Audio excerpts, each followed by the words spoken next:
This is Wudou Town, a small island in the southwestern part of the Fenyuan region, lying between Water Route 106 and Water Route 107. It serves as the relay station between Changhua City and Kana City. Unlike other towns, it has neither the flourishing commerce of Kanaz City nor the remarkable natural scenery of Inyu City. It is an utterly ordinary little island known as the islet floating upon the azure blue sea. Yet even such a small island houses a gym, the Rustboro Gym, which specializes in fighting-type Pokémon stands here. Its existence is owed to the mine at the northern part of the island, the Stone Cave.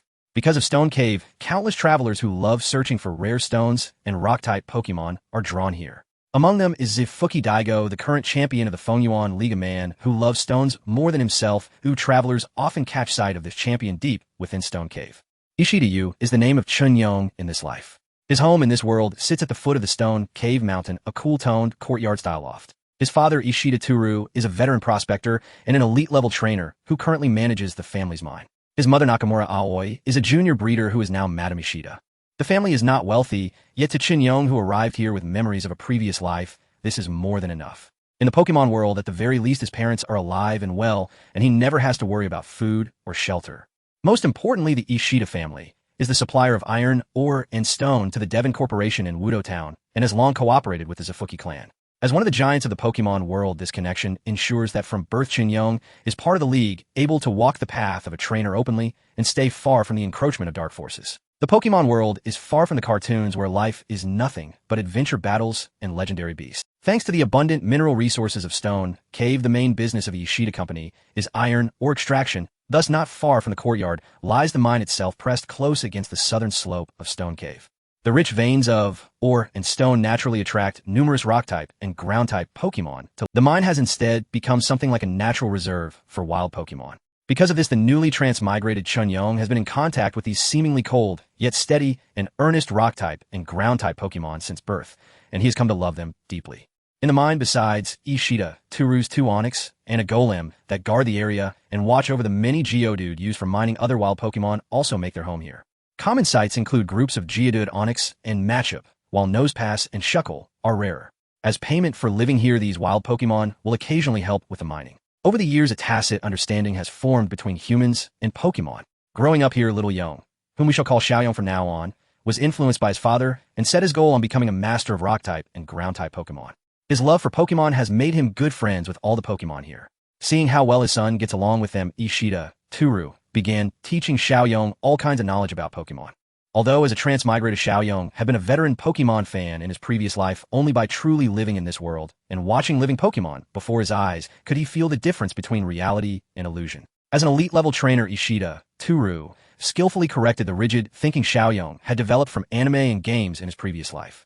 For example, Onix is rock and ground type, 4 times weak to water and grass. Yet this only reflects the damage numbers water and grass type moves can inflict on Onix.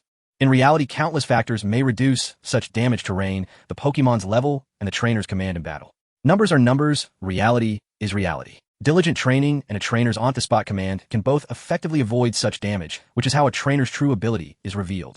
This is why trainers are divided into ranks: rookie, junior, intermediate, senior, elite, gym level, heavenly king level, and master level. The distinctions between these ranks lie in a trainer's control over their Pokemon familiarity, quality of training, and most crucially, their command ability. Rookie trainers have just received their first Pokemon and set out on their journeys. They possess only basic theoretical understanding and have yet to integrate it with real combat. Their command methods are nearly non-existent and their tactics are crude. This corresponds to roughly level 0 to level 10 Pokemon. Junior trainers have begun to combine theory with practice, can grasp the basics of battle, and understand Pokemon to a certain extent, and are starting to develop their own ideas about combat. They have yet to form a complete tactical system and cannot fully draw out their Pokemon's strength. They are represented by having obtained 1 badge commanding Pokemon around level 10 to 20 and having their starter undergo its first evolution. Intermediate trainers possess some experience and can begin to incorporate Pokemon abilities, battlefield conditions, and external factors to their advantage during battle, coordinating moves reasonably and holding to a basic tactical framework. They are represented by 4 badges and command of Pokemon around level 20 to 30. Senior trainers can skillfully apply every beneficial factor, combine different Pokemon's moves, and wield a mature set of techniques and tactics able to respond to sudden situations at any time. They are represented by 8 badges and command of Pokemon from level 30 to 45. Elite trainers deftly integrate their Pokemon's traits in a battle and gradually form their own combat style, breaking free from the constraints of simple typing. They begin to gain control over themselves and cultivate a unique momentum. They can draw out their Pokemon's full strength and are represented by entering the elimination rounds of the League Conference, even winning the championship, commanding Pokemon from level 45 to 60. Gym-level trainers guard major cities. They possess their own complete systems and styles, skillfully applying various battle patterns. Their Pokemon begin to grasp their own type energy in depth, and their momentum field undergoes a deeper transformation. They are represented as gym leaders and mid to high-level league officials, commanding Pokemon from level 60 to 70. Heavenly King-level trainers stand at the summit of the profession. Their Pokemon wield their own type energy with mastery and can combine and control external type energies, as well, no longer bound by conventional command and battle modes. They are league heads and key department chiefs, commanding Pokemon from level 70 to 90, though even among Heavenly Kings differences are immense. Master-level trainers are those whose bonds with their Pokemon are perfectly united. They transcend typing's abilities and move categories, becoming Pokemon masters who command all forms of energy.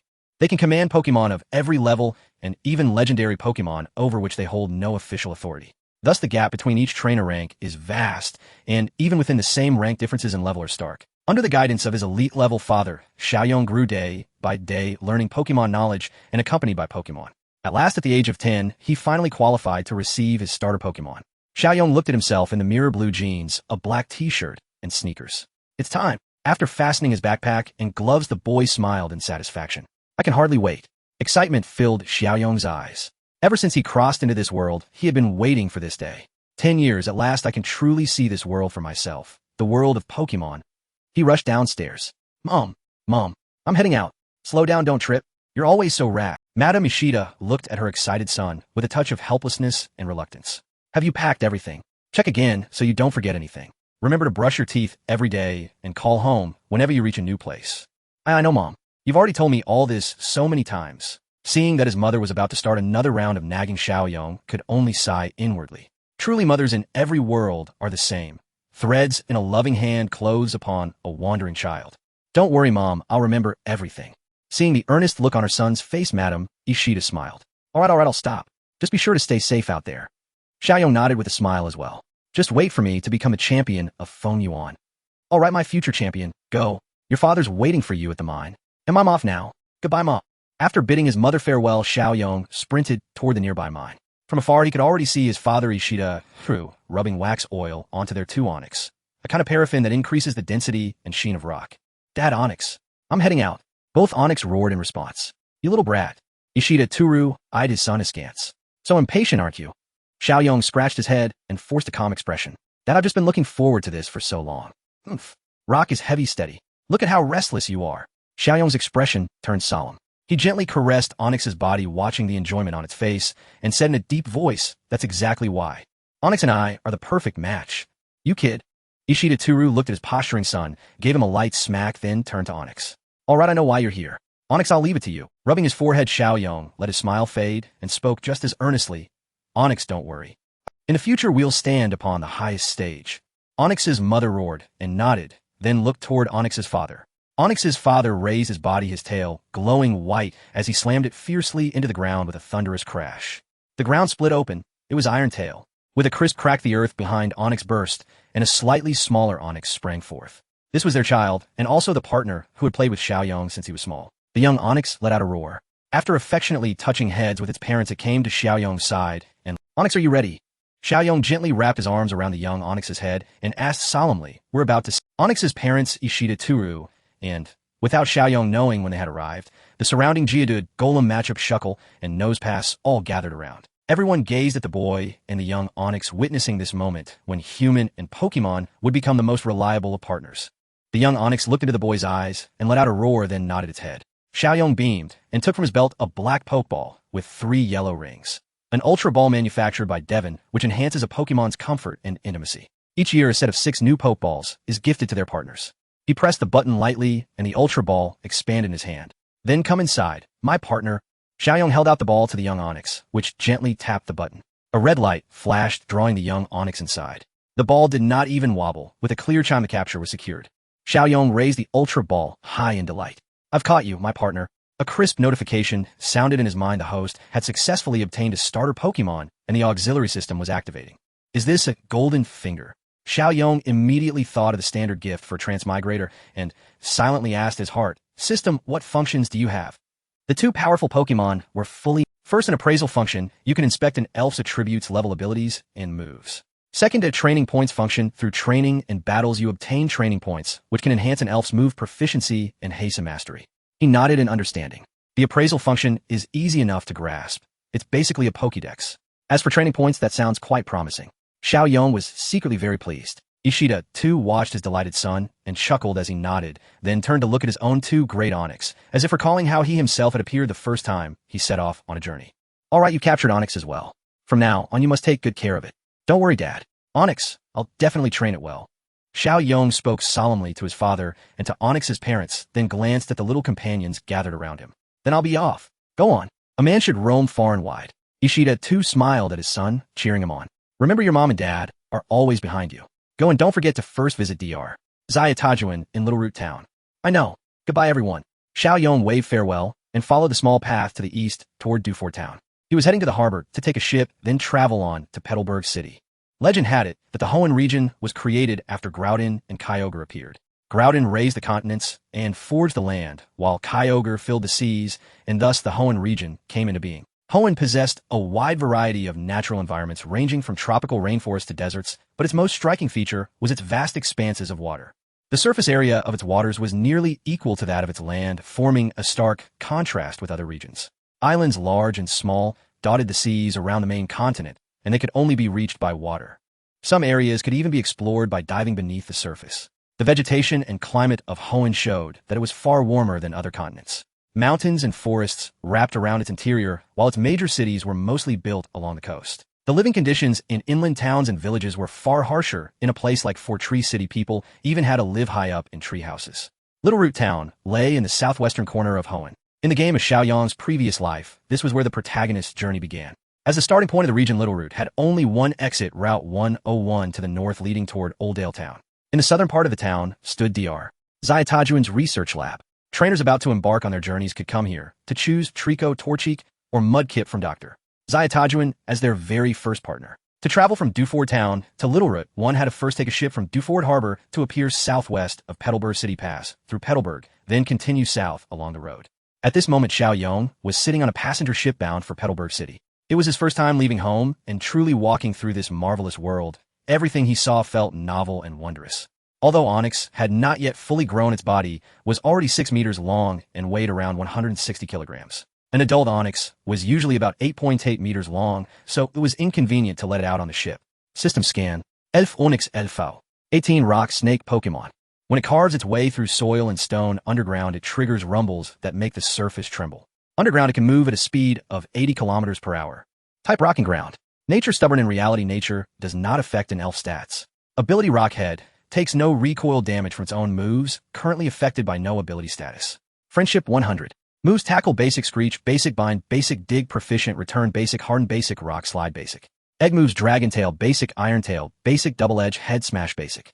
TM's none. Not bad. I didn't expect it to have inherited Iron Tail and Dragon Tail as well, though its proficiencies are a bit low. At least it's mastered Dig pretty well. Studying Onix's information, Xiao Yong slowly pondered its training direction. Onix should prioritize physical defense, further increasing its hardness, then supplement with physical attack. And it should soak in water now and then to build resistance. At the very least, it can't be one-shot by a single water gun. Its offensive coverage is too limited, so that has to be strengthened first. It can learn Hidden Power, and Protect is a must. Earthquake is basically standard. It seems it can also lure Dragon Pulse, then evolve that into Dragon Breath. Sounds great. Rock Smash is a must too. He scratched his head helplessly. Although his goal was to become a master of rock and ground type, Pokemon Onix took quadruple damage from water and grass and double from ground fighting ice and steel. It would be quite difficult, but precisely because it was hard, it would be a real challenge, so he would just take it step by step. Relaxing his mind, Xiao Yong leaned against the ship's rail, gazing out at the endless sea, at the massive mantine-like creatures leaping from the water from time to time, and the shoals of Magikarp and Staryu traveling in groups. I absolutely have to train Onix's resistance to water. After a long voyage, the passenger ship finally pulled in at the beach by Petalburg City. The moment his feet touched solid ground, Xiao Yong felt much more secure. Standing firmly on earth was still the best feeling. After squeezing his way out of the crowd with difficulty and getting his bearings, he followed the roadside signs toward Petalburg City. Petalburg, with its vast greenery and the region's premier forest, Petalburg Woods, boasted Hoenn's richest forest resources. Stretching out toward the sea and caressed by the gentle ocean breeze, it was hailed as the city where people commune with nature. As one of Hoenn's major cities, its normal-type gym was located here. The gym leader, Mr. Chen Yong, was a man who pursued overwhelming strength, a master of normal-type Pokémon. His ace slaking was practically synonymous with brute force. The Chen Yong family had originally lived in Jiado. To fulfill his duties as a gym leader, he had moved to Hoenn together with his family. People often described Chen Yong by saying he was simply born for Pokémon. In the anime of his previous life, Chen Yong was a famous gym leader who even became one of Hoenn's reserve Elite Four, proof of his true strength. His daughter Xiaoyao had once been one of Ash's closest companions. Of course, Xiaoyong was self-aware enough not to get carried away and challenge the Petalburg Gym. He would definitely be thrashed. After glancing at the imposing gym building, he headed straight for the department store instead. Hello, welcome. What can I help you with? Faced with the enthusiastic clerk, Xiaoyong still felt a bit out of his element. Dewford Town had no department store. All its supplies came in by sea from Slateport City. Hello, I'd like to buy some Pokemon food rock and ground-type Pokeblocks and a few tints, antidotes, and potions. All right, that will be 300,000 Pokecoins in total. Thank you for your patronage. He paid with a pained heart. Although his mother had given him quite a bit of money, losing 300,000 in one go, a full third of it, still hurt. It seemed he would have to be more frugal with his own expenses from now on and spend everything on his Pokemon instead. Comforting himself, silently Xiaoyong left the department store. Not far away, a redroofed building stood prominently by the roadside. It was a Pokemon Center. However, Xiaoyong was not yet a league-registered trainer. He first needed to find Dr. Xiaotajuan in Littleroot Town, obtain his rookie trainer certification and Pokédex, and only then could he enjoy league benefits at Pokemon Centers and register to participate in this year's Hoenn League Evergrande Conference.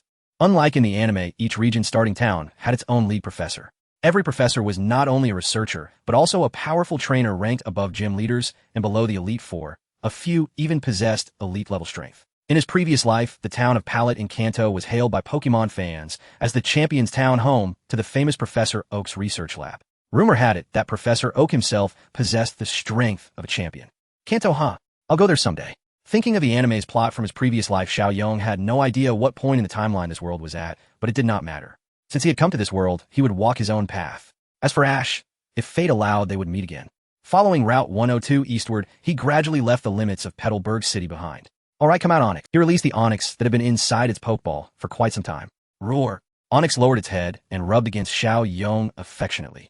All right, you've been cooped up in the Pokeball for so long. Stretch out and move around properly now, Onix. Patting Onix's stony body, Xiaoyong looked at the grass and shrugs a head. Be ready to battle at any time.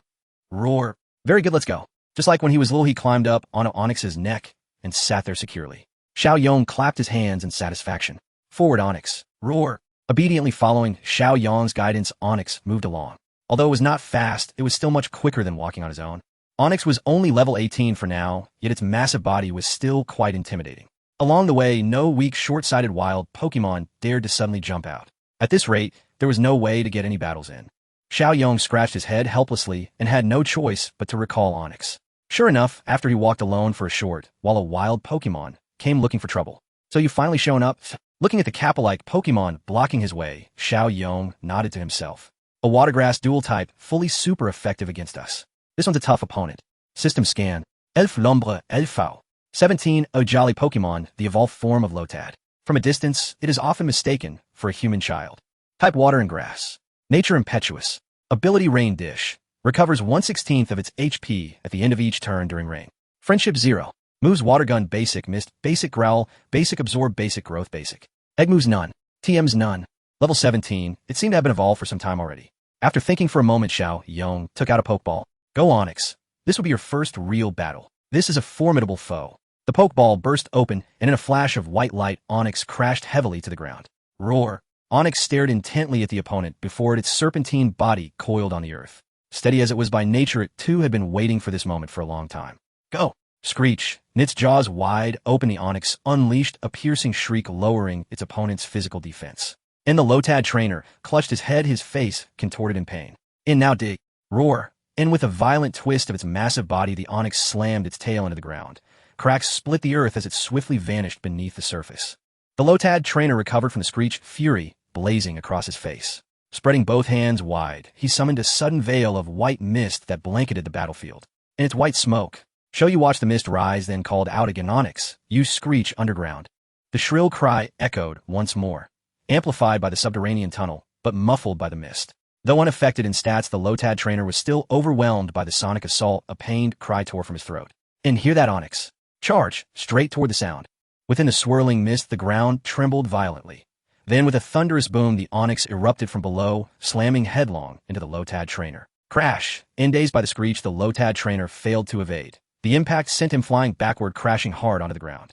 He lay wounded, but writhed, stubbornly struggling to rise. And, truly worthy of a grass-type, Pokemon of this lineage are astonishingly resilient.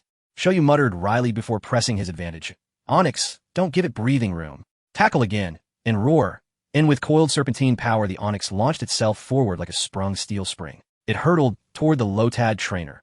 Yet at the very moment of impact, the trainer surged upright with startling speed. And Iyaga.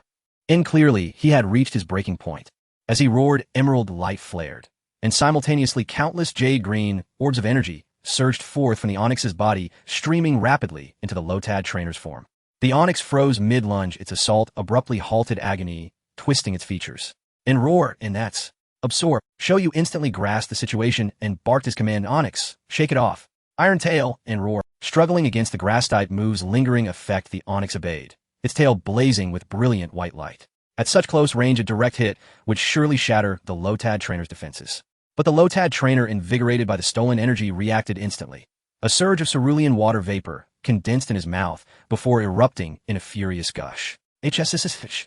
And Hydro Pump collided Hoenn with Iron Tail. The azure force of water clashed explosively with the silvery gleam of steel, detonating in a shockwave that scattered the mist like smoke.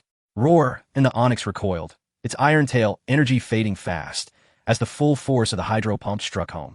Shoyu watched the Onix stagger under the torrent, his expression tightening. In, hold on, Onix, screech to break its focus, and roar. The Onix's tenacity deeply impressed Shoyu. It unleashed Screech once more. The razor-edged cry forced the Lotad trainer to clamp his hands over his ears, enduring the assault helplessly. His uncontrolled Hydro Pump dissipated into thin air. Now, Onix, unleash your final move. Return. In return, a normal-type move whose power swells in proportion to the bond between trainer and Pokemon. Shoyu and his Onix shared an unbreakable bond. Stars of radiant white light shimmered around the Onix as it channeled every ounce of strength into one devastating charge. Boom! In-hey-ya-ha! Na colossal impact hurled the Lotad trainer skyward. He crashed far away, landing motionless upon the earth. Moments later, spirals spun dizzily in his eyes. In seeing this, Shoyu finally exhaled in quiet relief. And we made it, and ding! Battle concluded. Onix is victorious. In 5 effort points. In first victory bonus 10 effort points. And Onix leveled up to level 19. In new move learned Rock, throw beginner. In only 15 points. Shoyu sighed faintly, but leveling up and acquiring a new technique still counted as solid progress. As for effort points, he'd save them for now. He approached the Onix, slowly running gentle hands along its scaled body as it heaved deep, ragged breaths. With a warm smile, he praised it. You did brilliantly, Onix. Truly outstanding. Rue. And having endured repeated assaults from water and grass-type moves, the Onix remained standing, even against overwhelming odds, surprising even Shoyu himself. This resilience was in fact an innate talent. And alright, I'll treat your wounds now, then you rest well. And roar, though not yet registered as an official league trainer, and thus unable to access Pokemon Center privileges, he could still pay for treatment. Yet battle injuries couldn't wait. Minor wounds might heal cleanly, but serious ones risked irreversible. Without hesitation, Shoyu applied healing ointment to the Onix, then recalled it into its Pokeball, and immediately set course for nearby Orange City and the nearest Pokemon Center. Inside the lobby, a counter stood directly ahead, just as depicted in the anime. Nurse Joy bustled behind it, her presence serene and efficient. Beside her loomed a plump pink Pokemon, its round belly cradling a single egg. This was a Chansey, the traditional partner of the Joy family. In Chansey. And good day, Nurse Joy. I need my Onix examined. It's injured. Shoyu hurried to the counter and handed over the Pokeball. Certainly. Please present your Pokédex. Her voice was calm and kind as she smiled warmly at the young trainer before her. Shoyu replied, slightly embarrassed. I haven't received my Pokédex yet. I'm en route to Littleroot Town, but encountered wild Pokemon along the way. Ah, I see, she murmured with a gentle nod. And a rookie trainer then. Please register here. Yes. And he quickly filled out the registration form with his name and paid the fee. That last complete. And your Pokemon is in safe hands. Feel free to rest on the sofa beside you. Nurse Joy accepted the Pokeball with practiced grace, reassuring him softly, and it won't take long. No need to worry. And with those comforting words, she turned and placed the ball onto the diagnostic scanner, beginning her work. Relief washed over Shoyu. he knew delays could lead to hidden, lasting injuries. Only then did he begin to truly observe his surroundings. The Pokemon Center matched the anime closely, an essential facility built exclusively for trainers and their Pokemon. And except in Alola, these centers were found in nearly every town across the Pokemon world. Some major sites, such as contest halls or regional Pokemon leagues, even housed dedicated Pokemon centers or compact medical stations. Each center possessed its own distinct architecture, but most shared key features: a crimson roof, escalators for stairs, and automatic glass doors at the entrance. The first floor lobby comprised 2 primary zones. And to the left stood the counter staffed by a Nurse Joy who examined and healed trainers' Pokemon. To the right sat the telephone booth, where trainers could call loved ones and confirm their travel routes. Scattered throughout were casually arranged chairs, tables, and sofas, rest areas for weary travelers. The second floor entrance usually lay at the rear of the lobby, home to the Link Club and communication terminals. Here trainers connected for Pokemon trades, Link evolutions battles, and record keeping. Many Pokemon evolved only under specific conditions, and Link evolution was one such method. Regrettably, Onix belonged to that category. Behind the main building sprawled a spacious courtyard, lush with grassy lawns, low hills, tranquil ponds, and mature trees, designed to accommodate all Pokemon species whether resting or sparring. This courtyard bustled with activity from dawn till dusk, mostly novice trainers engaging in friendly matches. And beyond it rose the circular dormitory building encircling the courtyard and embracing it alongside the front hall. The ground floor hosted dining and recreation halls. The upper floor held guest rooms. And indeed, league trainers enjoyed remarkable benefits. Yet these privileges demanded reciprocity. Trainers were expected to hone their skills relentlessly and stand ready at any hour to answer the league's call against darkness. That too was their solemn duty. Watching Pokemon battles unfold in the courtyard show you gain a rough sense of his peers' tactical acumen. How best to describe it?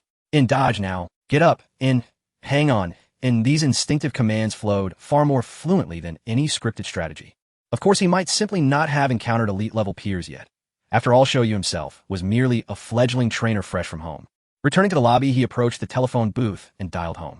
The line connected instantly. "In Shoyu, where are you?" "Orange City." His mother's face appeared on screen. Behind her, his father stood, pretending disinterest, eyes askance.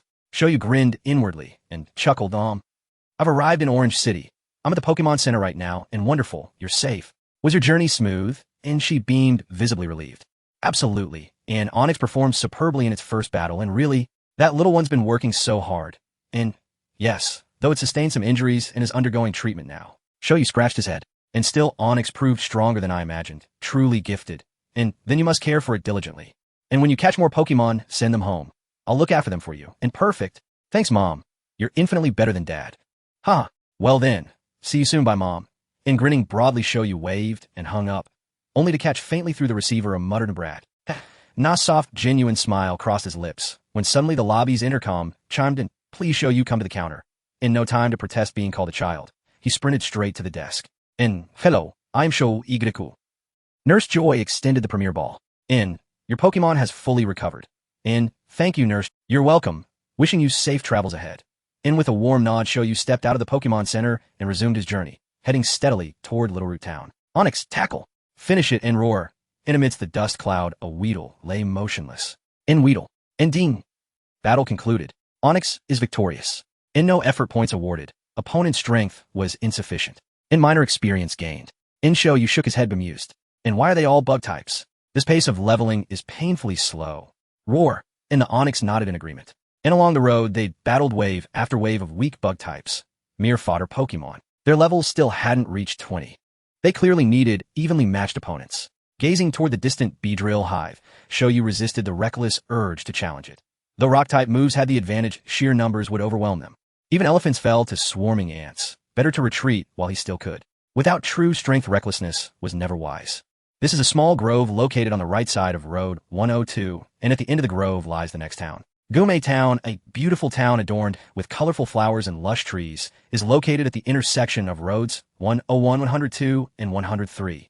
It is quite important. The population is small, but due to the abundant forest and water resources around, various kinds of magical creatures thrive here, and some even say they have seen the grass and water-type starters. The starter Pokemon are the initial magical creatures received by novice trainers when they embark on their journey. They are chosen from the 3 specific types: grass, fire, and water. They have 3 stages of evolution and great potential, with their final stage reaching around 530 in base stats. They are definitely worth training. This has attracted many trainers to seek them out. However, the starter Pokemon for various regions are actually under the control of the Alliance. In the wild, only very few populations exist, making them difficult to encounter. I wonder if Mega Evolution has been discovered in the current timeline. Lost in thought, Chen Yong decided to take a break before testing his luck to see if he could find his desired target. Resolutely, Chen Yong stroked his chin and walked into the Gume Town Pokemon Center. After handing over his Pokemon ball to Nurse Joy, he quietly waited leaning against the counter while observing the bustling hall filled with people. Each trainer was accompanied by different Pokemon, which dazzled Chen Yong. Aside from the common ones like Matchup Geodude and Oddish, he also spotted some rare starters like Trico and Torchic. He even saw a man emerging from the Pokemon Hall releasing a Dragonite, then flying away on its back, causing quite a... Rubbing his eyes to confirm he wasn't mistaken, Chen Yong exclaimed with excitement, "I can't believe I saw a Dragonite here, the Quasidivine of the Kanto region. That person is an Alliance investigator." Before Chen Yong could finish his admiration, Nurse Joy's voice, snapping back to reality, Chen Yong took the Pokemon ball Nurse Joy handed him and quickly thanked her, then asked, "Why is an Alliance investigator here, Nurse Joy? Is there something going on in Gume Town? That's a secret, little one. It's best to leave it to the adults in the Alliance." Nurse Joy winked and smiled. "Gently, you're still a newcomer, so hurry to Weiba Town to register. That's the most important thing." Sigh, that pesky little girl. Chen Yong could only helplessly walk out of the Pokemon Center under Nurse Joy's watchful gaze. Just then a conversation nearby caught his attention. "Did you hear? Someone spotted a whale mare at the wetland on Road 103. Really? Could it be another fabricated rumor? No way. Do you know Xiao Wu from Kanaz City? He battled against a whale mare. Did he catch it? No, his Geodude was defeated by the whale mare. Awesome. Then what are we waiting for? Let's hurry. If we succeed in catching it, that would be a jackpot." Okay. Listening to their conversation and watching the trainers hurriedly leave, Chen Yong frowned. He couldn't tell if it was true, and even if it was, with so many people searching, would whale mare still appear? Even if it did appear with so many people, just thinking about it gave him a headache. Shaking his head, Chen Yong decided not to rush to find whale mare. It was already noon, and whalemare, which preferred humid environments, wouldn't show up. It's more important to fill my stomach first. Anyway, Weiba Town isn't far, so they'll find Dr. Tianwan first, then return to the Pokemon Center to rest and prepare before looking for whale mare. In Ziyong's view, capturing a Pokemon relies on fate. He released his Onix, placing Pokemon food and energy cubes in front of it, and then poured out the rocks and minerals he had brought from home. He himself ordered a curry chicken cutlet rice and began to eat Onix when night falls go underground. Absorbing various rocks will benefit your growth. Roar. Onix typically resides underground. It travels at a speed of 80 kilometers per hour while digging underground, searching for food, swallowing rocks and minerals, absorbing various hard objects to strengthen its body. As it grows, the rock composition of its body changes, becoming as hard as black diamonds.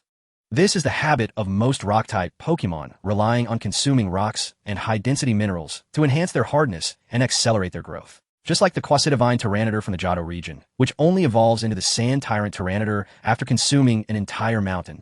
Speaking of which, Tyranitar, a Quasidivine rock-type Pokemon, I must capture one in the future. I wonder if I have a fate for it. This thought made Chen Yong reconsider his desire for an initial Pokemon. If I earn enough contributions, perhaps I can gain the qualifications to receive a Quasidivine Pokemon from the Alliance. After finishing his meal and recalling Onix, Chen Yong set off again towards Weiba Town. Leaving Gume Town, he headed south along Road 101, entering an area of shrubs and low trees where occasionally a few caterpies and weedles crawled out from the sides of the road. While walking, he heard a low groan from behind a tree on his right. Chen Yong frowned, released Onix for vigilance, and walked toward the source of the sound. Behind the tree, he saw a Pokemon leaning against it, resembling a small human child with brown skin, a pointed nose, and a leaf sprouting from its head. This is Shroomish. System scan. Pokemon Shroomish LV. 15. A Pokemon living in dense and lush forests. It occasionally comes out to scare people. It hates having its nose grabbed.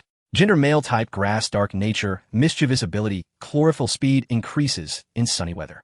Skills: Leaf Blade, beginner hand attack, beginner absorb, beginner scare, beginner tackle, beginner inherited skills, special move, beginner skill machines, none status, weak, poisoned.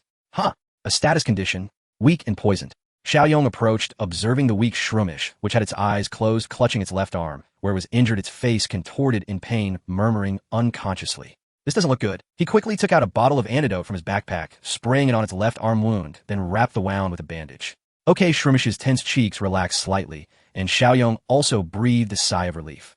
Picking up Shroomish, he mounted Onix. Let's hurry to Weiba Town. Shroomish should be checked by Dr. Tianwan. Roar. Onix nodded and sped along the road towards Weiba Town. Looking at the frail Shroomish, Chen Yong couldn't help but wonder, why was it poisoned? There shouldn't be any poison-type Pokemon here that would attack Shroomish, right? Chen Yong pondered the surrounding poison-type Pokemon. Beedrill. Venomoth. Butterfree. None of them would prey on Shroomish. Could it be a territorial dispute? Buzz. Huh. What sound is that? Xiao Yong frowned. The sound was very familiar.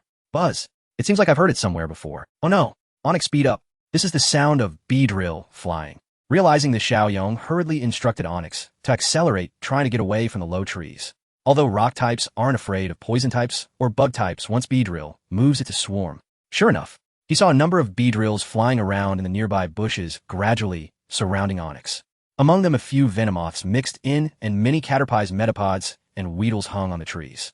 Did I stumble upon a nest of poison bugs? That shouldn't be. I clearly haven't left the main road. Seeing the situation turning dire, Xiao Yong had no choice but to call for Onix to stop holding Shroomish and jumping off its back. Beedrill, I haven't stepped in your territory. Why are you attacking us? Staring at the largest Beedrill, Xiao Yong sensed that its condition seemed a bit off. Why? System scan. Pokemon Beedrill LV. 24-liter type poison bug nature, impulsive ability swarm, increases the power of bug-type moves when HP is low. Skills: Poison Sting, beginner String, Shot, Expert Poison, Jab, Expert Fury Attack, beginner Focus, Energy, Expert Double Team, beginner Pin, Missile, Expert Agility, Expert Flail, beginner. Inherited skills: Fury Cutter, beginner Pursuit, beginner. Skill machines: none. Beedrill is very strong for Onix at this moment, with 5 expert level skills. As it stands, winning in an unknown battle is very difficult, and looking at the surrounding bug Pokemon, would they let me go unknown? Xiao Yong stared at the Beedrill leader, his mind racing, but the Beedrill wouldn't wait for him. Hiss. Buzz. With that, the surrounding bug Pokemon seemed to have received an order and charged forward. Poison needles gleamed with purple light, all aimed at Onix. Damn, what is happening? Onix's ear-piercing sound interrupted them, then unleashed a massive rock slide, covering the area. With no choice, Xiao Yong steadied himself, watching as the bug Pokemon interrupted their attacks due to the piercing sound. Those struck by Onix's tail were injured and began to retreat. Ding! In battle, Onix defeated a wild Beedrill, gaining 1 training point. Ding! In battle, Onix defeated a wild Venomoth, gaining 1 training point. Ding! Not bad. Aside from the Beedrill leader, the others are not very high level. Now's my chance. Onix used Rock Wrecker on the Beedrill leader. Roar! Onix let out a roar, slamming its tail heavily into the ground, causing the earth to crack. It lifted a massive rock, swinging its body to smash it down. Brown energy enveloped the surface of the rock, rapidly charging towards the Beedrill leader. A flash of red appeared in the compound eyes of the Beedrill leader, and suddenly 7 identical figures appeared around it. It's double team. The giant rock thrown by Onix pierced through the Beedrill's shadow, and then, including the main body, all 8 Beedrills unfurled their bodies in the air, soaring upward, their eyes glimmering with red light, then flickered in the air, shooting towards Onix with their double stingers wrapped in grayish-white energy. His experience is quite rich, combining agility with focus energy. What deep-seated grudge does this guy have? Xiao Yong saw the Beedrill's eyes sharpen more internally, wryly smiling, but on the surface he reacted quickly. Onix hardened. Then dig. Onix's body glowed, its rocks becoming more solid and lustrous, and with a thunderous roar it burrowed underground. The Beedrill leader lost its target and paused momentarily before turning to attack Xiao Yong and Shroomish. Lower! Lower! Now's the time. With a flick of his eyes, Xiao Yong covered his and Shroomish's ears and shouted. Onix used the ear-piercing sound. Under the amplification of the underground, the intensified shrill sound pierced into the Beedrill's mind, causing it to curl up in pain, drastically lowering its defenses. Losing its support, the effects of Double Team vanished, leaving only the Beedrill leader close to Xiao Yong, meaning it was very close to the ground.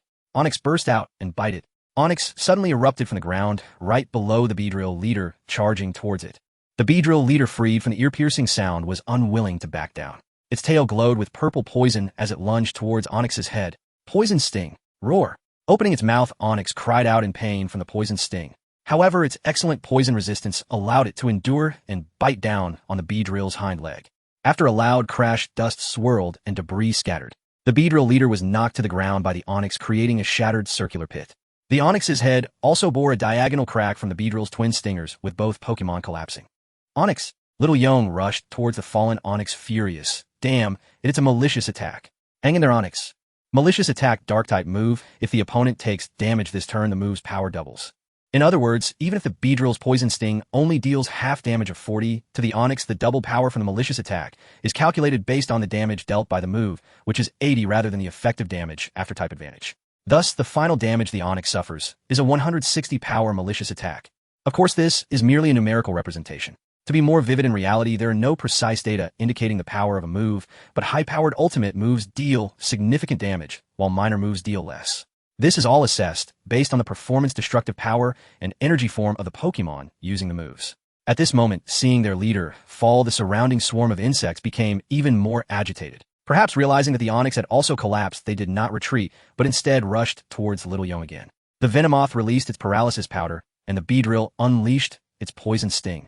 The orange-yellow powder filling the field reflected a strange shimmer under the sunlight, and Little Yong felt his body gradually losing control. His consciousness became hazy as he glanced in the direction of the Onix, filled with self-reproach. It's all my fault. Onix, Dragonite, Hurricane, Dragonite, who is that?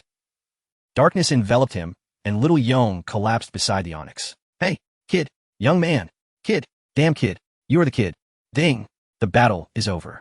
Onix and the Wild Beedrill leader reached a draw, earning 3 training points, a leader-level reward of 10 training points, and a significant amount of experience. Onix's level rose to LV20. Thank goodness. Leveled up. Should be fine, right? Unova Town is the least populated town in the Hoenn region, located by the sea to the south, and surrounded by lush vegetation in other directions. Only Route 101 to the north of the town leads to Old Rose Town. The northwest direction has a train station under construction, which is currently stalled, making the entire town far removed from the urban hustle and closer to nature. In his past life, it was praised by Musashi as a countryside town untouched by any color, surrounded by refreshing nature. As the starting town of the Hoenn region in the previous anime, it naturally had the presence of the Pokemon professor. The professor of Unova Town is Professor Otamaki, who is classmates with Mr. Chiri, the gym leader of the Orange League. His main research topic is the habitats and distribution of Pokemon. Therefore, he often conducts outdoor investigations, leading him to frequently be taught a lesson by wild Pokemon. Professor Otamaki's lab is located south of Unova Town in a large arched building with smaller independent structures on both sides, including an empty room and a medical room on the right. At this moment, in the medical room, a robust Professor Otamaki in a white lab coat and a bushy beard was examining data from a medical device with a tall middle-aged man in gray standard attire, both having bushy beards, while looking at the computer screen displaying the Onix's status information. On the adjacent hospital bed, Little Yong slowly opened his eyes. Just as he tried to get up, a tingling sensation surged through his body, and he realized he couldn't muster any strength. It's best not to move around, you need a rest. Professor Otamaki approached to check Little Yong's physical condition, saying, "You inhaled the paralysis powder from the Venomoth and were attacked by the Beedrill's poison sting. You're lucky," he added, pointing at the middle-aged man beside him. "Fortunately, Officer Yamashima was nearby and saved you, bringing you here promptly otherwise." "Officer, is he the one from the Old Rose Town Pokemon Center?"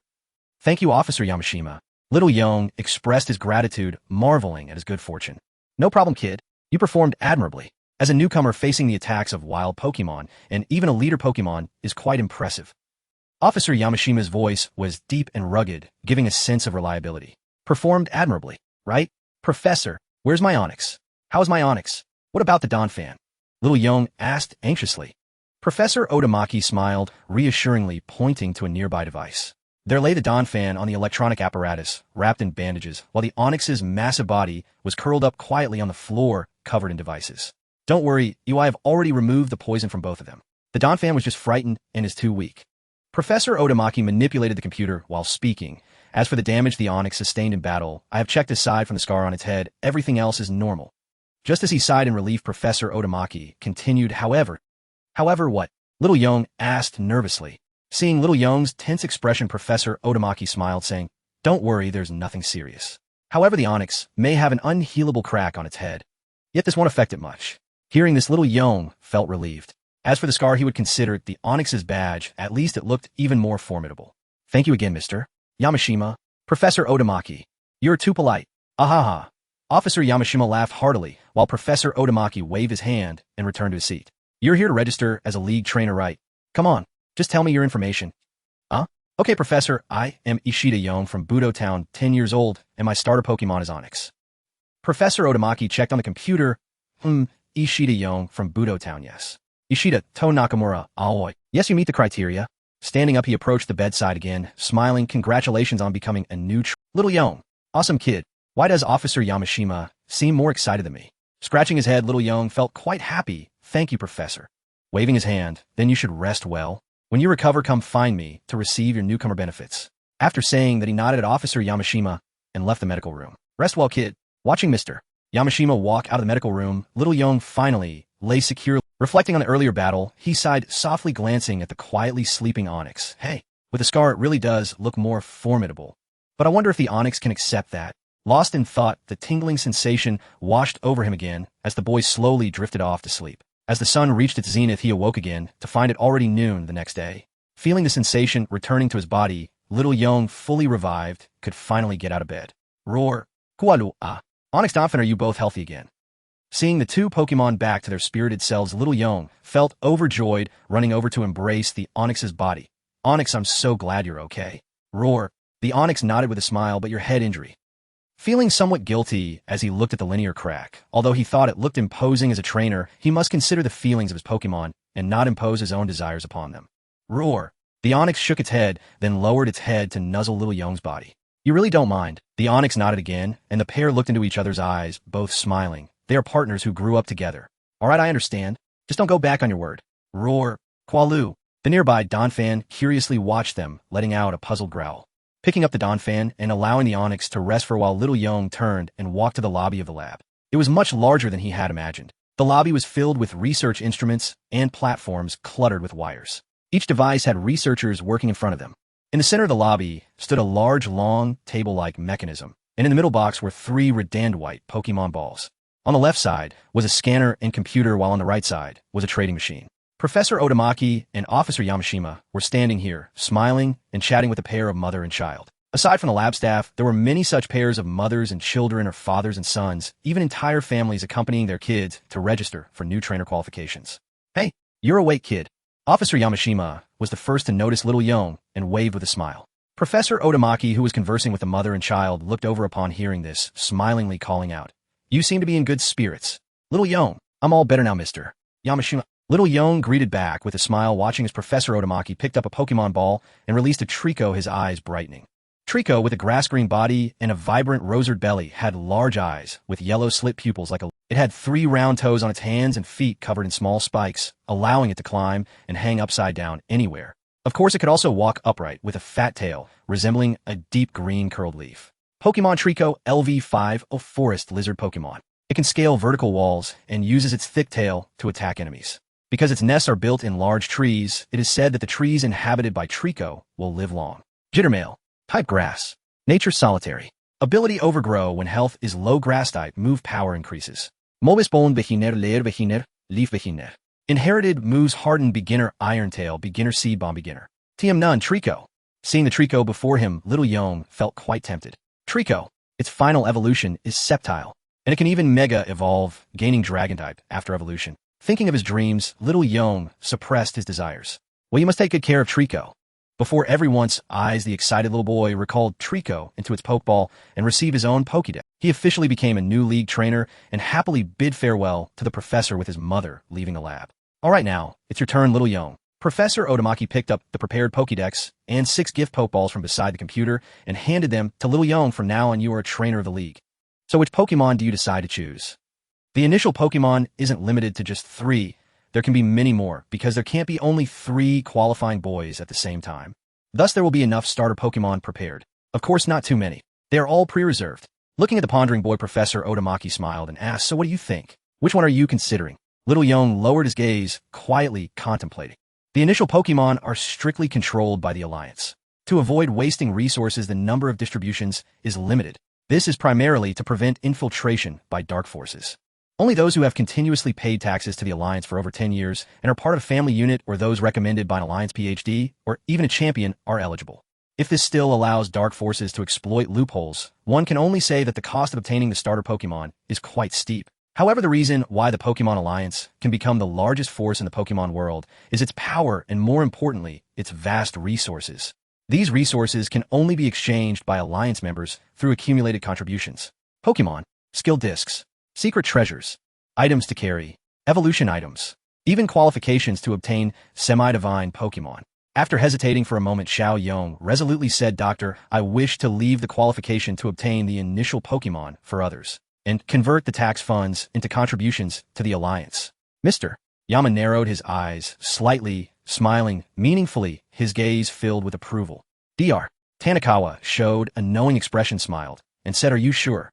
Taking the Pokédex and Pokeball and handing over the long-nosed leaf to Dr. Tanikawa, Xiao Yong nodded earnestly. Onix is my best partner. Having it by my side is enough for now. Although I really want to Swampert. The boy smiled slightly. I already have some clues, I should be able to capture it myself. Rather than waste resources, it's better to convert them into contributions.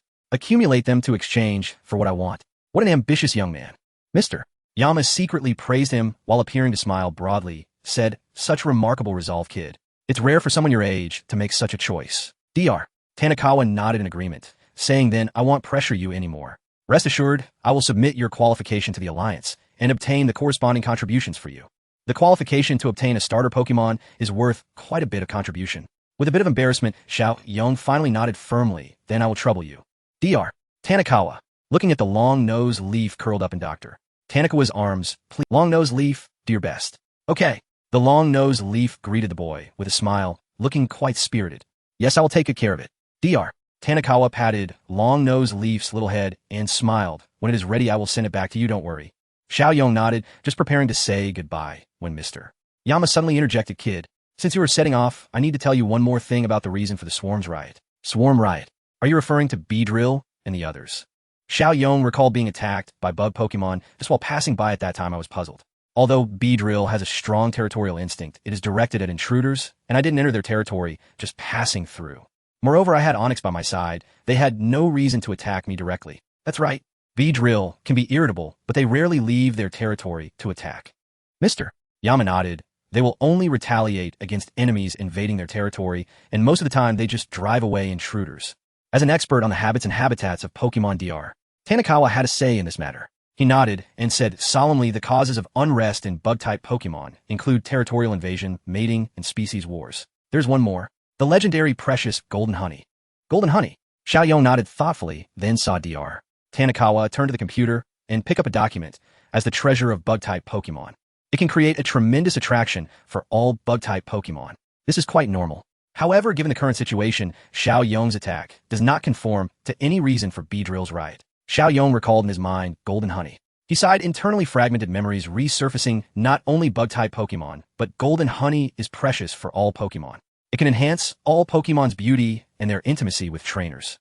For bug types, it is even more. Golden honey can improve bug Pokemon's mastery of bug energy, increase the chance of understanding skills. It can even help bug-type Pokemon evolve. It is said that bug Pokemon that evolve by consuming golden honey will have an extended lifespan.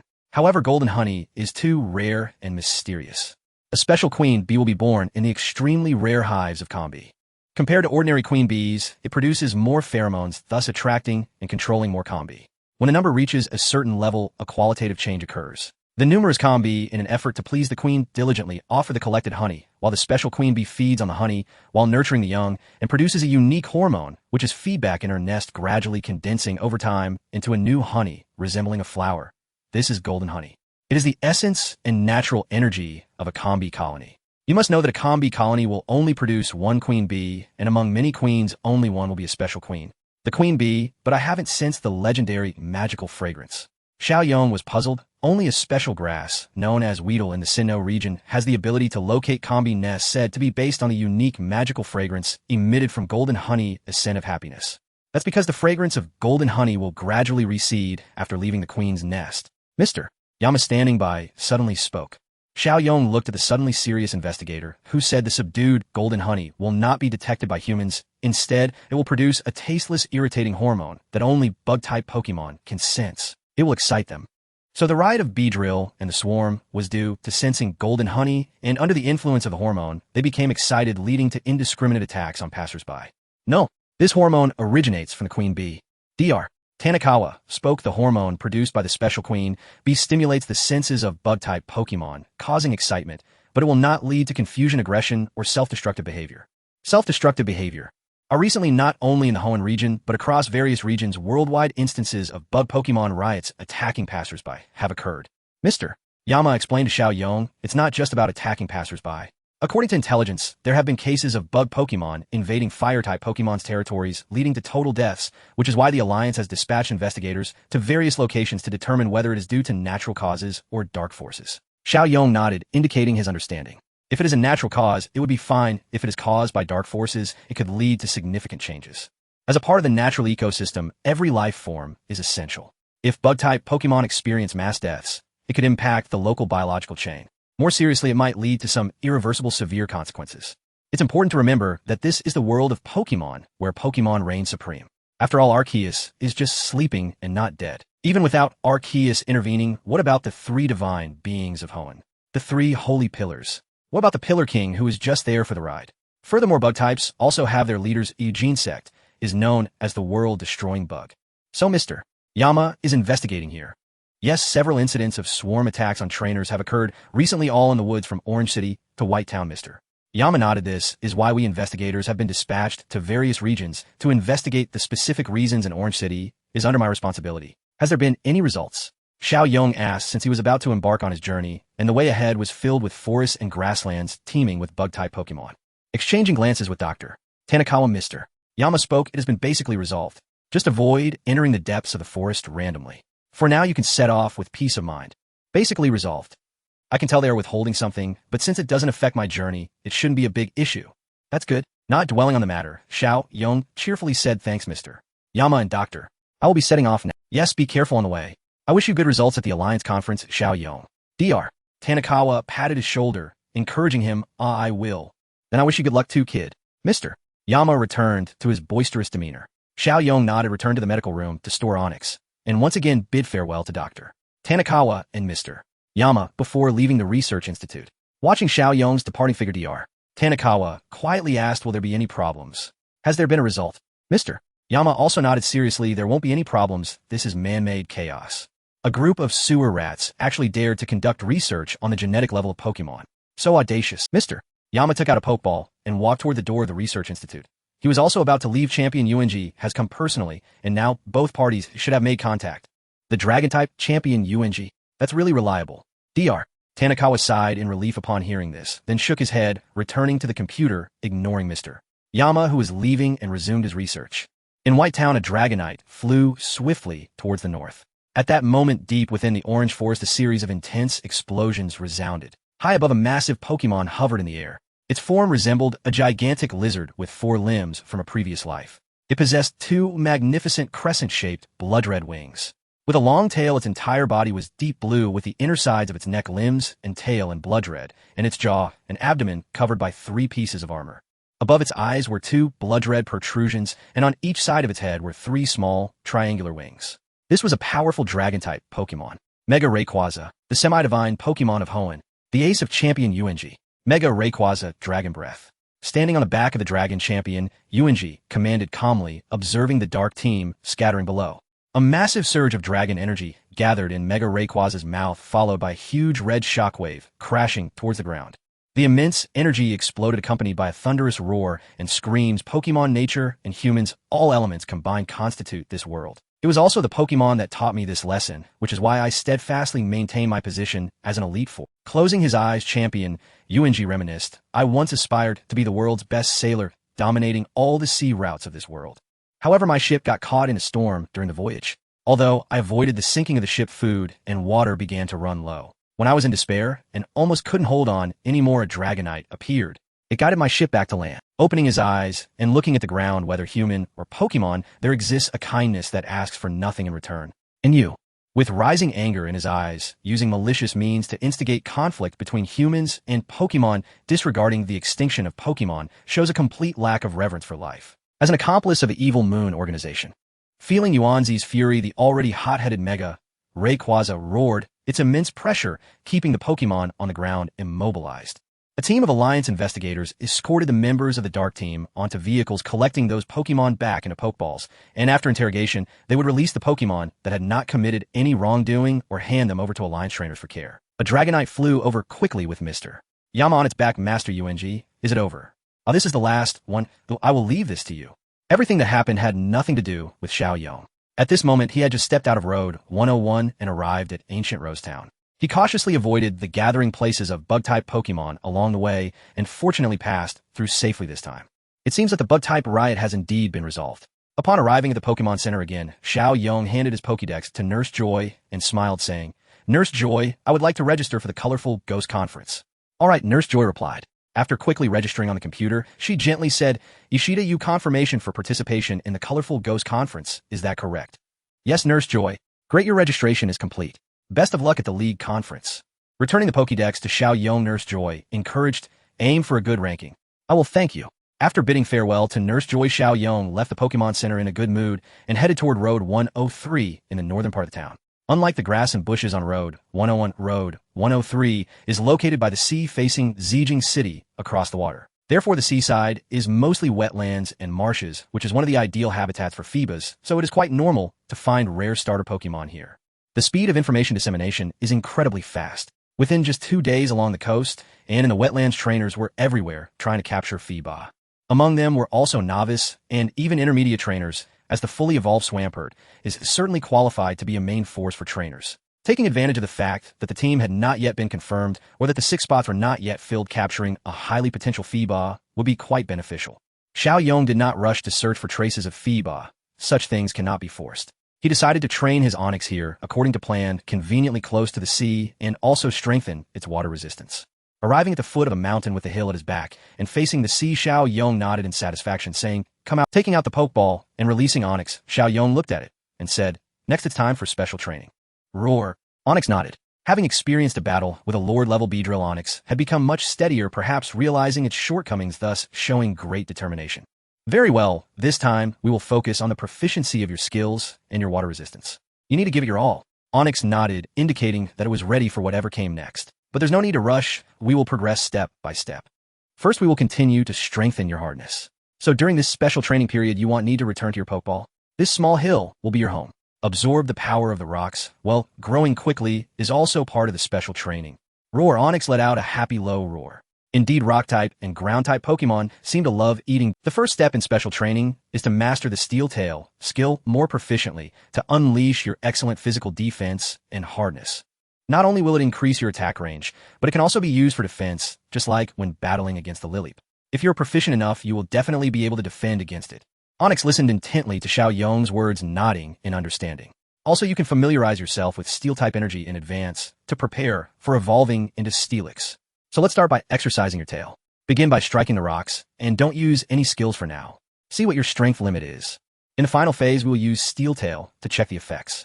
In the evening, go absorb the hard rocks from the small hill and strengthen yourself. Looking seriously at the cracks on Onix's head, Xiao Yong said solemnly, "Onix, we need to work hard.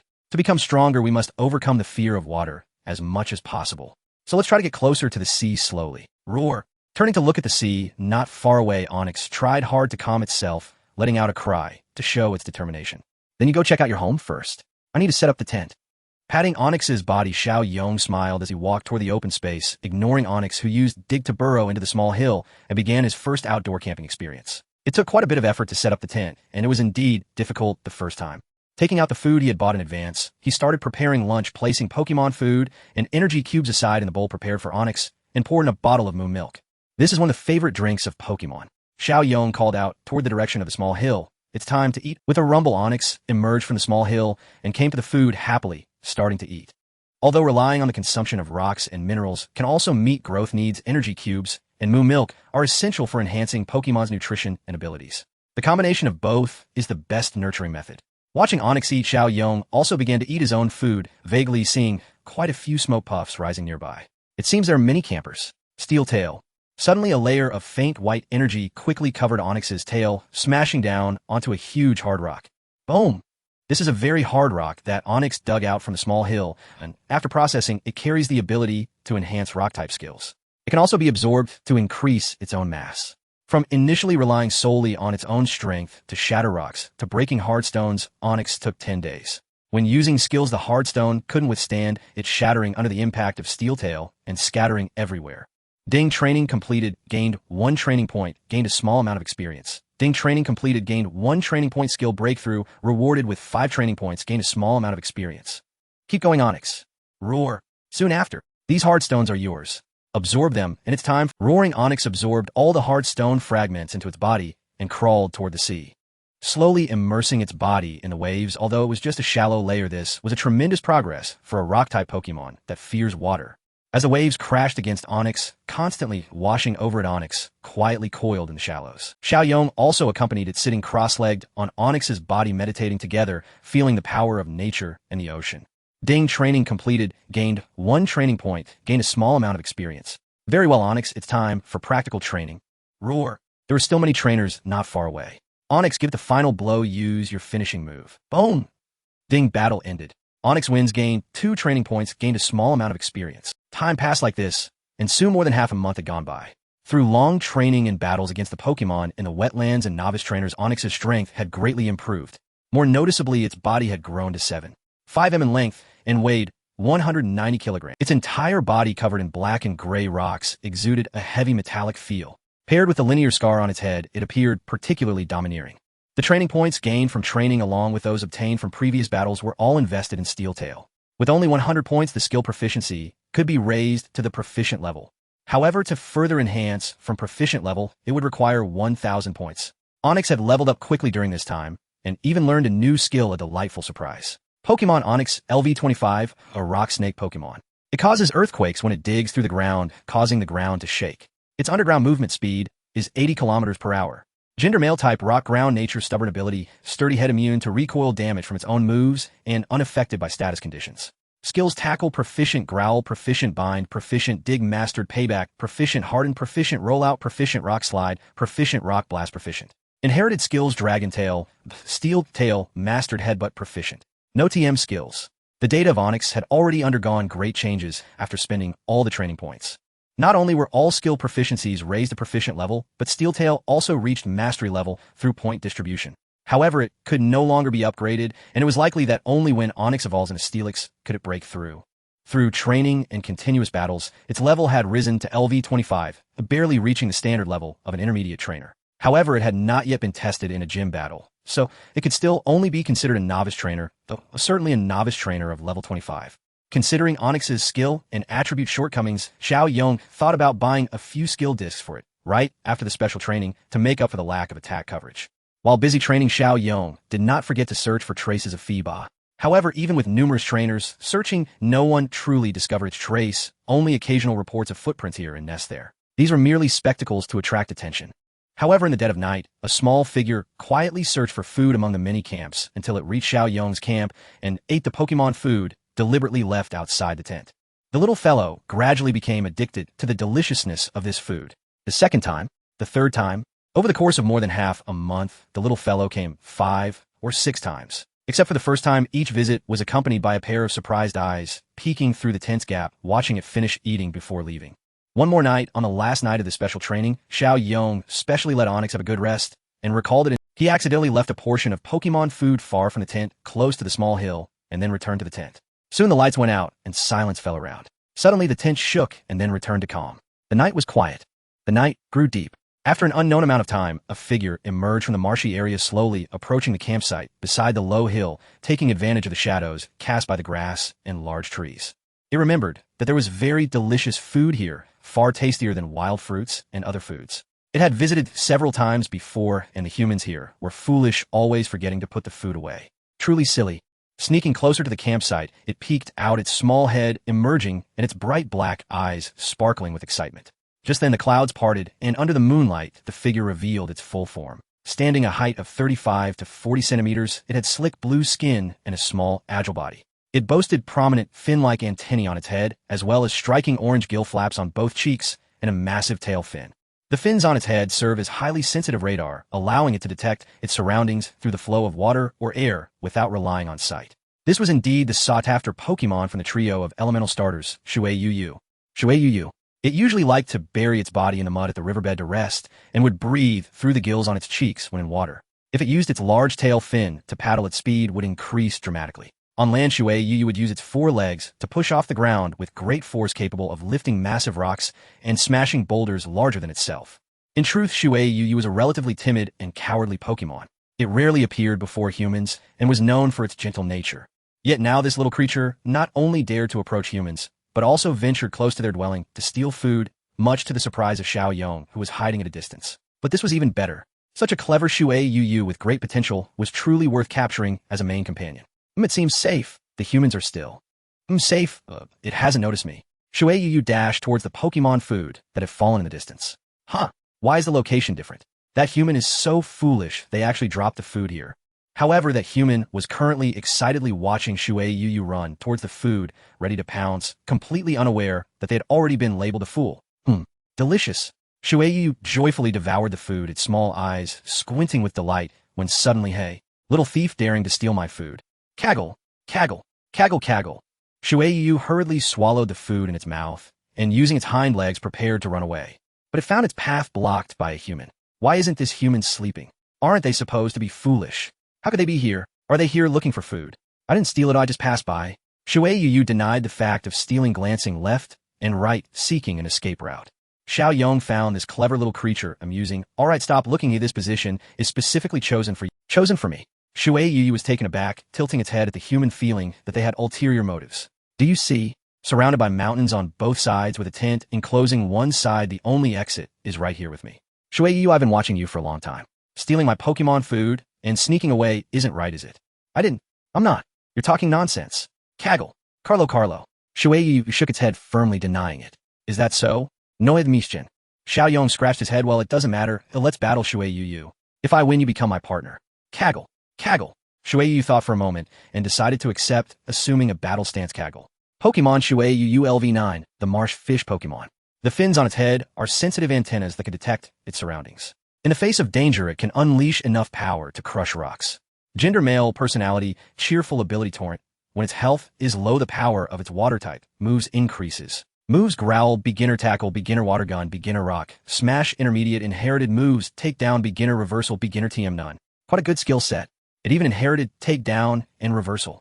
Xiao Yong smiled, knowingly great, ready to accept. Roar.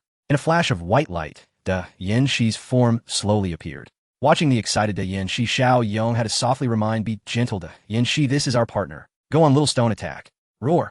Yanxi was a bit confused. What is Little Stone? With no choice, it could only use its tail to lift a small rock and fling it at Shui Yu. Though small to the 7.5 Yen, she was a massive boulder in front of the 40 centimeters. Shui Yu. Kaggle. Shui Yu showed no fear, standing upright, as fighting energy surged in its arms, igniting a white aura. It swung its arms to slice through the incoming rock.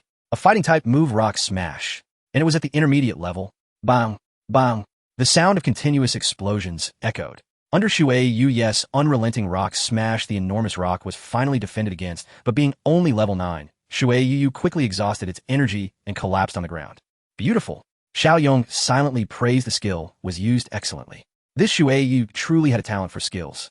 Keep in mind, Yin, she was currently level 25. It actually managed to defend against rock smash. Hey, what great luck. Seeing the weakened Shui Yu, Xiao Yong no longer hesitated and threw a luxury ball arcing down to hit Shui Yu pop. The small figure was enveloped in red light and fell to the ground.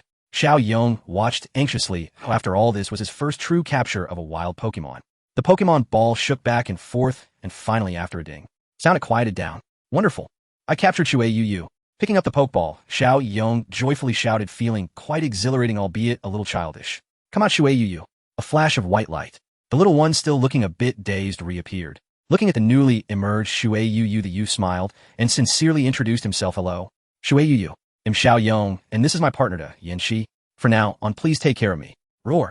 The Yanxi also cheered happily. Shui Yu tilted its head, pondering should following this human be a good idea. Kaggle.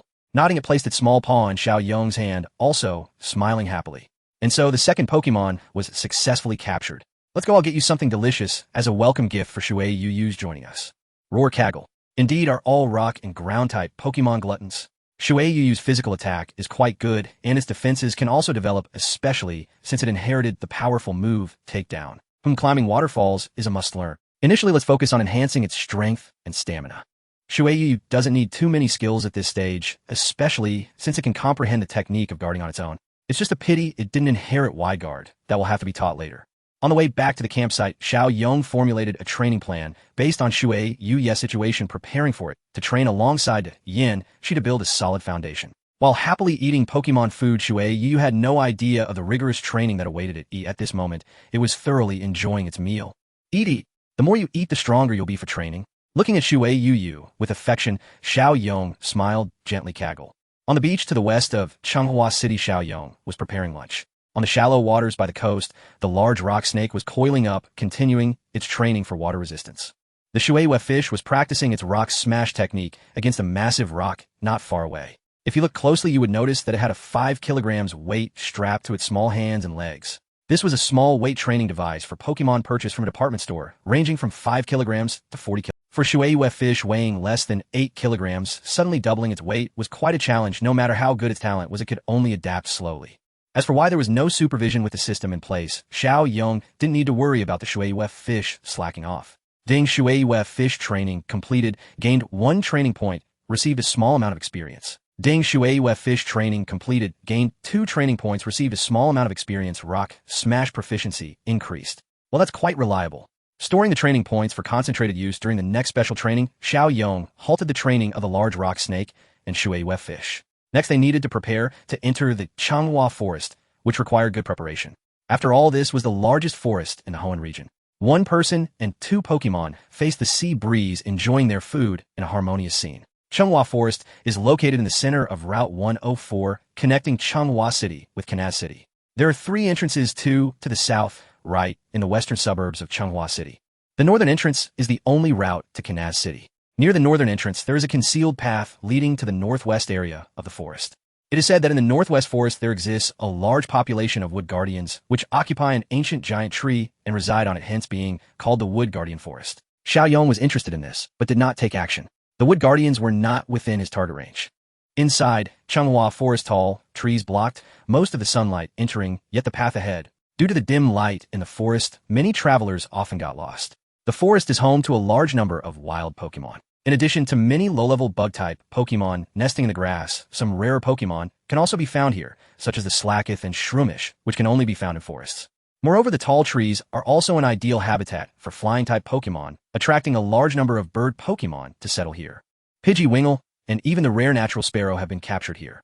The diverse types of Pokemon, along with the lush forest resources and wet climate, create a unique ecological environment in Changhua Forest. Originally natural enemies, the flying bug and grass-type Pokemon, have reached a balance here, forming an ecological environment based primarily on these 3 types with other types as support, mutually restraining and coexisting. This has become an important habitat for wild Pokemon in the Hoenn region. Leaving the beach, they continued on their way, passing by Old Hachi's house, but Chen Yong did not disturb him.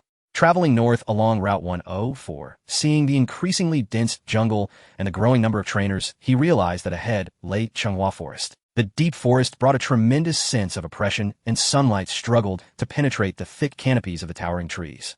The scattered rays of sunlight provided no sense of safety. In the dim environment, the shadows of the giant trees twisted into eerie shapes. Accompanied by distant bird calls and Pokemon sound, a sense of horror reminiscent of past life stories surged within him. What am I thinking? Scaring myself? Chen Yong shook his head to dispel the inexplicable fear. As expected, as the legends say, there were indeed an overwhelming number of Pokemon here. Along the way, various bug-type Pokemon crawled in and out of the grass, showing no fear of humans. Quite audacious. On the treetops, there were groups of Longbai and Monferno. One misstep could lead to stepping on a walking grass head, which would then cry and chase after you until it got food. Everywhere, young bug catchers were using nets to catch bug-type Pokemon, and trainers encountered their desired Pokemon, initiating capture battles. Chen Yong had also encountered decent Pokemon, such as Slacketh, but it was normal type, and its ability was quite troublesome, so he decisively gave up. At this moment, he gradually moved away from the forest's outskirts and ventured deeper. Here there were significantly fewer people, and light struggled to penetrate, creating a dark forest, where due to humidity, a large amount of fallen leaves had decayed, forming patches of black soil rich in nutrients, the favorite of grass-type Pokemon. At the roots of the large trees, numerous beige mushrooms with green spots were growing densely packed over time. As Chen Yong approached, the mushrooms suddenly swayed rhythmically, and then a large amount of beige powder was sprayed from the openings above, forming a large cloud one after another. A vast cloud of powder rushed toward him, blocking his path. What is this? Pokemon Shroomish LV-15, a very timid, prefers damp places, inhabiting the moist ground deep in the forest. During the day, it stays motionless under the leaves in the forest shade and the moist, decaying soil. Is its gender male. Type grass. Nature timid. Ability affects Spore. When attacked, may cause opponents to become poisoned, paralyzed, or fall asleep. Skills: Absorb, Beginner Tackle, Beginner Stun, Spore, Proficient, Leech Seed, Beginner Growth, Beginner Headbutt, Beginner. Inherited Skills: Spore, Beginner. TM, None, Shroomish. Hiss, this is the territory of Shroomish. Covering his mouth and nose, Chen Yong quickly retreated. That beige powder contains highly toxic spores. When Shroomish senses danger, it will shake its body, releasing poisonous spores that can wither plant from above. If inhaled, every joint in the body would begin to ache. A single Shroomish is not difficult to deal with, but they always gather in large numbers, becoming one of the most troublesome opponents in the forest that one does not wish to encounter. Who would have thought he would be so lucky to encounter them? A vast area around was a Shroomish territory, and trying to detour would take too much time. Since that's the case, gritting his teeth, let's do it. Shroomish, I'm just passing through. Can you let me through? I mean no harm. Cough, cough. Cough, cough. All the Shroomish shouted loudly, their tiny bodies shaking violently, releasing more poisonous spores that enveloped the surroundings. So, did they get angrier? Well, since negotiation isn't working, there's no choice but to fight. In that case, let's battle Shroomish. Send out your leader, and let's have a showdown. If I win, you'll let me pass. If I lose, he'll leave immediately. How about it? Chen Yong was confident. Although Shroomish was at a higher level than Shui fish, its skill proficiency was far lacking. Given their tendency to cluster, how strong could the leader really be? He was confident. Come out, Shui fish. Gut. He released Shui fish, confidently looking at the agitated Shroomish across from him, waiting for their lead. As the calls of Shroomish grew louder, Noga. Suddenly, a completely different voice came from a big tree nearby. Immediately after, a figure quickly leaped down, appearing before Chen Yong and Shui fish. Its body was as large as a kangaroo, primarily green and beige. It had 2 red claws on its limbs. The mushroom on its head formed a conical shape with 2 red spherical objects symmetrically growing on either side and a breathing hole in between. At the tip of its tail were 4 green spherical objects formed from hardened poisonous spores. It was the evolved form of Shroomish. Shroomish. Pokemon Shroomish LV24 loves warm and humid climates. It approaches enemies with nimble steps and can extend its short arms suddenly to deliver punches almost imperceptibly fast, boasting techniques that would make a boxer sweat. Gender male. Type grass fighting. Nature loner. Ability poison heal. When poisoned, its HP will not decrease, but rather increase. Skills tackle proficient absorb beginner growth, beginner poison powder proficient stun spore proficient headbutt, beginner sonic boom, beginner leaf seed proficient spore proficient toxic, beginner revenge beginner. Inherited skills swords dance beginner. TM none. As the breeze blew, Shui fish pretended to be indifferent and retreated to Chen Yong's side, tugging at his pants leg. Gak. Gut. I want to go back. With a face full of exasperation, Chen Yong withdrew the frightened Shui fish and took out the large rock snake's pokeball. Looking at the suddenly appeared Shroomish, he cursed himself for being foolish. How could a Shroomish colony not have Shroomish as protection? Otherwise, with their timid nature, they wouldn't dare to attack humans so boldly. Fortunately, although Shroomish is dual-type grass fighting, which perfectly counters his large rock snake. However, it has severe proficiency gaps in skills, and its sonic boom proficiency was evidently very low. You could even say it had hardly ever used it. As for grass-type skills, only absorb poses a threat, and leech seed isn't enough. As for poison type, what is that? The large rock snake scoffed. It could fight, relying on the expert-level steel tail of the large rock snake. It could certainly hold its own. Go large rock snake. He lightly tossed the pokeball, and the nearly 8-meter-long body of the large rock snake appeared in the arena. Roar. Noga. Noga. Noga. Shroomish looked at the large rock snake with a determined gaze, letting out a defiant cry. From the holes on its head, a large amount of stun spore was suddenly sprayed, enveloping the entire arena. Noga. Its muscles trembled, white energy swirling around its body before fading away. As it let out a spirited cry, the self-boost ability activated. The battle spirit within Shroomish surged. Self-motivation to boost dual attacks is it to paralyze with powder. Die in snake, dig a hole. Then harden to enhance yourself. Having mastered the technique of digging die-in, Snake quickly burrowed underground, dodging the attack of the paralyzing powder, silver gray, light shimmering across its body as it began to enhance its defense. Seeing the vanishing die-in, Snake, dully mushroom, felt a hint of panic but quickly regained composure. Green energy flashed across its body. Its form seemed to rise slightly. Then it powered its legs, unleashing its formidable jumping ability, leaping up onto a large tree. First it grew, enhancing physical and special attacks. Then it climbed to a high position to observe, perfectly avoiding the disadvantages brought by digging. Goodness, 2 consecutive enhancement skills. The battle instinct is impressive. Chen Yong internally complained about this being a crafty one, while continuing to command, since you've gone up, don't come down. Pointing at the field, the boy shouted, turn the ground into quicksand. Die-in Snake, Quicksand Hell. Quicksand Hell is a highly variable ground-based ultimate move capable of altering terrain, generating quicksand, and even creating sandstorm weather, causing continuous damage to opponents. It is very targeted against melee fighters like Dolly Mushroom. The ground began to tremble, the soil, transforming under the power of ground energy, becoming dry and gradually turning to sand, forming a quicksand area that sank towards the center.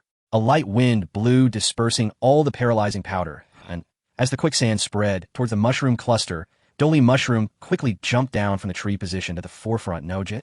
With a loud shout, it raised its hands, white energy emanating the force, tearing through the air, as it quickly punched the ground, generating a powerful fist wind that created a barrier against the advancing wind and sand. The ground cracked under the force of the heavy punch, with quicksand flowing towards the crevice, but given the speed of the quicksand filling the crevice was effortless. However, Chen Yong was still amazed by Dolly Mushroom's reaction. Impressive, no wonder, it's a signature skill sonic punch, fast enough to affect the flow of air. Stop it, Diane Snake. Commanding Diane Snake to seize control of the quicksand, Chen Yong looked at Dolly Mushroom, which had protected the mushroom cluster, and said, I mean no harm to the mushrooms. This move is still new for Diane Snake, and not yet refined. Since that's the case, let's battle Hoenn. Dolly Mushroom. No sa. No sa. Nodding, Dolly Mushroom calmed the startled mushrooms and returned to the field, its hands covered in fighting-type energy. Noga. Very well, come forth, Diane Snake. You stomp. Boom. With a tremendous sound, Diane Snake burst forth from the ground, its massive tail striking down towards Dolly Mushroom with immense force. Unwilling to back down, Dolly Mushroom did not evade, swinging its fists as Sonic Punch met the attack. With fighting energy, it struck first white energy, swirling heavily, impacting against Diane Snake's tail. Bang! Bang! Bang! Bang! The fierce winds scattered chaotically. Dolly Mushroom successfully blocked the assault, while continuously hitting Diane Snake's tail. The damage from the fighting-type skill still caused Diane Snake some pain, but fortunately its tail had been specially trained and hardened, allowing it to withstand the blows. Don't show weakness. Strike back with Iron Tail. Roar. In pain, Diane Snake angrily twisted its body, a silver-gray energy enveloping its tail, glimmering with a metallic sheen. With a relentless momentum, it slammed down once more. Bang! The collision of energy stirred up dust, creating violent waves that erupted suddenly. Noga. Dolly Mushroom cried out in agony, flying backward and crashing into a large tree. An expert-level Iron Tail against an initial proficiency Sonic Punch, the massive gap couldn't be concealed by attributes. Both being physical-type ultimate moves of the same level, the mastery of the skill was the main factor that created the disparity. Good job, Diane Snake. Roar. Diane Snake was quite pleased with its attack. In the distance, the mushrooms surrounded the struggling Dolly Mushroom, hopping anxiously. No SA waving a hand to signal for them to calm down, indicating that it was all right. Dolly Mushroom returned to stand before Diane Snake, panting heavily, its fists raised again, charging towards Diane Snake with Sonic Punch. What a warrior. Protecting its kin, maximizing its energy output. Diane Snake, Iron Tail. The scene repeated, the massive tail colliding with the fists, the explosion of steel and fighting-type ultimate moves, the determination to win against the opposing attribute, and the fighting spirit to protect its kin. Noga. Roar. Relentless Sonic Punches met with the immense force of Iron Tail. Ultimately, Dolly Mushroom was once again repelled, kneeling on the ground, gasping heavily. Diane Snake's gigantic form not only provided formidable physical defense, but also abundant stamina. Dolly Mushroom, do you want to continue? Chen Yong was moved by its fighting spirit, and couldn't bear to say, I'm just passing through, there's no need for a fight. Dolly Mushroom shook its head, stubbornly standing up. No essay. With arms outstretched, green light shone on Dolly Mushroom's body, and then a surge of green energy flowed from Diane Snake into its form. Visibly, its condition improved significantly, indicating a recovery of stamina. Chen Yong did not interrupt its super absorb, instead observing the greatly fatigued Diane Snake, then seriously gazing at the warrior opposite him. You felt it too, right? That guy's conviction and fighting spirit. Diane Snake. Roar. Ignoring the stamina drained, Diane Snake endured the damage from the grass-type ultimate move, recognizing the opponent's fighting spirit, even though it did not understand why it fought this way. Noga. Once again, Dolly Mushroom charged, show it respect with the maximum power of Iron Tail. Silver-white energy surged forth. This time, the massive tail struck down with incredible speed, creating a sound that sliced through the air. Bang! The same figure flew out again, crashing into a tree trunk. The huge tree toppled over. Yet this time, it did not rise again, collapsing to the ground. Ding. Battle ended. Diane Snake victorious, gaining 10 training points and receiving a large amount of experience. Ding. Dig and hardened skill proficiency increased. Ding. Iron Tail skill has reached the mastery limit and cannot be improved. Ding. Diane Snake level increased to LV 26. Phew, it's over. What a stubborn fellow. Thank you for your hard work, Diane Snake. Come back and rest. Recalling Diane Snake ignoring the hostile gazes of the mushrooms and the Dolly Mushrooms that appeared on the treetops, Chen Yong walked over to the Dolly Mushroom leader, taking out healing medicine from his backpack and carefully applying it to its body. No SA. A slight pain made it call out. The hostility in the eyes of the surrounding Pokemon slightly diminished. Although I don't know why you fought so hard, I must tell you that I'm really just passing through with no other intentions. I hope you recover well. Leaving the rest to its companions under the watchful gazes of the mushrooms and Dolly Mushroom, Chen Yong stepped into their territory and continued towards Canaz City. At that moment, his attention was drawn to everything before him. In the center of this wetland stood a massive, long-dead tree stump. Only half of the trunk remained hollowed out with a large hole carved near the ground. Inside the hole, withered branches intertwined, and decaying leaves accumulated into a huge nest. Inside, several beige eggs with green spots were placed. Around the tree hole, many mushrooms leaned against the decayed wood, nervously watching him, while the doly mushrooms guarding the wetland took up battle stances as if faced with a great enemy. So this is it. This is the reason for the battle. Chen Yong instantly understood that it was to protect these unborn Pokemon babies for the sake of the clan's offspring, for the continuation of their race. Heh! Self-deprecating smile, I've been seen as the bad guy. Looking back at the doly mushroom leader, supported by its companions in their exchanged gazes, Chen Yong saw its determination to protect the children, even at the cost of its life. Love truly is the greatest power, and a parent's love is the most selfless devotion. Smiling slightly at the doly mushroom leader, he walked straight to the nest nearby, taking out a large amount of Pokemon food from his backpack, and gently placing on the ground, stroking a small mushroom's head, as if speaking to them also, as if speaking to himself. Humans and Pokemon are part of this world. We live and grow together as friends, as partners. Although humans have indeed done many bad things, please believe that most people are still kind and willing to coexist peacefully with Pokemon. Today you have once again made me realize just how great and beautiful the power of love is. Thank you so much. Looking at the mushrooms comfortably closing their eyes, the doly mushrooms also relaxed, and Chen Yong stood up, smiling gently. Pokemon are indeed the kindest and purest beings. Waving goodbye, not lingering any longer. Goodbye, we will meet again, and I hope that next time we can be friends. Watching the gradually disappearing humans slowly vanish into the woods, the mushrooms hopped back to their little homes, and the doly mushroom leader smiled and nodded at his companions. No sa. Leaving the mushroom territory in an open grassy area, Chen Yong was setting up camp for the nearby Dian snake lay quietly resting, its body smeared with healing ointment, while Shuiwei fish arranged the gathered fruits on the dining table one by one. Thank you, Shuiwei fish. Gala. Shuiwei fish, do you miss your mom and dad? Gala. Gala. Tilting its head, Shuiwei fish thought for a moment and nodded. Really, they're the cutest beings in the world. Gala. Don't worry, when we return to Changhua City again, we'll take you back to see your family. Patting Shuiwei fish's little head, Chen Yong promised, you two Dian snake will go home together then, and we must roar. Thinking about his parents from his past life, and this life, one set being an ordinary middle-aged retired couple, the other being slightly affluent social elites. Different timelines, yet the same. They all gave their best to him, painstakingly raising him to adulthood. Tears moistened his eyes. Goodbye, Mom and Dad. This was a farewell to his past life. Thank you, Mom and Dad. This was gratitude for this life. Let's start preparing dinner. How about fruit curry for tonight? Gala. Gala. Roar. Okay, it will be ready soon. Looking at the two Pokemon Dian snake and Shuiwei fish, you are also my family.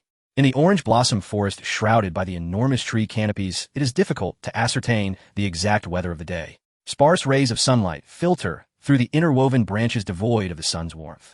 As the forest grows denser, the surrounding air becomes increasingly humid, and the earth emanates the fragrance of fresh grass. In the grass insect-type, Pokemon leisurely crawl up and down to exercise, occasionally glancing curiously at the humans walking by before continuing their morning routines, ignoring them. The startled walking grass and Lotad, shedding tears of grievance, quickly burrow into the grass and disappear, while atop the branches a lone acorn Pokemon happily gnaws on a tree fruit. Thus began a beautiful day. Chen Yong, walking along the path, shook off yesterday's despondency, spiritedly observing everything along the road, quietly savoring the beauty of nature. After a battle with the Shroomish yesterday, the strength of the Onix has improved. On the upcoming journey, in the absence of danger, challenges from wild Pokemon and trainers will be handled by the Swablu. Otherwise, the disparity between the two Pokemon would hinder future training and tactical arrangements. While planning the training for the Swablu, a figure popped out of the grass wearing a straw hat and holding a bug-catching net, energetically blocking the path. I've been waiting for you, trainer. Do you want to pass? Then let's have a Pokemon battle. Go, my bug-type champion. Caterpie. Swablu tackle. Bang. Oh, my bug-type champion. How infuriating. You really are strong. Ew, I will be back. After saying that, he burrowed back into the grass and vanished. Chen Yong stared in silence at the vanishing bug-catching boy. A bug-type champion. Level 5 bug-type champion. Defeating it felt utterly unrewarding. Even the system was too lazy to show up. Sigh. Come back, Swablu. He continued on his way. However, the bug-catching boy's appearance seemed to have open all along the way. Trainers emerged to challenge him. In the grass, numerous grass-type and bug-type Pokemon also jumped out to block the path. Each encounter turned into experience points for Swablu, allowing it to successfully level up to LV14 and learn the move Supersonic and Protect, significantly boosting its strength. Swablu had reached the brink of evolution, marking one of the goals of this journey. The jungle's landscape was ever-changing. Leaving behind vast wetlands and grass, Chen Yong arrived at a rare, open area. The trees here grew straight toward the sky, unlike the previous massive trees, exhibiting different postures and forming a colossal canopy that blocked the sun. The large trees here were lined up along both sides of the road, their trunks orderly and branches intricately woven into a vast net, marveling at nature's craftsmanship. "Hello, you Pokemon trainer." A polite voice came from a young boy dressed in a black t-shirt, yellow cargo pants, and a red cap adorned with a league badge, smiling at Chen Yong. "I am. Nice to meet you. I am Akong from North Orange Blossom City, traveling to become a general-type expert like Mr. Chinley. Please battle me." "Ah, fan of Mr. Chinley." Amused, Chen Yong scratched his head and said, "As a Pokemon trainer, I would never refuse a challenge. Finally, a worthy opponent.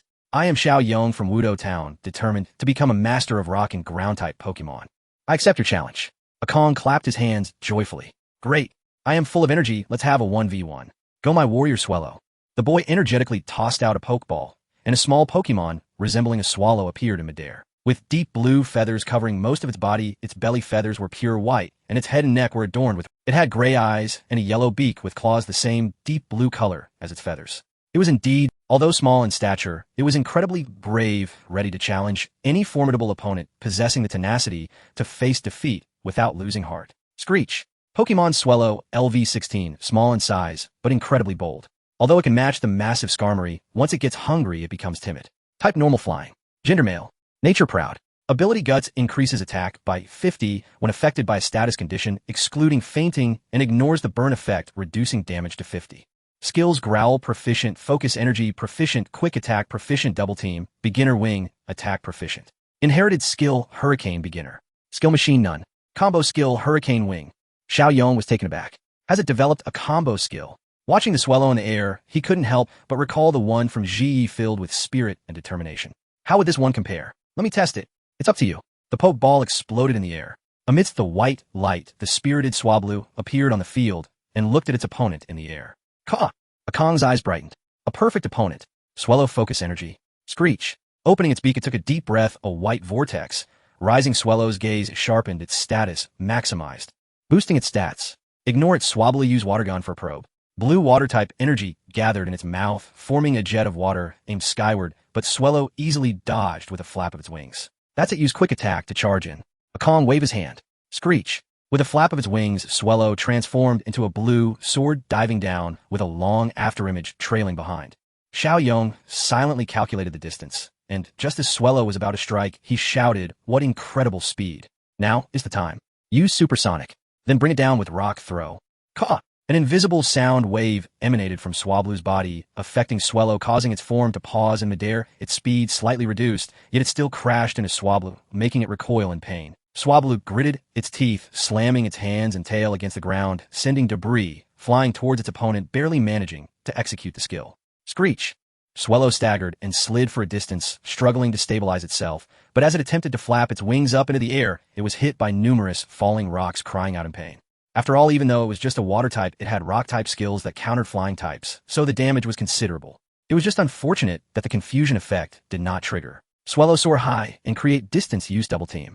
Akong aimed to utilize the advantage of flight for harassment attacks.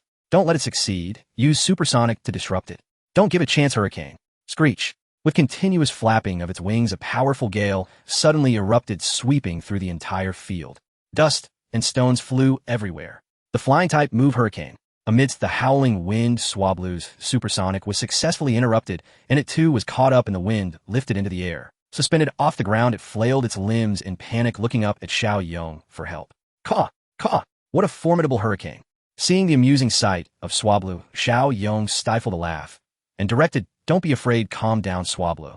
Use your strongest water gun forward. Escape the range of the hurricane. It's too late. Swellow Hurricane Wing." Akong would not miss the opportunity, fully utilizing Swellow's speed to attack Swablu, who couldn't take advantage of its position.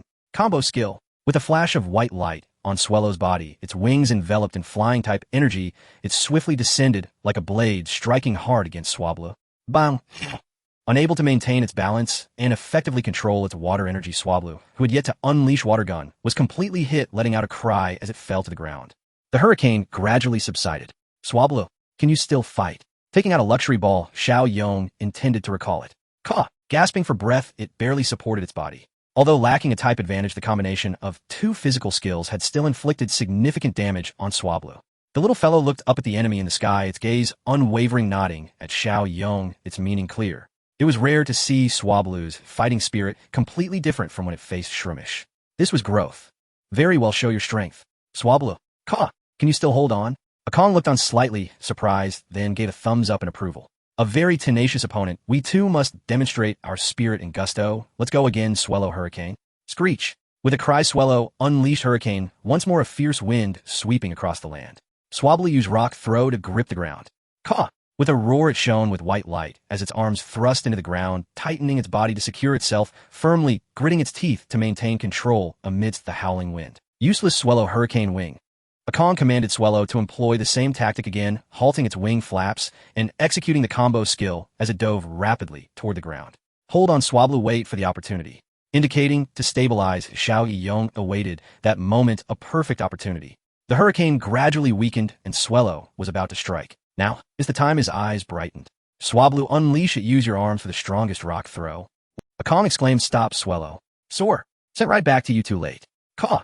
Seeing Swablu's arms dug into the ground, a surge of blue water erupted from its body, enveloping it completely, suddenly boosting its momentum. Perfect timing. It was the torn ability. When health decreases, the power of water-type moves increases. Although there was no boost for rock-type skills, Swablu's strength would recover somewhat. Caw. With all its might, the little one lifted its arms from the ground. Crack! The sound of breaking echoed. Along with it, massive rocks rose. With all its strength, the little fellow smashed the rocks down onto the approaching Swellow. Boom! Screech! The debris flew everywhere. Swellow let out a cry of anguish. The acceleration from the downward dive, combined with the recovery of its strength, unleashed immense brute force. The rock-type skill struck twice as hard. This strike, the timing was perfect with the right conditions. A sharp guttural cry, SSS-ba, ripped through the air as dust exploded outward, accompanied by the thunderous crash of colossal impact and the heavy thud of falling stone. Alguyen, the composure that had once defined him, vanished entirely. Even Akong, usually brimming with spirited resolve, now stared anxiously at the battlefield. After a long silence, the swirling dust gradually settled. Amidst the shattered rubble of broken rock, Alguyen lay unconscious. Nearby, Shuyu rested motionless on the ground, breathing shallowly.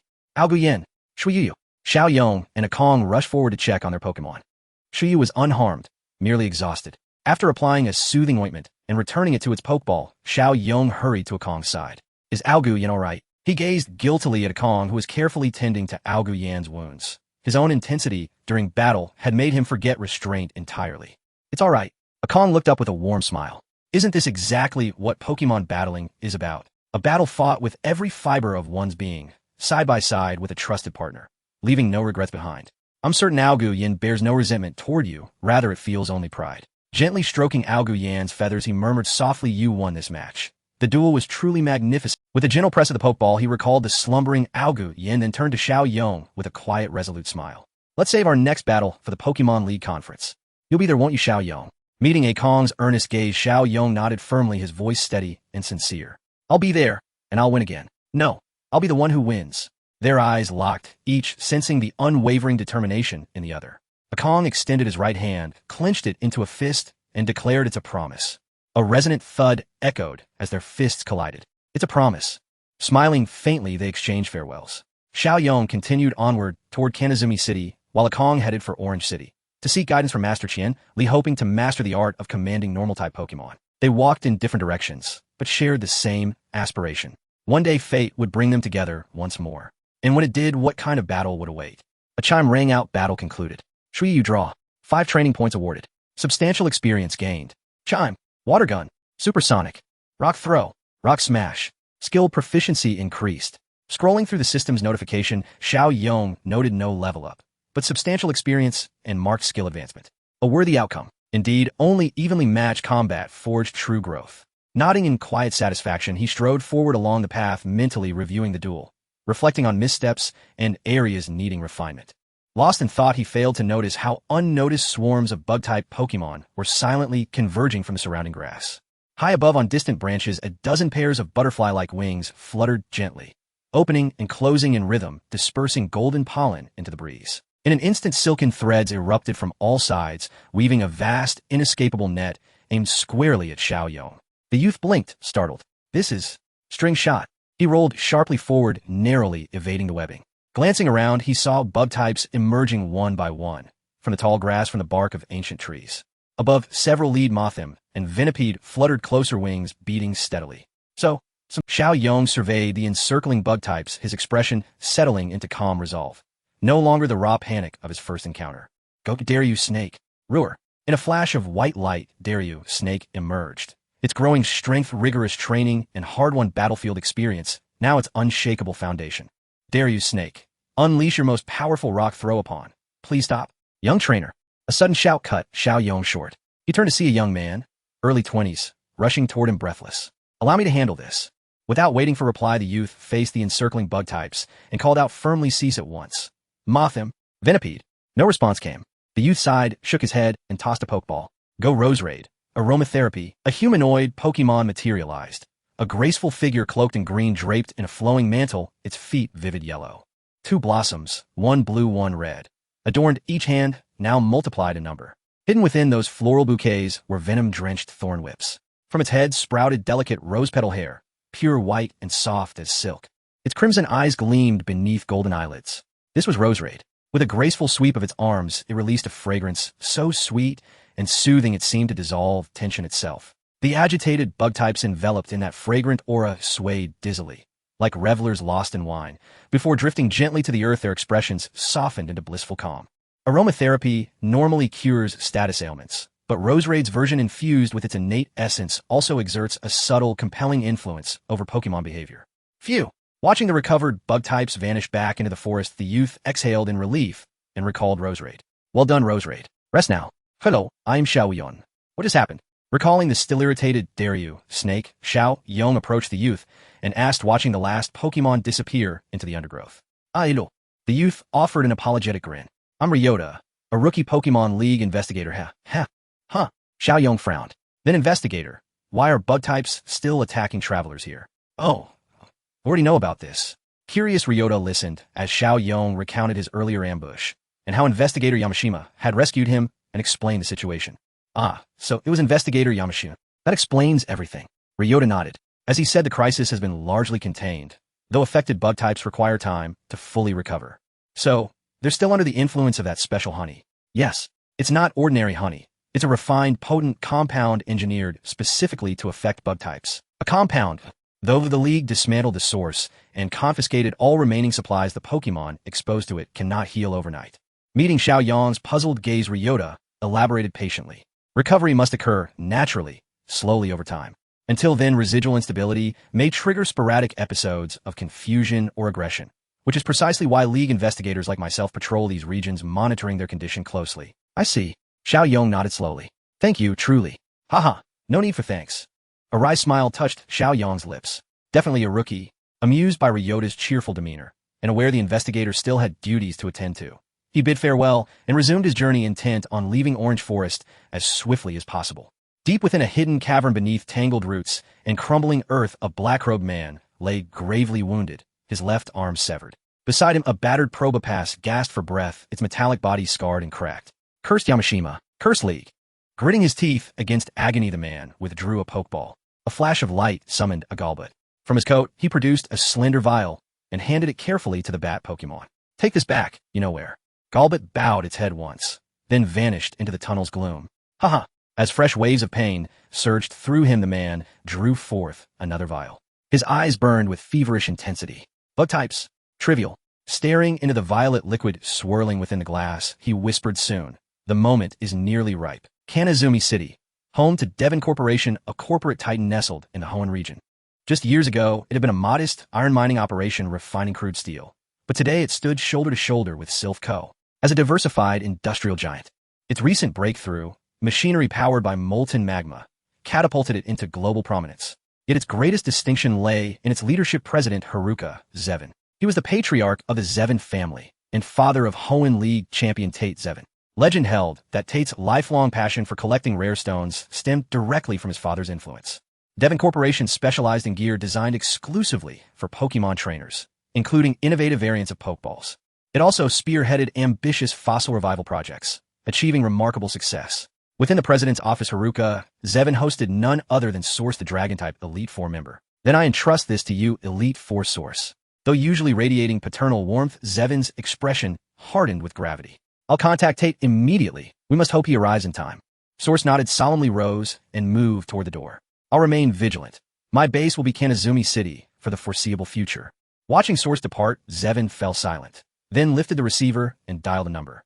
There's something urgent. After wandering in the forest for several days, I utilized the water leap fish as the main force in battles during the day, familiarizing myself with defensive skills to earn training points. At night, I allowed the Onix to take it underground or to the hills for special training. The Onix absorbed minerals and hard substances to enhance its physical qualities, while the water leap fish trained its strength and skill power using rocks and hard stones. Days passed, and not only did the proficiency of its skills increase, but the water leap fish also reached level 16, standing on the brink of evolution. At this moment, it was accumulating energy, ready to break through at any moment.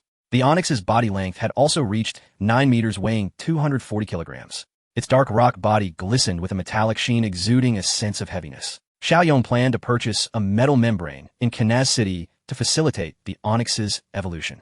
At its current stage, its defense was already maxed out. Moreover, the household had also prepared a large quantity of minerals and hard rocks ready to absorb them together to facilitate the breakthrough to evolution. As the surrounding trees grew shorter, the grass thinned out. The increasing number of trainers made Xiaoyong aware that he was about to cross the Orange Blossom Forest and arrive at Kanaz City. Soon the view suddenly opened up, revealing a flower shop at the edge of the forest. The surrounding trees and grass transformed into vast patches of flower clusters and fruit trees. This was the Holy Orange Blossom Flower Shop located at the northern exit of the Orange Blossom Forest. It marked the exit from the Orange Blossom Forest, facing the exit of the forest backed by the river of the Meteor Waterfall, gazing across the lake at Kanaz City. To the east was the official road leading to Kanaz City. Seeing the large variety of fruits planted outside the flower shop, Xiaoyong approached to purchase more, as the fruits here were quite cheap.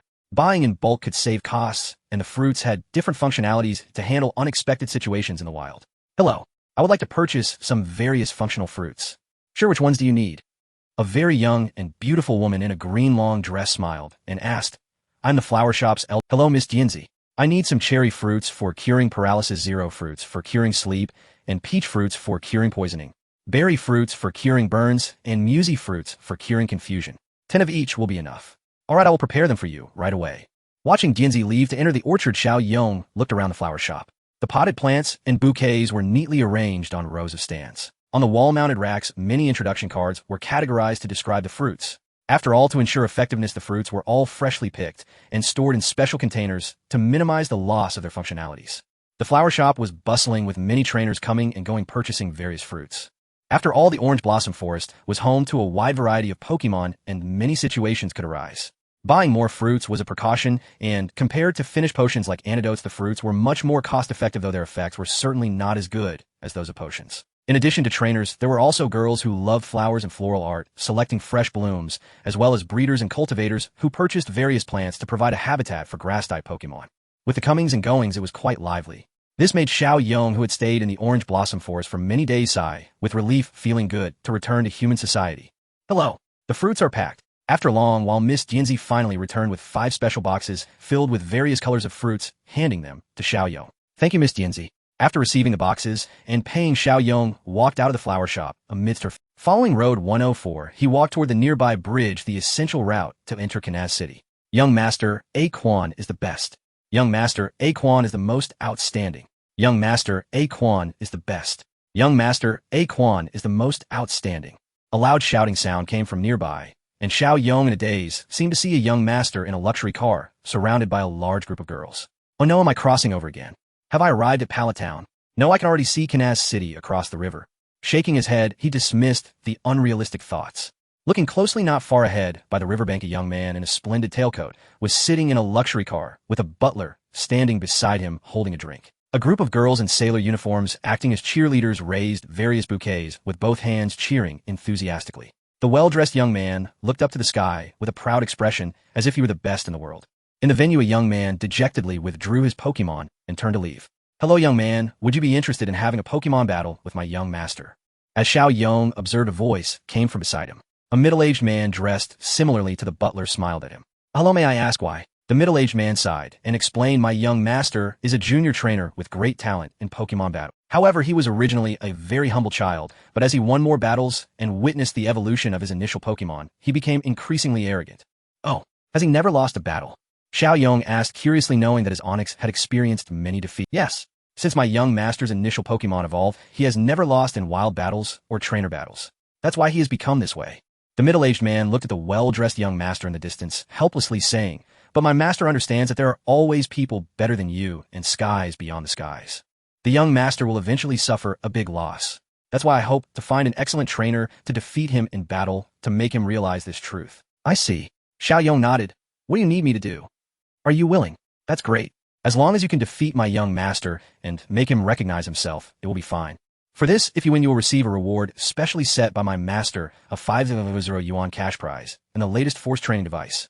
The middle-aged man said, happily taking out a card and a device resembling a vest embedded with many metal plates. Chen Yong's eyes lit up. This was a pretty good reward. The force training device could automatically adjust according to the Pokemon's physical condition, transforming to be worn on the body for weighted training. It was much more advanced than the weighted gear he had bought before. Plus, there was a cash reward, why not? Moreover, as a trainer, one should never shy away from battles. All right, leave it to me. Filled with determination, Chen Yong walked towards the well-dressed young man named Aquan. At this moment, the luxury car was surrounded by captivated onlookers. Perhaps because of Aquan's impressive performance in previous battles, no one dared to challenge him. Young Master, Aquan is the best. Young Master, Aquan is the most outstanding. Hello, I am Chen Yong, and I have come to battle you. Amidst the cheers, Chen Yong's voice rang out. Oh, another challenger. Aquan stepped down from the car, waving a hand to silence the cheering girls looking up at him with pride. I'm the strongest newcomer. You are not my opponent. Among the onlookers, some had witnessed the previous battles and agreed, exactly, young master, Aquan is too powerful. This year's Rookie King will definitely be you. Yes. This young man seems to be a rookie too. How could he possibly be young master Aquan's opponent? Exactly. Young master Aquan is the best. Young master Aquan is the most outstanding. Hearing the discussions around him, Chen Yong shook his head. Without battling, how do you know I will definitely lose? Will you definitely win? He shrugged helplessly. A frog in a well can never see the vastness of the sky. What did you say? You arrogant brat. Daring to say such things about young master. Aquan, you're quite bold.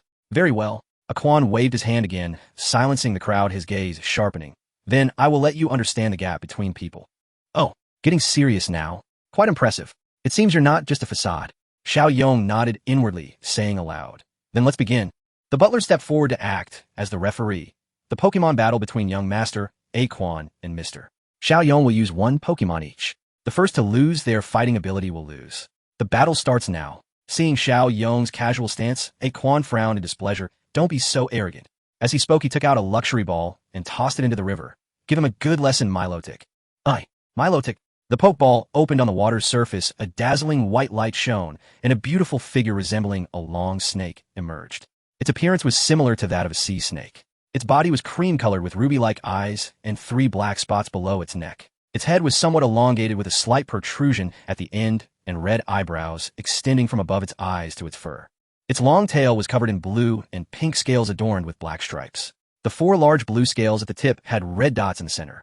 It is known as the most beautiful Pokemon, a rare Pokemon endowed with gentle power that can soothe people's anger. Milotic. Milotic. It is said that Milotic typically resides at the bottom of clear lakes and emerges when conflicts arise, soothing people's agitated hearts and calming disputes. Its beautiful scales exhibit rainbow-like colors, changing various hues depending on the viewing angle. When it emits a bright pink glow, it releases waves that can calm troubled hearts. It is said that after witnessing the graceful form of Milotic, all anger in one's heart can be soothed, completely forgetting the emotions of conflict. This is an extremely rare Pokemon evolved from the Feebas, yet to this day, no one has been able to definitively explain how the ugliest Pokemon Feebas transforms into the beautiful Milotic. However, the little boy who traveled through time knows that as long as he possesses beautiful scales and raises the beauty level of the clownfish above 170, it can evolve. But the problem is that beautiful scales are actually not difficult to find, and beauty can be cultivated. What is truly challenging is how to make the seriously insecure clownfish feel beautiful. This is what stumps those trainers who breed clownfish because they admire Milotic the most. No matter how many times I see it, Milotic is still so beautiful. Ignoring the surrounding admiration, looking at the Milotic shimmering with vibrant colors under the sunlight in the lake, the little boy knows it is a formidable opponent and must not be deceived by its beautiful appearance. He recalls Milotic, the champion Pokemon of Macaulay in the original story. System: Pokemon Milotic LV-18, said to be the most beautiful Pokemon, with the power to soothe anger and hatred as well as quell conflicts. Gender: female. Type: water. Nature: lonely. Ability: Marvel Scale, which increases defense by 1.5 times when affected by a status condition. Friendship: 0. Skills: Water Pulse, Proficient Water Gun, Expert Tackle, Proficient Wrap, Proficient Bounce, Level 20 Entry Twister, Proficient Captivate, Proficient Aqua, Ring, Proficient Attract, Proficient. Inherited Skills: Ominous Wind, Proficient Miss, Proficient. TM Skills: Protect, Proficient Rain Dance, Proficient. Except for Bounce, which is at entry level, all other skills are proficient, and Water Gun has even reached expert level. Indeed, it is not a spoiled child. What? Are you shocked by my Milotic? Aquan looked at the little boy staring at Milotic, thinking he was intimidated, and arrogantly said, "Come on, let me see your Pokemon. With challenges, it's exciting." He thought the Pokeball go. Swablu. Click. A flash of white light appeared, and Swablu energetically appeared on the riverbank, full of fighting spirit, as it looked at Milotic in the water. "Huh, a Swablu?" Aquan snorted arrogantly. "Let's begin. Milotic, use Captivate." Swablu. Milotic twisted its body, and a beautiful yet enchanting song floated from its mouth, creating an invisible wave that collided together Milotic. However, Captivate is a guaranteed hit skill. Although slightly weakened by Sonic Boom, it still hit Swablu, causing mental damage. Swablu grimaced in pain. "Now's the time." Attract. Aquan would certainly not miss such an opportunity. Taste my control strategy. Milotic. Milotic completely revealed its form, its beautiful scales shimmering with iridescent colors under the sun, looking at Swablu with watery eyes. "Oh no, Swablu is male." Swablu, close your eyes, use Sonic Boom. Click. Supported by its proficiency, Swablu quickly acted, its fin-like horns emitting invisible sound waves. Useless Captivate. The song was everywhere, and Captivate hit Swablu again, causing mental damage that made it involuntarily stop its skill, holding its head in pain. The controlling skill completely disrupted the little boy's rhythm. Swablu, get it together. Rock Slide. Click. With a clap of its arms, huge power lifted the rocks from the ground, sweeping towards Milotic. But Milotic was very agile, sinking into the water to evade the rock attack. Useless Attract, Ominous Wind. An invisible aura enveloped the area as a purple wave of light shot from Milotic's eyes towards Swablu. Now, Protect. Click. A white barrier enveloped Swablu's body, blocking Milotic's attack, but the success rate of Protect. Let's see how many times you can protect. Milotic used Twister. Swablu. Enhance Rock Slide.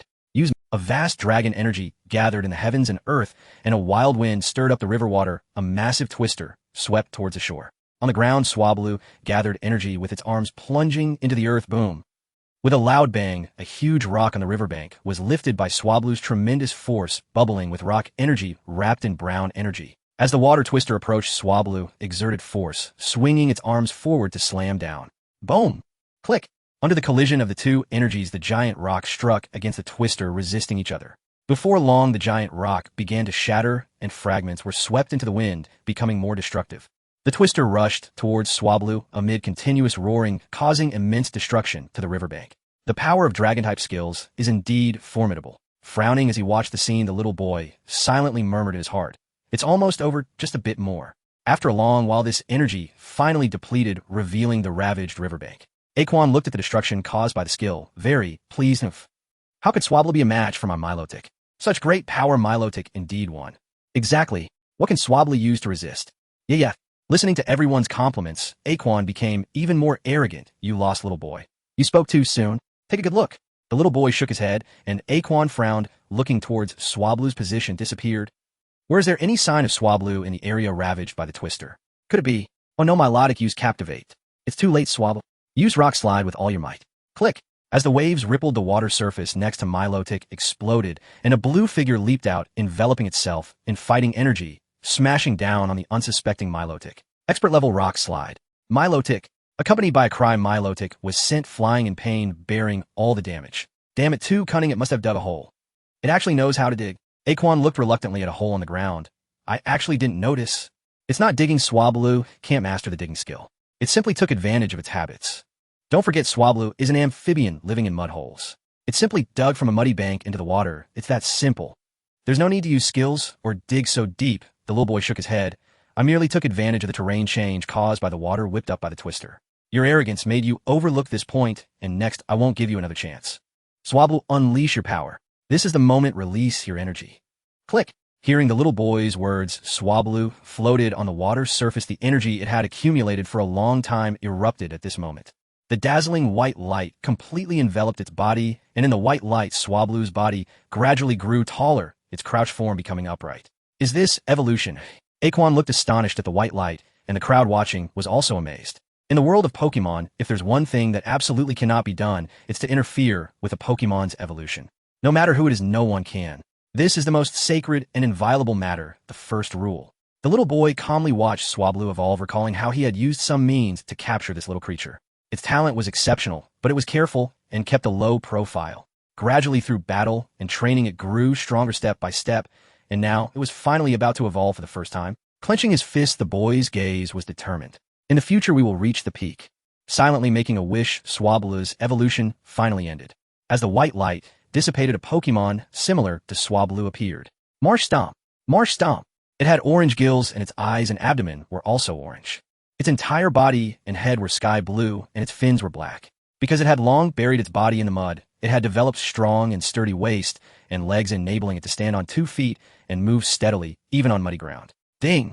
Swablu evolved in a Marshtomp, level increased to LV 18. Ding! Marshtomp learned the skill Earthquake entry, Mudshot entry, Surf entry. Great! The level has risen to 18, gaining ground type, and learned 3 new skills, especially the Earthquake, the ground type ultimate move. Pokemon Marshtomp LV 18, it moves faster in the mud than it swims in water. Type Water Ground. Gender Male. Nature Cheerful. Ability Torrent, which increases the power of water-type moves when its HP is low.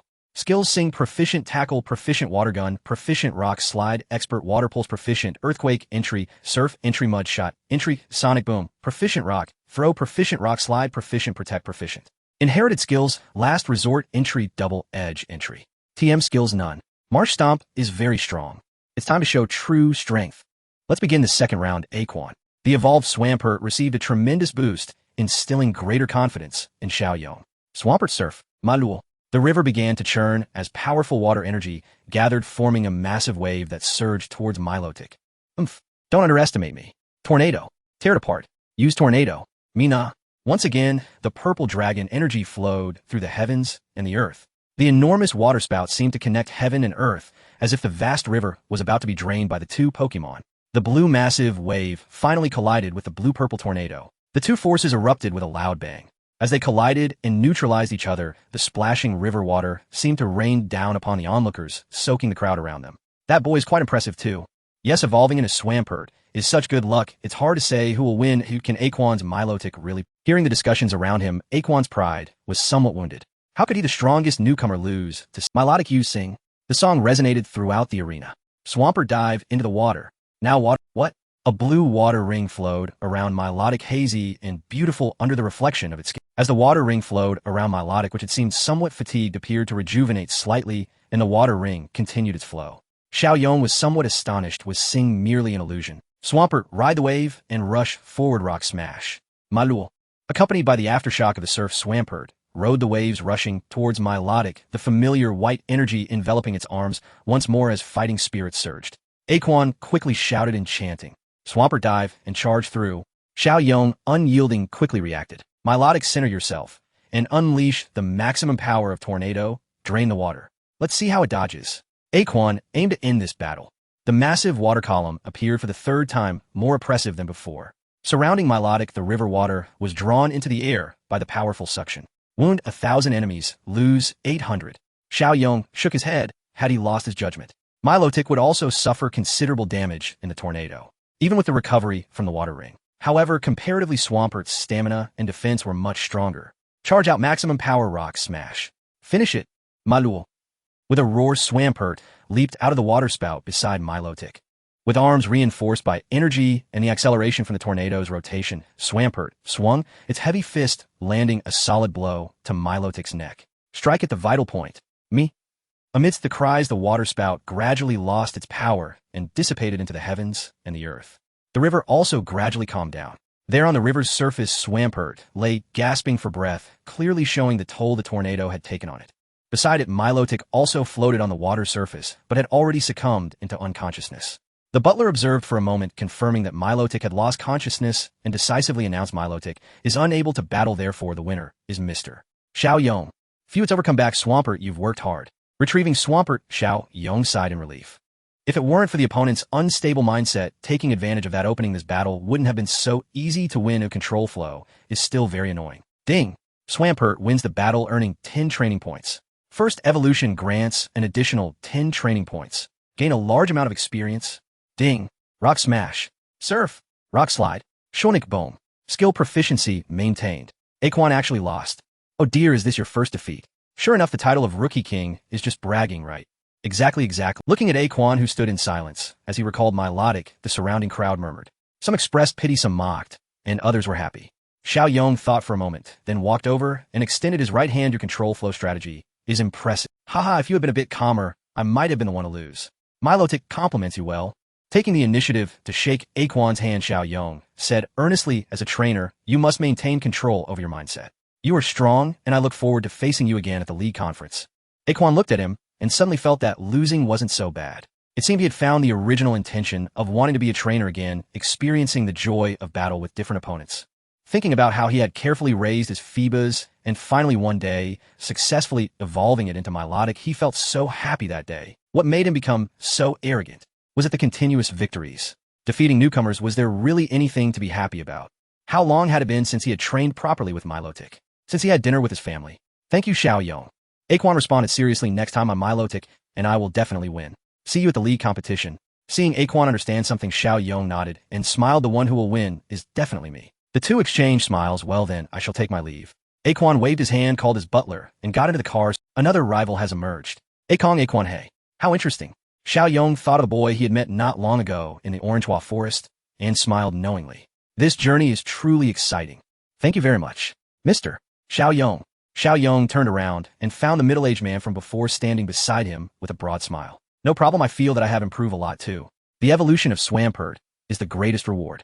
The middle-aged man took out a cash card and a training device and handed them to Xiao Yong. Then I won't stand on ceremony. Accepting the reward, it was previously agreed upon, so there was no need to feel shy. All right then, I shall take my leave. Mr. Xiao Yong, I wish you a pleasant journey. When you come to Kanaz City in the future, feel free to come here. The master and young master will surely welcome your arrival. The middle-aged man quickly walked away after giving Xiao Yong a business card. Kusunoji Shipping Company. I feel like I've heard of that before. Unable to recall, Xiao Yong put away the business card. Kanaz City. I'll think about it then. Rejecting the challenges posed by surrounding trainers under the pretext of healing Swampert, Xiao Yong quickly left the riverbank and continued towards Kanaz City. He was eager to visit the Pokemon Center, rest, well, take a shower, and enjoy a big meal. Sitting in a luxury car, Aquan gazed out the window, quietly contemplating today's battle. After a moment, he took out Milotic's luxury ball. I am Soda Milotic. Next time, let's take our revenge together in the light.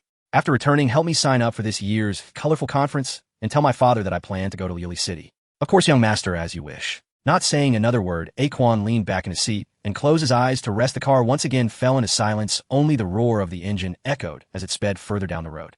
Kanaz City is a beautiful coastal city with a lookout on the nearby mountain featuring many large buildings and skyscrapers. Centered around Devon Corporation, many important industries in the Hoenn region are located here. Devon Corporation headquarters, trainer school, Rock-type, Kanaz Gym, the dojo for teaching the cutting technique, and the largest shipping company in Hoenn, Haiyuan shipping, etc. To enter Kanaz City from Orangewa Forest, one must cross the Kanaz River Bridge to arrive at this city, which is praised as the city pursuing the integration of nature and science. Just like the magic capital from Xiao Yong's past life with skyscrapers and modern facilities. As one of the major cities in the Hoenn region, Kanaz City has always been the economic, industrial, and maritime center of the Northwest region. Many travelers and workers come here from all over Hoenn. Even travelers from the Kanto region and Sinnoh region visit to sightsee and challenge gyms. Thus, the entire city appears to be very lively, with people coming and going in the streets. Following the crowd, Xiao Yong finally arrived at the first stop of his journey, the bustling city with the Rock-type Gym, Kanaz City. With the help of signposts and constant inquiries, Xiao Yong finally spotted the enormous red building in the distance, the Pokemon Center of Kanaz City. Upon entering the lobby and handing over the Pokeballs containing his Onix and Swampert to Nurse Joy for safekeeping, Xiao Yong headed straight to the phone booth to video call home. Is that you, Xiao Yong? It's been so many days without news. Are you doing well? Mom and Dad are really worried. Seeing his mother on the screen brought warmth to his heart. Xiao Yong cheerfully replied, Don't worry, Mom. I just stayed a few extra days in the Orange Forest and encountered many new experiences. I'll tell you all about it when I get home. That's good to hear. Just make sure to stay safe. I will, Mom. By the way, I'll be in Kanaz City for 2 days challenging the Rock Gym. Could you send over those minerals? You're going to challenge the gym? Alright, I'll send them right away. It's at the Pokemon Center in Kansas City, right?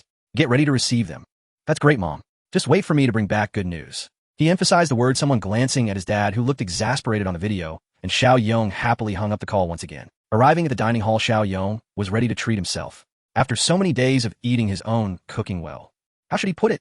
It was just filling enough. After all, cooking noodles was simple enough, just needed hands with no technical skill required. After devouring his meal, he returned to the lobby to retrieve his 2 Pokemon, now fully healed.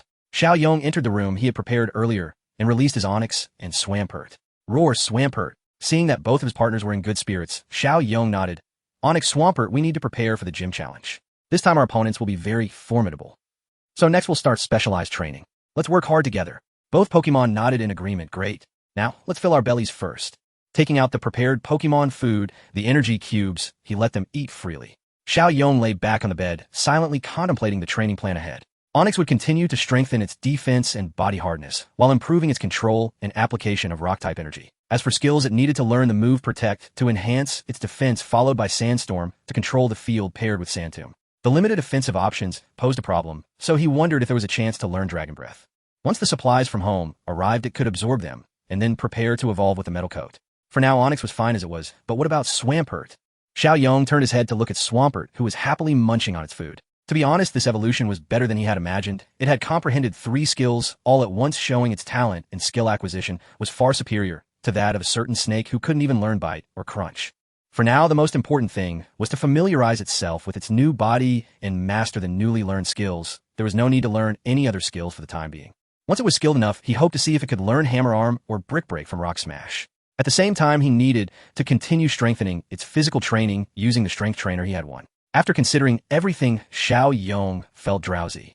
Onix Swampert, after you finish eating, make sure to rest well. Good night. Roar Swampert. Finally, he could have a comfortable sleep. Everything else could wait until tomorrow.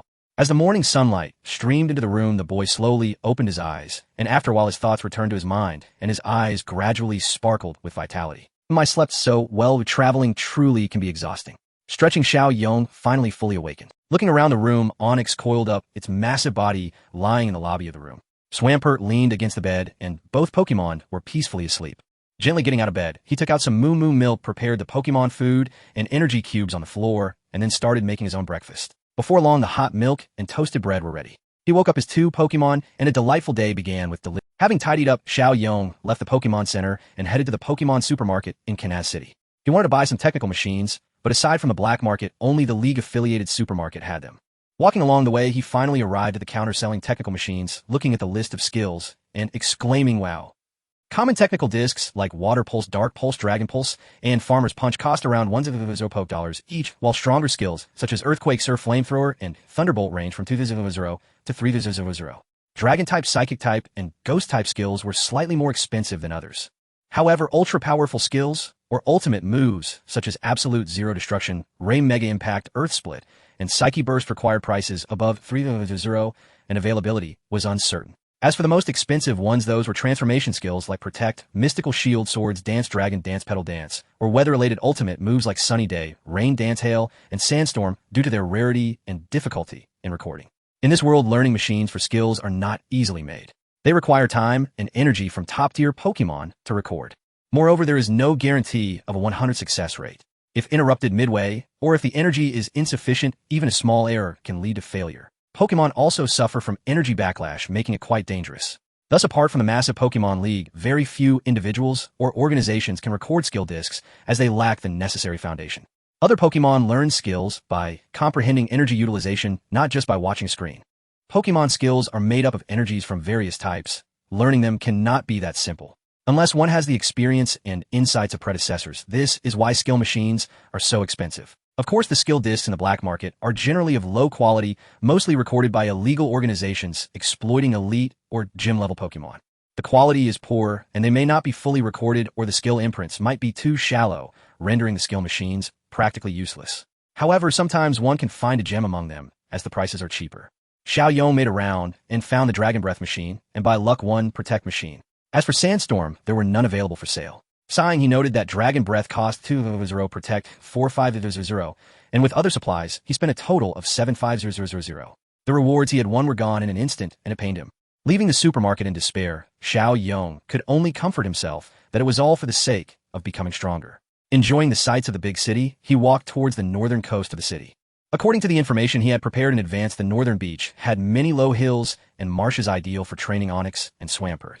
It was an excellent venue with many trainers allowing for training and battling simultaneously to improve their strength in pursuit of the first badge. With that thought, Chen Yong suddenly felt filled with energy and quickened his pace towards the north of the city. At that moment, outside the orange forest, a strange man, cloaked with a hood that concealed his face and a trench coat covering his body, lurked in the shadows of the trees, approaching Kanaz City. At this time, there were not many people on the beach, as it was still early. Apart from a few trainers training their water-type Pokémon, there were also some old fishermen who loved to fish. Can you hold on? Gia did boost again. For the second round of boosting, Duan held nothing back. He equipped the previously obtained training device on his Swampert, which automatically adjusted to fit its body size and calibrated to a weight of 100 kilograms. Suddenly a loud bang echoed. Swampert. The pressure hit unexpectedly, causing Swampert to flop onto the sand, comically spreading its limbs. Shaking his head in amusement, he manually adjusted the weight to 80 kilograms. Having just evolved, Swampert had not fully mastered its strength, so it was better to take it slow initially to avoid hidden injuries. Let's get accustomed first. Swampert, your top priority now is to familiarize yourself with your body and master your new strength and skills. Except for earthquakes. The power of earthquakes is too great and indiscriminate. It's best to practice gradually in a professional setting until you master your own strength. After you become familiar, continue to enhance your strength, especially your arms. Gradually increase the weight while trying to use your strength to break the waves. You must withstand the pressure of the sea to forge yourself effectively. Swampert. Having adapted to the training device, Swampert responded earnestly. Very good. Go practice in a shallow sea, but don't go too deep. Chen Yong carefully instructed, watching it nod before turning to the sea and then back at Onix. Onix, your task is a bit heavy. First, you need to learn 2 skills and master them, then continue to absorb rocks and minerals to enhance your. The gym battle will depend on the situation, but Swampert will definitely be the first to battle. Your current goal is to absorb energy to the fullest and accumulate strength. Once I get the metal coat, you can evolve. Onix nodded. Their bond from growing up together needed no more words. Taking out 2 skill discs he had purchased, he placed the Protect skill disc on Onix's forehead. As the disc transformed into white light and merged into its head, Onix closed its eyes, comprehending and learning. Seeing this, Chen Yong quietly sat down beside it, watching Swampert train in the distance while waiting for it to comprehend and learn. This wait lasted for 2 hours. Ding! Onix has learned the Protect skill beginner. Onix finally opened its eyes and nodded at Chen Yong. Very encouragingly patting its body, he said, with the Protect skill, you can communicate with Swampert. It will help you improve. Chen Yong took out the Dragon Breath skill disc again and asked it, can you still hold on? Is there any discomfort? After all, this is the mental energy imprint of a champion-level Pokemon. Although its gentle learning too much at once can be overwhelming. Therefore, it's best to control the number of skills learned each time to 1 or 2, digest them before continuing. Roar. Shaking its head, Onix indicated it could still continue. Seeing this, Chen Yong had no choice but to trust it and pressed the disc against its forehead again. The same glow once again merged into Onix, which closed its eyes and fell into a meditative state. Chen Yong breathed a sigh of relief, feeling assured as he prepared lunch. The number of people on the beach, trainers battling young girls, sunbathing, old men fishing, and families having fun all contributed to the light. In the distance, Swampert repeatedly struck the waves, with its arms being knocked over by the waves time and again, only to rise again, maintaining its balance against the pressure while continuously repeating the process. Ding! Onix has learned the Dragon Breath skill beginner. Meanwhile, as the system notification chimed, Onix finished learning and proactively crawled into the shallows, briefly blinking its eyes before enduring the discomfort brought by the seawater. Then it closed its eyes again, resuming the water-treading training it was accustomed to, strengthening its resistance. Smiling at the 2 Pokemon, Chen Yong also changed into sports gear to start training his own body. After all, trainers also need a good physique. While he didn't expect to be as strong as a certain genius from Masera Town, at least he should be able to withstand Pikachu's electric shocks, right? Thus, the first day of special training gradually unfolded as 1 trainer and 2 Pokemon began their final preparations before facing the gym leader. Day after day. The Kanaz Gym is the official gym of Kanaz City. The gym leader, Miss Du, once specializes in Rock-type Pokémon. Trainers who successfully challenge her can obtain the Rock badge. The real Du is not like her game counterpart, easily capturing a grass or water-type Pokémon to clear the challenge. As the gym leader of a major city like Kanaz, Du possesses immense strength and potential. Graduating with excellent results from the Pokemon Trainer Academy, she holds the position of Rock-type gym leader thanks to her elite-level skills, which have gained recognition and high expectations from the league higher-ups. Among the many gym leaders in the Hoenn region, the youngest are Du and the twin gym leaders from Green Ridge City, both young and powerful. Moreover, her strength is rapidly increasing. As a rock-type expert, Wudou appears to be a composed, quiet, and outstanding student. After graduating from the trainer school in Kanaz City, she became a gym leader while also serving as a teacher. Deeply influenced by rock-type Pokémon, she has a great passion for searching for rare stones, much like a certain champion from Hoenn who is not very diligent. Wudou's rock-type gym is located in the northern part of Kanaz City, occupying a significant area. The entire building resembles a small mountain, with its earthy-colored surface making it appear as a true massive rock mountain from a distance, solid and steady. Just like the feeling given by rock-type and ground-type Pokémon. Standing in front of the gym's entrance, Chen Yong felt slightly excited. Finally, the time to challenge the gym had come. He had worked hard, and prepared for this moment for a long time. After 7 days of rigorous training by the sea, both Onix and Swampert had become stronger. Their mastery of new skills and control of their own strength had made significant progress. Onix's level rose to 27, while Swampert reached level 19. The vast amount of training points obtained from battles and training had been fully utilized, greatly increasing their skill. Although he had battled many trainers as a novice trainer himself, he and his Pokemon had little experience even at the beginner level. Occasionally encountering opponents with some strength only caused minor troubles. After all, with the knowledge and insights gained from 2 lifetimes, coupled with an adult's mindset against children in battles, winning was relatively easy. Thus he yearned for strong opponents who could make him stronger, and the gym leader was the best teacher in goal. Each gym leader cultivates multiple tiers of Pokemon, adjusting and varying them according to the strength of the trainers who challenge the gym. Otherwise, if a novice trainer faced a level 60 main Pokemon in battle, there would be no need for contest. It would be a complete crush. Therefore, selecting the Pokemon to battle based on the opponent while maintaining pressure and appropriately easing off is the primary means of evaluation for gym trainers. Of course, if they encounter a novice with excellent strength and potential, they will take it a bit more seriously, showcasing their strength while assessing the trainer's temperament and command skills. Thus, winning or losing is not the most important thing. Demonstrating one's strength and gaining the gym leader's recognition is what truly matters. It's time. Steadying his mind, Chen Yong pushed open the door to the Kanaz gym with determination. With the creaking of the door, this moment had finally arrived. The dim light illuminated the gray rock walls, contrasting starkly with the imagined grandeur. Just like the attributes of the Kanaz dojo, the entire dojo was filled with dark tones, with the surrounding walls and floors made of real rocks, uneven and rugged. Upon entering, there were massive rock sculptures on both sides, and right before Chen Yong was the entrance to a cave, dark and mysterious. The entire arrangement showcased the understated and reserved nature of the rock theme, leaving only heaviness and hardness. Taking a deep breath, Chen Yong realized this was the beginning of the assessment. A long rock path awaited, and defeating the apprentices before him would allow him to meet the dojo master, facilitating the master's assessment of his strength. Stepping into the dark cave, the scattered lights were sufficient to illuminate the path, and following the road ahead, Chen Yong sensed he was climbing upward. "Are you the challenger this time?" Just as he was lost in thought, a boy wearing a straw hat walked out from the corner. "Hello, I am Chen Yong from Wudou Town." Nodding slightly, Chen Yong's mood gradually calmed. "Very well, I am an apprentice of the Kanaz dojo, a junior trainer." With a slightly proud expression, the boy introduced himself. "My name is Wufoo. Judging by your appearance, you must be a novice trainer, right? First time at the dojo?" Yes. This is indeed my first time participating in a dojo battle." There was no denying that Chen Yong was indeed a novice, a fact he couldn't refute. "As a newcomer, you're challenging the dojo." Wufoo shook his head dramatically with a look of disappointment. "I think you should reconsider. After all, the gap between novices and juniors is quite significant." "Indeed." Chen Yong nodded earnestly, expressing his agreement. "But I still wish to give it a try. Please guide me." All right. Since I am a dojo apprentice, let Master Wufoo teach you a lesson." With a flick of his hat, Wufoo nodded arrogantly and threw out his pokeball. "Goat Geodude." "Hey, ja. A burst of white light flashed, revealing a healthy rock-shaped Pokemon before. Pokemon Geodude, LV-15, rock-type Pokemon, primarily inhabiting mountain roads, often buries half its body underground to observe climbers. Gender male. Type rock ground. Nature calm. Ability Rockhead, immune to recoil damage from its own moves. Friendship 0. Note: friendship will not be displayed beyond the main character's team, as it is not relevant. Moves: tackle proficient, rollout proficient, defense curl, expert, rock, Polish proficient. Inherited moves: none. TM Rock Tomb proficient. Geodude was much stronger than expected, especially in terms of move proficiency, as my system helped increase it so quickly. These dojo apprentices have significantly improved their strength through training and countless battles.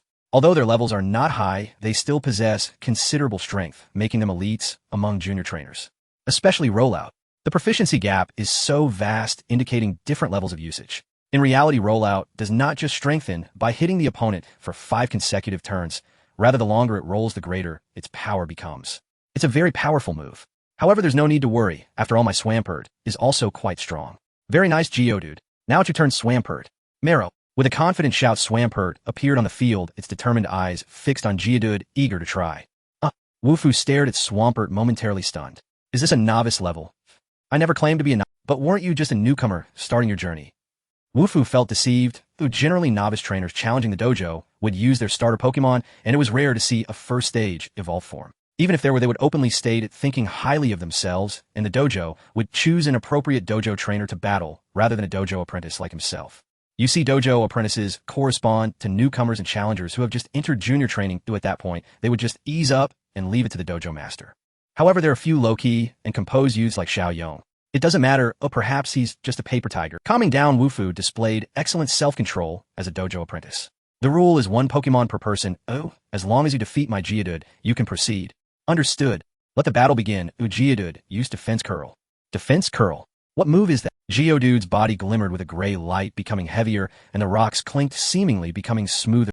Chen Yong understood this was combining Defense Curl rollout and Rock Polish into one attack. Each move is unique with its own energy operation method. It's not simply 1+1.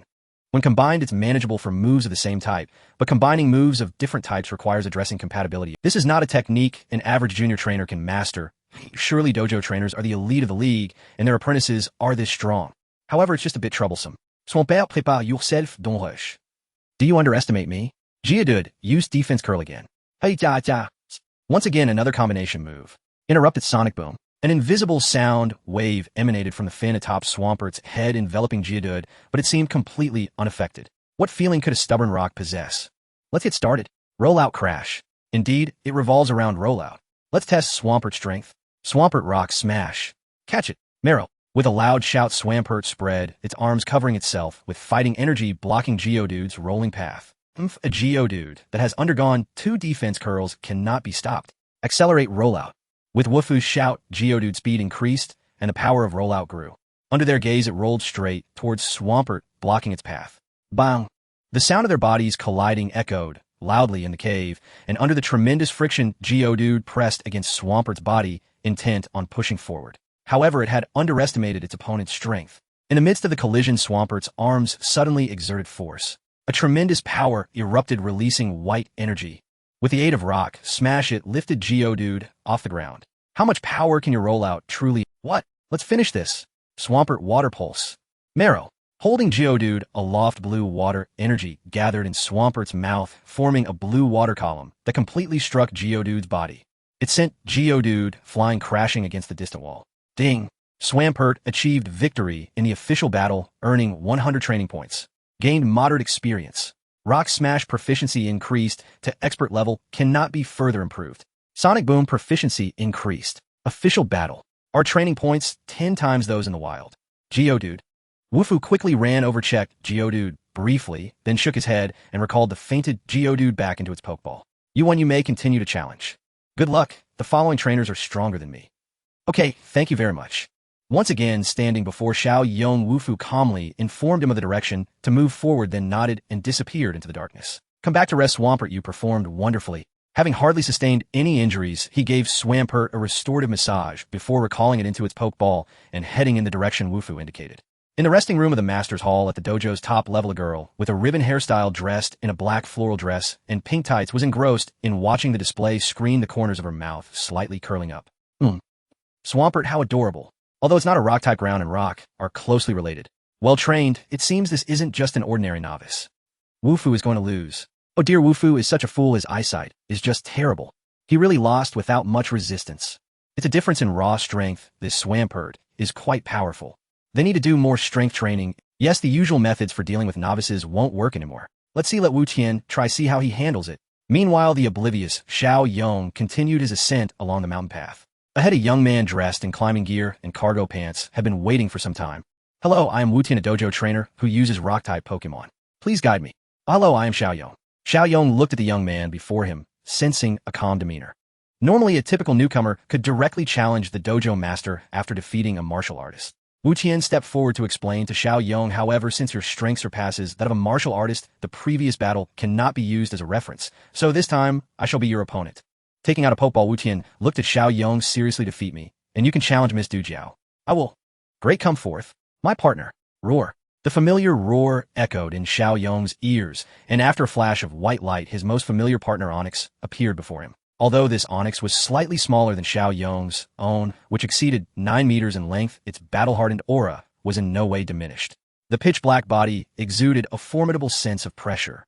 Pokemon Onix LV-20 Rock-type Pokémon triggers tremors when burrowing underground, causing the ground to shake. Its underground movement speed is 80 kilometers per hour. Gender male. Type rock ground. Nature arrogant. Ability sturdy one-hit knockout. Moves have no effect on Pokemon with this ability. Moves rock slide expert, tackle expert, harden expert, bind expert, rock, smash expert, slam expert, screech expert, dig mastery. Inherited move dual chop expert. TM protect expert, self-destruct expert. It was about to enter the intermediate level, making it a worthy opponent. Swampert. But this self-destruct move. Hiss. How terrifying. Feeling uneasy, Xiao Yong shook his head and released Swampert. Malul. Seeing that the opponent was Onix, Swampert looked a bit confused, turning to its master as if asking, is that it? Explaining patiently, that is the opponent's Onix. You must take it seriously. Having trained together and shared insights on skills, Swampert, being talented in abilities, could be considered a teacher to Onix, while Onix could guide it in energy enhancement. Thus the relationship between the two Pokemon was both teacher and friend, helping each other to grow. Xiao Yong was also afraid it wouldn't take the battle seriously. Malul. After a moment's thought, Swampert nodded, giving a reassuring look, and assumed a battle stance. Finally feeling relieved, Xiao Yong thought that Swampert was indeed very reliable and trustworthy. Oh, it seems you also have an Onix. Wu Qian asked curiously upon seeing this scene. Yes, Onix is like Swampert, they are both my best partners. Wu Qian and a girl on the screen both brighten their eyes. Indeed, rock-type Pokemon are the cutest. You have quite the discerning eye, young man. They conveniently ignored the words ground-type.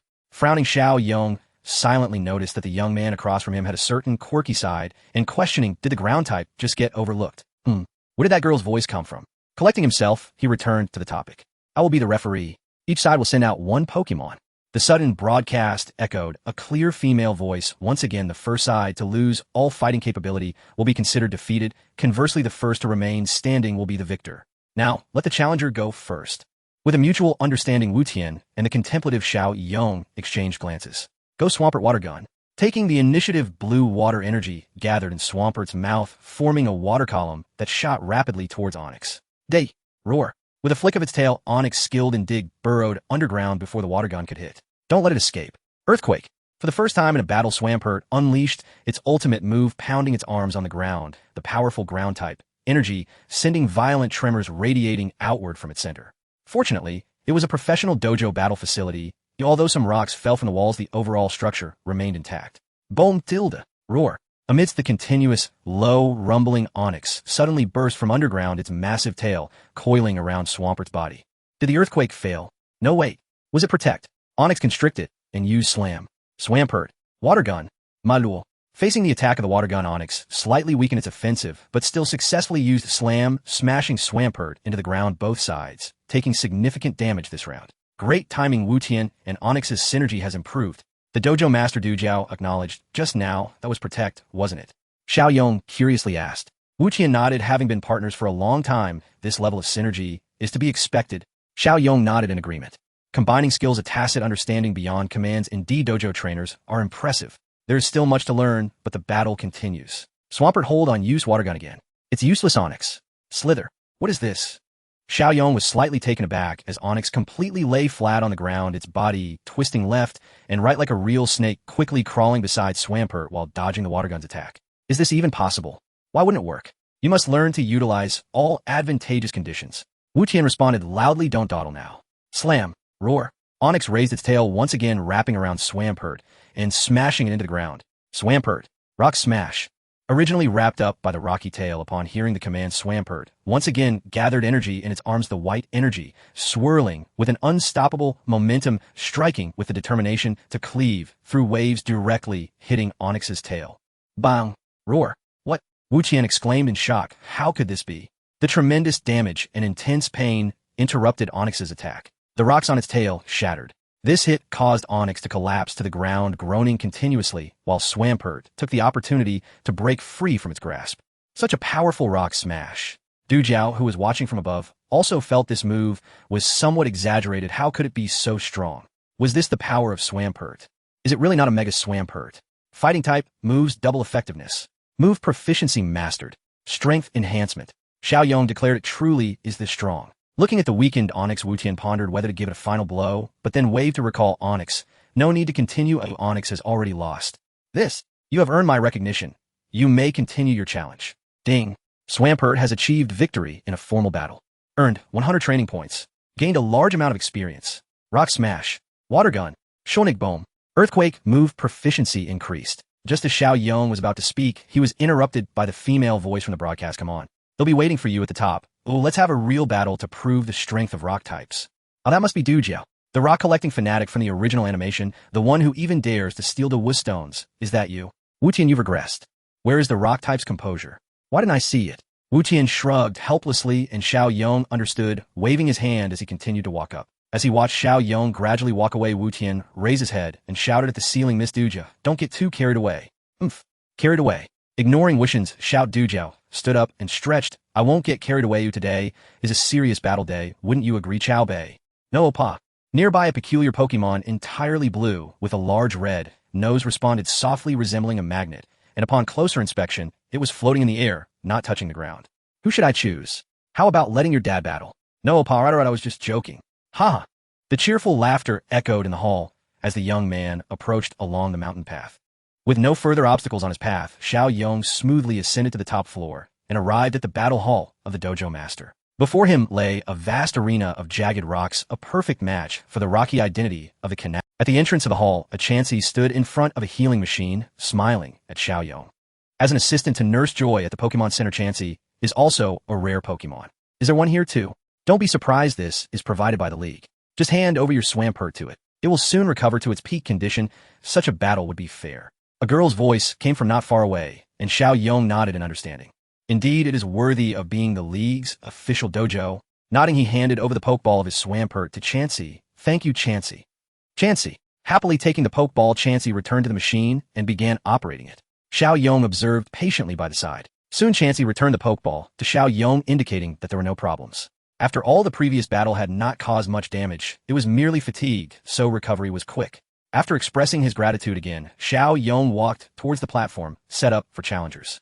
At this moment, on the opposite platform, a girl who appeared to be around 16 or 17 was also sizing up Xiao Yong as he entered the battle area. She introduced herself. I am the dojo master Duan. Welcome to the Kanaz dojo. Duan emanated a powerful aura of confidence born from her strength. Hello, Ms. Duan. I am Xiao Yong from Wudou Town. I look forward to your guidance. Xiao Yong responded boldly, standing firm on the battle platform. Very well indeed. This is not the aura of a mere novice. I am very much looking forward to today's battle. As soon as she finished speaking, a young man stepped out from a hidden door on the side of the arena and stood at the edge of the referee's area. This was the referee assigned by the League, who introduced with a booming voice, Duan, the dojo master of Kanaz, versus Xiao Yong from Wudou Town. Each side will use 2 Pokemon, and the match ends when one side's Pokemon can no longer battle. Only the challenger can switch Pokemon mid-battle. Seeing Duan and Xiao Yong nod in understanding, the referee waved his green flag and declared, then let the battle begin. Without hesitation, Duan released her first battle Pokemon. It had a spherical body and a gray exterior resembling a rock. It was a Geodude. However, unlike the Geodude of the martial artist, Duan's was not only slightly larger, but its sharp gaze and the dark cracks on its body indicated that it had seen many battles, giving it an imposing presence. Pokemon Geodude, LV20 Rock-type Pokemon, mostly inhabiting mountain paths. It buries half of its body in the ground to observe the movements of climbers. Gender male. Type Rock Ground. Nature stubborn. Ability sturdy, which prevents it from being knocked out in one hit. Skills tackle, skilled rollout, skilled rock. Throw expert, hardened, skilled rock, Polish, skilled rock slide, skilled. Inherited skill, block, skilled. TM Rock Tomb, skilled rollout, expert protect, skilled. Is this Geodude? Rollout and rollout, both at expert levels. How much time and battles did it take to achieve this? One must know this is definitely not Duan's main Pokemon. I have the support of the system. Do you have that too? Is this the standard for assessing a rookie trainer? This is too much. Xiao Yong felt a bit of a headache and had no choice but to take out the Pokeball, releasing a flash of white light. Swampert appeared on the arena. Duan looked at Swampert with fondness. You've trained it well, but this Geodude is the leader among the Geodudes I train here. You must be careful. Thank you so much. Unable to hold back a retort, I can only strike first. Swampert Water Gun. Dodge it, boost your stats. A powerful jet of water shot from its mouth, aimed at Geodude, but the opponent swiftly dodged with a sideways. Indeed, swift. It's difficult to associate this term with a bulky rock-type Pokemon, but that was the impression Xiao Yong got. Don't get distracted. Geodude rollout. Hey, crackling sounds followed. With its body enhanced after boosting its stats, Geodude wrapped its arms around itself, forming a sphere, and began to roll rapidly around the arena, its hard body even crushing the rocks in its path. Stop it. We can't let it continue to boost. Seeing Geodude gradually pick up speed, Chen Yong decisively commanded Swampert Rock Smash. Manuel. Once again blocking the path of the rolling Geodude, Swampert braced its arms for the intercept, attempting the same trick. Dewon smiled at this scene, but did not issue any commands. In a breath, Geodude, now spinning faster, quickly charged at Swampert. Bang! In the sound of their bodies colliding, Swampert clutched Geodude tightly, with both arms gritting its teeth against the strong impact and rotation, yet was still pushed back by the powerful collision. How could this be? This was the first time Swampert was at a disadvantage in a direct clash. Both Chen Yong and it had prided themselves on their strength, but now it was all gone. Swampert isn't the only one who has trained hard. This little guy is fighting desperately to become stronger. Dewon looked at Geodude in the arena with admiration. I have witnessed your efforts, Geodude. Accelerate and use rollout. Hey, once again speeding up, Geodude's rapidly rotating body glimmered with silver gray energy, and a fierce friction sound echoed between the two Pokemon. As a Steel-type skill, its power increases the slower the opponent is. Compared to Geodude, Swampert was undoubtedly the slower one, thus, under the high-speed rotation of rollout, Swampert, which had the disadvantage in strength, was finally knocked away. This is an expert-level rollout. Swampert. Watching Swampert crash against the rocks and struggle to rise, Chen Yong truly felt the pressure. Can you hold on? Geodude, boost again. For the second round of boosting, Dewon held nothing back. She wanted to see just how far this boy could go. Could he understand the strength of Rock-type Pokémon? Curiously pondering, she smiled slightly. Rollout. Hey, without hesitation, Geodude executed the command and charged its Swampert at high speed. Hold on, Swampert. As it rushed forward, the stubborn rock enveloped in silver gray energy slammed hard against a layer of white light, creating ripples.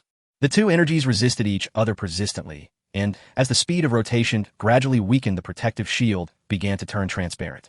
Now's the chance. Water gun. This is an opportunity. So, close it must hit. Chen Yong decisively called out. Swampert quickly gathered water-type energy in its mouth, and a massive jet of water shot towards Geodude, who was right in front of it. Boom! The water collided with the rocky ground, completely submerging the opponent. Very good, a complete hit. Manuel. Breathing heavily, Swampert turned back to Chen Yong and nodded, indicating it was no big deal.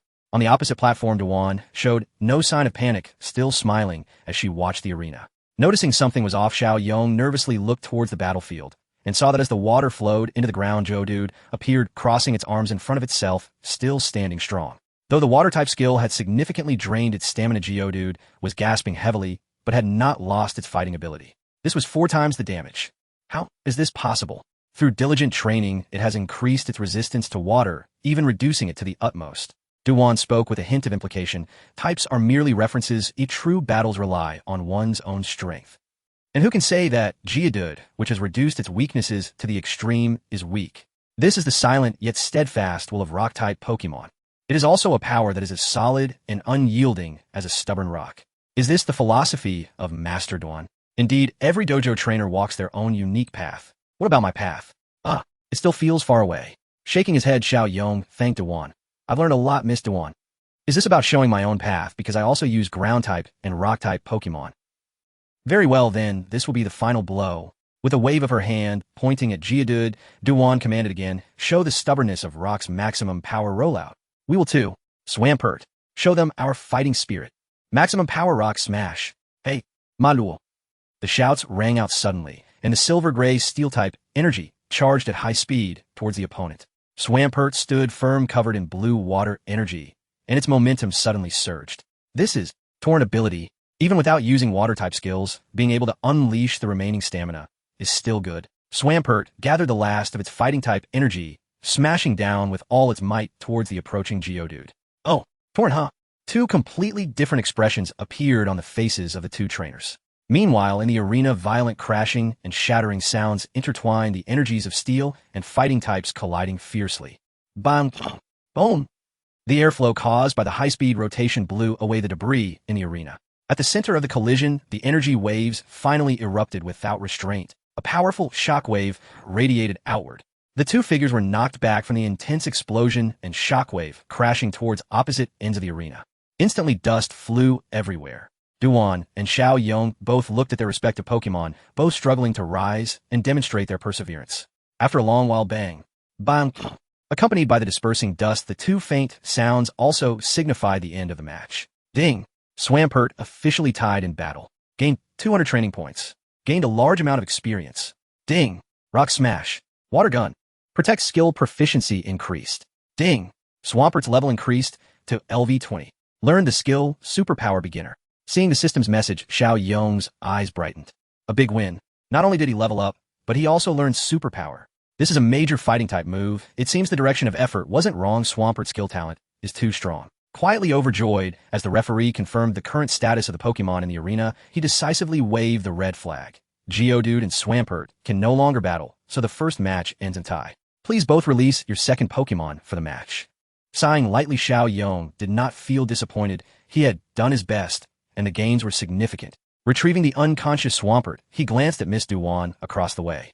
This is what a meaningful battle looks like. Similarly, retrieving Geodude, Duan gently stroked the Pokeball and smiled slightly. It was a good match. And looking up to the young boy opposite her, haha, the real duel has just begun. Looking into each other's eyes, they clarified their hearts and strengthened their convictions. The two of them simultaneously threw out their Pokeballs. Show your form.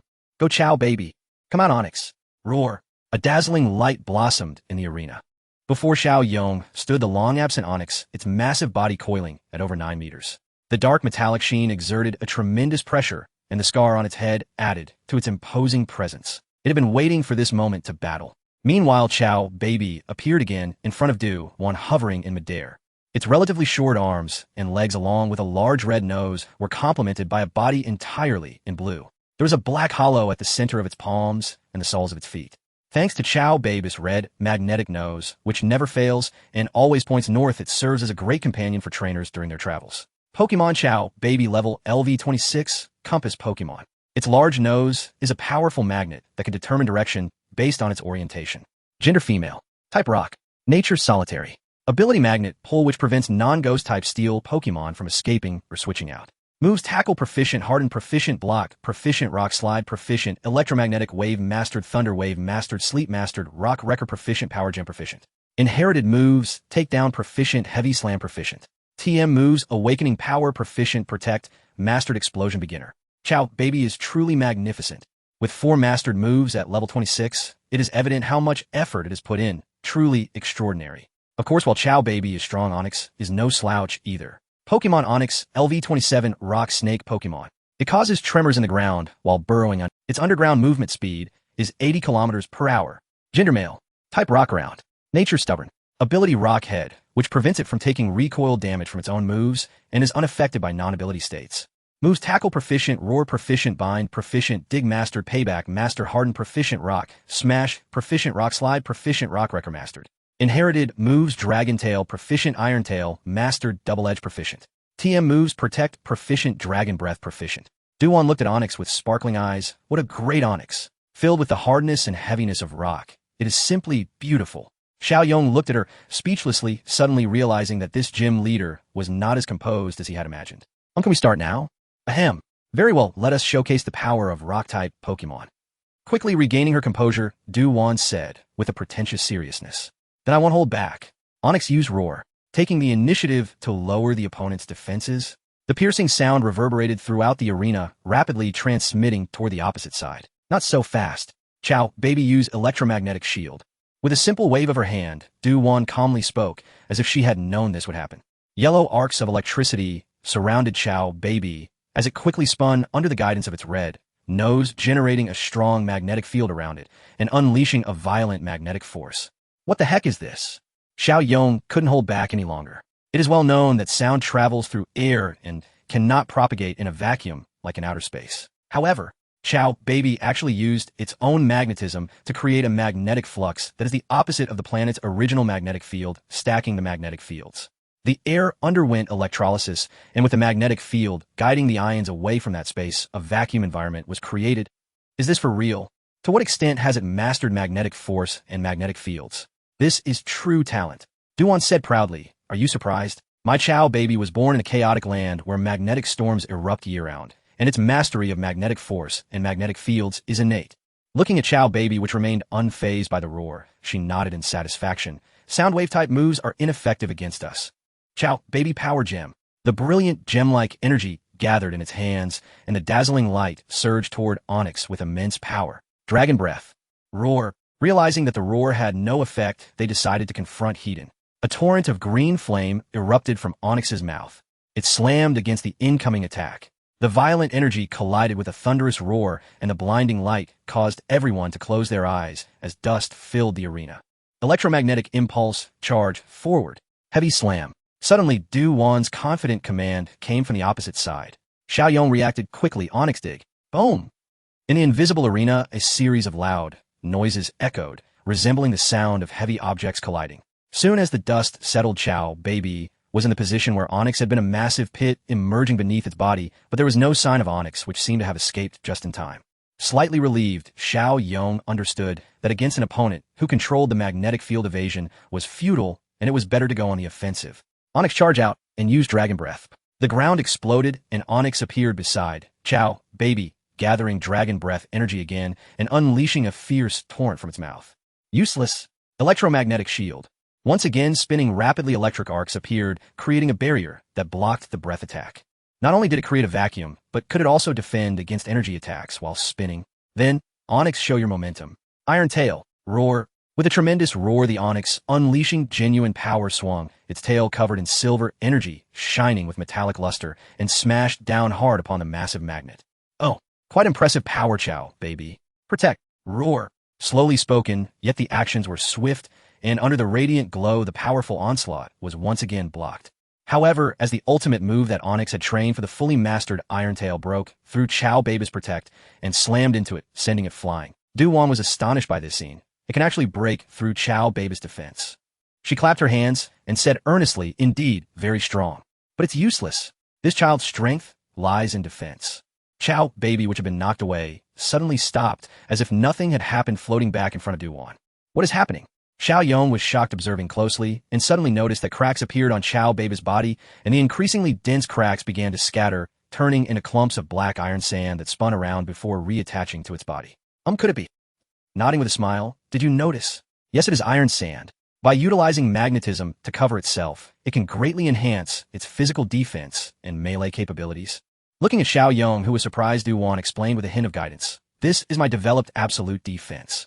It fully utilizes the properties of magnetism to create a shield that reflects attacks, fully leveraging the solidity and sturdiness of Rock-type Pokémon.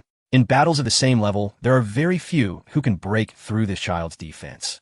With triple defenses, only a miracle could break through. Chen Yong nodded, gravely acknowledging, realizing that this battle would be quite challenging. Facing the formidable defense of Chow Baby, Chen Yong pondered his strategy. He believed that there must be a limit to its defenses, especially since Chow Baby relies solely on iron sand for protection against physical attacks, and the effectiveness of its defense skill diminishes with each successive use. As long as he could seize this opportunity with the power of the Great Rock Snake, he could certainly break through the iron sand defenses and inflict massive damage. After all, with a fully mastered skill combined with a twofold steel-type advantage, he was confident he could win. It all came down to who could hold out until the end. Determined, Chen Yong launched his attack again. Great Rock Snake dig. Have you planned your strategy? With a gentle smile, Dewon eagerly watched the boy, waiting for him to showcase the powers of the rock type. Chow Baby, cover the surroundings with a magnetic field. Pay attention to the movements of the Great Rock Snake. Okay. Slowly responding, the massive magnetic field enveloped the area again, continuously probing underground to lock onto the location of the Great Rock Snake. Ignore it. Charge out Steel Tail. Dodge. Dewon understood the drawbacks of the defense skill and attempted to use the magnetic field to sense and avoid the attack in advance. In the instant before the Great Rock Snake could attack, Chow Baby indeed predicted the position in advance and successfully evaded the strike. Again, don't be discouraged. Great Rock Snake, continue digging. Roar. Pay attention to the search, Chow Baby. Dewon frowned, forced to defend first. Come out, Steel Tail. Emerging from the other side, the tail gathered energy, gleaming with a metallic sheen, smashing down towards Chow Baby, but sensing its position in advance, it dodged the attack once more, albeit slightly slower than before. That's it. Great Rock Snake dig, then Steel Tail. Chen Yong continued to direct, waiting for the right moment. Finally, this time, although Chow Baby sensed the Great Rock Snake's position, it could not evade. Defend. Dewon had no choice but to let it use its defense skill, successfully blocking the attack. Indeed, you've discovered its only drawback. Dewon looked at the boy with a slight smile, giving him the opportunity to demonstrate. So what is the reason? Chow Baby is a Pokemon that hardly moves, only shifting about a centimeter in a year. Combining the information from his previous life, Chen Yong confidently said, It usually buries itself underground, remaining still while emitting powerful magnetic forces from its body to attract prey. Due to the magnetic force, it cannot move. Moreover, Wudou, when your Chow Bei Bai is covered with iron sand, enhancing its defense while significantly reducing its speed. I still admire its ability to evade several attacks. I merely utilized the repulsive nature of magnetism to gain explosive power, launching the Pokemon itself. Shaking her head, Dewon replied, "That's not really a clever tactic, and it's evident that it cannot be used continuously. Chow Bei Bai's excellent control of magnetic forces affords it unparalleled defense, but reduces its speed to a minimum. It cannot move at all now, relying on the properties of magnetic poles for displacement, but as time continues the effect will diminish, consuming a significant amount of energy." Now, it was a matter of whether the Great Rock Snake could break through Chow Bei Bai's defenses first, or if Chow Bei Bai would successfully counterattack using its defense. Great Rock Snake Steel Tail. Chow Bei Bai. Defend. The goddess of fortune still favored Chow Bei Bai as the white barrier successfully blocked the attack once more. However, it was evident that the Great Rock Snake was not exerting its full strength. It was still waiting. Dewon certainly knew what the opponent was waiting for, and this couldn't go on. Power Gem. A colorful glow erupted, forming a beam that shot out. Great Rock Snake Dig. Quickly burrowing into the ground, which had already become like a sieve, it dodged the energy attack. Chow Bei Bai sensed the position of the Great Rock Snake. Stomp. This was a ground-type special move that could deal physical damage while slowing down the opponent's speed. Come out, Great Rock Snake. Roar. Electromagnetic barrier. The familiar effect reappeared, ignoring sound wave attacks. Xiao Yong realized that they could not afford to waste time any longer. The Great Rock Snake had used too many skills and had little stamina left. Great Rock Snake, rushing out from underground, using all its strength for Steel Tail. Is this the final blow? Then let's see whose luck is better. The rare freshness made Dewon a bit excited as she placed her bets on the success rate of a single skill. This was truly the first time for such a match. Chow Bei Bai, we will too defend. Boom! The ground exploded, carrying an unstoppable momentum as the Great Rock Snake concentrated all its final strength into its tail. The white light enveloped the massive tail, smashing down towards Chow Bei Bai, the Steel-type, energy surging. In the end, under the watchful eyes of both trainers and the referee, the anticipated white barrier failed to appear. The defense skill was a failure. Bang! The powerful force slammed Chow Bei Bai to the ground. Accompanied by the falling iron sand, the underground, ravaged by the digging skill, could not withstand the weight of Chow Bei Bai and the force of Steel Tail, collapsing suddenly. Rocks tumbled, dust flew, and the roar echoed continuously. It took a long time for the arena. Looking at Chow Bei Bai buried under the falling rocks, Dewon smiled, helplessly taking out a Pokemon ball to recall it. "You've worked hard," the referee immediately announced. Chow Bei Bai is unable to battle, so the winner of this match is Chen Yong from Wudou Town. Nearby, the Great Rock Snake looked at its recalled opponent and roared to the sky. Ding! The Great Rock Snake has officially won the battle. Earn 100 training points. First victory awarded 100 training points. Gain a large amount of experience. Ding! Day! Roar! Skill proficiency increased. Steel Tail's proficiency cannot be increased. Great! We won. Although it was largely due to the opponent's disadvantage, and a significant portion of luck, winning still made me very happy. You've done well, Great Rock Snake. Roar! Smiling as he recalled it, Xiao Yong looked at Dewon and the referee approaching. That was an exciting battle. You did very well, Xiao Yong. Feeling a bit embarrassed, he scratched his head and smiled. Miss Dewon, I was just a bit lucky, otherwise the Great Rock Snake wouldn't have held on. Shaking her head, Dewon smiled and said, luck is also a part of strength. As a trainer, you must utilize every available factor to achieve victory.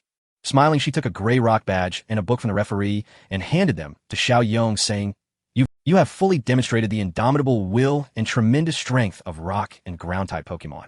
This rock badge is yours, and this notebook contains learning notes on the Great Rock Snake's actions along with my insights on training rock-type Pokemon. I hope it can be of help to you. Great. Thank you, Miss Dewon. Taking the badge and notebook, Xiao Yong expressed his gratitude, happily knowing that this notebook was his greatest gain. Waving her hand, Dewon smiled and said, I look forward to your performance at the league conference. Do your best. He promised earnestly, then waved goodbye to Miss Dewon, turning to walk back the way he came, carrying the gains from this gym battle. Next, it's time to prepare for the Great Rock Snake's evolution. Following the mountain path downwards, the system's prompt sound echoed for the first time outside of battles, and training the moment he stepped out of the dojo. Ding! Congratulations, host, you have obtained your first badge. The host's talent mode has been successfully activated, and the talents possessed can only be applied to the host Pokemon. It is ineffective against other Pokemon. Ding! Due to rules, the host can acquire up to 3 types of talents, currently holding the first one. Ding! Obtain the Rock Badge, reward talent solid as a rock. Solid as a rock-type and ground-type Pokémon, gain this talent, significantly increasing physical and special defense, while reducing damage from water, fire, and grass-type moves by half, and adjusting fighting-type move damage to 11. Hiss. Long ago, Chen Yong felt that his golden finger seemed of little use despite rapid skill proficiency. Growth, the strength of his Pokémon was not significantly improved due to their levels and evolutions. A tinge of regret lingered, but now the suddenly revealed host talent brought him a surprise. So it turns out a proper gym match is required to unlock new functions. System. Ding. According to system rules, the host will receive special rewards upon achieving special accomplishments. The specifics are for you to explore. Wow, keeping secrets like that. Chen Yong silently complained, it seems there will be many surprises in the future. Not bad. Looking at the newly acquired talent Solid as a rock, it was practically prepared for him to become a master of rock and ground types. Reducing water, grass, and fire damage by half means 4 times becomes 2 times and 2 times becomes 1 time. Especially with fighting type moves adjusted to 11. What does that mean? The damage dealt and received from fighting type moves would all be the minimum value. This is fantastic. It has removed 1 weakness, and although there is still some damage, it is completely within a bearable range. If he conducts more special training, this damage can even be ignored. Just imagine the opponent's water, fire, and grass type moves hitting his Onix, yet failing to achieve the expected damage and effect, then pretending to be hit and countering with a powerful move. He's so happy. This has changed the type weaknesses of ground and rock types, and even if it's often said that type advantages aren't important, when this moment arrives, Chen Yong still expresses yes. So delightful. System, check my information. Host Ishida Yu, talent Solid as a rock ability, none. Pokemon Onix, LV27, Swampert, LV20 badge, count 1 training points, 1680. So simple and clear. Today has truly been a fruitful day. Now I should consider the metal coat matter. Closing the system, Chen Yong quickly walked towards the Pokemon Center, having just finished a battle first to reward Onix and the others with something good. Upon arriving at the Pokemon Center, as per routine, he entrusted both Pokemon to Nurse Joy, then headed to the phone booth to inquire about the metal coat matter. In this world, Pokemon items and evolution items are quite rare, generally under strict control by the League, rarely circulating outside. Moreover, there aren't many Pokemon that require special evolution, so the demand for items like the metal coat isn't high yet. It is still manageable to meet the demand. However, the application process can be quite complex, requiring passing multiple assessments to prevent infiltration by dark organizations. Dialing the home number, the screen soon displayed the image. Hey, you little rascal, what brings you here? Seeing his old man looking at him with a crooked face, Chen Yong also spoke in a playful tone. Hey, old man, take a look at this. He took out the rock badge, showing it off proudly, stating, how about that, impressive, right? I got it quite smoothly. The corners of his mouth curved slightly. Seeing his happy son, Ishida dad felt pleased too, but of course he wouldn't show it. Took you this long to get your first badge, kid, you're way behind me. TCH, old man, don't brag. Where's mom? Strange, it's usually mom who answers the phone. She went to the town. So what's up? We should arrive today. Chen Yong scratched his head upon hearing this. Old man, I wanted to ask if there's a way to get a metal coat at home. I plan to let Onix evolve. Ishida dad was quite surprised. Is it really time to evolve? You seem to have raised it. The ore is used to store energy. Yes, Onix has been working very hard and is already well prepared now. It just needs the metal coat. Let me think. Watching his dad, resting his chin in thought, Chen Yong wasn't anxious. Although his family isn't rich, they are part of the League's direct line, paying taxes on time every year without delay, so he figured it wouldn't be a problem. Let's do this. After some consideration, dad suddenly clapped his hands. I'll mention it to President Zafuchi, then you can visit the Hoenn company. They should have some ready. Although we could apply at home, it would take time. Eyes lighting up, Chen Yong asked, is that okay? I can go directly. Oh, no problem. After all, he was dad's boss back then, and they have years of cooperation. Just go with confidence. Hearing this, he felt relieved, teased his old man a bit more before hanging up the phone, then went to eat, waiting for dad's notification. With the metal coat matter settled, Chen Yong felt at ease. He returned to the hall to retrieve the Pokemon balls and conveniently bought a lot of delicious food, excitedly returning to his room, then released Onix and Swampert Roar. Malu. Looking at the 2 Pokemon who were completely refreshed, Chen Yong placed the purchased Pokemon food in front of them to celebrate today's victory. Let's have a good feast. Onix, Swampert, you both did great. Roar, Malu. Hearing Chen Yong's praise, they were also very happy, and seeing food made them even happier. Seeing them joyfully eating food, Chen Yong also took out his own, joining in the feast, and they all enjoyed them. Thus the 3 of them savored the joy of victory after the battle. For them, besides victory, there was nothing more satisfying than good food. The sea breeze blew into the city, a gentle breeze, wafting through amidst the bustling crowd, After enjoying a pleasant nap, the boy and his Pokemon woke up, only then realizing that the message from Dad had long arrived on the pager. I have arranged the afternoon time, you can go directly. Looking at the message, settled. Chen Yong said to Onix, you'll evolve soon, Onix. Roar. Nodding happily, Onix had been waiting for a long time. Beside it, Swampert was also happy for it, continually stuffing food into its mouth leftovers from lunch. Recalling both Pokemon, he first went to the delivery area of the Pokemon Center to retrieve the minerals and rare stones sent from home, filling 2 backpacks. 50 Kilogramm. Returning to the room, he then set off towards a tall skyscraper located in the southwest of Kansas City. Nestled against the Changhua mountain range, this is a vast architectural complex, and the headquarters of one company is located here, also the headquarters of the Zafuchi family in the Hoenn region. Steel Zafuchi stationed in Kansas City. The Zivki family prospered through mining and steel, refining, gradually moving into the gas and energy sectors, while also engaging in the research of ancient mythical creatures and the exploration of ancient fossils. The reason for the Zivki family's rise to a top-tier family is none other than Zivki Daho. As the current heir of the Zivki family, he possessed exceptional talent.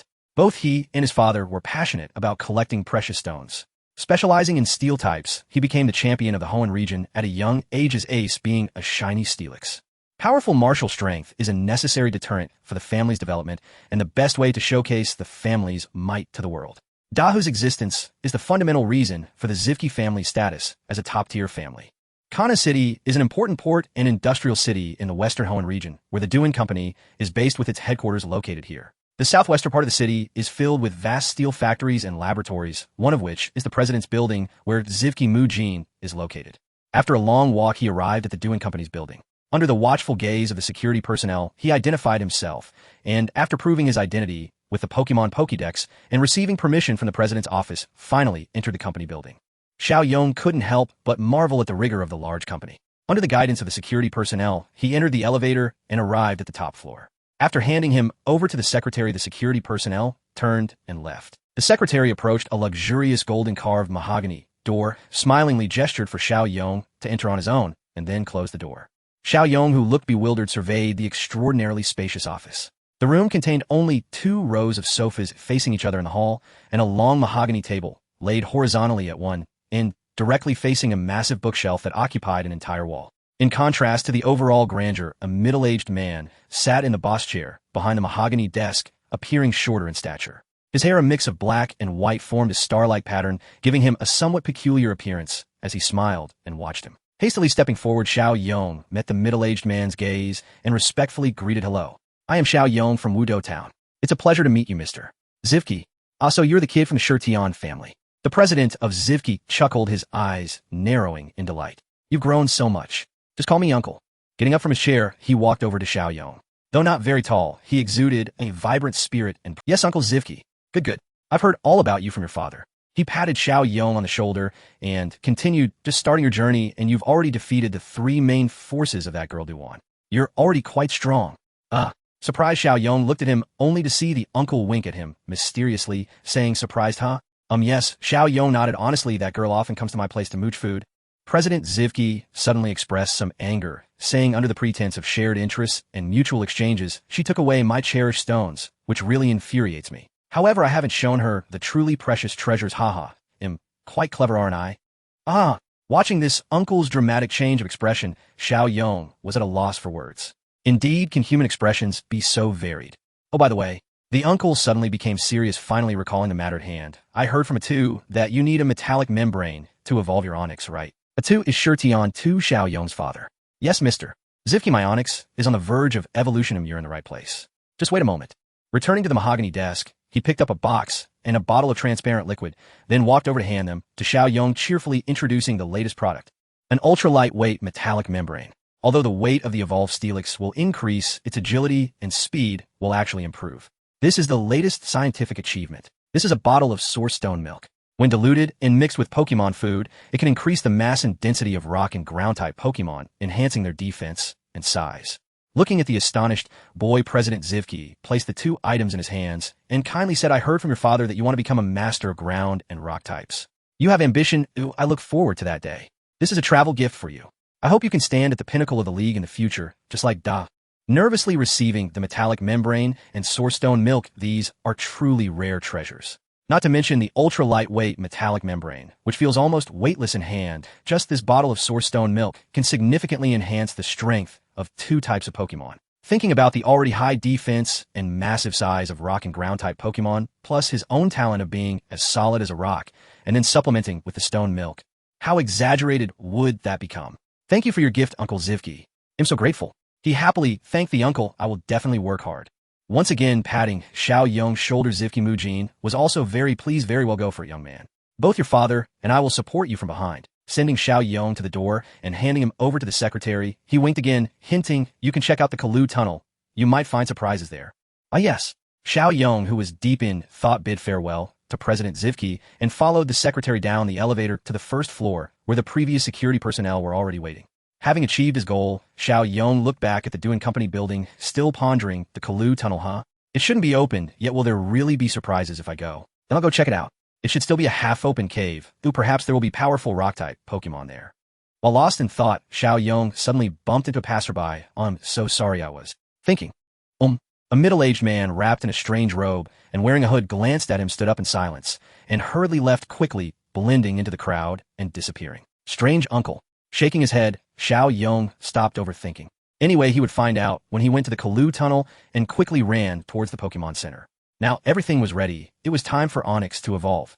With anticipation in his heart, he cast aside thoughts of the strange middle-aged man, and Xiao Yong also disappeared into the crowd.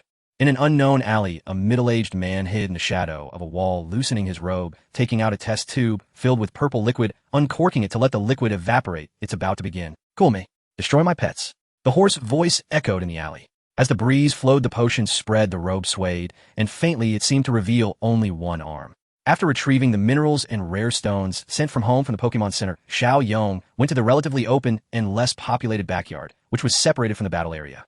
He found a vacant spot and released his Onix, saying, Onix, get ready for evolution. First, we need to gather sufficient energy.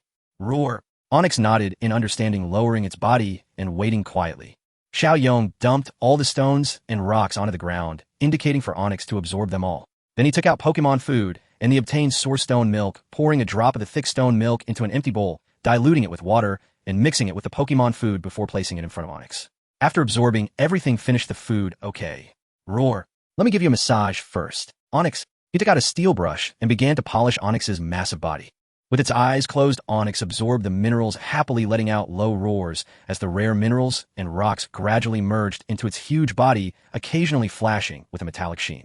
Waves of energy fluctuations surged through its body, causing the rocky form to emit crackling sound. After a long while watching Onix absorb a significant amount of resources, Xiao Yong also put down the steel brush and pointed to the Pokemon food, signaling it to finish eating. The food mixed with a drop of source stone milk flowed into Onix's body as it ate, fundamentally improving its physique and enhancing its potential. As a rock-type Pokemon, it began to show its effects. As time passed, Onix let out low roars, as if experiencing the pain of sandworms biting, interspersed with the emergence of massive rock-type energy, which began to erupt throughout its body. Hold on, Onix. You must fully absorb this energy. Seeing it endure pain, Xiao Yong felt distressed, but reminded Onix to bear with it for its future. Roar. Straining to respond to Xiao Yong's encouragement, Onix persevered, enduring the discomfort within, and finished all the food. Noticing this, the boy took out the prepared ultralight metal film and placed it on Onix's rocky head. Then he took out a luxury ball and said seriously, It's time, Onix. Come back into the Pokeball. Roar. Nodding, Onix returned to the Pokeball with a flash of red light. The boy hurriedly ran back to the hall, ignoring the curious gazes of those around him, and quickly arrived at the telephone station, dialing his home number. Soon the call connected. Is this Xiao Yong? Mom hasn't congratulated you on getting your first badge yet. With a flash, his mother, Nakagawa, Aoi, appeared on the screen with a smile. Without the time to explain in detail, Xiao Yong quickly said, Mom, Onix is about to evolve. I will send it back home, then you can send it back to me. Please. Is it going to evolve? Okay, send it over quickly, you'll be right. Noticing her son's anxiety, Nakagawa, Aoi, didn't say much and hurriedly agreed. Okay, thank you, Mom. You silly child, why are you being polite with your mother? With a playful scold, she pretended to complain to the boy. Xiao Yong didn't waste any time chuckling as he placed the Pokeball on the exchange switch beside the telephone. After selecting the address with a flash of white light and flickering arcs of electricity, the Pokeball disappeared. Then in the video feed, Nakagawa, Aoi turned and quickly returned with a luxury ball, signaling to Xiao Yong that she had received it. She then placed the Pokeball onto the home exchange switch, which quickly reappeared in front of Xiao Yong at the Pokemon Center. Done. It has been confirmed that the transfer is complete. Go check out Onix's changes. Take good care of yourself. Looking at her excited son, picking up the Pokeball, Nakagawa, Aoi, didn't chat much, giving a brief reminder before hanging up the phone amid Xiao Yong's silly grin. Grateful to his mother in his heart, but not slowing down, Xiao Yong returned to the previous courtyard, filled with anticipation, and threw the Pokeball, saying, Come out. My partner. A burst of white light appeared. A massive figure gradually stretched and took shape in the glow. Slowly, a gigantic body with a silver-gray color and a black metallic sheen coiled in the slightly small yard resembling a giant beast. Its eyes were primarily red, and its tail resembled a spiked hammer. The head was composed of 9 blocks of diamond-like hard iron stone, with the head being massive, gradually tapering towards the tail.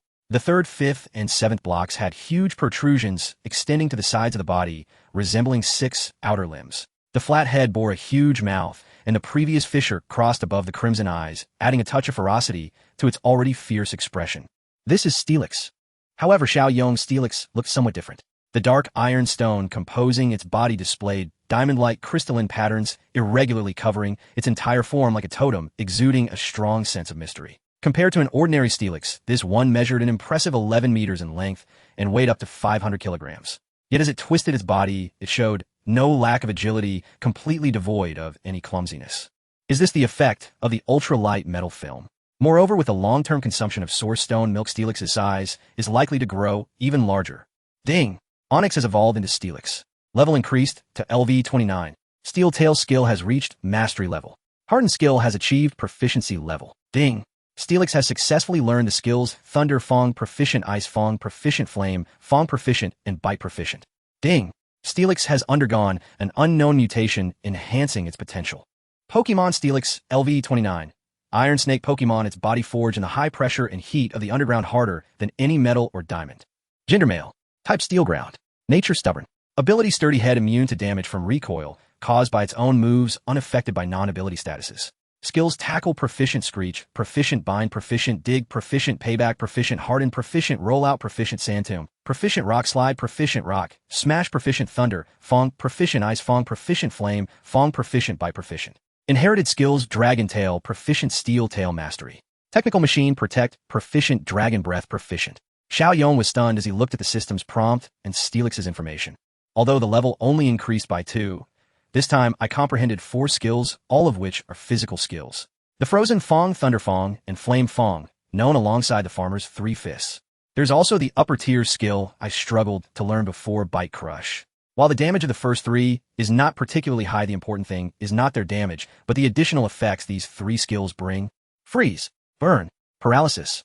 The 3 additional negative statuses greatly enhance the value of these 3 skills. In battle, landing such a hit and then triggering the additional effects is exhilarating to think about. As for the Bite Crush skill, it deals a staggering 80 physical damage among Dark-type skills and can lower the opponent's defense, making it another effective offensive skill. The 4 newly added skills significantly enhance the strength of the Steel Snake, especially addressing the current issue of insufficient striking power. This is truly a profitable outcome. Moreover, one can clearly feel that the Steel Snake's comprehension has significantly improved. It is capable of grasping so many skills at once. This is the benefit brought by the secret treasure. It is also the reason why treasures from various systems are rare and precious. Furthermore, beyond ordinary treasures, there are the legendary secret treasures left by mythical Pokémon. Looking at the drastically changed Steel Snake, Xiao Yong is delighted by its growth. As for the mysterious totem-like patterns on its body sparkling like diamonds, although he doesn't know what they're, the system prompts indicate that the Steel Snake has undergone a mutation, enhancing its potential, which surely can't be a bad thing. For now, he can only let it be. Steel Snake, how do you feel? Roar. The Steel Snake happily nodded with its crimson eyes indicating. With a relieved heart, Xiao Yong looked up at its massive body, just about to recall it, when suddenly a series of explosions and the angry cries of Pokémon came from the nearby city.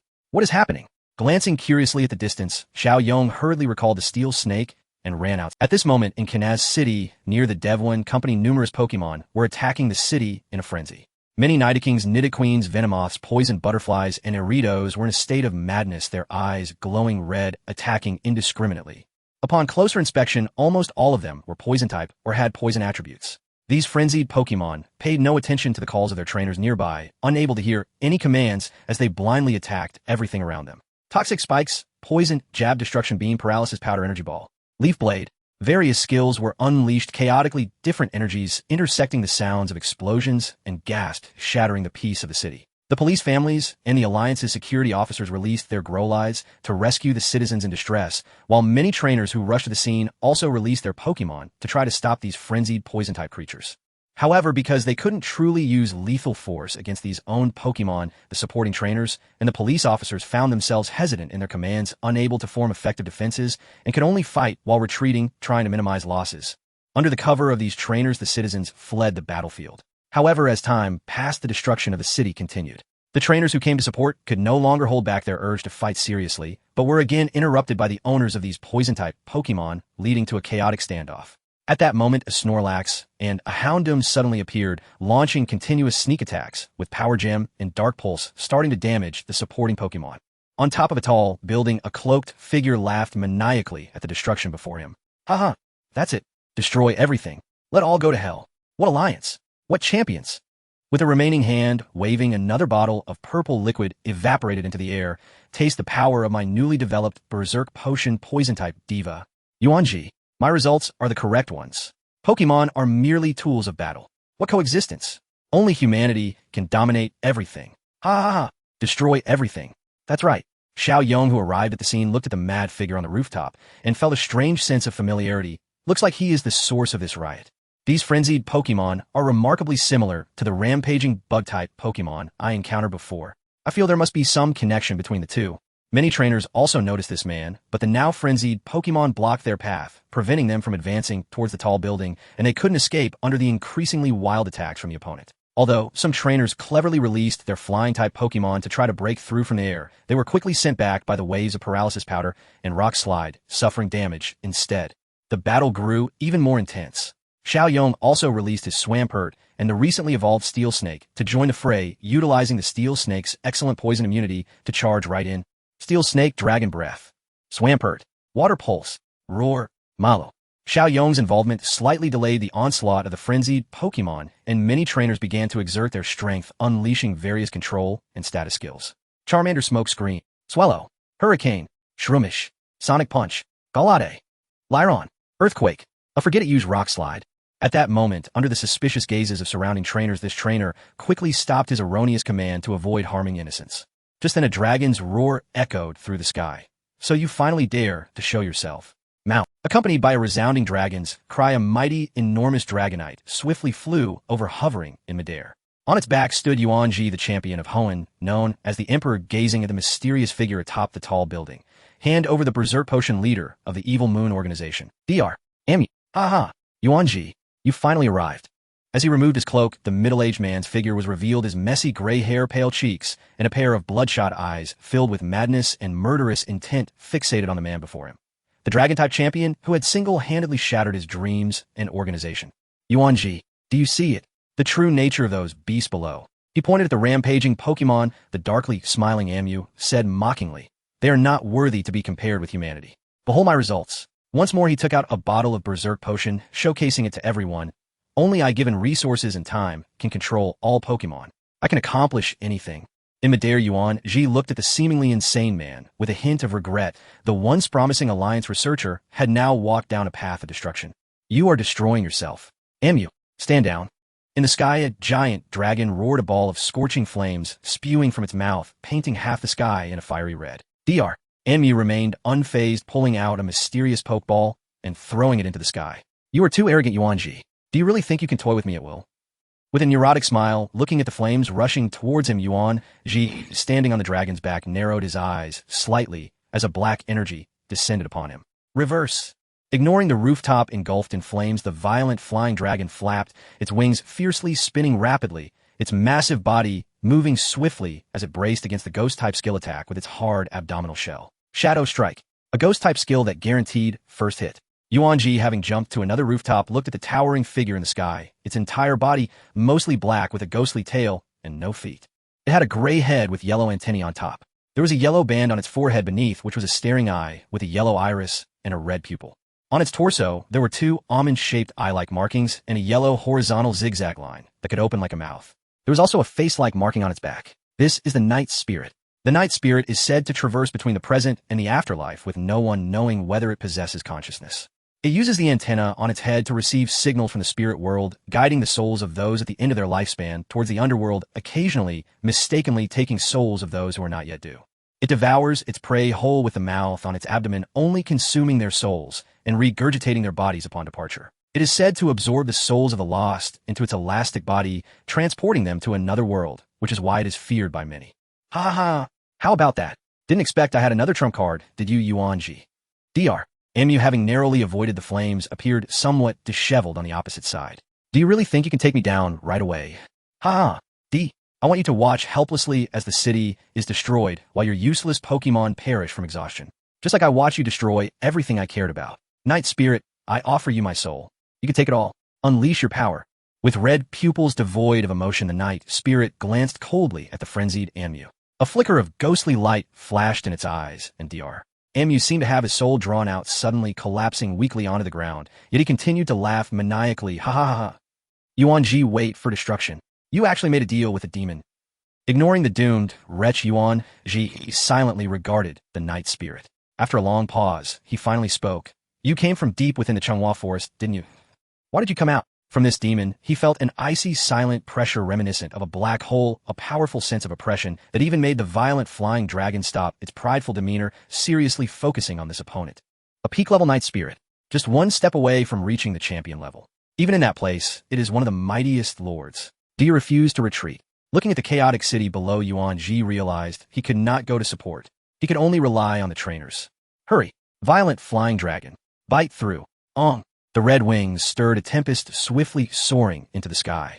A black glow flashed in the Night Spirit's eyes. The weather suddenly turned cold, and a biting cold wind swept in, abruptly enveloping the land.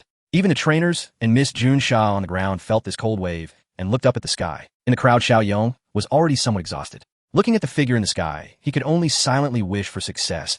Knowing he could not participate in such a high-level battle, he would focus on his efforts here. Not far away, the gym leader of the Kanaz Gym, Dujiao, and the gym trainers were using Rock-type Pokémon to erect a stone wall, trying to slow down the increasingly violent Poison-type spirits. As many trainers' Pokémon possessed poison attributes under the influence of Dr. Anmus' relentless use of berserk agents, they eventually turned against their trainers, joining the ranks of city destroyers, catching these trainers off guard. Back in the sky, the freezing winds completely countered the violent flying dragon's assault, forcing it to halt its attack and unleash a heat wave to counter. Seeing that he could not completely eliminate the effects of the ice-type skill, Yuanji was also astonished. Such a high energy level. Violent flying dragon. Dragon dance. The giant dragon spiraled in the air, performing a mysterious dance that enhanced its attack, defense, and speed. Another black beam struck from behind, hitting it. Ignoring the shadow attack, the violent flying dragon endured the hit and completed its enhancements with even greater dragon might. The entire sky began to tremble, shimmering with a crystalline purple light. Dragon-type energy surged violently, subtly manifesting a massive dragon shape in the sky, reigning over the land. A powerful aura erupted from Yuanji's body. Behind him, the ocean churned, and an extraordinarily large ship traversed through the storm. The ship resembled a throne. The vast energy field resonated with the violent flying dragon's momentum, crushing towards the demon. This was a high-level momentum domain. Yuanji coldly regarded the Night Spirit like an emperor declaring Dragon Pulse. The violent flying dragon opened its mouth, unleashing a powerful dragon-type skill towards the Night Spirit, wild and fierce. Still coldly staring down, the Night Spirit's arms gradually rose, emanating blue light. It waved its arms, as if wearing icy gloves, striking against the incoming energy pillars, dispersing the attacks. But just then, the giant dragon's figure appeared behind it. Bite through. Ong. With a roar, the violent flying dragon opened its massive jaws, its brown glowing fangs viciously biting into the demon's neck. With wide eyes, the demon, having taken damage, actually abandoned its defense and turned around to punch the violent flying dragon's abdomen. One could only say that was fate. The abdomen was the violent flying dragon's strongest area. Even ice-type skills caused damage within tolerable limits. In contrast, the Night Spirit, struck by the dark-type attack, seemed to explode with fury, unleashing a ghostly wave. It emanated black mist, enveloping itself and exploding outwards. Seeing this, the violent flying dragon quickly retreated. The black mist spread, carrying a biting cold and corrosive nature, sweeping down towards the earth. Not far away, the beleaguered Dr. Mu witnessed this scene and laughed neurotically. Ha! Ha ha! Cough! Just like that, destroy them all. Ignoring the useless taunts of the dying man, looking at the spreading black mist, as it merged with the freezing wind and poison-type skills. Restricted by the city and unable to unleash his ultimate move, Yuanji was filled with solemnity. Hurricane, stop it! With a flap of its massive red wings, the combined skill was unleashed, creating a furious wind that fused the immense energy of flying and dragon types, forming a wind wall in the heavens that separated the black mist from the city, blocking it above. The night spirit utilized its own spiritual power combining ice and poison to create a unique black mist with strong corrosive freezing and life-absorbing properties. Once it enveloped the city, Kanaz City would become a dead zone with unimaginable consequences. Could the violent flying dragon truly withstand such an opponent? With ongoing energy consumption, could it really combat the night spirit, which had lived for endless ages and possessed strange spiritual power? Yuanji did not know, nor did the violent flying dragon. However, they could not retreat. On the ground, Dujiao summoned her Rock-type Pokémon to build high walls blocking the Poison-type attacks, while watching the battle in the sky, her eyes filled with concern. Yuanji must be careful. Amidst the intense explosions, another defense was breached, and a gym-level Nidoking eyes, burning red, charged in. Damn it! Big North knows. Stone Edge. Knock it out! Enraged, Dujiao brought out her trump card, once again plunging into battle. Similar situations unfolded in various corners. Fortunately, the arrival of the League investigators alleviated the pressure on the trainers once more, and the situation began to turn around.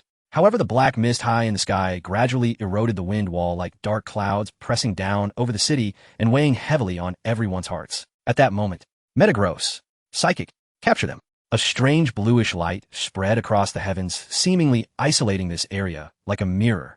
Terrifying pressure descended. This was a mental-level oppression. A voice suppressing rage echoed across the battlefield, bringing formidable support. On the high-rise, Yuanji, who was struggling against the spreading black mist, sighed in relief as the pressure in his heart drastically lightened. As it finally arrived, Yugai. The sound seemed to carry an inexplicable magical power, alleviating the oppression in everyone's hearts, even for the powerful dragon-type, King Yuanji and the dojo master Duwan. Everyone understood what this voice represented. It was strength, the strongest power among humanity in the entire Pokemon world. Standing at the pinnacle of the alliance, at the peak of humanity, the one who held the title of champion. Hoenn League champion, Ishida Yu. The energy of the psychic type spread across the battlefield, wrapping and binding all the rampaging Pokemon in a pink energy, lifting them off the ground and into the air. They struggled, desperately roaring, but could not break free from the constraints of telekinesis, forced to submit. Footsteps approached, and a youth around 17 years old walked into the battlefield along the street. All the Alliance searchers, Miss Junsha trainers, and ordinary citizens turned their gazes towards him, a shiny Metagross floating beside him, its eyes emanating a blue glow. Shiny Metagross with silver blue hair and eyes, dressed in a fitted black casual suit adorned with 2 purple stripes, black trousers and shoes, and wearing 2 metallic steel rings on its arms. The aura of nobility from a prestigious family, combined with the imposing presence of a Pokemon League champion, forming a unique charisma that exuded pride amidst elegance. He was indeed a young nobleman. Yet at this moment, the serious expression on his face and the anger in his eyes revealed his emotions. His hometown city had been destroyed, civilians harmed, and Pokemon maliciously controlled. This was something Wu, who loved Pokemon and nature, could not accept. Arriving at the center of the battlefield, looking at the bound Pokemon before him, Wu softly said, "Pokemon and humans live together on this planet, coexisting harmoniously, mutually contributing, and helping each other. No one has the right to destroy all of this." It was as if he was speaking to himself, or perhaps to everyone around him. Pokemon are the spirits of this world, while humans are the witnesses, never opposing sides, together, maintaining the forward march of the world. All those with ulterior motives are merely ambitious individuals who have abandoned the world, their minds twisted by ambition. No one will sympathize with these people. The stance of humans and Pokemon is united. Metagross. Hypnosis. Hey ga! The blue light in its eyes surged again, radiating waves of light towards all the rampaging Pokemon. Sleep now. When you wake up, you will no longer force yourselves. One by one, the poison-type Pokemon closed their eyes under the influence of the powerful psychic force. Finally, they all fell asleep, indicating Metagross to place them on the ground. Wu turned to the nearby searchers and said, "Please have their trainers come to claim them. Quickly send them to the Pokemon Center for treatment. The prolonged effects of the potion will deplete their lives." "Yes, Mr. Dao." A searcher quickly responded. "Thank you so much, Mr. Dao. That's great now. We don't have to worry." "Yes, with King Yuanji and Mr. Wu here, we are no longer afraid." The crowd erupted in cheers, emotions that had been suppressed for so long released. Trainers, under the guidance of the searchers and Miss Junsha, orderly went to claim their Pokemon and register, then hurried to the Pokemon Center. The reason for registration was that after the incident, the Alliance would definitely send someone to investigate to prevent any remaining threats. Nodding to the excited crowd around him, Wu took out a Pokeball and threw it. A bizarre-looking Pokemon resembling a carnivorous plant appeared on the field. "Lily, please follow these trainers to the Pokemon Center and use the grass-type facility along with Nurse Joy's Chansey to heal their Pokemon." "Ja." Lily nodded and followed the guiding Miss Junsha towards the Pokemon Center. After giving the instructions, Wu looked up at the swirling black mist in the sky, his silver blue eyes flickering slightly. Has the restriction of the forest mansion loosened? How dare it escape? Let's go up. Metagross. Gah. With telekinesis enveloping Wu, the figures of both him and his Pokemon vanished in an instant, appearing on top of a tall building the next moment. Among the crowd, Chen Yong recalled his weary Steelix and Swampert. Looking at the system's notification, both Pokemon had improved their skill proficiency, and Swampert even leveled up, giving him a slight sense of relief. Gazing at the old man and young boy atop the distant high-rise, a strong fighting spirit surged within him. In the future, I will also stand at the peak. Absolutely. Silently making a wish, Chen Yong declined the help of the Alliance searchers, registered his information, and walked alone towards the Pokemon Center. On the rooftop, the two stood side by side. What do you think? The silver-blue tips of his hair fluttered in the wind as the increasingly thick black mist gradually devoured the wind wall formed by the hurricane pressing down. If you don't come soon, I might really have to risk everything to use that move. With an annoyed glance at Wu Yuan, Ji sighed in relief. This guy is stronger than he was 3 years ago. It seems he has absorbed quite a number of souls in the past 2 years, and has made progress. Looking slightly worried towards the direction of the orange forest, the old captain's voice turned solemn. The restrictions are loosening more and more. It seems that esteemed one can no longer be contained. Wu fell silent for a moment, then spoke with determination. After all, it has existed for over 1,000, using its own energy as nourishment for life. To be honest, I'm quite surprised it has lasted this long. As for the current situation, he waved to Yuan Ji, let Dragonite rest now. The suppressed emotions finally erupted. The young champion's gaze pierced through the thick black mist, fixated on the black shadow at the center. It won't take long, I will completely resolve them. Nodding in understanding, Yuan Ji commanded Dragonite to retreat to the rooftop, leaving the battlefield to Metagross. Watch closely, old partner, the difference between a champion and a king. I wonder if we can take that step out. Roar, the exhausted Dragonite responded in a deep voice. In an instant, the hurricane in the air suddenly diminished, and the black mist seized the opportunity, completely erupting. The sky was filled with black mist, carrying a piercing chill and the deepest force of death surging towards the entire earth. The crowd evacuating on the ground stirred uneasily, yet when their eyes returned to the two on the high-rise, they regained their calm. As long as they were there, humanity could conquer anything. Ignoring the surging black torrent, Wu's anger resonated with Metagross ended. Psychokinetic storm. Hey, God. With a surge of momentum, powerful psychic energy gathered as 4 super brains operated simultaneously. The deep purple abnormal psychic force erupted fully, the black mist in the air boiling like scalding water, swirling and moving as if time was reversing, retracting, and turning back. Under the immense pressure and driving force of this psychic power, everything contracted, converging towards the center, binding like chains around the dark figure. Wide area combat, power, strong psychic energy, psychic shock, psychic blades. Only Pokemon that master their energy to the extreme can achieve this fusion of 4 skills. The Night Spirit emitted a silent shriek. It was afraid. When you chose to come out of the Forest Mansion, you should have anticipated this, Wu said, coldly looking at the dark figure twisting and struggling in the air, without a hint of emotion. Who gave you the courage to break the agreement and violate the pact? Did you really think humanity wouldn't dare to kill you? High above, the black mist coalesced into a black sphere resembling a black hole, slowly rotating, purple psychic-type energy enveloping it.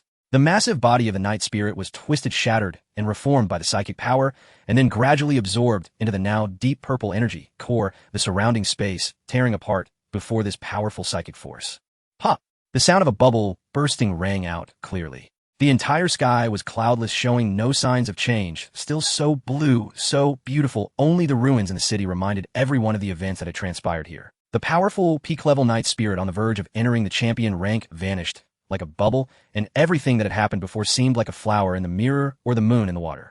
Metagross returned to Wu's side, showing no fluctuations, as if it had just done something insignificant. Yuan Ji and Dragonite silently gazed at the sky, not speaking for a long time. Believe this to you. That person I will take away. It's time to visit the Forest Mansion. With that, Wu and Metagross had already disappeared, leaving only an old side behind. I really can't deny my age. Right, Dragonite? Roar. Turning its head, the dragon showed its defiance. Ha! All right, let the young ones see what it means to be vigorous in old age. The red blood wings stirred up a storm, carrying the captain into the sky. Tomorrow will definitely... The city's turmoil soon subsided, and with the witnesses of the Alliance champion and the Dragon-type king, the subsequent investigation by the Alliance was completed swiftly, without wasting much of anyone's time. However, the prior battle might linger in the hearts of many for a long time, especially for those Pokemon controlled by the furious potion poison-type Demonis. Although they are currently not in life-threatening danger, the side effects of the potion have damaged their potential and reduced their growth. To soothe the affected Pokemon and trainers, the Alliance, under pressure, decided to allow those Pokemon to live in a nature reserve and enjoy their remaining days. As for the trainers, they received a new Pokemon as compensation, fully covered by the Alliance. The instigator Darkwood, the leader of the Evil Moon organization, was taken away by Daegu and has not been seen since. This incident has drawn significant attention from the higher-ups of the Alliance. If a major city like Knaz City can be attacked, what else would the dark organizations dare to do? Thus, Alliance search officers from various regions, led by the kings, began a grand sweep of darkness, and if Xiaoyong were present, he would certainly inform those high-ranking officials of the Alliance that in the future an organization would create a level 1 deity. In the future, 2 organizations would awaken dual deities, nearly obliterating the Hoenn region. In the future, an organization would awaken the Creator God and its 3 offspring. In the future, even children born of humans and Pokemon would emerge. Ahem. You just say, are you afraid or not? Of course, Xiaoyong didn't have the time to mention these things. At this moment, he had just left the room, exiting the Pokemon Center, and was heading northeast towards Knaz City. Although no one knows the final outcome of the Alliance's investigation, Xiaoyong still has his suspicions. The recent riot of the Poison-type Pokemon is strikingly similar to the previous riot of the Bug-type Pokemon, only this time it is more powerful and has caused more severe consequences. Even in the midst of battle, he noticed the mysterious person on the high-rise, holding a test tube filled with that purple potion. The Alliance must have noticed these things. After all, there were champions and kings present. Of course, none of this relates to him anymore, for he is just a humble junior trainer. Xiaoyong comforted himself in his heart and continued on his journey. Deep within the distant orange flower forest, there stands a massive villa, its walls marred by the marks of time, surrounded by climbing vines that have dulled its former splendor. No one knows how long it has existed or who left it behind. Inside the villa, a sense of death pervades. Dimness, depth, and silence compose the main tone of this place. It is known as the domain of the dead, gateway to the spirit world, death domain of the living. It is one of the forbidden places in the Pokemon world, ranking 3rd among the many unknown territories. At this moment, a young figure arrived here accompanied by a white Metagross. Still as disgusting as ever, isn't it, Metagross? Ha! Daegu chuckled lightly. Let's go. Let's greet our old friends. Deep black mist parted in the middle, reverently opening the path for the strong. The door of the villa slowly opened, and the duo leisurely walked in, disappearing into the thick fog. Bang! The door closed. The Kalu Tunnel is located in the northeastern mountains of Knaz City, a tunnel connecting Knaz City with Greengrass Town. It is also the only route to the secret area on Route 116. Although it has not yet been opened for trainers with Rock-type or Ground-type Pokemon, passing through is no challenge at all. Thus, various passages in the tunnel crisscross and interconnect throughout the entire mountain. Of course, there is also a small path specially developed by Pokemon that leads directly to Greengrass Town. For the development company Dewford, this also has its benefits. After all, the paths opened up by Pokemon can be utilized to a certain extent, eliminating the need for any obstruction. With the development of the tunnel, the discovery of many burrowing Pokemon and Rock-type Pokemon has sparked the interest of numerous trainers. They come here to explore and search for an ideal Pokemon to capture as a partner. As time passed, more and more trainers acquired their desired partners in this place, turning Kalu Tunnel into a hotspot for trainers' adventures akin to the Stone Cave in Wudou Town. Rocksnake families, small stone families, and Diglett families, apart from these common Rock-type Pokemon, some even discovered and captured powerful Fighting-type Pokemon, like Abelang and Shavarang, drawing even greater attention. It is said that a trainer encountered the quasi-deity of the Hoenn region Steelix in the tunnel. Its final form is Dagus Metagross, the champion of the Alliance. Although it is not shiny, the value of a quasi-deity is clear to everyone. Therefore, trainers targeting Steelix find it hard to resist the allure of a quasi-deity, persistently searching for its traces, and eventually, a lucky one successfully captured one. The crowd erupted in excitement, and everyone's enthusiasm was instantly piqued. This led to Xiaoyong facing a small gathering surrounded by tents. Hiss! Isn't this exaggerated? Staring dumbfoundedly at the numerous tents and the trainers coming and going from the tunnel, Xiaoyong really wanted to go back and ask President Zafuchi what exactly was the surprise you mentioned. Hey! Isn't that Xiaoyong? Shaking his head in disbelief, as Xiaoyong was thinking of crossing this camping area to reach the tunnel, a shout made him stop in his tracks. Turning around, a young man in climbing gear approached him with an iron shovel. It was none other than Takeda, the gym trainer of the Knaz Gym, the trainer who uses Rock Snake. Hello there, Takeda. Surprised Xiaoyong examined Takeda, who asked, are you also here to capture Pokemon? Not yet sure. I'm here to take a look first, he shrugged, and said, I only capture Rock-type and Ground-type Pokemon. Takeda smiled mysteriously, leaning close to Xiaoyong's ear, and whispered, then you've come to the right place. There are definitely Rock-type spirits here that will satisfy you, and they are quite powerful. Looking at the youth in confusion, Xianyong's curiosity was piqued. The powerful rock types made his breathing quicken, and he hurriedly asked in a low voice, "Really? Is the news reliable? What Pokemon is it?" "Of course it's reliable. This was personally discovered by gym leader Cuckoo. She has already obtained a highly potential." Takeda said with a hint of envy the whole gym knows, so we all came to try our luck. As he spoke, he pointed at a group of young trainers not far away. Xianyong focused and saw that they were indeed trainers wearing Kanaz gym training outfits. Among the crowd, he also spotted that proud young apprentice Wufu. "So that's how it is. Quick, tell me, what Pokemon is it?" Confirming the source of the information, Xianyong impatiently urged. After all, a powerful rock-type Pokemon recognized by Ms. Cuckoo is definitely worth training. "You're gonna love it. It's a Bashadalu. A whole great family." Bashadalu. An image of a giant beast instantly flashed in Xianyong's mind. Bashadalu. The enormous surprise left him momentarily stunned. This is the signature of Steel-type and Rock-type, with exceptional defense and powerful physical attack, evolving to the final stage with a staggering base stat of 530. Even like Steelix, it possesses Mega Evolution. Is this what the surprise is? This is truly perfect timing. It's decided. My third partner will be you, Bashadalu. Upon receiving the news, Xianyong thanked and bid farewell to Wuqian, his heart brimming with joy as he traversed the camp towards the Kalu Tunnel. He could hardly wait to find the Bashikidula family and recruit his third companion. As he entered the tunnel, a chilling gust of cave wind sent a shiver down his spine. After a brief moment of adaptation and orienting himself, Xianyong ventured deeper into the tunnel. Based on Wuxian's description and the location where Miss Dujuan encountered Kikidola, he could roughly deduce the whereabouts of the Bashikidula clan. It is important to know that they are social Pokemon with a strong sense of family and territory. Bashikidula consider an entire mountain as their territory, constantly patrolling within its bounds. They absolutely will not spare intruders, defeating them outright.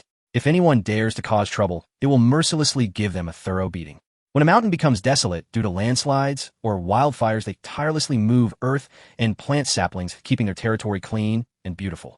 Therefore, their activities remain within a general range and do not stray too far. After all, this mountain range is immensely vast, stretching for dozens of miles, isolating Kanaz City from Levine Town, Zijin City, and Kana City. Bashikidula generally reside deep within the mountains.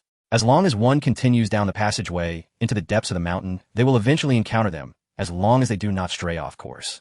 Inside, the tunnel trainers were everywhere, battling, hurrying along, capturing Pokemon. Xianyong noticed a lucky mountain-climbing youth excitedly battling an Abalong. One cannot help but marvel at the surprises and unexpected events that arise during a journey. Continuing deeper, he politely declined the battle invitations extended by other trainers. At this moment, Xianyong's heart was filled solely with the intense desire to capture Kikidola. He had no interest in battling. Upon reaching a fork in the road, there was a wide tunnel in the center with paths leading into the mountain on both sides, one to the left and one downward. As a trainer of rock-type Pokemon, Xianyong immediately recognized that these paths were created using the dig skill. He took out a Pokeball and released his Swampert. The fin-like horn on Swampert's head could serve as a radar, making exploration and searching very convenient. "Please, Swampert, I need you to scout the way in the mountains." Swampert nodded and promptly plunged into the right passage, prompting Xianyong to quickly follow. The narrow passage allowed only one person to pass at a time. With Swampert in front and Xianyong behind, navigating the uneven tunnel was challenging. The irregular rock protrusions caused his head and body much discomfort, but for the sake of Kikidola, all of this was worth it. An enclosed mountain time seemed to lose all meaning as they scurried about. It felt like a long time had passed, yet also as if only a short while had gone by. They navigated several twists and turns with curious moles occasionally peeking at them and making unknown sounds before burrowing back underground. After trudging for a long while, the number of trainers around them dwindled. Finally, a relatively spacious stone cave appeared ahead, allowing Xianyong and Swampert a moment to rest. They took out some food, sat on a rock, and began to eat, replenishing their energy and alleviating their fatigue. The stone cave was filled with tunnels carved out by Pokemon leading in all directions. As Xianyong pondered the next direction to take, a sudden noise erupted from a tunnel to the left. He stood up to look toward the source of the sound while Swampert assumed a cautious stance. Suddenly, a blue-haired boy wearing a black short-sleeved shirt jumped out from the cave, followed by yellow armadillo-like Pokemon with spines protruding backward. An Armored King. Armored King. Finally a place to rest. Armored King. Kuga. Slumping down without any semblance of decorum, the boy panted as he spoke to his companion. "I hate this place. I just want to leave." Kuga.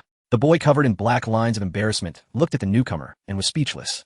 How could he be so oblivious to the presence of Xianyong and Swampert? Ahem. Xianyong had to clear his throat to remind the other of his presence. Watching the boy and his Pokemon suddenly spring up and hug each other in fright, he felt even more speechless. Hello, I am Chen Yong from Wudou Town, and this is my partner Swampert. Malo. Seeing a handsome and friendly young trainer, the boy who had just arrived awkwardly released his armored king, scratching his head in embarrassment.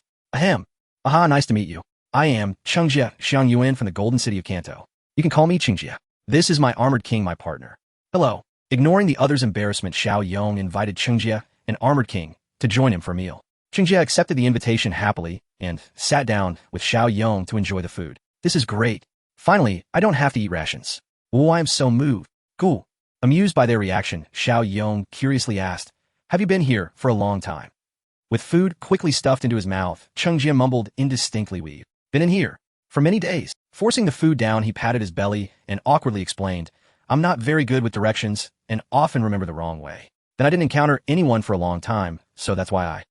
Understanding, Chen Yong nodded in comprehension. I see. Then let's stick together from now on. With Swampert here, we won't have to worry about getting lost. Really? Chengjie looked at Chen Yong with surprise, as if he had found a family member, and grasped his hand. You are such a good person. I want to follow you. Cool. Malo. Shaking his head, helplessly armored king covered its face, feeling a bit embarrassed for its owner.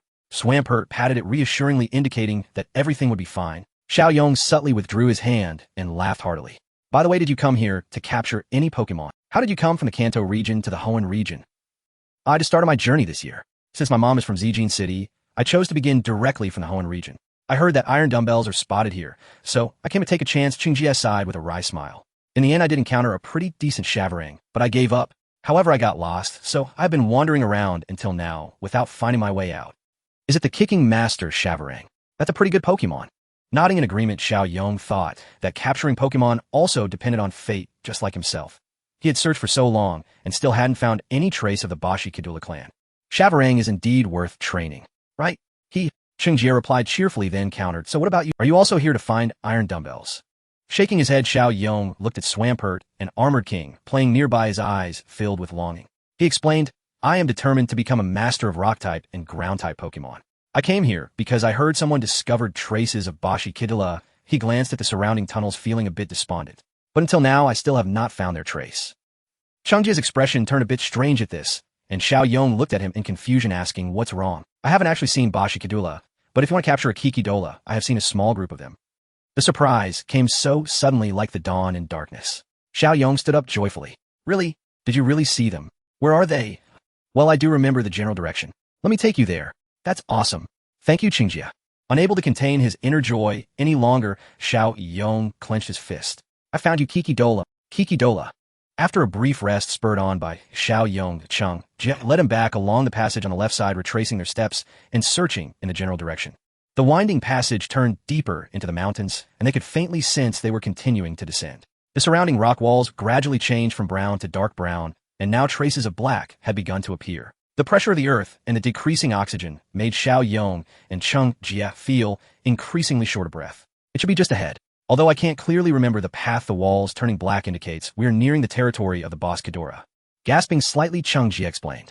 Chen Yong knew that the Bashikidora tribe fed on ores and steel. The darkening walls signified an increasing amount of mixed minerals, which was their ideal habitat. After advancing for some time, they passed by a small cave where a few North-Nose Pokemon were surprisingly living. He was left with a deep impression from the battle at the dojo against Miss Dujin's Pokemon. However, despite the allure, Chen Yong restrained his impulse, prioritizing the capture of the Cocodora. At that moment, both the Swamp Leap Fish and the Mountain King suddenly issued a warning, stopping at a cave entrance and calling softly to the two.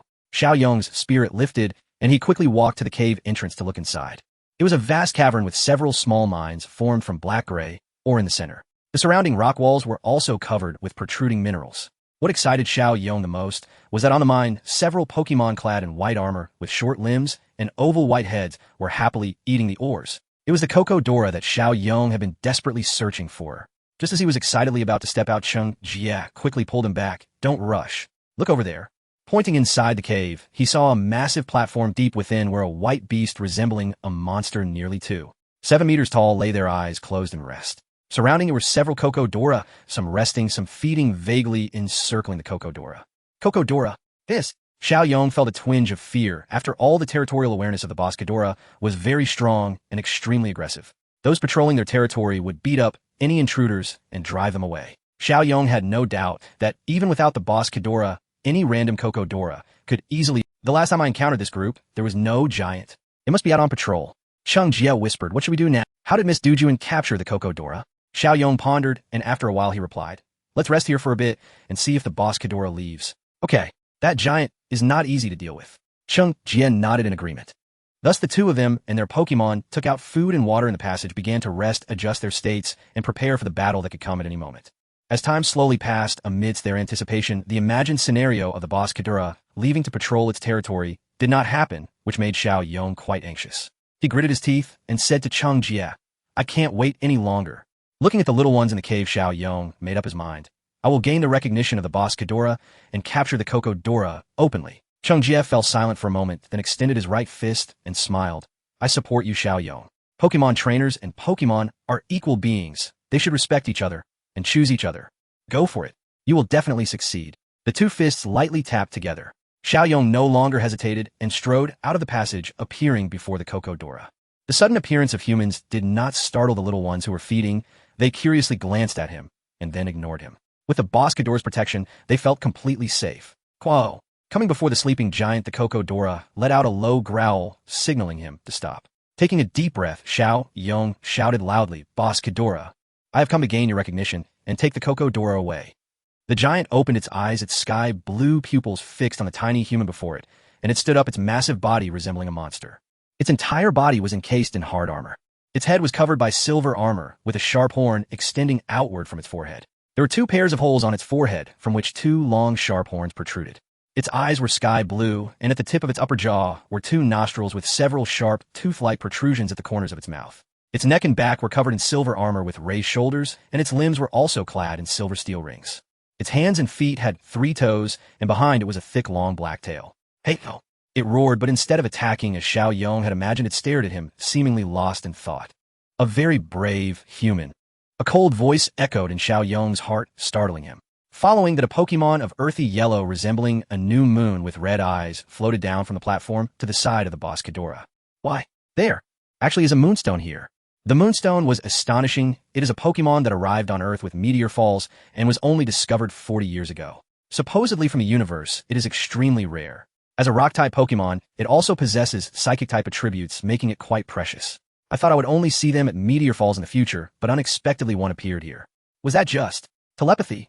Yes, I exist within the boss Kadora tribe, and represented in communication. I see. Xiao Yong understood this symbiotic relationship well, as there were many examples in nature, like the relationship between the tongue shell and the slowpoke, the intelligent ape, and the bear and the flower fairy and the flowers of the natural world, all achieving mutual success and coexisting. Of course, he was also learning for the first time about the relationship between the boss Kadora and the moonstone. Hail! The boss Kadora said that a female human had come here, before whose powerful strength and courage gained its recognition. Female. Not knowing how to respond, Xiao Yong quietly thought, was it Miss Dujuan? Hail! The moonstone continued to act as a translator. You are a very brave human. I acknowledge your courage and give you a chance to challenge me. That's what it said. Exhaling deeply, Xiao Yong looked directly at the boss Kadora and firmly said, Thank you. Boss Kadora, I am willing to challenge you to prove myself. Even if destined to fail, lacking the courage to even challenge would disqualify him from reaching the peak. Hail! Raising its head in a roar, the boss Kadora walked to an open space, signaling the surrounding Kokodora and Kokodora to step back a bit, then spread its arms and entered a combat stance. Cheng Jie, who had run over at some point, stood by and cheered, Go for it. Xiao Yong, you can do it. Giving Cheng Jie a thumbs up, Xiao Yong gradually relaxed. Of course. I'm going to be the master of rock-type and ground-type Pokemon. How could I fear a challenge? Standing in the arena directly opposite the boss Kadora, Xiao Yong said to the Swamp Leap Fish, Swamp Leap Fish, this battle will be entrusted to the Steel Snake. Make sure to observe carefully on the side. Malo. Nodding and understanding, the Swamp Leap Fish moved to Cheng Jie's side, ready to observe the battle closely. Come out, Steel Snake. Throwing out the luxury ball, a giant steel snake leaped out amidst the white light. Roar. Amidst the roars, the 2 giants stood facing each other. The 7-meter-tall boss Kadora faced off against the 11-meter-long steel snake, which raised its front body to a height of 3 meters, and the battle was about to begin. System. Scan. A voice intoned. It can shatter hard stone with its twin horns. Its diet consists of minerals and steel artifacts. Gender male. Type steel rock. Nature afraid of solitude. Ability sturdy head. immune to recoil damage from its own moves. Moves tackle proficient harden expert metal claw, controlled rock tomb expert roar expert headbutt proficient rock slide expert protect proficient iron head expert metal sound proficient iron defense expert iron tail expert megaton punch expert. Egg moves long shen fuchong dragon god's dive proficient double-edged headbutt expert. TMSA chems none. What is there to say? Nearly every move is at expert level, and the level itself is staggering 68. This bow, Shi Ku Duo La, stands poised at the threshold of the Tianwang echelon. For a wild creature to reach the Tianwang rank is exceptionally difficult. It demands not only innate talent and aptitude, but surviving brutal environments and territorial struggles. Only by surviving long enough does one gain a chance to attain Tianwang, and even then it is merely an opportunity. The bow Shi Ku Duo La before Chen Yong has already reached that threshold, one more step, and it will ascend to the summit. How can one possibly fight it? Its defense is impenetrable. It cannot endure even a single strike. Chen Yong smiled bitterly. Perhaps only a gym leader like Duan would stand a chance. Do not worry, came a timely voice. Bo Shi Ku Duo La will not initiate an attack. If you can pierce its defense, it will grant you recognition. You sure perhaps, sensing Chen Yong's hesitation, explained Bo Shi Ku Duo La has lived a very long time. It knows how difficult it is to step forward without human aid, so it permits humans to approach and befriend its offspring. Otherwise, I would have detected your presence the moment you enter the cavern. Is that so? Chen Yong suddenly understood why Bo Shi Ku Duo La had not attacked him. I see. Thank you for giving me this chance. Doji Kiskivi Koduye Lowantai. A roar echoed. Heya! The creature roared again, inviting them to strike. Chen Yong lost no time. Dalgongshi, let Bo Shi Ku Duo La see our strength. Harden then dig and strike directly. Ground-type moves are the most effective against Bo Shi Ku Duo La, dealing quadruple damage. Even with a level gap, such an attack should have an effect. Roar. At the command de Gang, she shimmered with silver light, its defenses rose, and its body grew harder. Then its massive head struck the earth, instantly carving a tunnel and burrowing inside. Bo Shi Ku Duo La watched without reaction, standing its ground and waiting in silence. Then a thunderous crash. A violent roar and impact exploded through the cavern. As the Gang, she burst past, its immense bulk propelled with unstoppable momentum. Ground energies swirled about it as it slammed into Bo Shi Ku Duo La metal on metal ringing out. Dust rose and sparks scattered like stars. Did it work? Chen Yong watched the collision with hopeful eyes. Yet the result was cruelly clear. The recoil from the impact hurled the Gang she backward. The dig technique only grazed Bo Shi Ku Duo La, leaving a faint scratch and no real damage. Heya! Doji Kiskivi Kodui Lawantai Rumblet. You sure serving as judge and translator observe intently, and sent a thought to Chen Yong. The attack was acceptable, but its proficiency is insufficient. The command of ground energy is too weak. Is that so? Reflecting on past training, Chen Yong realized that since the Great Rock Serpent stage, they had focused almost exclusively on steel and rock techniques, neglecting the powerful ground type. As a result of Gang, she had become one-sided all steel without emphasis on its other formidable attribute. With a development path weighted toward ground and rock, Chen Yong felt he had not quite lived up to expectations. He calmed himself completely. There was no panic. That would come later. For now, what mattered was to reveal his strongest face. Dalgong Shi Charge. Gather yourself and use our strongest move. Iron Tail. Roar. Sensing the gap with its opponent, the Gang, she responded earnestly, summoning immense steel energy and focusing in its tail. A fierce white radiance cloaked the appendage. As energy coursed through enigmatic patterns on its body, seemed to come alive, twisting into irregular forms that shimmered with crystal hues. Bo Shi Ku Duo La appeared to sense something. It glanced at the Gang, its gaze sharpening a sliver of keen, intense surfacing. Now, strike with everything you have. Iron Tail. Seeing the moment was ripe, Chen Yong gave the decisive command, unaware of the subtle shifts he had missed. A thunderous cry, a twist of the body. The massive tail snapped through the air. White steel energy laced with otherworldly colors smashed toward the motionless rival. A controlled Iron Tail at mastery level. The metallic impact rang out, boom, and sparks showered. This time Bo Shi Ku Duo La felt pain. It staggered its right leg, stepping back. Heya! Success! Chen Yong could not help shouting. The Gang, she retracted its tail, panting slightly, and returned to his side to await judgment. Bo Shi Ku Duo La emitted a low, approving growl as it regarded the Gang Shi. It says congratulations to you, human youth, and a Gang Shi, a very powerful attack. Yushi's voice filled Chen Yong's mind. Once more I acknowledge your strength. Please take good care of my child. Really? Chen Yong's heart leapt. May I become Ku Duo La's trainer? Heya! Bo Shi Ku Duo La called out to the watching Ku Duo La. It returned to the platform and lay down, and one by one, the Ku Duo La answered the summons, gathering at the platform's edge. They looked at the human before them, and seemed to understand one among them would become his companion. A system notification surfaced in Xiao Yong's mind's special battle result. The gang Shi is victorious. Reward 100 training points. Notification gained a small amount of experience or proficiency in dig and Iron Tail increased. Wonderful. It recognized your strength, Xiao Yong. Cheng Jia hurried over, eyes bright with excitement. Xiao Yong shook his head and smiled at the Ku Duo La before him. No, Bosher Ku Duo La only recognized my courage, not my strength. Cheng Jia looked puzzled, but let the matter drop, changing the subject. There are 7 Ku Duo La in all. Xiao Yong said nothing. He used the system's conveniences to inspect each of the little ones in turn. Everyone showed promise. After all, with such a powerful father, their aptitudes could not be poor. To his delight, 2 of the youngsters had inherited double-edged headbutt, and 1 had even inherited Longshun Fuchong Dragon God's dive, a perfect passing on a bow. Sure, Ku Duo La's innate gifts. Creatore Kiskiviko di Loantai Elve Kaxikimenta. It consumes iron to forge a body of steel. Sometimes it emerges from the mountains to gnaw on bridges or lines, much to humans' annoyance. Gender male. Type steel rock. Nature brave. Ability sturdy head. Immune to recoil from its own moves, unaffected by the neutral ability state. Moves tackle proficient, harden proficient, headbutt, novice protect, novice roar proficient, metal claw proficient. Egg moves Longshin, Fuchong Dragon Gods, dive novice, double-edged headbutt novice. TMSA chems none. Createre Kiskiviko di Loantai Elve Kaxikimintexi. Gender male. Type steel rock. Nature optimistic. Ability sturdy. Unaffected by one-hit knockout effects. Moves tackle novice harden proficient, rock tomb novice protect, novice roar proficient, metal claw proficient. Egg moves double-edged headbutt novice. TMSA chems none. In the end, Xiao Yong studied these 2 for a long time and made his choice. In front of the adorable Kecleon, which inherited its ancestors' talents, Xiao Yong crouched down and gently stroked the little one's icy head. Kecleon was indeed very cute. Smiling at it, he asked, "Are you willing to become my partner, Kecleon? Together we will surpass your father and stand at the peak." Kecleon, curiously gazing at the human before it, Kecleon felt a bit flustered and hurriedly looked back at the platform. Bashi Kecleon silently observed it and then nodded slightly. Kecleon, lowering its head, Kecleon awkwardly scratched the ground with its short legs. Xiao Yong, Chang Jita Gang, Shi Yu Bashi Kecleon, and Yushir all quietly waited no one would interfere with its choice. Just as Dai Wu and Yuanji said, Pokemon are also an important part of this world. They live alongside humans and share equal rights. Capturing a Pokemon is not merely about a simple capture, but about the bond formed between 2 unfamiliar hearts choosing each other, growing together, and living together. If Kecleon is unwilling, no one would force it, not even Xiao Yong.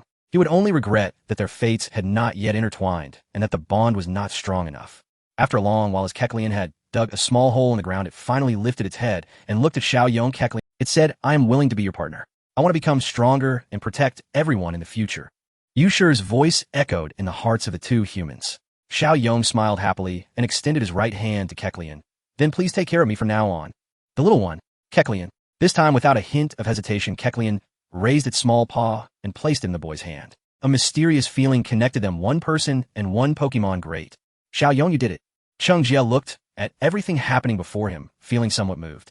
This is the exchange of hearts between Pokemon and trainers. The surrounding Pokemon also laughed, emitting joyful roars. Bashi Kecleon lay quietly on the platform, slightly squinting its eyes, looking tenderly at Kecleon, remaining silent. Perhaps whether human or Pokemon, a father's love is always heavy. Taking out a new luxury ball and placing it on the ground, Kecleon glanced at everyone around, gently tapped the Pokeball with its head, and vanished in a flash of white light. With a slight shake and a crisp ding, Kecleon was successfully captured. The white light illuminated again, and the Pokeball opened automatically, revealing the little one before everyone. Kecleon. It walked up to Bashi Kecleon, gently rubbing against its father's body, emitting a low growl. It is bidding farewell to Bashi Kecleon, telling it that it will become very strong and will come back to visit everyone. Yushir observed this scene and once again acted as a translator. Bashi Kecleon looked into the little one's eyes, closed its eyes, turned its head away, and ignored it. Xiao Yong understood in his heart that this was to help Kecleon lessen its longing, and he had to be firm. "All right, let's go. Kecleon, once you grow up and become strong, we will come back to visit everyone, okay?" He softly comforted the little one standing beside it.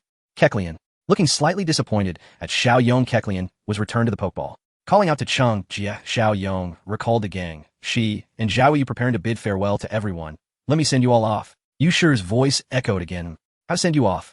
Before the 2 could inquire, a blue energy shield appeared around them, followed by a strong sense of weightlessness and dizziness, and they instantly vanished from the cave. When they finally set foot on solid ground again, Xiao Yong discovered that they had arrived at a mountain path beside a slope. "This is a teleportation, right?" Chen Yong fought against the urge to vomit and asked with difficulty, so sudden without saying a word.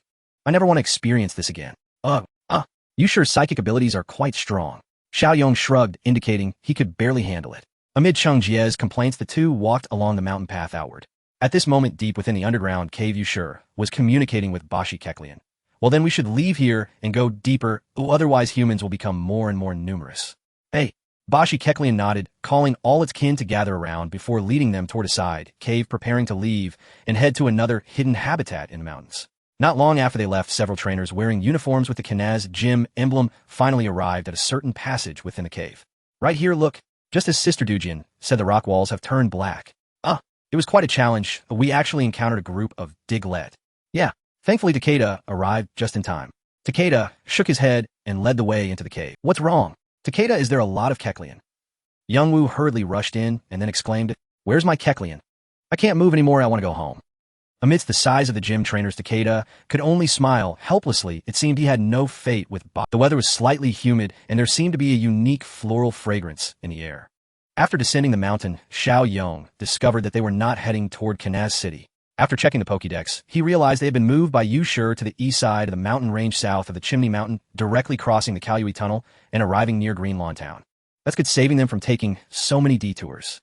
Having captured Keklian, Xiao Yong was in a great mood and didn't mind. After all, it was a journey, and being carefree was quite nice. We will soon arrive at Greenlawn Town. I heard it is very beautiful here. Chen Yong was also very excited, as he was just a newcomer to traveling. Feeling curious about new things was quite normal. On the other hand, Xiao Yong, having seen the anime and played the game his past life, had expectations in his heart and seemed not too surprised. Yes, I heard it is very close to nature with high air quality. It's a great place for relaxation and living. Is it? I wonder which is more beautiful compared to our Johto region's Tokiwa City.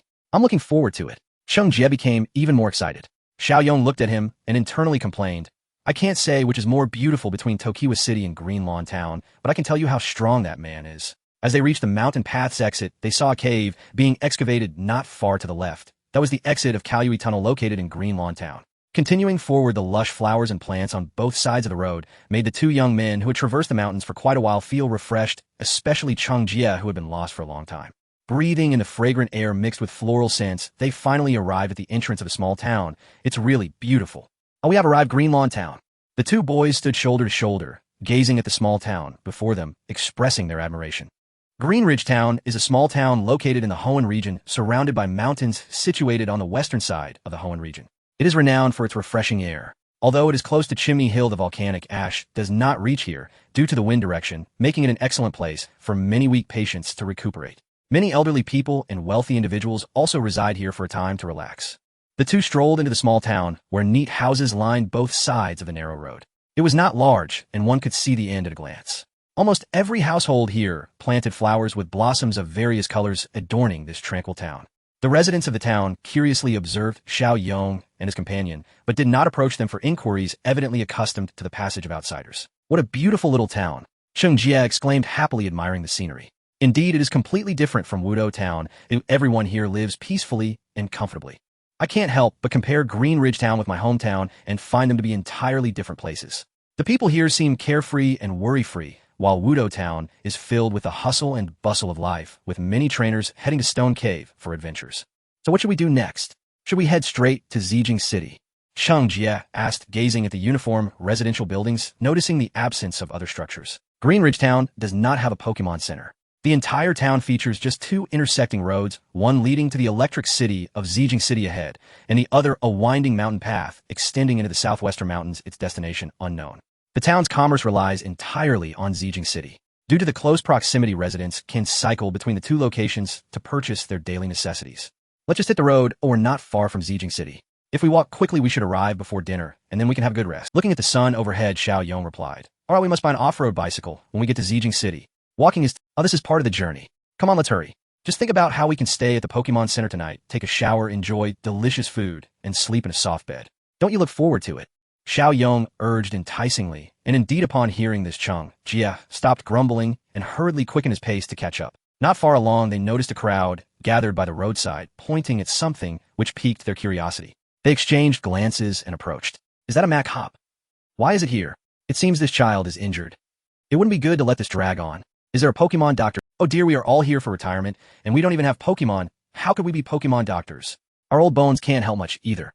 My brat has gone off on a journey. There are no young people in town. Squeezing into the crowd of elderly people, they saw a Mach-Hop lying in the open space. Its body was completely gray, with 5 fingers on its hands and no toes on its feet.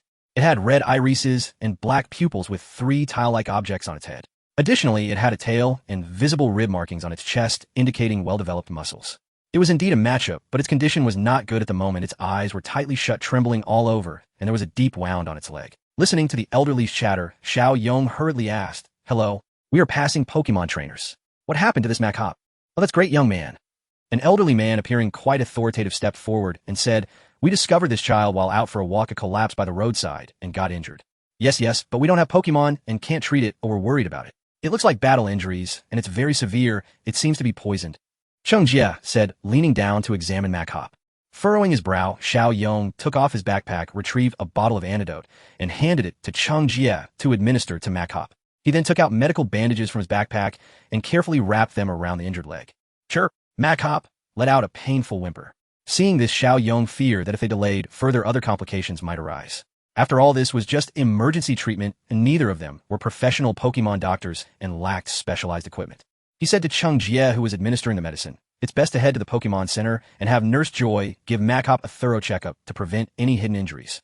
Cheng Jie nodded, and Chen Yong turned to the surrounding crowd, saying, "Elder, is there no Pokemon clinic here?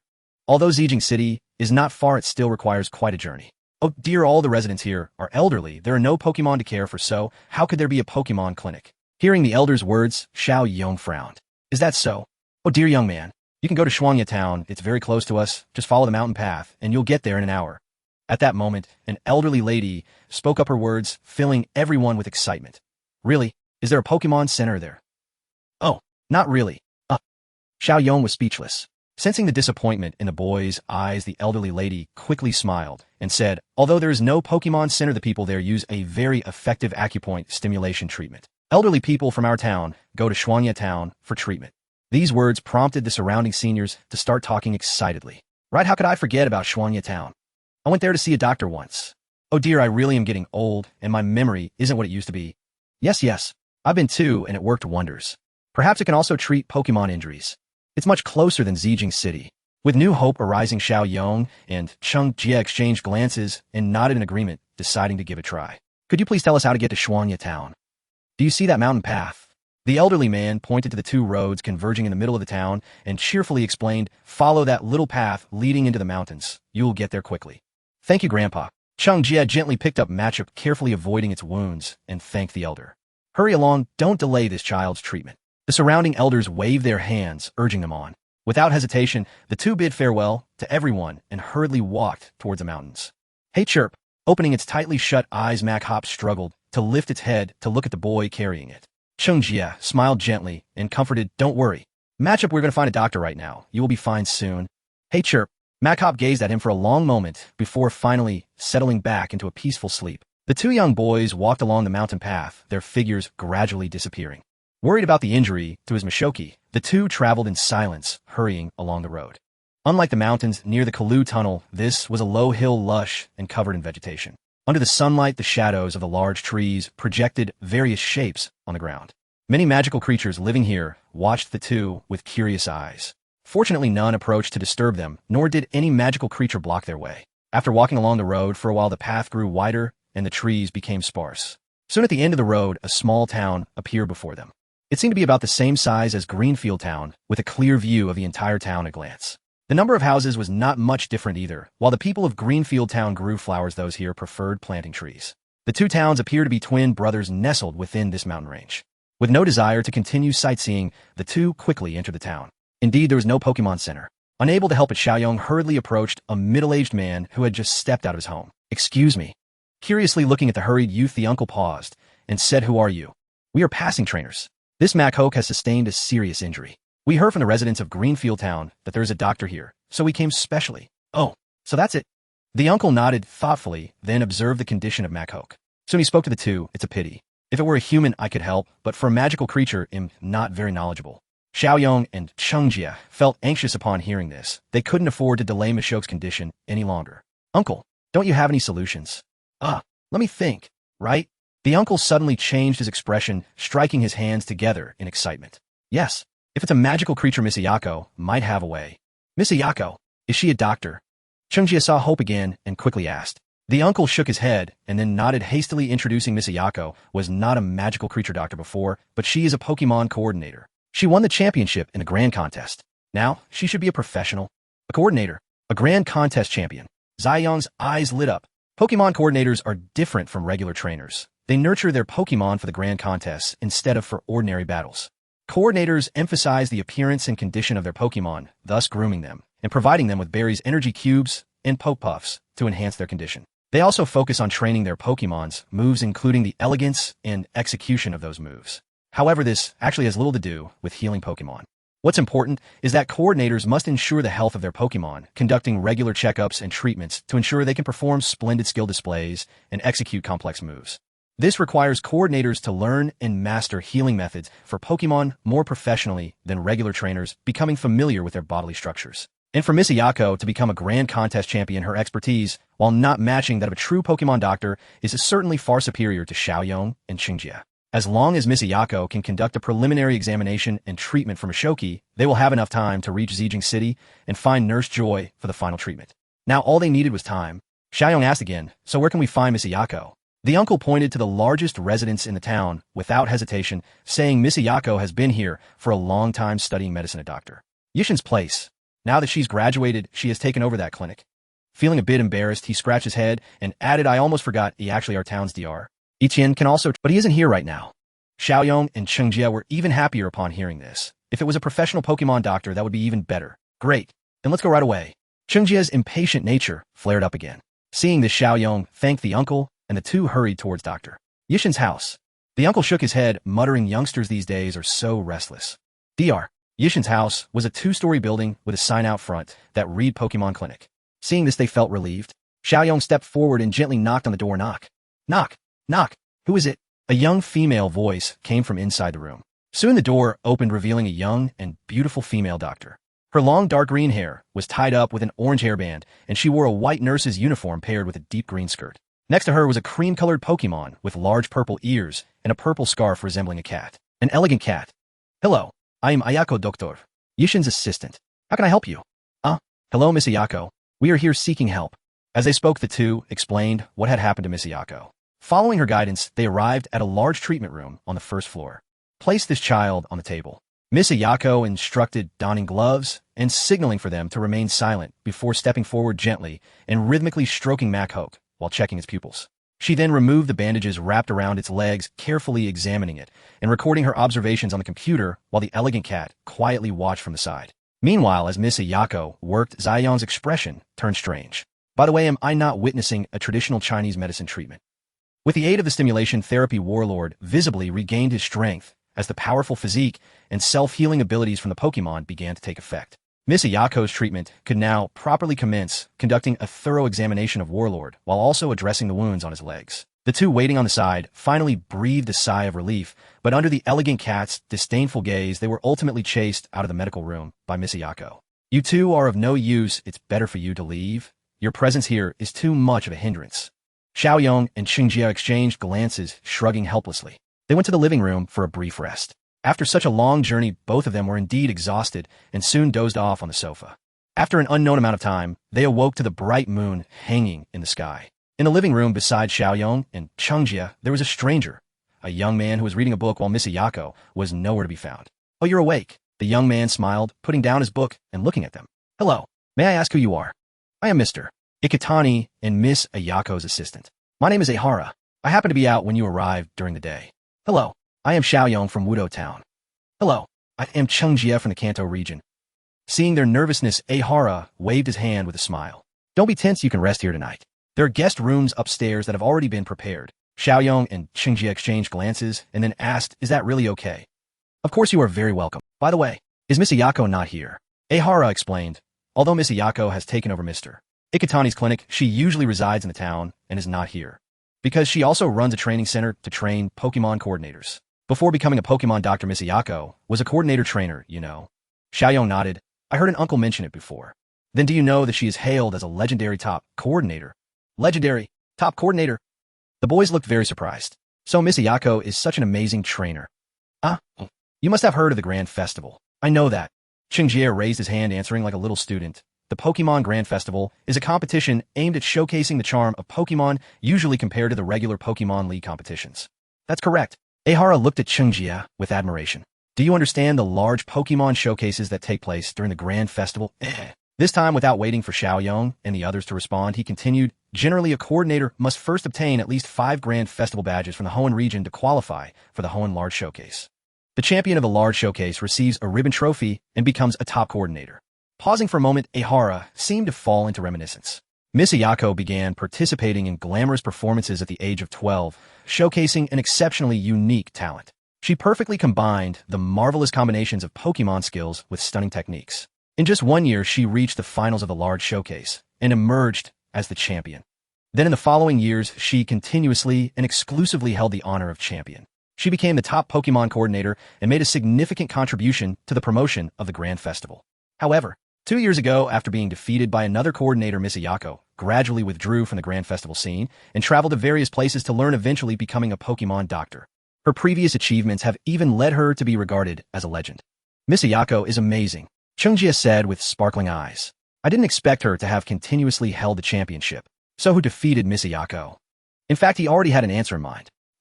It was a coordinator named Mikoli who is very capable. His Milotic is regarded as the most beautiful Pokemon, combining beauty and strength. He seems to have already won the championship of the Large Showcase twice. Indeed, apart from Mikoli, Xiao Yong couldn't think of anyone else this man who became the champion of the Hoenn League after Daigo. But I believe he cannot surpass Misayako. She is the top coordinator. Seeing Ehara suddenly become fervent, the two were startled. Surely he was a die-hard fan of Misayako. Xiao Yong silently complained, wondering how Ehara would feel if he knew that the man he believed could not surpass Misayako would soon become the league champion. Alright, it's getting late. You should rest early. Ehara, as if transformed into another person, resumed his calm demeanor and smiled at the two, completely unrecognizable from the fervent individual just moments ago. Okay. Xiao Yong just wanted to get some sleep and distance himself from the situation. Just then, Qingjie asked again, Mr. Ehara, how is Warlord doing now? Oh, that child has recovered quite well. After a few days of rest, he should be able to move around lightly. That's great, thank you so much. Hearing this, they both felt relieved and once again thanked Ehara before heading upstairs to the guest room that had been prepared in advance. It was a cozy little room with 2 very comfortable single beds. It looks nice. Satisfied with the room, Xiao Yong set down his backpack, took out some food. It's late, so there's no need to cook. Let's just eat a little. Qingjie nodded nonchalantly and also took out food from his backpack to place it together. Suddenly, he said, Xiao Yong, do you think Warlord will like me? Having long seen that Qingjie liked Warlord, he said matter-of-factly, of course he will. You've taken care of him for so long, Warlord will definitely like you. Really? That's great. Qingjie smiled happily. What? Are you planning to develop towards the fighting type? Yes, what do you think? Really? That's great. Qingjie smiled happily. What? Are you planning to develop towards the fight? Of course I will train it together.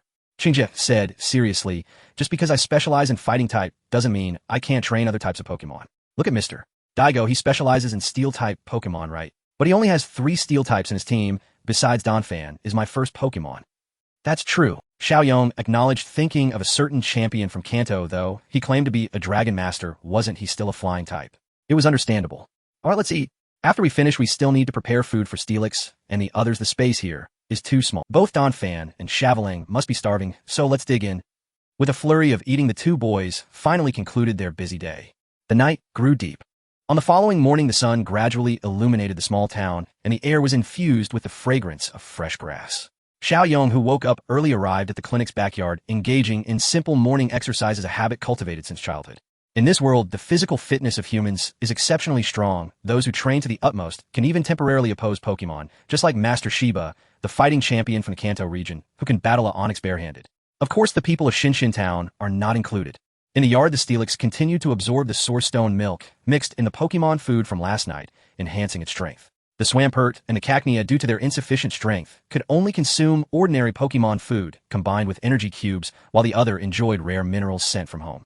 At this moment, the Swampert was lifting a boulder 3 times its size for strength training, while the Cacnea, under Xiao Yong's guidance, was using its head to strike the rock, entering training for its characteristics in advance. The sturdy head feature would not be damaged by the recoil of its own moves, hence moves like Dual Chop, Hammer Arm, and Heavy Slam would be its primary offensive techniques after evolving into Cacturn. Fortunately, the little guy had inherited his father's excellent genes, displaying remarkable talent and comprehension, coupled with a strong learning ability, which greatly pleased Xiao Yong. Ding! Steelix completed training, earned 1 training point skill proficiency, increased, gained a small amount of experience. Ding! Swampert completed training, earned 10 training points skill proficiency, increased, gained a small amount of experience. Ding! Cacnea completed training, earned 20 training points skill proficiency, significantly increased, gained a small amount of experience. As the system notifications echoed in his mind, Xiao Yong delighted in the joy of his companion's strength. While the training was in full swing, Mr.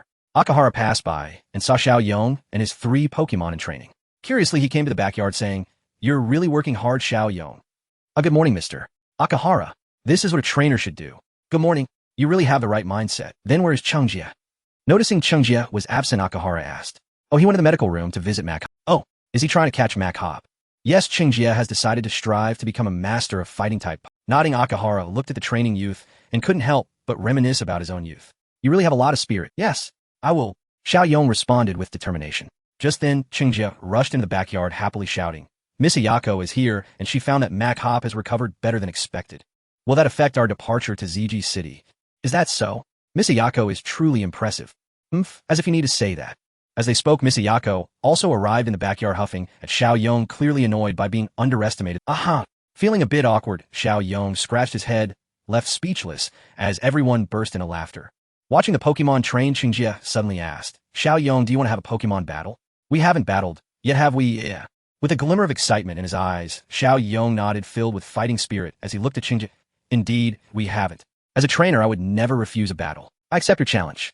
The Steelix and others halted their training, gazing at him with intense focus. Excitedly stepping into the yard, Chengjie took out a Pokeball. "Then let me be the referee." Mr.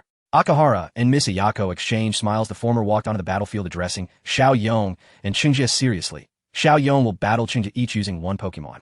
The first to lose all combat capability will lose, and vice versa for victory. It's you, Sawarang." Chengjie threw the Pokeball, and a humanoid Pokemon emerged from the white light. It was entirely brown with some parts in khaki. Each arm and leg featured a spring-like structure, allowing it to stretch freely.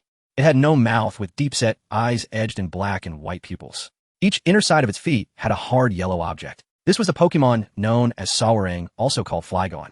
Pokemon Sawarang LV-20 kicking type Pokemon. It could stretch its legs and was able to knock down opponents from a great distance. Gender male Sawarang is only male. Type fighting. Nature impulsive. Ability soft. Because of its soft body, it cannot be paralyzed. Moves tackle proficient, focus energy beginner, feint beginner, karate chop beginner, low kick proficient, double kick proficient, trip beginner, endure proficient, revenge beginner. Inherited moves, flying knee kick beginner. TM none. Sawarang, a suitable opponent. Today you were chosen, Cacnea. Xiao Yong looked at the information of Sawarang and shouted at Cacnea, "Cac." The little one, filled with fighting spirit, stepped into the arena, looking earnestly at the opponent. "This is your first battle, Cacnea? Don't worry, I will support you." "Gah." Seeing the 2 Pokemon ready for battle, Mr. Akahara extended his right hand and waved it down vigorously. Then, Sawarang versus Cacnea. The match begins. Cacnea, Sawarang. Focus energy. Chop. Taking a deep breath, Sawarang's gaze sharpened.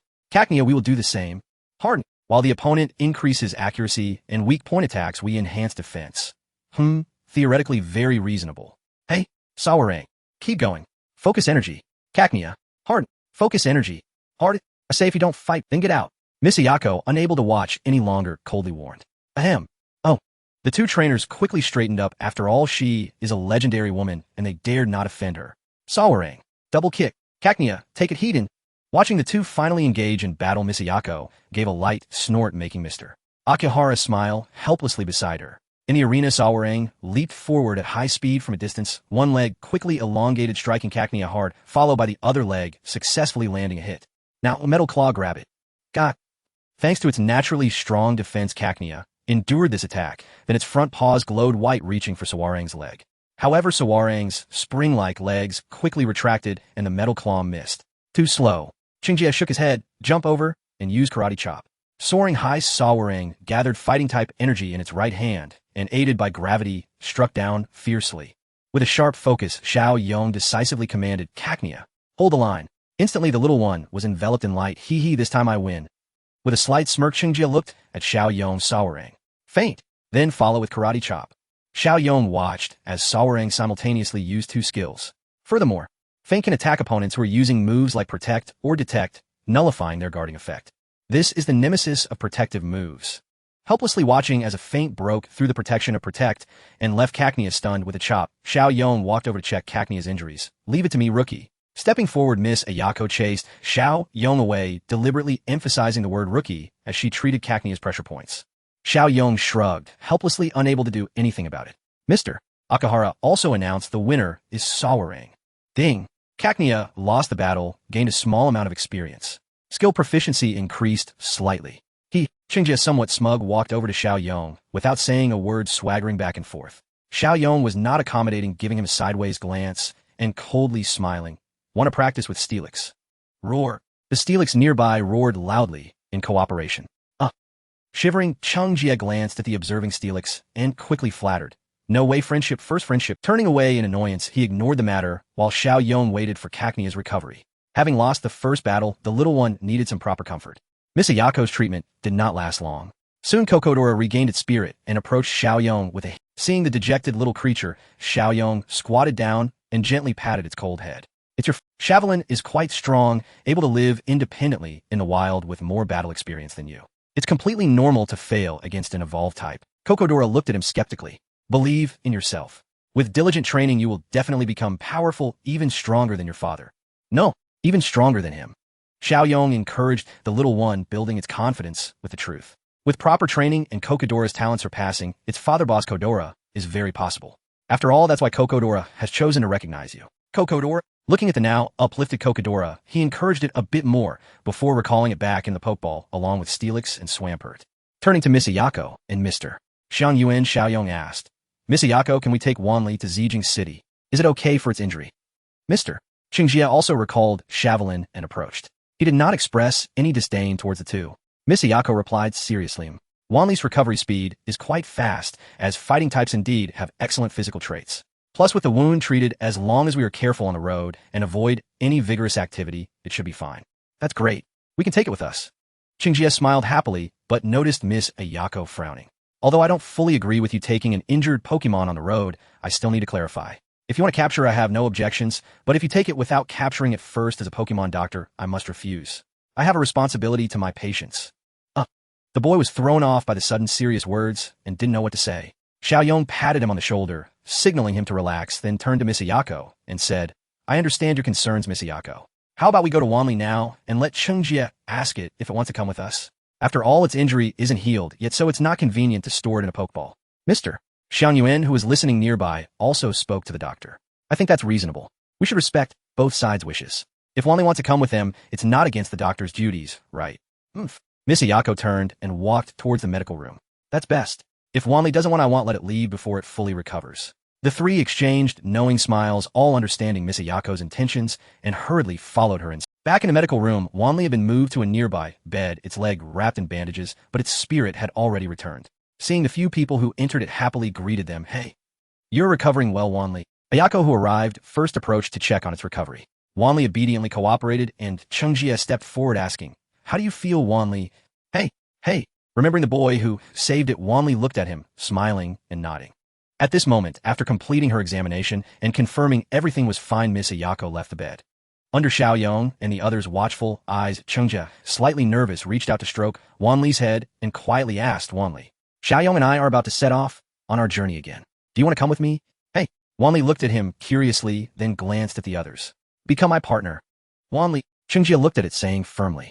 At that moment, everyone silently awaited Wanli's decision, just as when Xiao Yong captured Kokodora, no one interfered, fully respecting the Pokemon's choice. Under the gaze of several people, Wanli initially seemed a bit unaccustomed, lowering its head in slight panic. After a moment, it raised its head to look at the boy before it feeling the urgency and nervousness of having sought a doctor. Hey. Stretching out its paw to grab Qingjie's arm, Wanli nodded and posed as a strongman. The boy was still a bit confused, turning to Xiao Yong, shaking his head with a smile, and explained, It wants to follow you. This pose typically indicates that fighting-type Pokemon are expressing their strength. Here it means Wanli is telling you that it will protect you from now on. Hearing Xia Yong's words, Qingjie finally realized, looking at Wanli with joy. That's great. Wanli, thank you for becoming my partner. Let's do our best together. Hey. With great enthusiasm, they both shouted and extended their right hands, fist bumping together. This was a vow, an unbreakable promise between humans and Pokemon. Mr. Chen Yong watched this scene, nodding with emotion, as if recalling his younger self. Miss Ayako beside them snorted lightly. Silly Pokemon, your injury isn't fully healed yet.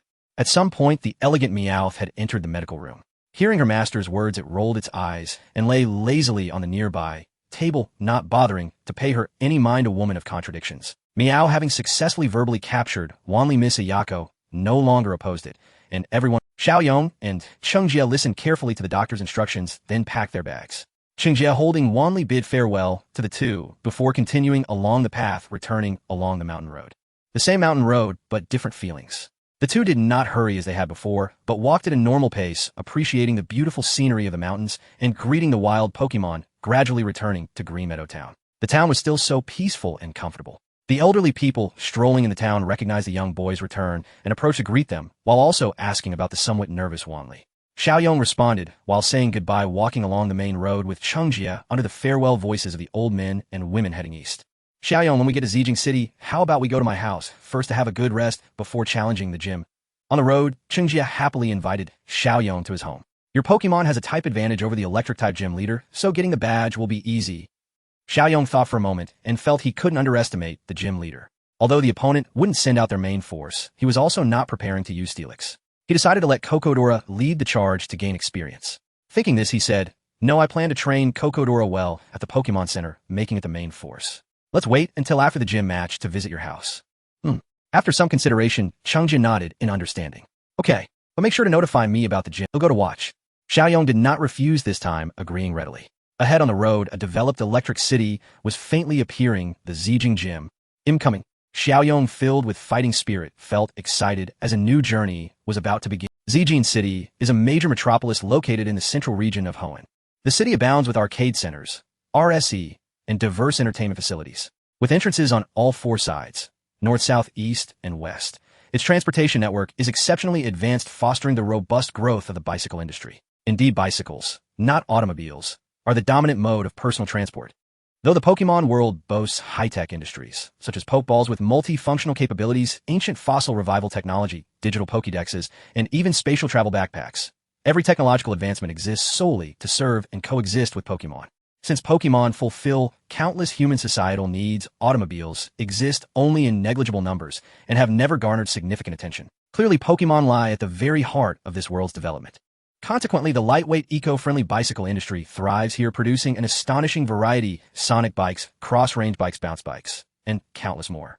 Bicycle enthusiast communities flourish across every region. This has given rise to dedicated high-speed cycling lanes, swift, seamless, and ingeniously integrated.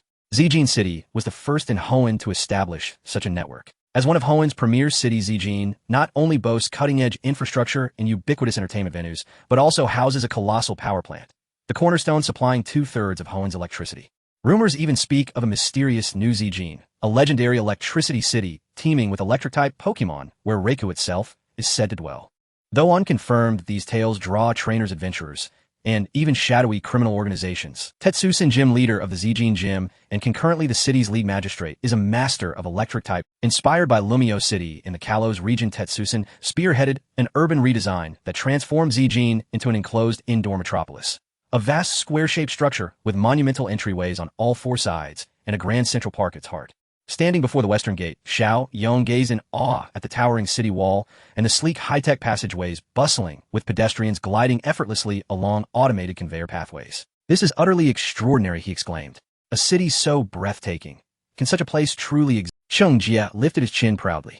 "Isn't it magnificent? Zijing City is hailed as the radiant capital of joy. No other city in Hoenn rivals its technological sophistication, especially within its walls where arcades line every street. I've been playing in them since childhood." Xiaoyong nodded thoughtfully. Indeed, it felt profoundly futuristic. Whereas Caniskit City evoked heavy industry and port activity, Zijing resembled precisely the gleaming metropolis he'd once imagined from his past life. His gaze lingered on the intricate web of bicycle lanes branching outward from the city wall, elegant, efficient, and inviting. "I'm not particularly drawn to arcades," he mused, "but I'll certainly buy a bicycle. It's simply indispensable." "Absolutely." Deng Yet Baomet. Dashing through the city on two wheels. What could be cool? They stepped forward, presented their Pokédexes, and, after verification by staff, stepped onto the moving walkway. A gentle magnetic force anchored them firmly in place as the conveyor carried them smoothly inward toward the city center. Xiao Yong felt as though he had been reborn into a future world. Around him passers-by wore expressions of wide-eyed wonder and exhilaration. So I'm not the only country bumpkin here. Relieved, he subtly composed himself. As kaleidoscopic neon lights pulsed and shifted around him, he passed through the city wall and beheld in full splendor a vast, vibrantly hued metropolis. From afar, the city revealed its precise, symmetrical layout as Central Park anchored the core, while buildings rose in orderly, harmonious quadrants, north, south, east, and west. Layered, verdant green belts crisscrossed the city, dividing it into 4 perfectly balanced districts. The eastern district borders the sea, Hoenn's most dynamic transport hub, dense with bicycle lanes and numerous ports connecting travelers to every corner of the region. The western district leads toward verdant Turf Town, where nature and modern architecture blend seamlessly. The Pokemon Center resides here, alongside Pokemon Day, Care, the Grand Festival Arena, Poke Marts, and Coordinator Training Academies. The southern district extends toward Mauville City, the famed entertainment capital brimming with arcades, amusement complexes, and the celebrated Gourmet Plaza, drawing visitors from across the land. The northern district connects to Fetalburg Town and the enigmatic desert ruins. Here stand both the Zijin Gym and the League headquarters, the city's fortified bastion guarding its heart. Exiting the walkway, Chen Yong guided Xiao Yong through the western district until they reached the Pokemon Center. He halted, turned, and declared, "This is it. You'll train hard here." He pointed toward the south. "My mother lives in the southern district. I'll go report to her first, then come back for you. We'll stay in touch via Pokédex." Xiao Yong smiled and agreed. "By the way, I'll take Makok home for treatment. My mother's Bellisum nose grass whistle, and combined with Mashoki's innate healing ability, recovery will be far more effective." With that, Chen Yong cradled Makok and vanished into the flowing crowd. Xiao Yong stood alone and, shaking his head, gently walked resolutely toward the Pokemon Center. Zijin City, it's nothing like the games or anime. Recalling memories of his former life, then glancing up at the LED screens embedded in the center's walls and the neon signs glowing even in broad daylight, he murmured in disbelief, "This is extravagance incarnate. Electricity shouldn't be squandered so lavishly. Who even notices it in full sunlight?" Yet as he strolled into the center's main hall, he sighed in quiet relief. It was mercifully understated. At the front desk, he handed his Pokeballs to Nurse Joy for inspection, then moved to the video call terminal and dialed home. Moments later, his parents' faces appeared on screen. His father, Ishida Yu, frowned first. "Young, where are you? We heard about the Shadow Organization's attack on Caniskett City. Were you unharmed?" So word's already spread. He immediately hopped twice on the spot. Vibrant, energetic, unmistakably well. Grinning broadly, he reassured them, "How could anything happen to me? Look, I'm perfectly healthy. I've already arrived in Zijin City. Rest easy." Seeing his son's vitality, Ishida Yu fell silent. His mother spoke instead. "Promise us you'll stay safe. Avoid dangerous places." "Don't worry, Mom. I'm fine." He comforted them tenderly until their anxiety eased. Then, seizing the moment, he changed the subject. "Oh, and Mom, Dad, I've just captured a new partner, a Corphish. A Rock-type powerhouse. What do you think? Pretty impressive, right?" Only with family did Xiao Yong let his guard down, revealing the softness, vulnerability, and warmth he reserved solely for those closest to his heart. Perhaps all living beings are alike in this. Only before kin do we dare show our tenderest selves. "Oh, really? My son is incredible." His mother beamed, ever his most ardent supporter, while his father merely rolled his eyes, wearing a smug, dismissive smirk. Xiao Yong ignored him and pressed on, "But raising Corphish demands enormous quantities of iron, or do you think our mine output can sustain it?" "Humph. Knew you'd ask for something." Ishida Yu grumbled, then wilted under his wife's stern glare. "Ahem. We've recently uncovered a new vein, yielding exceptional iron deposits plus rare minerals. Even after fulfilling Devon Corporation's orders, ample reserves remain. Truly excellent news. Stay in Zijin a few extra days. I'll ship you 500 kilograms of iron, or plus select rare minerals. That should keep Corphish well fed for quite some time." "Wonderful. Dad, you're amazing." Watching his son's joy, his father tilted his chin upward, just slightly, while his mother chuckled and nudged him playfully. Then came the customary round of loving admonitions, ending at last amid Xiao Yong's cheerful, agreeable murmurs. He exhaled deeply. For so long, Corphish's voracious appetite had weighed heavily on his mind. Its evolution demanded mountains of metal. Now, with familial support secured, he stood confident, unburdened, ready to begin rigorous training without hesitation. He would train diligently, while patiently awaiting the shipment of iron ore. But how, one might ask, would 500 kilograms arrive? Simple 2 large spatial travel backpacks suffice. Such devices are among the Pokemon world's most extraordinary and uniquely elegant technological models. The world of Pokemon features a diverse array of delivery personnel due to the existence of Pokemon creatures endowed with astonishing abilities. Thus, when the next day arrived, and a large Pidgeot placed a travel backpack before him, Chen Yong was not surprised. Beside Dragonite, Pidgeot was the fastest Pokemon in flight and capable of widespread breeding. With the supplies delivered, this round of special training could commence. Leaving one backpack behind in his room, Chen Yong slung another over his shoulder and departed from the Pokemon Center, setting off towards the designated training site, located on the coast of Zijing City's eastern district. Riding his newly purchased Sonic bicycle, he reveled in the exhilaration of speed as he swiftly made his way along the bike path. After some time traversing the city walls, he soon arrived at the seaside. The reason for venturing outside the city, rather than heading directly to the eastern port, was that this area was sparsely populated, far from the hustle of urban life, making it more suitable for training powerful moves. Indeed, it was time for Steelix to begin mastering the powers of the ground type. Arriving at the pre-selected site, it was as usual, with a mountain on one side and the sea on the other. Raising his hand, he tossed out 3 luxury balls which burst forth in a blaze of white light. Roar Maloo, Qua Qua. With various calls echoing, Steelix, Swampert, and Kecleon appeared before Chen Yong, all 3 Pokemon expressing their delight upon seeing him. Kecleon even stepped forward, affectionately leaning against his leg. Chen Yong joyfully patted the little fellow's head, and then, with a serious tone, declared, "Partners, we are about to commence special training once again." Steelix and the others nodded, their eyes filled with determination. Even Kecleon attentively raised its head to listen. Pleased with everyone's attitude, Chen Yong continued, "So Steelix, it's time to begin focus training. Roar.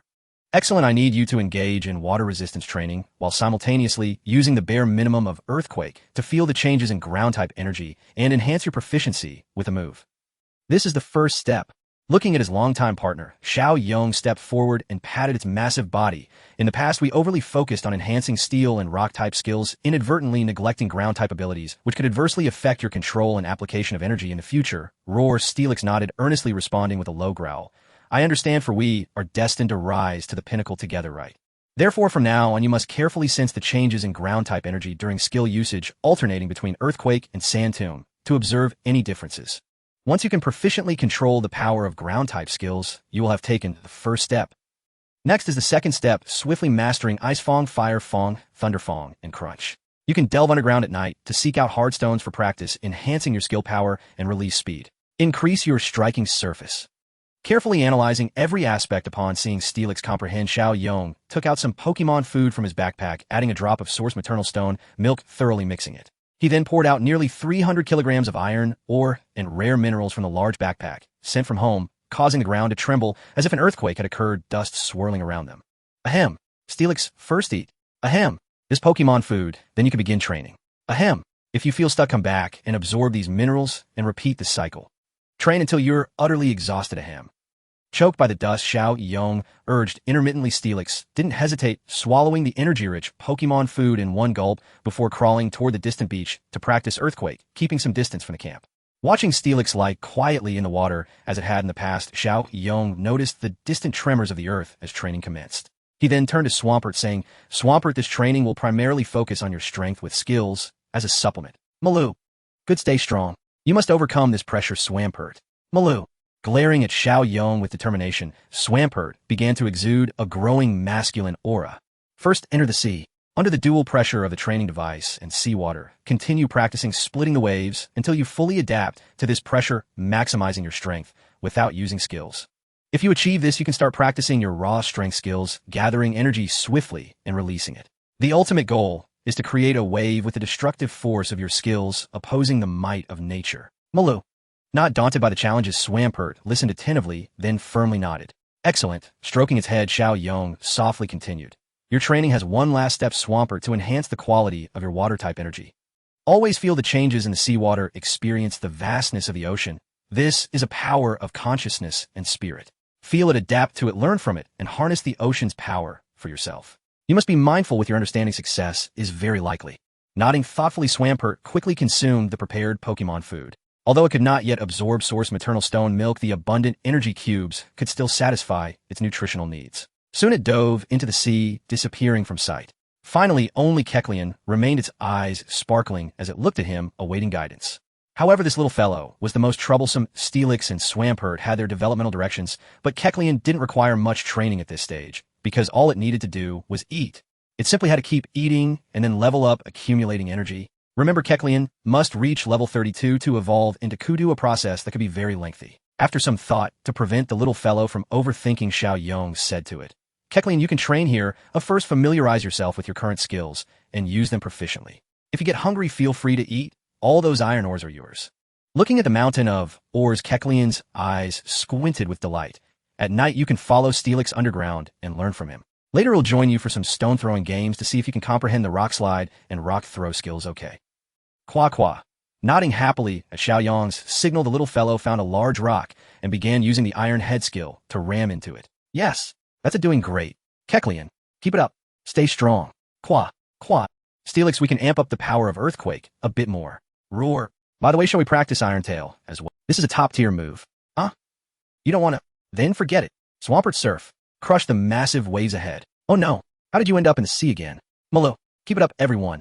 As the sun set, casting its glow, the diligently training Pokemon, the young trainer accompanying them, and the alternating shouts. It embodies the bond between trainers and their Pokemon, growing together, supporting each other. Ding. The training of the Steel Snake is complete. Gain 10 training points and a small amount of experience. Skill proficiency increased. Ding. The training of the Swampert is complete. Gained 15 training points and a small amount of experience. Skill proficiency increased. Ding.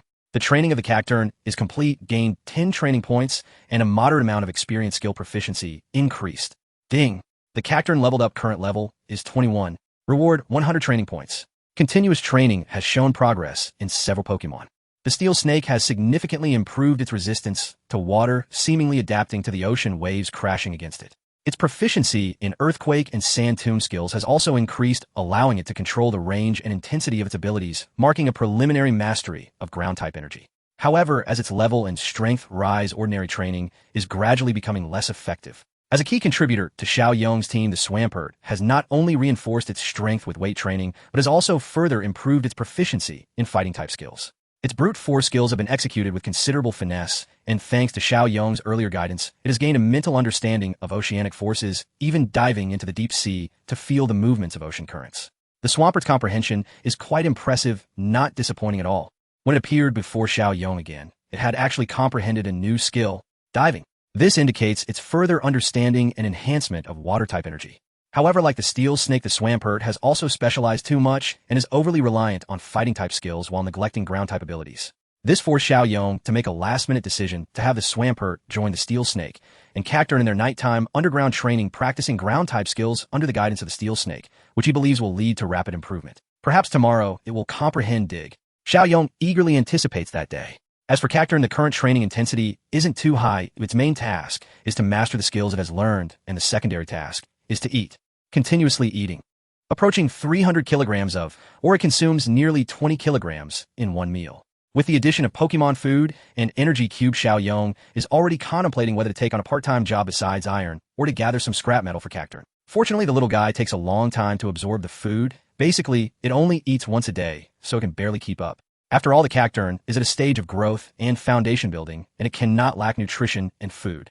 Thus, training reached the 4th day, and Changjia also arrived at the seaside. Hiss! Xiao Yong, the Steel Snake, has ground attributes, right? Is it really okay to soak in the water like this?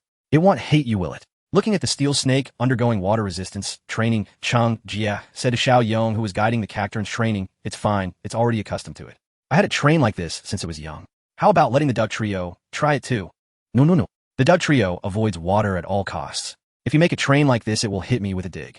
Feeling apprehensive, Changjia admired the Steel Snake, saying to let a rock and ground-type Onix train in the water is truly impressive. Xiao Yong smiled and recalled, indeed, although I grew up with the Onix, getting it into the water for the first time took quite a... Changjia nodded and turned to look at the Swampert, who was continuously slashing at the sea, with its fins causing the water to split apart with each strike. Everyone is working hard. Good, we can't fall behind either. Saying this, he took out his Pokeball and threw it into the sky. Come forth. Duck Trio. Shavalong. Kuga. Chaya. Huh, where's the Mac Hop? Seeing this, Xiao Yong asked. It was left at home by my mom, who said it needs rehabilitation training and is better at home. After answering, Changjia stepped forward and pointed at the Pokemon in training, looking passionately at his two partners. Duck Trio. Align with the Steel Snake. The sea is where you should be.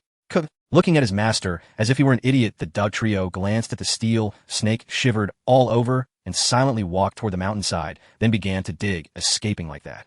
Ah. Ha. Quack quack. Xiao Yong and Cacturn burst into laughter at the sight. After long, while they finally caught their breath and looked at Changjia, who was dark-faced, and calling the Duck Trio out of the hole, saying, "Changjia, you." No wonder the Doug trio ran away. You have to take it step by step. How could you expect a ground-type Pokemon to undergo water resistance training all at once? You need to let it familiarize itself with the water, understand it, and stop resisting and fearing it. I understand. Chen Yong nodded dejectedly and said to the Doug trio, who was still trying to escape, I won't push you anymore. I just stay on the beach close to the sea and do strength training. That should be fine. Kuga, the Doug trio, reluctantly agreed, walking slowly. Every time a wave came in, it would stop completely. Chen Yong could only helplessly shrug and let it move a bit further away, otherwise it wouldn't be able to train. On the other hand, Chevelong obediently walked into the shallow water, facing the waves, and began practicing its kicking techniques, providing some comfort to the young man. It's okay, take it slow, don't force it. Pokemon habits are hard to change. Coming over to comfort Chen Yong understood and patted him. What we can do is discover their weaknesses and try to minimize them rather than forcing changes. I understand. Taking a deep breath, looking at everyone training, Chen Yong perked up again. Yong, you said you already obtained a badge, right? Yes, the rock badge from Knaz. Perfect timing. I also got the electric badge before, so we're on the same. Yong nodded and asked, so shall we travel together next? No, Chen Yong shook his head. You should be heading north to the Furnace Town, right? Exactly, I'm headed south to the Battle Town, your hometown. Oh, Yong guessed. Is it because of the battle? That's just one aspect. Chen Yong raised his finger, gazing upward with a mysterious expression to challenge the gym, and also to do fighting training at the battle gym. That's one of my goals. I also heard that the Stone Cave has seen Kabutops and Machoke. I see. Yong smiled, understanding that everyone has their own goals, just like himself, not forgetting about the death. Then I wish you good luck. You too. Future champion. Ha ha ha. The two exchanged smiles, pursuing their respective dreams on different paths, but with the same goal. At that moment, Chen Yong suddenly said mysteriously, Yong, have you heard of the legend of the new Zijing? Yong searched his memory. It seems to be an abandoned power plant. Indeed, it was originally a large power plant that was on par with the unattended power plants in the Guandu region and the valley power plants in the Shanao region. Chen Yong explained, according to my mom, she visited there when she was young, but for some unknown reason, it was suddenly announced to be shut down. The original site of the power plant has also been submerged by the sea, and I heard there is a mysterious Pokemon inside. What a pity. It hasn't been submerged, it's just located underground. Yong had researched it. After all, in his past life, while playing games, he had hammered the 3 foolish dogs multiple times to capture the Phoenix King. That's such a pity. Otherwise, catching a foolish dog as a mount would be nice. What are you talking about? What is a foolish dog? A Pokemon. Looking at Yong, who was talking to himself, Chen Yong asked curiously, ahem. No. I really want a mount. He quickly waved his hand to cover it up, almost letting it slip. Oh, a mount. I want one too. By the way, are there any flying fighting-type Pokemon? Fortunately, Chen Yong was straightforward and didn't think much, once again indulging in his thoughts. Sighing with relief, Yong looked at the Pokemon that were training and fell into his own reverie. A divine beast, will we encounter one in the future? Just as the two young boys were lost in thought on the southeast coast, not far from Zijing City, in a mysterious underground space, thunder raged. A yellow dog, covered in lightning, suddenly woke from its slumber, sneezing violently. Roar. The dog stood up, its mane bristling, without wind, looking around in confusion. Roar. Roar. P.S. Everyone can imagine this. Completely unaware that a certain dog was waking up grumpy Yong, and the others were fully immersed in training with their partners. After several days of training, in order to achieve results, they had to once again increase the training intensity for the Steel Snake. The water resistance training remained unchanged, but the sparring partners were increased Chevelong, using its speed and attack to train the Steel Snake's resistance to blows through repeated attacks. It stimulated the energy of the source fetal stone milk that had not been fully absorbed in its body, continuing to enhance its hardness and quality to maximize the effect. At the same time, they continuously used small-scale sandhell to reduce footholds to train Chevelong's movement speed and reaction, skillfully utilizing ground-type energy, while also training their own speed and stamina, a win-win situation. The Swampert's understanding of oceanic power has come to a stage, although still shallow, its endurance and strength have improved through constant confrontation with the waves of nature, especially in the use of water-type energy. It has transformed from streams to rivers, laying the foundation for future development. And to Yong's delight, after just one night, the Swampert indeed comprehended the dig skill. Once again, he had to marvel at its talent for skills. Kekadora gradually shed its naivety during the days of training, slowly developing a hint of dominance, able to skillfully master its own skills. Although lacking battle experience, it could be considered to have initial combat strength and could be presented. With a plentiful supply of iron, ore, and rare minerals, there was no lack of nutrition needed for growth, allowing it to expend energy, freely expedite nutrient absorption, and then continue to replenish and train.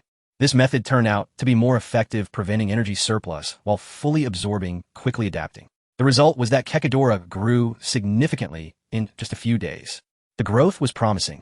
Compared to Xiao Yong's 3 Pokemon, Cheng Jie found himself aside from Shavelin strictly training under the guidance of the Steel Snake to improve its strength, as Diglett was indeed somewhat perplexing.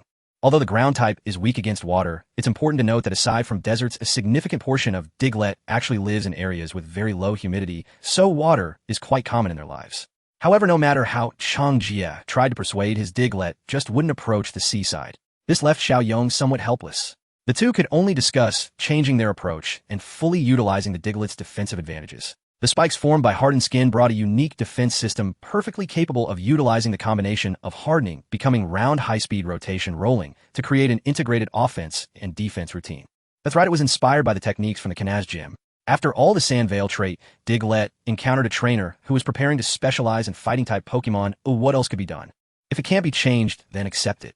To fully leverage the bonus advantages to enhance the power and release speed of skills, high-speed rotation is the core of this system. Alright, they found that without entering the water, the Diglett returned to normal and training could finally begin. To improve efficiency, they specially prepared a little extra for it by letting the already finished Swampert act as its sparring partner. Swampert. Use Water Gun. Stop Diglett's rolling path. Yes, the Diglett avoided the seawater, but still couldn't evade the water-type move. Kuga. The Diglett's cries would not affect everyone's training. The Pokemon completed their training tasks under the trainer's guidance. After several days of hard training, the Swampert finally leveled up. It reached level 22. Although very happy, Xiao Yong still complained. As expected, battling leads to faster leveling up. Fortunately, the skill proficiency has improved, and there were unexpected gains. At this moment, boom. Thunder suddenly echoed through the sky. It was bright and sunny at noon, but in an instant dark clouds gathered ominously. It looks like it's going to rain heavily. Cheng Jie looked up at the distant sky, where large rain clouds were gathering. Should we take a break? Xiao Yong, stopping his guidance to Kekadora, wiping the sweat, he also turned to look at the sky. After thinking for a moment, Xiao Yong replied, "Yeah, we've trained enough. Let's head back." Cheng Jie nodded, recalling Shavelin and Diglett into their Pokeballs. Xiao Yong also called back the Steel Snake and signaled that they could rest, putting away the tent and remaining minerals into his backpack. The two hopped on their bicycles, quickly heading back. Boom! Ow! The sky had darkened and heavy rain was about to arrive. At that moment, a massive bolt of lightning struck down from the mountain not far from them. Suddenly breaking, Xiao Yong turned to look at the distant mountain, shrouded in mist. The visibility was poor, but he vaguely saw a flash of golden light disappear. Cheng Jie also stopped his bicycle and called out toward this side. "What's wrong, Xiao Yong? It's just a lightning strike. Did you hear any other sounds?" Sounds? Perhaps the sound of thunder. You must be too tired from training. Is that so? Did I really hear it wrong? Looking suspiciously at the lightning that had passed in the distance, Xiao Yong shook his head. Perhaps I'm just tired. With this thought, he pedaled his bicycle towards Zijing City once more. In the distance, accompanied by the roar of thunder, there seemed to be the sound of a fierce beast's roar. Boom! Ow! A golden figure darted across the heavens and the earth, and its brown pupils. 2 young boys were riding their bicycles towards Zijing City. Within a weather research institute near Inu City, several elderly men with white hair huddled around a computer while a young man explained something to them. According to the detected conditions, the abnormal thunderstorm only occurs near Zijing City, while the area from Shuijing City to Livlingshi is experiencing natural rainfall. All other places show normal weather. An elder with a white beard observed closely and inquired, "Can we determine the approximate range?" There is no specific information, but it is roughly near the southeastern coastal area of Zijing City. Another elder with black hair nodded and asked an elderly man in an Alliance uniform beside him, "Do we have the current coordinates of Shui Wudong?" The Alliance elder shook his head. "These people have been hiding in an underwater cave for a long time, and they have not taken any other actions but should not be them." At this moment, someone suddenly reminded, could it be that the power plant in New Zijing has encountered an issue? The crowd fell silent for a moment, but the white-bearded elder who spoke first firmly stated, "That place has been dormant for many years. There is no issue." After another long silence, he continued, "The construction in Zijing City has been completed. Tai Xian has done well, and New Zijing can no longer influence the entire Fengyuan." The black-haired elder pondered for a moment and finally said, "Let Tai Xian investigate. If it is just a normal weather change, we won't pay it any mind. If a problem arises, we will report it to the Alliance." The young man immediately replied, "Yes, I understand." After saying that, he hurriedly left, leaving the group of elders to continue observing. To the south of Livlingshi City lies an endless sea connected by numerous waterways scattered with solitary islands and reefs. Even the seabed is filled with mysterious caves, unknown where they lead, thus attracting many divers and deep-sea explorers. This sea area is shrouded in rain year-round with mist rising. In one of the underwater caves, a group of mysterious individuals dressed in blue uniforms resembling sailors are scurrying about, seemingly searching for something. A tower extending into the sky is faintly visible on a solitary island, and in the mysterious space at its top, it is said to connect to the cosmos. At the same time, unusual weather changes have been reported in the Kanto region, Chengdu region, and Shino region surrounding the Fenyuan area. Even extreme weather phenomena have appeared. Immediately, peculiar phenomena began to emerge across various places.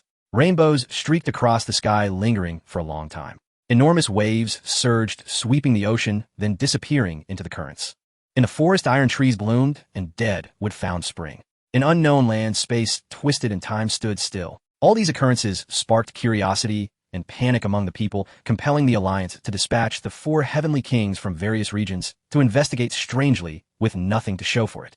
Ultimately, a mysterious ancient legacy provided a conclusion. It was said that legends were awakening. The Alliance was in uproar. Of course, this had nothing to do with Chen Yong and the others, as they had already returned to Zijing City and at Cheng Jie's invitation went to his home as guests. Still pondering the mysterious voice from earlier, Chen Yong did not refuse and gladly went along.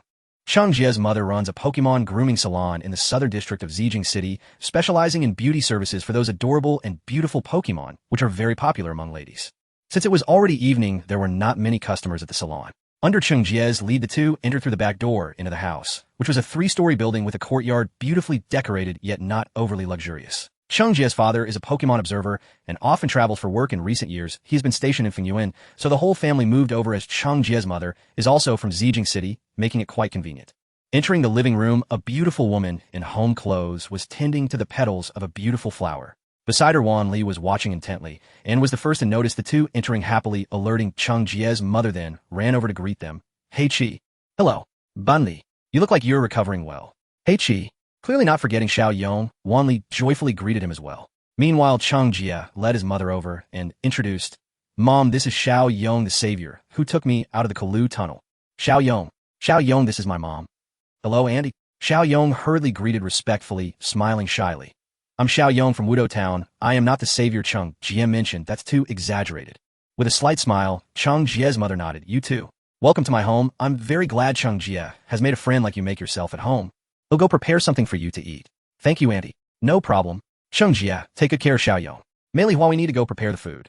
Turning to her son, Cheng Jie's mother walked toward the kitchen. Mei Hua happily responded and gracefully, Mei Hua, don't worry, Mom.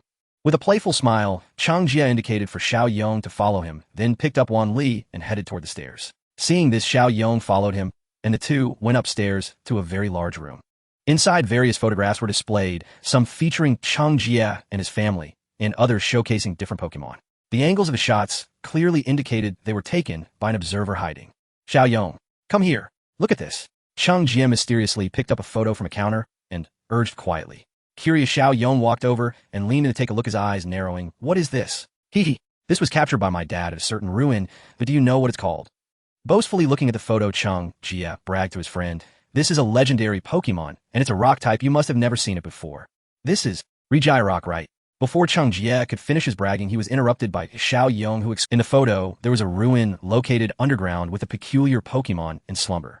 Its body was composed of gray and orange rocks with a pattern resembling an H made of 7 orange dots on it. It had 2 stout rock arms with large gray rock hands, and its shoulders were formed of large towering orange spines connected to its hands by several chunks of rubble. Its torso was a columnar rock, uneven on the surface, with 2 orange sections above its left chest and right thigh. Its legs were short, and its back had 3 orange rock spikes arranged vertically. There was also a rather inconspicuous gray rock tail. This was Regirock, one of the 3 pillars of Regirock. As a guardian of the sacred pillars and one of the protectors of the world original tree, was supposed to be slumbering in a mysterious underground cave, along with Regice and Registeel, awakening only during the War of the 3 Pillars of Fenyuan. How did Cheng Jie's dad capture this? Did he break the seal? Seeing Cheng Jie's astonished expression, Xiao Yong casually remarked, as a master of rock-type and ground-type Pokemon, isn't it normal to recognize rock-type Pokemon?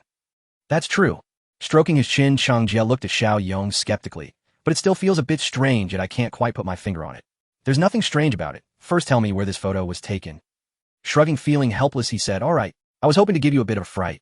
Outside the window, thunder roared and heavy rain began to pour. This photograph comes from a former colleague of my father who was a relic surveyor and adventurer, Cheng Jie recalled. Once he came to my house, seeking my father's help, saying that he and a team of archaeologists had landed on a deserted island and discovered the ruins of a relic. However, after surveying and exploring deeper, they found nothing, no indication of the relic's identity. But strangely, after entering the ruins, an inexplicable magnetic field interference caused the entire team to lose contact with the outside world, and all communication devices failed. He concluded that this relic must hold something that caused the magnetic field to change, concealing its true nature. Magnetic field interference. Xiao Yong thought for a moment and asked, is it caused by human actions by Pokemon, or is it a natural phenomenon? That's the crux of the matter. Cheng Jie said seriously. I remember my father asked the same question back then. After all, he had been to many strange places and encountered similar situations. Saying this, he found a few more photos from a pile and handed them to Xiao Yong. Look, these are photos of that relic. Observing the photos closely, they depicted shattered stone pillars and rubble, with a giant stone platform in the center adorned with bizarre patterns. Xiao Yong felt an inexplicable familiarity with these patterns. It looks like a temple. Isn't it? I thought so too, but after asking my father, he didn't tell me anything and just left with that person. Shrugging, Cheng Jie looked at the photo of Regirock and said again, after a long time my father returned and brought this photo. I think this Pokemon looks very powerful. He told me it is one of the guardians of the Hoenn region, Regirock. Didn't your father tell you where he went? Xiao Yong asked, curiously, thinking that if he could encounter the rock-type Regirock, there might be a chance to capture it, just like the legendary battles in the previous animations. No, he only said that, and after staying home for a day, he left again. It's been 2 months without any word. Cheng Jie looked slightly worried and asked Xiao Yong, do you think something might have happened? I feel like this relic has a significant problem. Your feeling is quite right. This is the place where the 3 pillars are sleeping. What caused Regirock's seal to break, awakening it early, remains unknown. As for those patterns, the circles and crosses resembling symbols, aren't they the most enigmatic Pokemon in the Pokemon world, the unknown totem? Of course I can't tell you all this. Xiao Yong had some guesses in his heart, but as a reincarnator he thought it was better not to let others know about many things. Seeing Cheng Jie looking a bit down, he comforted him. It's okay, don't worry. Your father is a seasoned observer. Plus, with others around, you said it yourself, the relic has magnetic field interference, so it's normal that they can't get messages out. Perhaps they have made some significant discoveries and just aren't able to return yet, right? Cheng Jie forced himself to believe this and squeezed out a smile. Yes, that must be it. Maybe when Dad comes back next time, he will have captured Regirock. Huh? Xiao Yong was speechless. Just then, Cheng Jie's mother shouted from downstairs, calling the two to come down for dinner. They tidied up their mood, put the photos back in place, and followed Cheng Jie downstairs. At this moment, above Zijing City, dark clouds had enveloped the entire city, accompanied by thunder and lightning. A violent wind swept through the heavens, and the earth, and torrential rain poured down as if the Milky Way were reversing. This is abnormal, far too abnormal. There isn't a hint of a warning. On the top floor of the Zijing City gym, a burly middle-aged man with a mohawk and a circle of beard looked grimly at the sky, saying, "Are you sure the source is from New Zijing?" A man in a searcher's uniform beside him nodded, looking at the information on the computer, replied, "There's no mistake. The intel from the Weather Research Institute says that the thunderstorm is coming from the southeast, but the southeastern sea area is unaffected. It seems to be targeting Zijing City." What did the old man say? Ignoring the other's address, the Alliance investigator handed the information to Tai Xian. The implication is to head to New Zijing first to investigate the cause. They believe there might be an issue with the power plant. Oomph. With a disdainful smile, he said, "No one knows New Zijing better than I do. That place is just an abandoned power station. What problem could there be? They're just trying to mess with the Thunder God."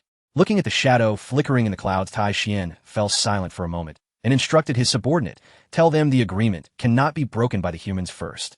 The Thunder God is not to be feared, but this one cannot be touched. The consequences it brings are beyond their capacity to bear. After all, it is the one from Lingling Tower." Saying this, he took out a Pokemon ball and approached the window. "I will go communicate with the Thunder God. You handle things here. Notify all the electric-type gym members to disperse and prevent the lightning from falling into the city and causing destruction." "Ah, yes." As the Pokeball flashed, a Pokemon resembling a disc with a pair of magnets on its body appeared. Self-destruct Magnemite. Electromagnetic levitate. Zabali. Self-destruct Magnemite leaped onto the back of self-destruct Magnemite, and under Tai Xian's command it floated into the air, using the magnetic field charging towards the clouds in the southeast. In the room, the investigator and gym trainer exchanged glances, shook their heads helplessly, and then went to carry out their respective tasks. To the southeast of Zijing City, the clouds here were deeper than those over the city, with thunder and rain raging, forming a rare electrical field. Below was an estuary. The bay was affected by the thunderstorm, with massive waves rising and forming giant whirlpools. In the dim visibility, a deep cave could be vaguely seen on the cliff by the coast. At the peak of the mountain close to the sea, it stood like a giant lightning rod, gathering the surrounding lightning, seemingly binding it, and blocking the storm from advancing towards the city. Just as I thought. In midair, standing on the back of self-destruct Magnemite Tai, Xian gazed at a yellow figure atop the mountain, sighing in relief. Fortunately, you are on our side. Self-destruct Magnemite, go down and greet an old friend. Zibalili. Surrounding itself with lightning, but blocked by a force field, it suffered no damage at all. It responded with a low sound and floated towards the mountaintop below. Boom! Ow! A massive bolt of lightning struck from the clouds, once again blocked by another bolt of lightning from the mountaintop. The two forces collided in the air, accompanied by dazzling light and booming sounds neutralizing each other. What a powerful force. It's enough to counter the might of the heavens. Observing the scene, Tai Xian sighed, then cursed some people angrily. I really wanted to strike you with a bolt of lightning, so you can fully experience what uncontrollable power feels like. Oomph. Jumping off self-destruct Magnemite's back, Tai Xian stared deeply at that figure. As an electrical expert and a trainer proficient in electric-type Pokémon, the Pokémon before him had once deeply captivated him. However, when he understood the significance of its existence and witnessed its tremendous power, Tai Xian ultimately persuaded himself not to covet the uncontrollable forces. Sometimes he would wonder if it weren't the one from Lingling Tower, if it didn't bear the task of the Phoenix King perhaps. They would have been partners long ago. Roar. It's been such a long time. Thunder God. This is a magical creature resembling a saber-toothed tiger.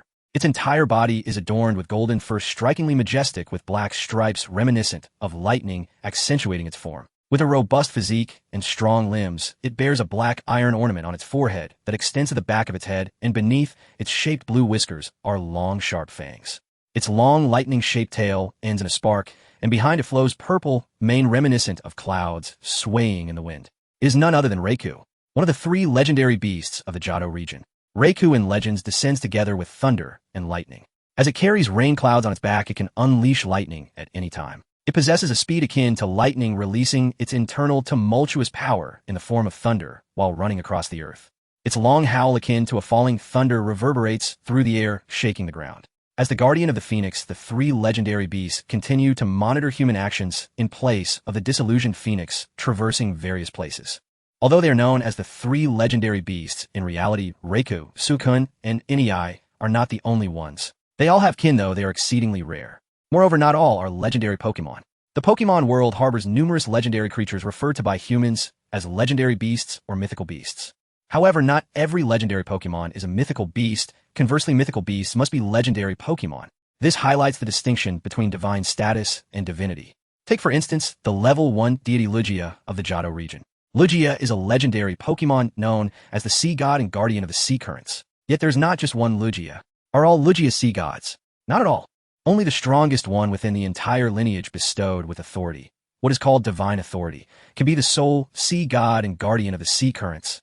Ordinary Lugia possesses divinity, but belongs to the category of legendary Pokémon. However, they lack divine status, thus are not mythical beasts. They can only be referred to as legendary Pokémon, because mythical beasts are irreplaceable and cannot be captured. The divine authority held by each mythical beast is intrinsically linked to the very existence of the Pokémon world, each being indispensable. Should one link falter, disaster may ensue, even leading to the world's destruction. Thus, even if there are several Raikou, this particular one, being endowed with authority by the Phoenix, cannot be captured. This is also the source of Taixuan's regret. Why must he encounter this one among many?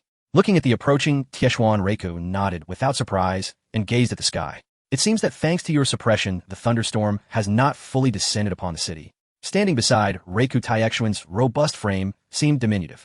Do you know the cause of this abnormal weather? Raikou ignored him, letting out a deep roar, and then struck the sky with thunder once more. Roar. As it broke through the lightning, it gazed at the sky, red light flickering in its eyes. Then a rough voice echoed intermittently from Taixuan's heart. The legend is about to awaken. The will of the Phoenix. Instead of being surprised that Raikou communicated telepathically, Taixuan pondered heavily over the transmitted information. A legendary awakening. The will of the Phoenix. I'm not good at thinking. Fine. I will relay this to the higher-ups of the league. For now, let's deal with the matter at hand. Taixuan, uninterested in further contemplation, figured he would leave it to the scholars of the league who enjoyed such research. I will assist you, Raikou. Let's disperse the thunderclouds. Roar. With a roar, Raikou stepped forward, electric energy surging around it, enveloping its body, powerful pressure following suit. Howl! In battle mode, Raikou roared to the heavens. In the sky within the electric field, the thunder brewing in the clouds began to boil. Seeing this, Taishian no longer hesitated and threw out his own Pokemon ball accompanied by beams of white light. Several figures reappeared on the battlefield. Electrike, Zebstrika, Ampharos, Jolteon. Guys, release the energy of the thunderclouds and direct the lightning toward Raikou. Taishin looked at them seriously. Self-destruct, Magneton. Electric terrain, Zap. Lightning arcs flashed, enveloping the entire mountaintop, filling the area with powerful electric energy. Electrike, use maximum power, Thunderbolt, concentrated to break the balance of the clouds. Create an opening. BZ. Electrike let out a long cry as electricity surged through its body. At the peak of its charge, it suddenly dashed toward the clouds. The sudden surge of external energy caused a riot among the thunder within the clouds, making it even more active. Then, led by Electrike, it broke through the magnetic interference and plummeted downward like a deflated balloon. Boom! A massive beam of light took shape between heaven and earth, twisting and raging. Zebstrika, Ampharos, dash up and channel the lightning. Charging beam. Clearly, the two Pokemon with lightning rod properties were unafraid of the thunderstorm crashing down from above. They charged up the mountain peak, two beams of electric light striking toward the massive lightning pillar overhead. Affected by external forces of interference and attraction, the lightning pillar instantly merged with them. Then, under the skills of Electrike, Zebstrika, and Ampharos, as well as the lightning rod properties, changed direction and fell toward the mountaintop. Self-destruct, Magneton. Magnetic field control. Raichu, charge. Seeing the thunder approaching, Taishian calmly commanded. The electric terrain combined with magnetic field control significantly enhanced the Pokemon's offense and defense. Under the charge ability, Raichu could endure even more attacks. At this moment, Electrike, Zebstrika, Ampharos, and Raichu were all beside Raikou with Magneton controlling the field in the back. In the sky, the massive lightning pillar generated intense heat, while the restless thunder split into numerous small bolts, striking the surrounding air and causing violent explosions. How? Raikou roared once more. Its entire body surged with electricity as it leaped into the incoming lightning pillar. Everyone, use maximum power Thunderbolt. How? With a tremendous roar, the lightning pillar crashed violently into Raikou, causing the space to seem to pause. In the next moment, the entire sky turned a blinding white as dazzling light obliterated everything. Crack, crack. The only sound left in the ears was the continuous shattering of glass. Under the protection of Magneton, Taishian retreated from the mountaintop. The entire peak was filled with clashing electric energy, resulting in a series of fierce explosions. Led by Raikou, the electric-type Pokémon continuously released their energy, welcoming the ceaseless lightning descending from the sky. The energy accumulated within the clouds was constantly unleashed, charging toward them. Fortunately, with Raikou shielding the front, Taishian's Pokémon were all at least near legendary level and could barely endure. Fortunately, the thunderclouds in the sky began to gradually diminish, and all the lightning gathered by the storm converged here, then was redirected, significantly reducing the threat to the city. After continuous channeling and resistance, ultimately Ampharos and Zebstrika could no longer hold on and retreated first. Following that, after another release of Thunderbolt, Electrike also withdrew successfully. Only Raichu remained steadfast. In contrast, Raikou, surrounded by raging thunder, danced through the storm with ease, continually guiding and absorbing the lightning onto itself. Powerful. In the distance, Taishian could only shake his head in admiration. This continued for quite some time until the last remnants of lightning from the cloud struck Raikou, and Raichu also fell. Roar. Absorbing a massive amount of lightning energy, Raikou's entire body was enveloped in electricity. It turned to glance at Taishian, once more roared, and leaped into the depths of the mountains, trailing lightning behind it. Even as a mythical beast, the forces of nature cannot be easily endured. Raikou needs to constantly run, utilizing the Earth's assistance to unleash this power. Watching the electric light fade away until it vanished, Taishian also retracted his gaze and looked at the partially diminished mountaintop, sighing in relief. Finally, it is over. A legend. What legend could it be? Feeling the rain gradually lessen, Taishian gathered his fatigued Pokemon and stood in the rain. In the distance, he gazed toward the brightly lit city of Violet. In Zijin City, as the thunderclouds dissipated, the weather returned to normal, with light rain soaking the city's splendid facade, while a cool breeze brushed gently, bringing a sense of comfort and enjoyment. The Alliance investigators and dojo trainers also relaxed their vigilance. Everything seemed to have returned to normal. But is it really so? After dinner at Chungjie's home, Xiao Yong bid farewell to the Warm family and rode alone on the bike path towards the Pokemon Center. The previous immense roar and intense flashes of electricity piqued many people's curiosity, yet everyone sensed the abnormal weather, feeling somewhat unsettled. Fortunately, with the reassurance of Alliance trainers, the weather gradually returned to normal, allowing everyone to relax. However, Chen Yong recalled the roar he heard at the end of the special training. He knew he hadn't misheard, something must have happened, but it had been suppressed by certain individuals. It seems this world is not entirely the same. Reflecting on everything that had happened since arriving in this world, the stable life, before the age of 10, made him mistakenly believe that this world was just like the one depicted in animations. Although dark organizations existed, most of them aimed for legendary Pokémon and wouldn't overly affect the lives of ordinary people. However, since starting his journey, the continuous outbreaks of Pokémon and the emergence of unknown organizations made Chen Yong realize that the real world is different from the imagined one. A previously unheard-of organization dared to attack a major city like Kanaz City, causing significant destruction.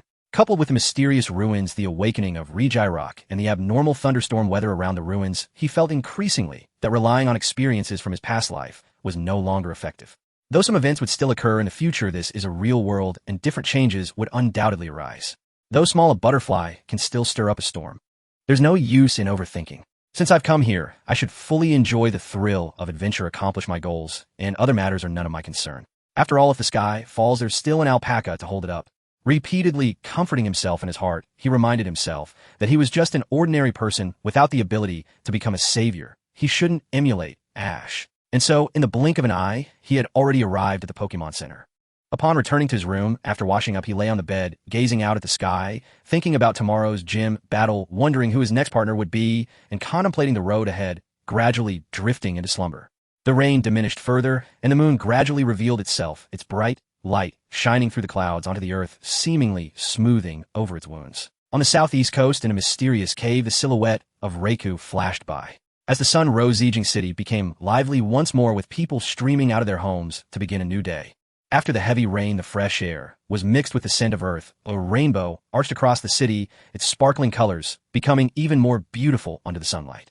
Under the Alliance's blockade, no unusual news or strange phenomena leaked into the world of ordinary people. People looked up at the rainbow, hanging in the sky with delight, making beautiful wishes with happiness and satisfaction. Only a small number of people understood the changes occurring in the world. After all, in any world, there will always be a small group of individuals who bear the weight for everyone shouldering all the pressure. After waiting for the Steelix and others to finish breakfast and adjust their conditions, Chen Yong set off towards the Zijing Gym. It was time to earn his second badge. Riding his bike along the express lane, he made his way across the central park of the city, heading straight to the northern district. Here lay the Alliance's headquarters in Zijing City, filled with various official departments and facilities, and the Zijing Gym was located here as well. Adjacent to the Zijing TV tower, the Zijing Gym looked like a large power station from a distance, with golden walls enveloping the entire gym. The top was shaped like an inverted triangle, and lightning-like decorations extended from the gym's entrance outwards, exuding an air of grandeur and splendor. After waiting at the entrance for a moment, Cheng Jia finally arrived on his bike. We saw the Xiao Zone. In late, the bike path in the southern district was destroyed by lightning last night, and I had to take a detour. No worries, Chen Yong waved dismissively as he parked his bike. I just got here too. Let's go in. Yeah. Since Chen Yong refused to let Cheng Jia reveal the challenge rules of the Zijing Gym in advance, he walked towards the gym, filled with anticipation, relying solely on the confidence stemming from his own abilities. Entering through the main door, they found themselves in a slightly dim hall, with 3 doors directly in front of them, leading in different directions. Hello. Are you here to challenge the gym? A boy dressed in a yellow uniform adorned with black lightning stripes and sporting yellow hair quickly approached them as they drew near, asking eagerly, I'm Chen Yong, and I'm here to challenge the gym. This is my partner, he's here to watch. Chen Yong stopped and replied. Cheng Jia remained silent, nodding beside him. The boy smiled knowingly and said, okay, you both arrived quite early. My name is Harada, and I'm an apprentice trainer at the Zijing Gym responsible for guiding you before the gym battle. Nodding, Chen Yong asked, what are the rules here? There are 3 doors here, corresponding to the levels of trainer strength. The left door is for novices, the middle one is for beginners, and the right one is for those starting from intermediate level. You can choose a door to enter based on your own strength. A nice way to test a trainer's self-awareness. Some novices think they are strong after winning 1 or 2 battles, but if they have novice-level strength and arrogantly choose the beginner or even intermediate door, then they've already failed. Harada explained in detail, failing to recognize one's own strength and making unrealistic choices will not lead to good results. Don't worry, this guy is quite strong. Hey, stop talking nonsense.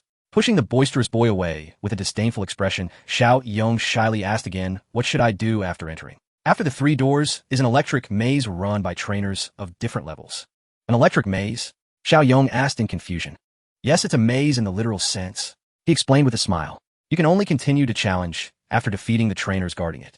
It's important to note that if you can't pass through the electric maze, you won't see the gym trainers and won't be able to reach the final venue where the gym leader is.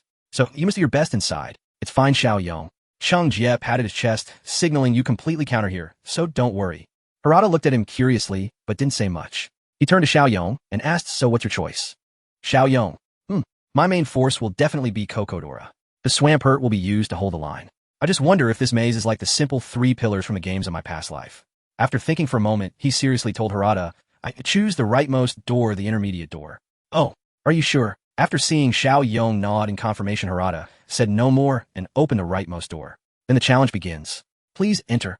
Xiao Yong. Good luck, Xiao Yong. They'll be waiting for you at the final venue. You can do it.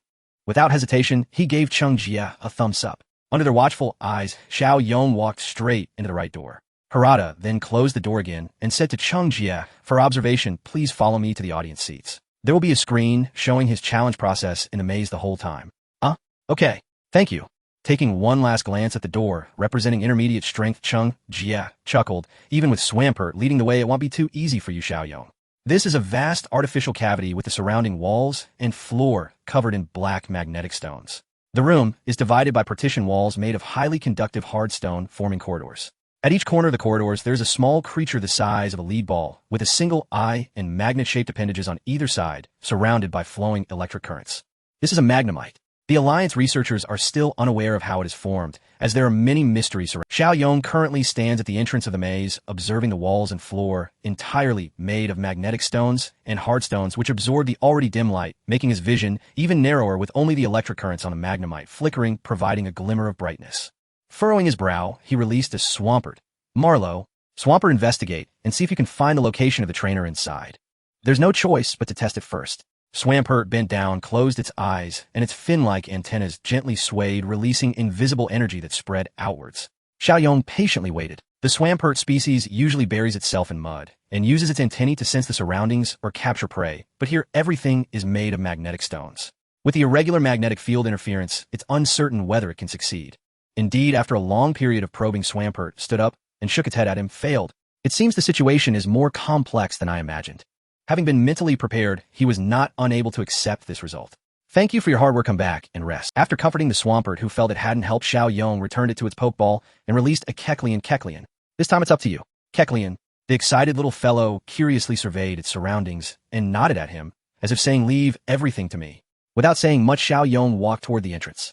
The chaotic magnetic field here would cause all detection devices to fail, and to pass through one could only explore repeatedly by touch. However, for Xiao Yong, who had a Kecleon, there was an easier method. Kecleon, go ahead and feast on the wall in front. Kecleon.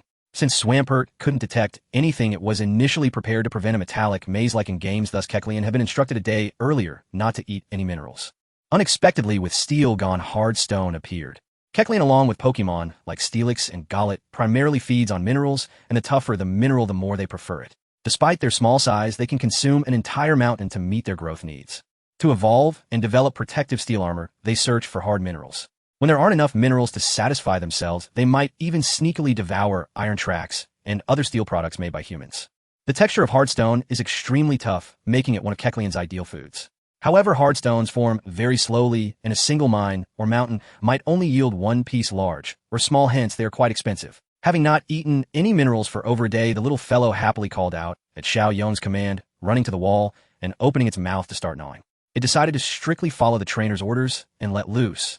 Accompanied by the sounds of rocks crunching and chewing, a small pit was quickly gnawed into the hard stone wall, and Xiao Yong nodded in satisfaction, continuing to instruct. Just eat one spot, create a hole in the wall. Kecleon. Should I release Steelix too, to eat together? A mischievous thought burst forth with no intention of stopping. A Magnemite around the corner quietly opened its camera, watching everything unfold. At this moment, in front of the large screen at the final venue, Tai, Xian, Yuan Tian, Cheng, and a referee were dumbfounded, watching the Kecleon happily feasting along with the boy cheering beside it. What are they doing? What are they doing? The experienced gym leader murmured to himself, while Yuan Tian wiped the cold sweat off his forehead and cautiously said, it seems he wants Kecleon to eat through to create a path. Cheng Jie endured laughter with difficulty, not daring to speak out for fear of provoking someone's anger, and could only silently applaud his friend. Impressive, Xiao Yong. To come up with such an idea. It's no wonder it's you. I chose the initial trial, and I spent a full 4 hours inside. I almost didn't make it out. You know, every gym's challenge is purposeful. Take the Kanaz gym, for example. The path up the mountain tests the trainer's character and physical stamina, while the battles against the gym trainers test skill mastery and adaptability. Meanwhile, the first test at the Zijin gym assesses a trainer's judgment and understanding of their own strength, while the second maze test measures the synergy between trainer and Pokemon, as well as their observational skills. Under normal circumstances, as long as both can cooperate and observe carefully, they would notice that all the Magnemites have their positive magnetic sides facing a certain direction. This is quite an odd situation. Every Magnemite possesses two magnets with completely opposite poles. They will never face the same direction, but will always point in opposite directions. Yet in the maze, they actually point in the same direction, which indicates something significant. They're being influenced by an external force. It must be intentional. With a little attention, anyone could notice this anomaly. But what about Chen Yong and Kecleon? How should I put it? Could this be a form of unconventional synergy? Just reckless. They haven't delved deeply into the maze, right? So many Heartstones are hard to come by. He's breaking the rules. This. How can it be? Tai Xian tugged at his beard, finally unable to hold back his loud roar. It hurts. A nearby referee quietly shifted his feet and responded, the rules don't state that Pokemon or trainers cannot let Pokemon eat Heartstones. Tai Xian fell silent, as if he had been choked, while those around him also quieted down, leaving only the crisp crunching sound of Kecleon in the video echoing in the hall. The eerie silence didn't last long. When everyone saw the boy in the video release a huge Steelix, muttering to himself, if they eat together it should be faster. Good things should be shared. Now even Cheng Jia was stunned. Do they have such a big appetite? At this moment, Tai Xian finally spoke again, immediately. At once. Add a rule to the challenger's regulations. No Pokemon or trainers are allowed to destroy gym facilities using despicable means. It's just eating, not despicable. This way is the most despicable. Hurry and add it.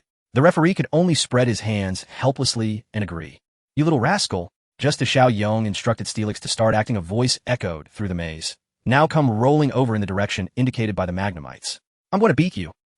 Who is this? Why do they want to beat me? Puzzled Chen Yong then noticed the surrounding Magnemites, discovering that regardless of whether they were facing forward sideways or lying flat, the positive magnetic direction of the magnets was all pointing in one direction. There's something off about these Magnemites. It feels too deliberate. With a thoughtful look at them, he finally waved his hand as if realizing something. I understand. That direction must be the exit. Kecleon, Steelix, let's finish eating this wall and go check it out. If it's not, we'll continue eating. Roar. Kecleon. Somewhere a heart-wrenching roar echoed my hard stone. Retrieving the big steel snake, and Kecleon Chen Yong walked along the corridor without changing his expression, heading in the direction indicated by the little magnetic monsters. Behind him, the hard stone wall gnawed down to just a layer of foundation, seemed to tell everyone what had happened here. The corridor was dimly lit, but fortunately the little magnetic monsters floating around provided light, and it was evident that the maze was thoughtfully designed, twisting left and right, occasionally presenting a three-way choice. Thankfully, the little magnetic monsters were quite reliable, despite the interference from the magnetic field, their positive poles remained unwavering. Chen Yong curiously leaned in to observe, only able to feel the current flowing through these little magnetic monsters, creating a force field different from that of the maze. When he placed his finger on it, he was surprised by the strong counterforce. This made him curious. Was an electric field, or electromagnetic control? After walking for a long time, Chen Yong, who was becoming increasingly dizzy, completely lost track of where he was. He could only passively follow the guidance of the little magnetic monsters, walking blindly and continuously. This was another characteristic of the maze. Under continuous consumption, it rapidly drained one's physical and mental energy, and in conjunction with the dim environment, it gradually fostered various negative thoughts. For those with immature minds or wavering beliefs, this could have a severely detrimental impact. This was a challenge set by Tai Xian to test the will of the trainers, stimulating their resilience in adversity. The magnetic field here was specially designed, and the corridor segmented by hardstone walls was not randomly placed, but was laid out along a specific trajectory capable of responding to the human body's own magnetic field, making it easier for trainers to become fatigued and triggering their negative emotions.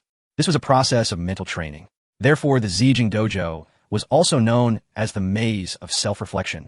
The three doors were acclaimed as the Gate of Mind, the Gate of Reason, and the Gate of Dementia, corresponding to newcomers, beginners, and intermediates. Of course, Tai Xian and others behind the screen would not sit idly by and watch the future of these trainers suffer too severely, causing irreversible psychological trauma. They would provide guidance at the most critical moments, ending the test. The purpose of mental training was to help them understand their shortcomings, not to destroy them. Of course, Chen Yong was not included in this consideration. After discussions with Tai Xian and the others, especially after learning about Xiao Yong's personality and temperament from Cheng Jie, he decided to initiate the infinite path to properly temper Xiao Yong's heart, eliminating his negative thoughts. Absolutely no personal grudge involved. Really none. The infinite path. Utilizing the environment and the trainer's urgent desire to escape, it suggested that they follow the little magnetic monsters to the exit, while in reality, it was just leading them to walk in circles within the maze. The dark and confined environment would create immense pressure, and here the special environment would reduce the effects of space and time to a minimum. Correspondingly, the inner negativity would also be amplified. Xiao Yong kept walking. Even though he had a strong heart from his past lives, he was still in the body of a 10-year-old boy. With continuous physical exertion, his spirit began to tire, and despite his inner strength, he gradually felt impatience and anxiety. At this moment, he began to constantly question himself, where is the exit? After walking for so long and so far, should he continue? As time passed, it turned into this world is completely different from what I imagined before. Why is the dojo competition so complicated? Can't I live easily even after being reborn? Why was I reborn? What happened to my parents in my past life? Who brought me to this world? Do they have any ulterior motives towards me? Confused thoughts intertwined in his mind. The secrets he had deliberately hidden in the past might become negative triggers, leading him to start self-denial and self-doubt. The fact of being a reborn person actually hindered him from fully integrating into the world of Pokemon. He always thought he had the advantage of his past life and knew the future plot. Moreover, with the experience of 2 lifetimes, he believed that his life would not be too bad. However, since embarking on the journey, it had not been smooth sailing. Instead, being reborn before the plot began had cost him the advantage of knowing the storyline.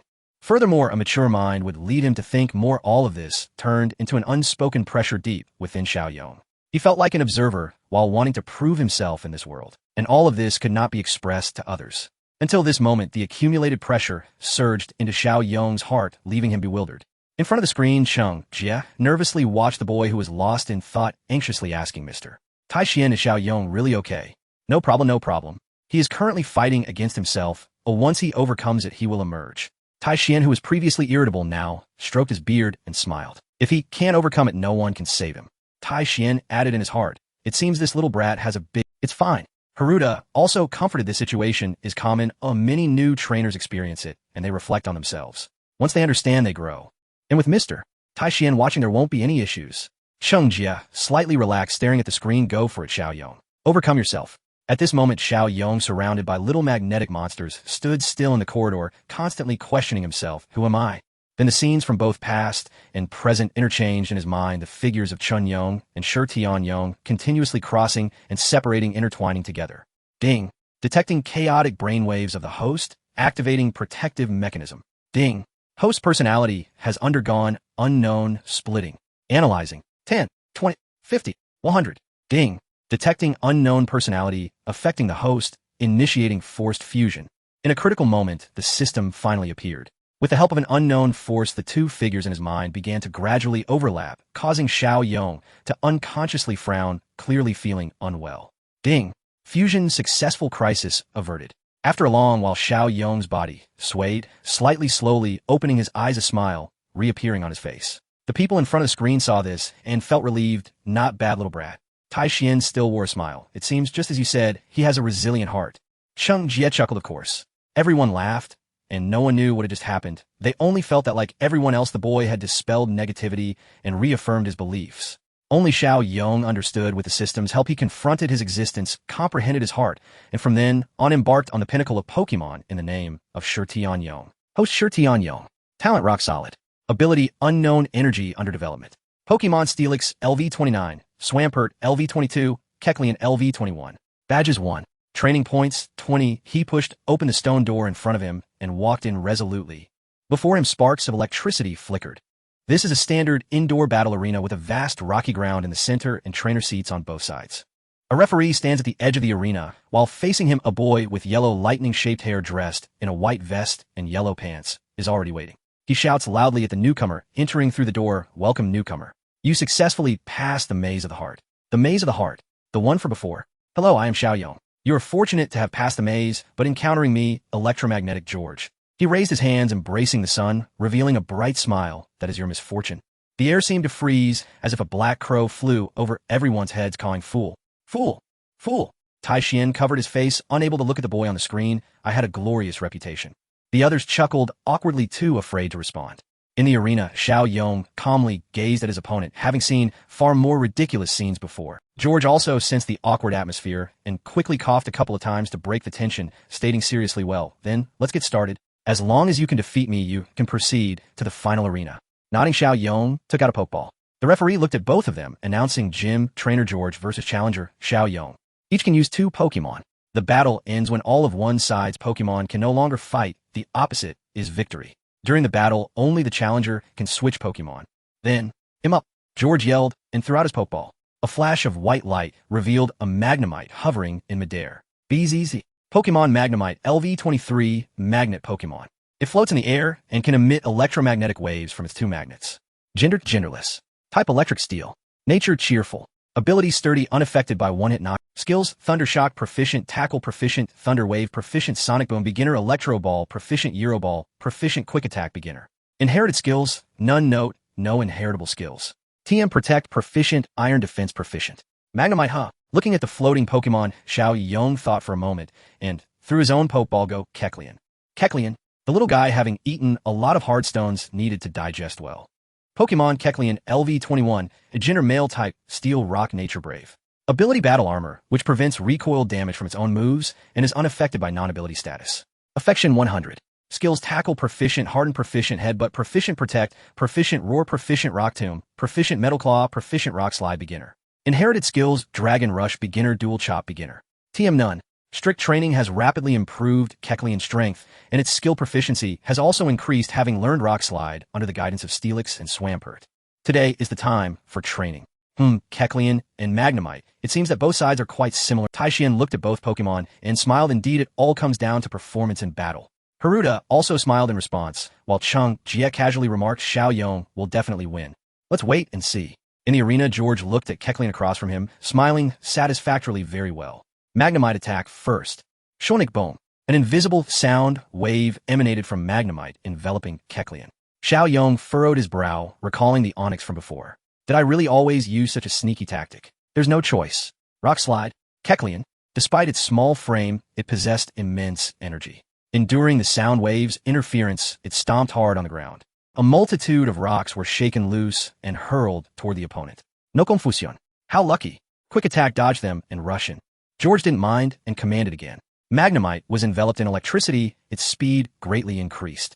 It darted in the air, dodging the rock's attack, rapidly charging toward Kecleon. Harden. Next, use Rock Tomb. In terms of speed, Kecleon was clearly at a disadvantage and couldn't dodge in time, so it had to defend and counterattack.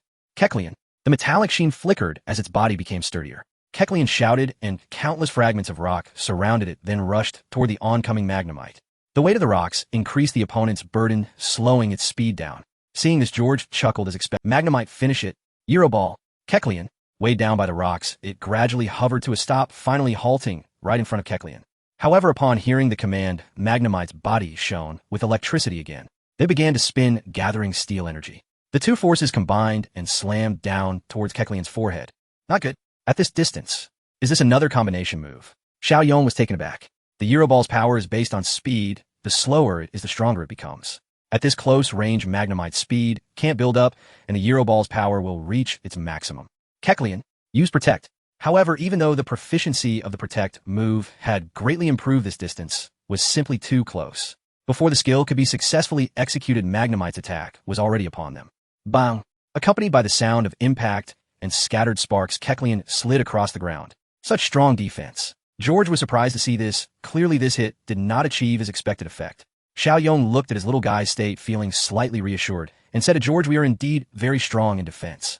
Kecleon, start counterattacking. Rock Tomb. After taking a hit, its confidence surged. Kecleon. A large amount of debris flew out again, crashing into Magnemite and wrapping it up. Show them your strength. Headbutt. George shouted, Magnemite Euro Ball. Shake off those rocks. Kecleon. Magnemite desperately started to spin, but the attached rocks were too many, significantly increasing its weight and reducing its speed, even lowering its floating height. The sudden increase in pressure affected its response, weakening the Euro Ball's rotation. At that moment, Kecleon had already charged right in front of it. The circular head, gathering energy like a congealer, struck Magnemite with an unstoppable momentum right in front of everyone's gaze. Bang! In an instant, rocks flew everywhere as a figure was sent flying, crashing heavily against a rock pillar. Once again, boom! The small white figure proudly raised its head standing in the arena. As the dust settled, the Magnemite floated up trembling slightly. Its steel attributes provided excellent defense. Even though general-type skills would weaken its power, the headbutt dealt a formidable 70 damage. Seeing this, George relaxed a bit, while Xiao Yong's little buddy received his praise and appeared quite excited. The Magnemite had little stamina left, and Cocodora lacked effective offensive means. The two exchanged glances, understanding each other's thoughts. It was time for the final strike. Magnemite, summon your last ounce of strength. Spiral Thunderbolt. Cocodora, unleash your most powerful headbutt. Baku Baku Baku. The two Pokemon responded loudly, channeling all their power as they charged at each other. No longer burdened by the rocks, even though its speed was still affected by its injuries, the Magnemite was still faster than Cocodora. Yellow lightning enveloped the Magnemite's body, mixed with white metallic energy, spinning rapidly in the air. Confident, Cocodora charged forward, head down, determined to plow through. It was about who was tougher. Bang! Under everyone's watchful eyes, the two Pokemon collided fiercely, the metallic clash echoing throughout the arena, where three energies clashed without yielding. Ultimately, the combined skill proved slightly more powerful, forcing Cocodora to stagger backward, leaving a scratch on the ground. That's it. Hang in there, Magnemite! George shouted, passionately filled with excitement. Xiao Yong, unwilling to be outdone, urged. Come on, Cocodora, unleash your potential. You have to surpass your dad. You can't lose here. Baku Baku. The boy's words reminded the little one of its father. Its fighting spirit surged beyond. With a fierce roar, Cocodora gathered all its strength into its head, powerful steel energy suddenly enveloping it, causing its entire head to shine with metallic brilliance. It charged forward with all its might. Not bad. In the final arena, Tai Xian praised Cocodora's performance. If it develops well, it could become a formidable mainstay. Cheng Jian nodded happily. This one is the most talented in the entire lineage. Really? George gasped in surprise. Xiao Yong, however, was very pleased. Ding. Cocodora has learned the Iron Head skill. Wow, the headbutt has evolved, and it learned Iron Head. Great, now defeat your opponent with it. Cocodora, Iron Head, Baku Baku. Far surpassing the power of head, but the sudden surge of strength disrupted the standoff, catching Magnemite off guard. Accompanied by Cocodora's roar, the fourth energy burst forth, shattering the previous stalemate. Energy exploded. Boom! A blinding light, an explosion of energy, and a massive shockwave sent both Pokemon flying. Bakui. Baku Baku. Magnemite seemed to fall into misfortune, flying backward and crashing against a rock once more. Meanwhile, Cocodora was lucky today, merely sliding along the ground. Sometimes luck cannot be hindered. In battles, timing, environment, and teamwork matter. Under the watchful eyes of the two trainers, Magnemite was ultimately buried under the rocks, motionless. The little one struggled to stand, panting heavily. Clearly, the recent explosion had inflicted considerable damage. The referee approached, checked Magnemite's condition, and ultimately made a judgment. Magnemite is unable to continue fighting. Therefore, this round goes to challenger Xiao Yong. Ding. Cocodora wins the gym battle, earning 100 training points. Ding. Gain a lot of experience. Cocodora's level has risen to LV22. Ding. Skills headbutt, hardened rock slide, and rock block have increased in proficiency. Learned Iron Head skill. That's wonderful. Xiao Yong ran to Cocodora's side, gently stroking its little head, smiling happily. Awesome. Cocodora, Baku Baku. It looked tiredly at its trainer, realizing it had one, smiled broadly, then collapsed onto the ground. Rest well, little buddy. The road ahead is still long. After recalling Cocodora, Xiao Yong returned to the trainer's seat, while George shook his head, comforting the injured Magnemite before recalling it. Cheng Jie suddenly raised a fist. We took the first match. Haruta smiled. I didn't expect the headbutt skill. Impressive. Tai Xian observed the screen with a smile, saying nothing. In the arena, George looked at Xiao Yong, smiling. That was quite an impressive performance. Cocodora was trained exceptionally well. Feeling a bit embarrassed, Xiao Yong scratched his head, waving at the opposite side. Oh no, it was just good luck. The little one happened to evolve. Luck is also a form of strength. George took out a Pokeball. His previous carefree demeanor vanished, his gaze now sharp. The test is over. Let's begin the real battle. Now it's getting exciting. It has ignited George's fighting spirit. Tai Xian nodded, wearing an expression of anticipation. This match is just the real beginning, kid. The referee raised the green flag, observing both sides ready. Then, gym trainer George against challenger Xiao Yong. The second match begins. In a moment, the green flag fell. Both sides threw out their Pokeballs. Go. My partner. The Pokeballs opened, and two Pokemon appeared on the field. Raichu, Marowak. What was that? Xiao Yong looked at the opposing Pokemon, quietly checking the information with the system. Pokemon Raichu, LV25, a Pokemon that can run at speeds invisible to the eye. It generates electricity through friction with the air and stores it in its fur. Gender female. Type electric. Personality, arrogant. Ability, static, which can paralyze any opponents it touches. Skills, tackle proficient, thunder wave proficient, howl proficient, quick attack, expert shock, wave proficient, bite proficient, thunder fong proficient. Inherited skill, headbutt beginner. Skill machine, fire fong proficient, ice fong proficient. Raichu looks like a small canine. It has yellow patterns on its body, a relatively large head, and 3 protruding crown-like features with 4 sharp teeth. Raichu, while not a major threat from the electric type, has a diverse skill set that cannot be taken lightly. Chen Yong looked at the opposing Pokemon, secretly reminding himself. Meanwhile, George frowned slightly at the sight of Swampert, wondering if it was immune to electric attacks. Well prepared, after some thought, he decided to surprise it with Ice Fong. At that moment in the final arena tie, Xian smiled warmly at Cheng Jie, asking kindly, Cheng Jie, you didn't let anything slip, did you? Since they both lived in Zijing City, Cheng Jie's father was also an observer for the Alliance, so Tai Xian and Cheng Jie's family were quite familiar, making Cheng Jie well acquainted with the Zijing Gym. Huh, of course not. My lips are sealed. That's good. A good child. Tai Xian nodded, shifting his gaze. Cheng Jie let out a sigh of relief, jokingly glossing over Haruda's suspicious gaze. Thankfully Xiao Yong had refused earlier. Swampert, huh? It seems you prepared thoroughly for challenging the Zijing Gym. Well done. George looked at Xiao Yong approvingly, clearly misunderstanding. Of course. Xiao Yong didn't explain, instead appearing very modest. George nodded in satisfaction. Well then, let's get started. First move, howl. A howl resembling a wolf's erupted from Raichu's mouth, its fur standing on end, electricity crackling. The battle spirit surged. Boosting attack power first. A direct confrontation. Xiao Yong gazed at the opponent. Bring it on. Zhao Yu. Quiet it down, earthquake. As a second companion, Xiao Yong had devoted meticulous care to its upbringing. Although, because of its bodily fragility, it had not yet taken the rare Yuan-Tai Stone Elixir energy cubes were never in short supply. High-quality nutrition combined with relentless training had greatly unlocked Zia's potential. Moreover, it possessed an exceptional natural aptitude for techniques. Malu, at the command, Yu reacted swiftly, slamming its powerful forearms into the ground. As ground-type energy rippled outward, the entire arena began to tremble violently. So fierce from the outset, Xiaoji remained unflustered and calmly issued orders. Spot jump. Luo Laishu was wrapped in lightning, its fur standing on end. It sprang up with great speed, using protruding rocks as footholds and leaping forward without pause. Its uncanny rhythm matched the quake's tremor, perfectly receiving no interference. Xiao Yong watched in wonder. Truly, it lived up to the title of Gym Elite. This technique was truly unexpected. Xiao Ji smiled faintly. Since this was the electric gym, most challengers were ground and rock type. To better test challengers, they had developed many targeted techniques to evade powerful ground moves. Spot jump was devised specifically to counter earthquake, rigorously testing a creature's insight and reflexes, areas in which Luo Laishu excelled. It should be noted that Luo Laishu uses the electricity stored in its fur to stimulate its muscles, enhancing its instantaneous burst power. When it runs, it emits a crackling sound. It can sprint at speeds the eye cannot track, a creature proud of its swiftness. Close in on it. Electro Flash, accelerate. Use Icy Fong. At the command, Luo Laishu's speed surged again, hopping among the rocks, as if we must seal its speed. Zhao Yu. Supersonic. Malu. With a roar, an invisible ultrasonic wave radiated from the finned horn above its head.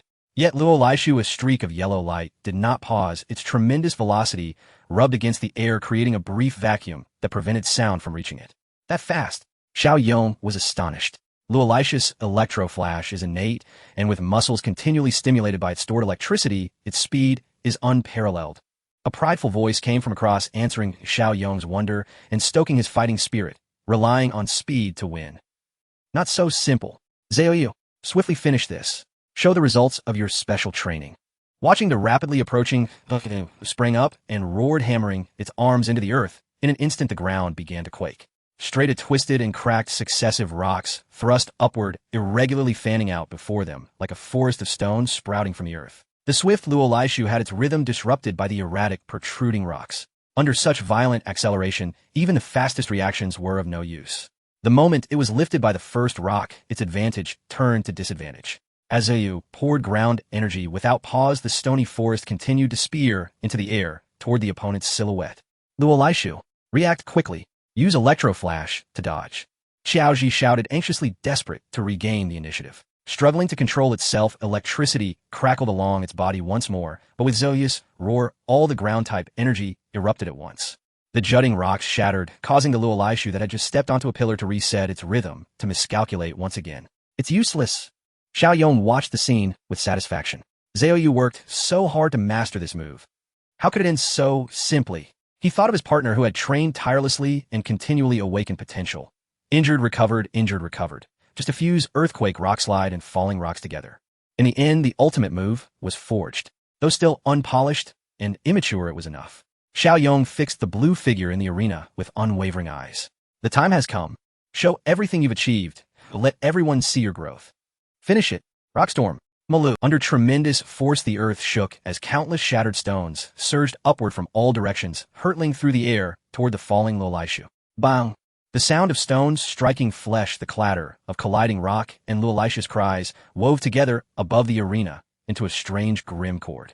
The blonde youth's pride evaporated, his furrowed brow betrayed inner unrest. The boy opposite watched the field with quiet pleasure, a slight smile at the corner of his mouth. At the final venue, Yuan Tian, and he, Chungjie, stared at the screen, amazed by the blossoming stone, rendered speechless.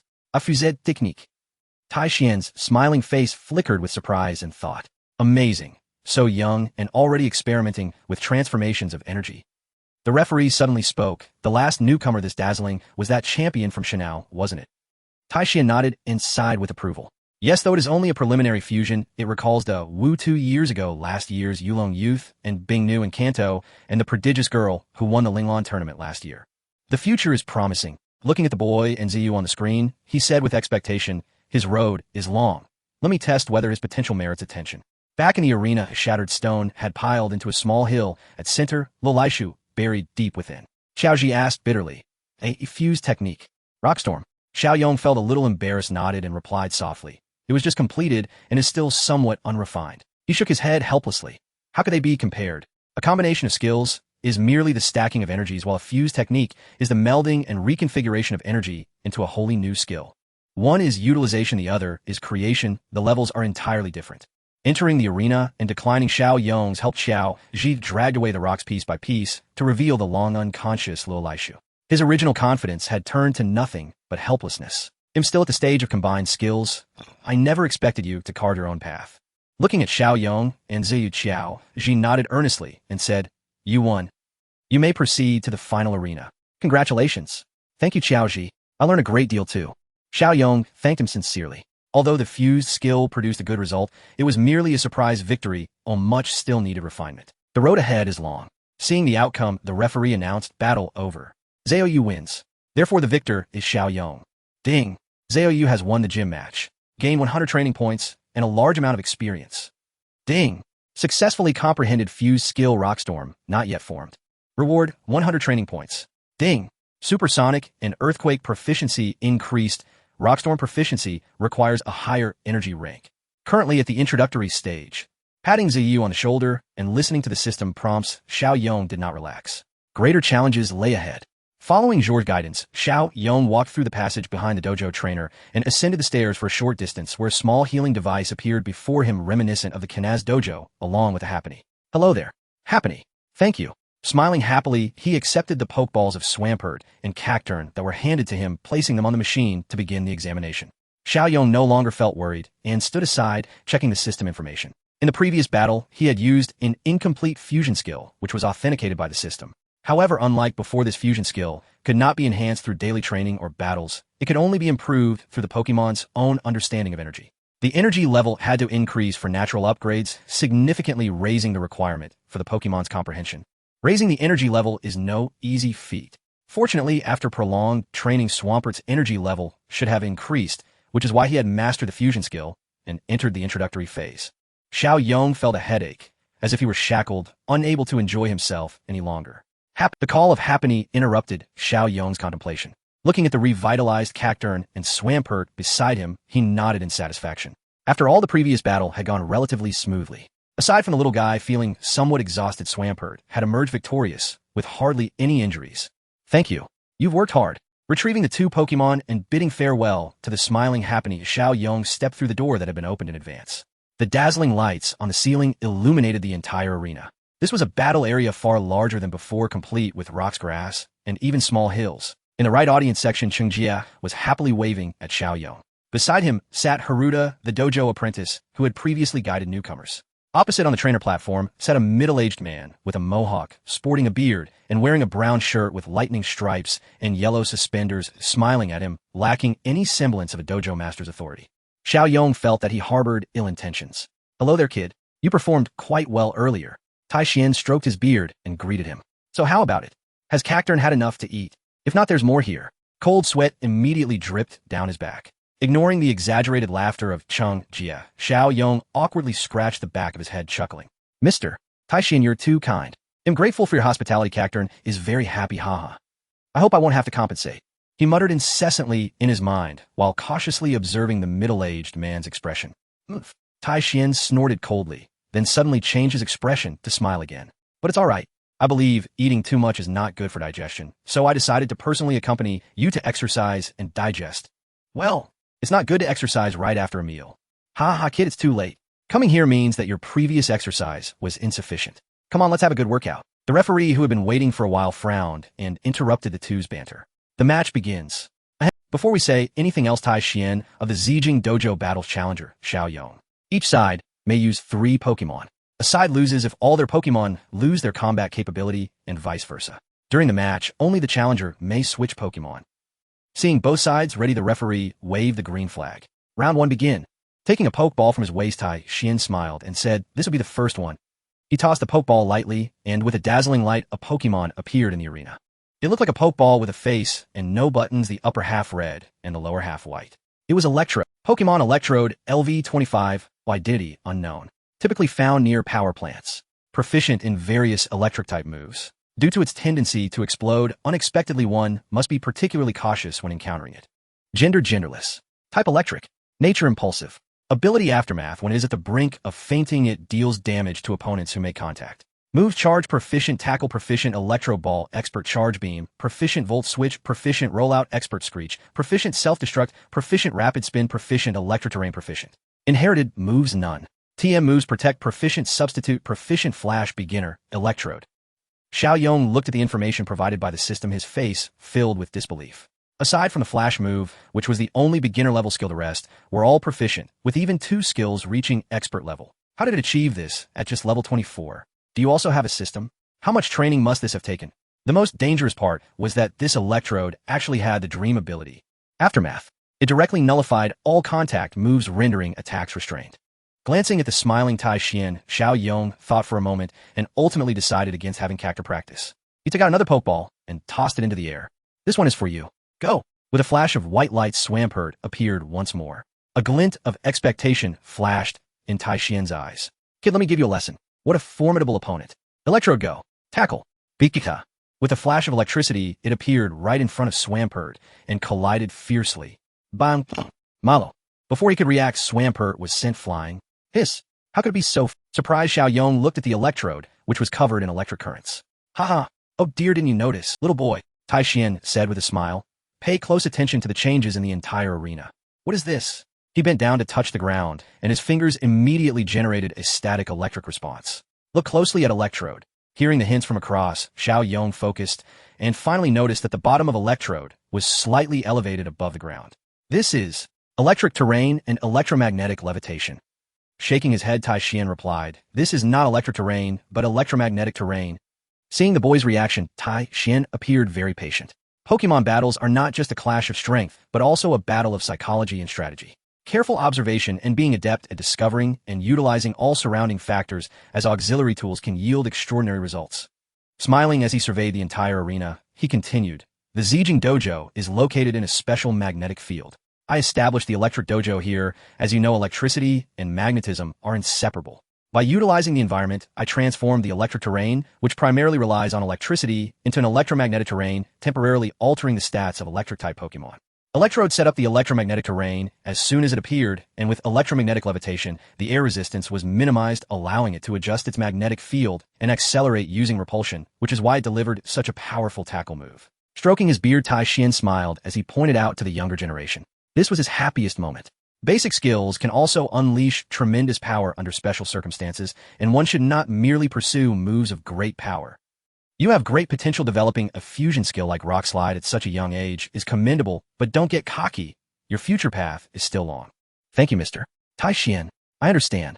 Xiao Yong bowed sincerely in gratitude. Not every elder is willing to share their experiences with the younger generation. Tai Xian's words had greatly benefited him, truly worthy of the dojo master's responsibility. Ha! I've grown old, so I tend to ramble. Don't mind me, little one. Looking at the laughing Tai Xian in amazement, Chung, GM muttered to himself, is battling Pokemon such a complex affair? Why didn't I feel it? Smiling at him, Haruta shook his head. Different positions yield different views. We've only just begun, haven't we? Keep up the good work. Reflecting on his teacher's recent guidance, Haruta felt he had gained much, patting Chung Jia on the shoulder. You need to work hard and not let Xiao Yong fall too far behind. Pretending to be dismissive, Chung Jia turned his head away, letting out a couple scoffs. It was clearly just a tie before. In the arena, the Swampert gasped slightly as it returned to its original position. Seeing this, Tai Xian declared then, let's start again. Thunderball strike. With no time to think of a countermeasure, it seemed he could only take a risk. Swampert used water gun on the ground. Maluo, lowering its head, a jet of water shot out towards the ground. Swampert was lifted into the air by the recoil. Tai Xian frowned. Was it a mistake? Even though you were a ground type, with the aid of water, the electric type can unleash its power. Thunderball. The faster the speed compared to the opponent, the greater the force. It's easy to imagine how strong this Thunderball would be with the speed boost from the Thunderball. The currents of electricity began to gather, forming a lightning sphere the size of its body, which crashed down towards the airborne Swampert along the water jet. Seeing this, Xiao Yong hurriedly commanded, hold your ground. A white light enveloped Swampert, and electric-type energy exploded around it. Defending blindly won't do. Continue strike. Beely Beely. The Thunderball bounced off the ground, instantly shooting toward the target in midair. Xiao Yong squinted his eyes. Double return. What? Tai Xian clearly did not expect the youth to retaliate. The Thunderball slammed hard into Swampert, and in pain it suddenly unleashed an inexplicable force, doubling the damage of the impact back. Boom! As if a meteor struck the earth. The Thunderball crashed into the ground at a greater speed. Swampert fell beside it. Now's our chance. Use Mudshot. Xiao Yong saw the opportunity and would not let it pass. Just to be safe, a ranged attack. The previous water gun finally came into play as Swampert slapped down on the muddy ground, unleashing the energy of the ground type, striking directly at the Thunderball. To block its speed and vision, it carefully coated Swampert all over with mud, and only then did Swampert seem satisfied. That'll do. This ground type skill is something this guy cannot resist. If this goes on, it will truly explode. Tai Xian looked speechlessly at his partner, turned Mudball, and said the powerful speed and attack bring about a fragile defense. The previous double return was executed beautifully, and the mud shot was very effective. I lost this round. The referee clearly judged the same. The Thunderball has lost its fighting capability, and the winner is Swampert. Wow. Chung Jia stood up shouting excitedly. Swampert did great. Pulling on his sleeve with a speechless expression, he signaled him to tone it down. How about that? Wasn't it thrilling? Ah, yes. Ding. Swampert wins in the gym battle. Earned 100 training points. Earned a large amount of experience. Ding. Water gun. Hold. Double return. Mudshot skill proficiency increased. Ding. Swampert has leveled up to LV23. Finally letting out a sigh of relief, Xiao Yong smiled bashfully. I also have to thank Mr. Tai Xian for his guidance. Shaking his head, Tai Xian curiously asked the previous water gun and Hold were to lead me into using the strike again. The youth nodded and explained, I initially wanted to find an opportunity to use Mudshot to block the Thunderball speed, but then I realized that strike is a physical attack and has a higher base power, so I decided to use double return. I didn't expect it to work so well. Very well. Tai Xian laughed, an excellent response in the heat of battle. The referee interrupted their chat again. The second round begins. Please, gym leader, send out your Pokemon. With a speechless glance at him, Tai Xian took out a Pokeball. So how will you deal with this guy? Go. Raichu. Looking at the large yellow fat mouse that appeared in the arena, Xiao Yong couldn't help but recall that Pikachu that could defeat alpacas and lose to newbies. Pokemon Raichu, LV26, mouse Pokemon, the evolved form of Pikachu. As the stored electricity increases, its temperament becomes more aggressive. Gender female. Type electric. Nature cheerful. Ability static, sometimes causes paralysis to opponents that make contact. Skills Thunder Punch proficient, Thunder Shock proficient, Tail, Whip proficient, Play Nice proficient, Sweet Kiss proficient, Feint proficient, Charm proficient, Quick Attack expert, Thunder, Wave proficient, Double Team proficient, Electro Ball proficient, Fake Out proficient, Agility proficient, Thunder, Beginner Volt Tackle proficient, Discharge proficient. Inherited skills Sing expert. TM skills Protect expert, Drain Kiss proficient, Iron Tail proficient, Raichu. With an impressive skill list, even if it's not in the first or second tier, it's still Tai Xian's backup powerhouse Pokemon. Xiao Yong looked at Swampert in the arena and asked, can you still hold on? Swampert. Malul. Although it had sustained quite a bit of damage, Swampert still turned back to nod at Xiao Yong, indicating it could continue. Seeing this, Tai Xian directly commanded Raichu use Sing. Raichu. The large fat mouse jumped up and performed a strange dance, producing a tempting sound from its mouth, drifting softly. Swampert, on high alert, seemed struck by lightning. Its eyes glazed over as it fell straight down. Xiao Yong shook his head helplessly. There was nothing he could do. This was a guaranteed hit skill, and the current Swampert had no effective countermeasure, it seemed. He needed to purchase new skills to enhance his foundation. Swampert has lost its fighting capability. The victor is gym leader Tai Xian. The referee stepped forward, raised the red flag to make the judgment, then waved the green flag. Looking at Xiao Yong, the third round begins. Please, challenger, send out your next Pokemon. Ding. Swampert has lost in the gym battle, earned a small amount of experience. You worked hard. Hearing the referee's voice and the system's prompt, Xiao Yong recalled Swampert, took out another Pokeball, and confidently said to it, I still need you. Throwing the Pokeball with all his might, a huge figure gradually took shape in the white light. With a fierce, massive head and shaped scar crossing its body, a dark body, glimmering with metallic sheen, mysterious crystal patterns covering its entire body, appearing and disappearing. Pokemon Steelix, LV-29. Iron Snake Pokemon forged in the high pressure and temperature of the underground. Its body is harder than any metal or diamond. Gender male. Type steel ground. Nature stubborn. Ability rock. Head takes no recoil damage from its own moves, unaffected by non-ability statuses. Friendship 100.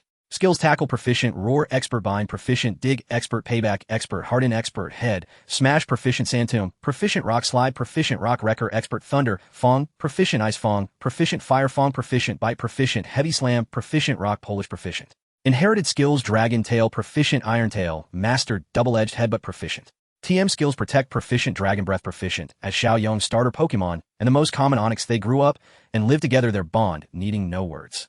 However, with the intelligent Swampert and the exceptionally gifted Cocodor joining the team, it began to realize its own mediocrity during its time as Onix. It couldn't even master the bite skill, could it? After all, it was just a common Onix. Xiao Yong noticed this, and to prevent his partner from falling behind, obtained the latest ultra-lightweight metal film from President Zafuki and also received the Sourstone Milkhailed as the rock's treasure. Then came rigorous special training. Even the erosion of seawater was not a problem. With a vast accumulation of resources and continuous training, finally, when Onix evolved into Steelix, it experienced a transformative quality change, optimizing its aptitude and unleashing its potential. With the constant supply of high-quality ores and stone milk, it gradually grew to its current level, measuring 12 m and weighing 550 kilograms, far exceeding the usual 10-meter range of its kind. Roar. Sensing Xiao Yong's heart, Steelix roared. A powerful aura filled the entire battlefield. Tai Xian looked at it in astonishment. This kind of momentum, the potential of a ruler. Proudly gazing at the imposing Steelix, Xiao Yong silently thought to himself, it's been a while. Steelix, you always bring me surprises, little ghost. Iron Xian said meaningfully while observing the steel serpent. This must be your trump card, right? On the stands, when Cheng Jie saw the appearance of the steel serpent, he clenched his fist and pretended to be profound as he spoke to Yuan Tian. Young man, watch closely. The exciting match is just beginning. During the special training with Xiao Yong, Cheng Jie also witnessed the process of Jiayue Fish practicing fusion skills, but the shock brought to him by the steel serpent far exceeded that of Jiayue Fish. Oh. Yuan Tian looked down, curiously, starting to feel anticipation. Xiao Yong looked at the huge figure ahead and nodded happily. The steel serpent is my initial partner, a family member that has grown alongside me. Very well, I can sense the bond between the trainer and the Pokemon. Iron Xian's words were filled with recognition. Then let us witness it. Raichu, show your cuteness. Raichu, with its chubby face and blinking little eyes, Raichu gazed deeply at the steel serpent with a cute expression. Screech. Compared to the Onix stage, the mastery-level Screech is obviously more powerful. Like a demonic sound flooding the ears, a terrifying shriek erupted from the steel serpent's wide mouth. The invisible sound waves swirled around, instantly interrupting Raichu's cuteness, forcing it to cover its ears in discomfort and unable to mount an effective defense. They roar. Seizing the opportunity, the steel serpent immediately broke through the ground upon receiving the command and drilled in. Iron Xian frowned. Raichu used double team. Stay alert. Although its head was still a bit groggy, Raichu still reacted in time. Its chubby body was surprisingly fast. As it slightly swayed, dozens of identical figures spread across the arena to confuse the steel serpent's line of sight. Xiao Yong smiled slightly, exactly as he hoped. Steel serpent covered the entire arena with quicksand. Quicksand hell. Oh, am I being targeted? Move at high speed. The entire battlefield began to soften, and soon after, under the transformation of ground energy, it visibly turned into a desert, continuously collapsing inward. Even when Raichu's clone accelerated again, moving like teleportation towards the edge of the field, it could not escape the embrace of the quicksand. Its little short legs sank into the quicksand, causing the clone to disappear and revealing its true form. Xiao Yong's eyes lit up as he decisively seized the opportunity. Now's the time. Come out, steel serpent. Watching the situation on the field, Iron Chen chuckled, helplessly realizing that it was the first time he had encountered a situation where a newcomer seemed so powerful yet ineffective in battle. You can't just surrender Raichu. Use Iron Tail to counter. Boom! With sand and dust flying, the steel serpent leaped from the ground, its large head crashing fiercely into Raichu, who surprisingly wore a fierce expression on its chubby face. The long tail behind it glinted with a metallic sheen as it struck at the steel serpent's head. Bang! A crisp collision sound rang out, and sparks flew where their bodies met. The strength of the chubby mouse was evidently not weak, actually causing the opponent's attack to slightly stall. However, Raichu's strength ultimately could not match the steel serpent's formidable physical power. In just a moment, it was knocked into the quicksand by the steel serpent's massive head. Seize the opportunity. Deliver the final blow. Stomp. Roar. With an angry roar, the steel serpent twisted its tail and slammed down towards Raichu's position. Ha! You're ruthless little ghost. Seeing this, Iron Chen laughed and scolded. But don't think it's that charm. Despite being hit hard, Raichu still had strength left. Before the stomp skill fell, an alluring song was first emitted. At such a close distance, Chen Yong had not reacted yet when the steel serpent suffered a heavy blow. Roar. Although its special defense had improved due to innate talent, it still appeared weak against mental attacks. Oh no, Steel Serpente. It's too late. Little ghost. Absorbkish. The steel serpent, tormented mentally, had no time to drill underground again. It could only watch helplessly as the chubby mouse, lying on the sandy ground, made a strange flying kiss gesture, and then its own strength suddenly weakened, turning into pink energy that flowed into its opponent's body. Roar. The loss of energy left the steel serpent suddenly feeling fatigued. I was careless. Chen Yong felt deeply self-blaming, realizing that the opponent was more troublesome than he had imagined. This is lesson 2, little ghost. Iron Chen looked at the boy with a smile as he dwelled in his own regret. In battle, as long as there is no outcome, do not let your guard down. Your steel serpent is far stronger than Raichu, but this strength has caused you to lose your keen judgment of the situation. If this were in the wild, it could be deadly. Chen Yong nodded, realizing that he indeed underestimated Raichu. He was still influenced by that yellow-furred rat. I understand, Mr. Iron Chen. Very good. Iron Chen nodded in satisfaction and commanded again, continue. Raichu, use Iron Tail. Regaining a bit of energy, barely resisting the ongoing damage from the hellish terrain, Raichu's eyes turned fierce again. Its tail glowed with white light as it leaped towards the steel serpent to strike. Then bring it on. Defeat you, Hoenn. Chen Yong showed no fear and firmly issued the command, Steel Serpent. Let's use Iron Tail too. Roar. The memories of being toyed with ignited anger. The steel serpent held nothing back. The last 3 segments of its tail also glowed with white light, gathering steel energy as it twisted its body, descending upon the charging chubby mouse with immense force. Under the glow, no one noticed the mysterious patterns on the steel serpent's body, shimmering with a brilliant color. Under the gaze of the crowd, 2 figures, one thick and one thin, one large and one small, with a huge difference in proportions, collided fiercely in midair. Boom! This time, no unexpected occurrences appeared again, and Raichu was sent flying by the steel serpent, without any resistance, crashing heavily against the rock pillar. Good lad, what power! Iron Chen was also astonished by the might of this Iron Tail, even forgetting to check Raichu's condition. The referee came forward to check and then raised the red flag. Raichu has lost its fighting capability. The winner is the steel serpent. Ding! The steel serpent has won the gym match. Gain 100 training points. Gain a lot of experience. Ding! Day! Screech! Quicksand Hell! Iron Tail stomp skill proficiency increased. Awesome. Steel Serpent. Chen Yong ran forward and hugged his partner's massive body, laughing happily. Roar. The steel serpent lowered its head, squinted its eyes, nodded at the boy, and let out a pleasant low growl. Iron Chen watched this scene with satisfaction, sighing that youth is wonderful. He came to Raichu, who had just awakened, patted its chubby head, and comforted. Little guy, you didn't lose unfairly. You've worked hard. Take a good rest. Raichu looked at him with tearful eyes and then obediently returned to the Pokemon ball. Cheng Jie scratched his head in dissatisfaction. How come you didn't use it? Hiding it away, so anxious. Does the steel serpent have another trump card? Yuan Tian asked with great anticipation upon seeing this. Cheng Jie chuckled mysteriously, shaking his finger. Cannot say. Cannot say. Yuan Tian was speechless and ignored him. In the battle arena, after both sides returned to their positions, the referee finally spoke. The 4th round begins. Please, gym leader, send out your Pokemon. Haha, little ghost, you did well. In the final round, defeat it, and the electric badge will be yours. Iron Chen laughed heartily, showing no signs of being affected by the defeat. I will definitely win. Mr. Iron Chen, Chen Yong said confidently. Very good. Then, he threw out another Pokemon ball. Go. Old buddy. Halo. With a spirited roar, a yellow figure appeared in the arena. Suddenly, the entire arena crackled with electricity, and the lights on the ceiling flickered on and off. Xiao Yong's eyes narrowed in surprise. He never expected it to be this. A yellow body resembling a humanoid form. There was a black lightning symbol on its abdomen, and its entire body was adorned with black, striped skin reminiscent of tiger. It had two antenna-like appendages on its head, which helped it store electricity. A sturdy tail and strong arms. A rare electric-type Pokémon. Electabuzz.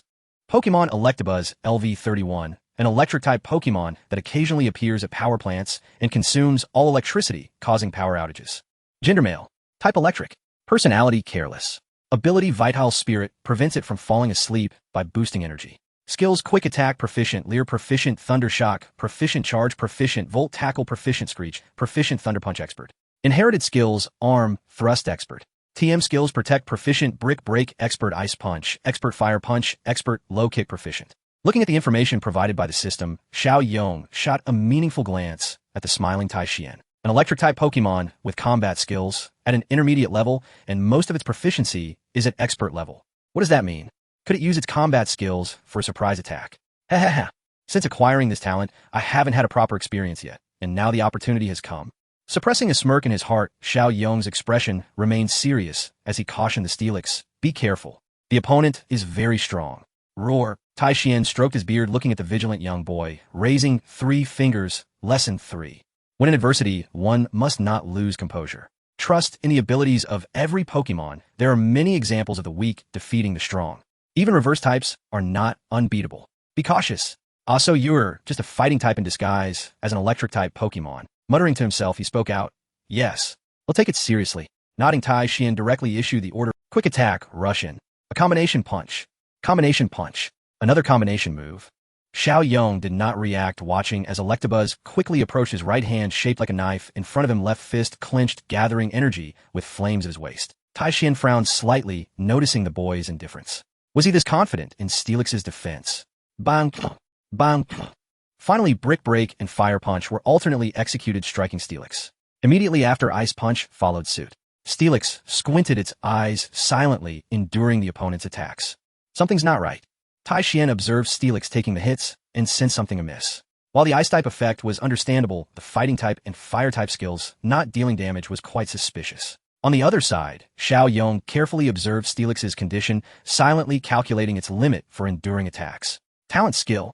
Rock Solid. The host's Rock-type and Ground-type Pokémon receive a boost from the talent, significantly increasing physical and special defense. Damage from Water, Fire, and Grass-type skills is halved. Damage from Fighting-type skills is corrected. For now, aside from the expected damage from Ice-type skills, Fire Punch's damage is halved, while the powerful attack of the Fighting-type Brick Break has barely shown its might. Perfect. Having observed enough, Xiao Yong no longer hesitated. Steelix. Rapid Tight. The body twisted, coiling toward the opponent. Tai Xian responded quickly. Electabuzz evade. However, while throwing punches with gusto, Electabuzz's reaction was noticeably delayed and was tightly wrapped by Steelix's tail. Just like that. Slam it. Roar. Raising its tail high, it slammed down heavily onto the ground. Boom. The immense force shattered the arena, causing Electabuzz to suffer significant damage and fall to the ground. "You little rascal, there's something uncanny about you." Looking at Xiao Yong with a strange gaze, Tai Xian remarked, "This Steelix is surprisingly strong. It completely counters my strategy, kid." Suddenly feeling tense, he thought Steelix's performance is too poor. Trying to lighten the mood, he quickly explained, "It's undergone targeted training. Luckily, luckily."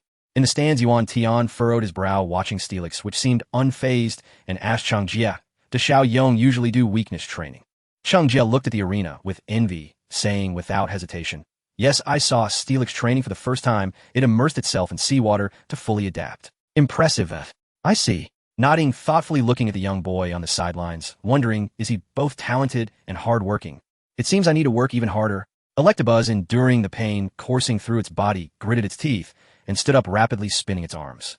Tai Xian hesitated a bit. It seemed he had underestimated the opponent. He should raise the stakes and give it another try. Shaking his head, he looked at Electabuzz and issued the command, "Electabuzz, charge in." Use Low Kick. For a massive Pokemon like Steelix, the power of the Low Kick skill would also increase. Seeing the, Xiao Yong hurriedly shouted, "Cough. Steelix, this move is very powerful. Just hold on. Use Slam. I wonder if it can understand." Sure enough, facing the swiftly approaching Electabuzz, Steelix showed no fear and swung its tail again to smash down on it. Boom! It missed. Electabuzz suddenly accelerated, dodging the slam skill, and came under Steelix, lifting its leg for a side kick, fiercely sweeping towards the part of its body that bore its weight bang. This strike caused Steelix to lose its balance, crashing heavily to the ground, eyes closed in pain. Taishian was somewhat confused. Did I make a mistake just now? Electabuzz acting like me. Let's try again. Continue, use Brick Break. Seeing the attack was effective, Electabuzz was filled with confidence again, raising its right hand, the knife hand, slashing down hard at Steelix's body. This won't do. Chen Yong decided to end it quickly to avoid revealing any flaws. Before becoming strong, it's better not to stand out too much.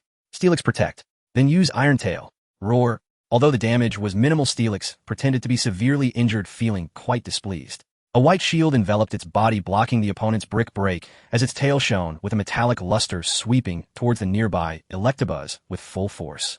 Bang! Even with both hands crossed in front of its chest in defense, Electabuzz was sent flying like Raichu before it crashing heavily and leaving a long trail on the ground, falling unconscious. Taishian had anticipated this, looking at Chen Yong with profound meaning. Your Steelix is quite remarkable. It completely suppressed Electabuzz's performance. The young boy was somewhat flustered, just about to explain, when Taishian smiled and said, Don't be nervous. Everyone has their own opportunities and secrets. Don't worry, I won't tell anyone. Without waiting for the referee to announce the result, he stepped forward to retrieve Electabuzz.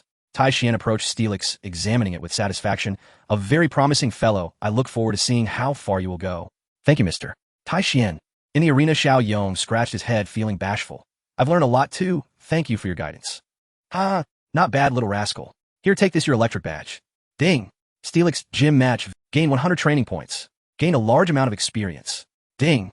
Gained electric badge. Reward 200 training points. Ding. Rock-type. Slam. Protect. Iron Tail skill proficiency increased. Ding. Steelix level increased to LV 30. Successfully leveled up. Reward TM Heavy Slam. It seems I've received something extraordinary. Without time to check, Chen Yong happily took the yellow lightning-shaped badge handed to him, looking at Steelix. You've worked hard. Steelix, we did it. Roar. Steelix raised its head and roared in joy, expressing its happiness. Chen Yong. Congratulations. I knew you could do it. It's just a pity I didn't get to see Steelix's. Cough, cough. Quickly interrupting Chen Yong, seeing Taishian's doubtful gaze, had no choice but to change the subject. Mr. Taishian, how do you enter the desert ruins? Desert ruins. The attention of the crowd was indeed drawn in. Taishian looked at Chen Yong curious, as he asked, Why do you ask about this place? It was a vast desert plagued by sandstorms all year round, and it is said that there exists a mysterious phantom tower within. I heard that there are many powerful ground-type Pokémon there, so I wanted to take a look. After all, I only have 3. I remember. Yuan Tian pondered before speaking. The phantom tower belongs to the unknown lands and is ranked. Taishian, however, showed no signs of worry. It's true that the Phantom Tower is part of the unknown lands, but compared to the other existences, it rarely appears in the real world and is instead situated in an independent space, so it doesn't affect going to the Great Desert. But what? Chen Yong hurriedly asked, Is there something inconvenient? For you, actually, it's fine. The Great Desert is constantly beset by sandstorms, making it easy for an average person to lose their way. Fortunately, you have a Swampert that can discern direction, and a Steelix and a Corphish that are not afraid of storms. Seeing the happy expression on the boy's face, Taishian continued, I have no objection to you going. It is indeed a good place to capture ground-type and rock-type Pokémon. If luck is on your side, you might even encounter the rare Mega Sharpedo. Wow, there are actually pseudo-divine young ones there. Chen Jie exclaimed excitedly upon hearing the name Mega Sharpedo. Taishian shook his head. It's not that easy to encounter one. Even if you do encounter one, is it that easy to capture? Every year, countless trainers go to the desert ruins in search of pseudo-divines, but none have succeeded.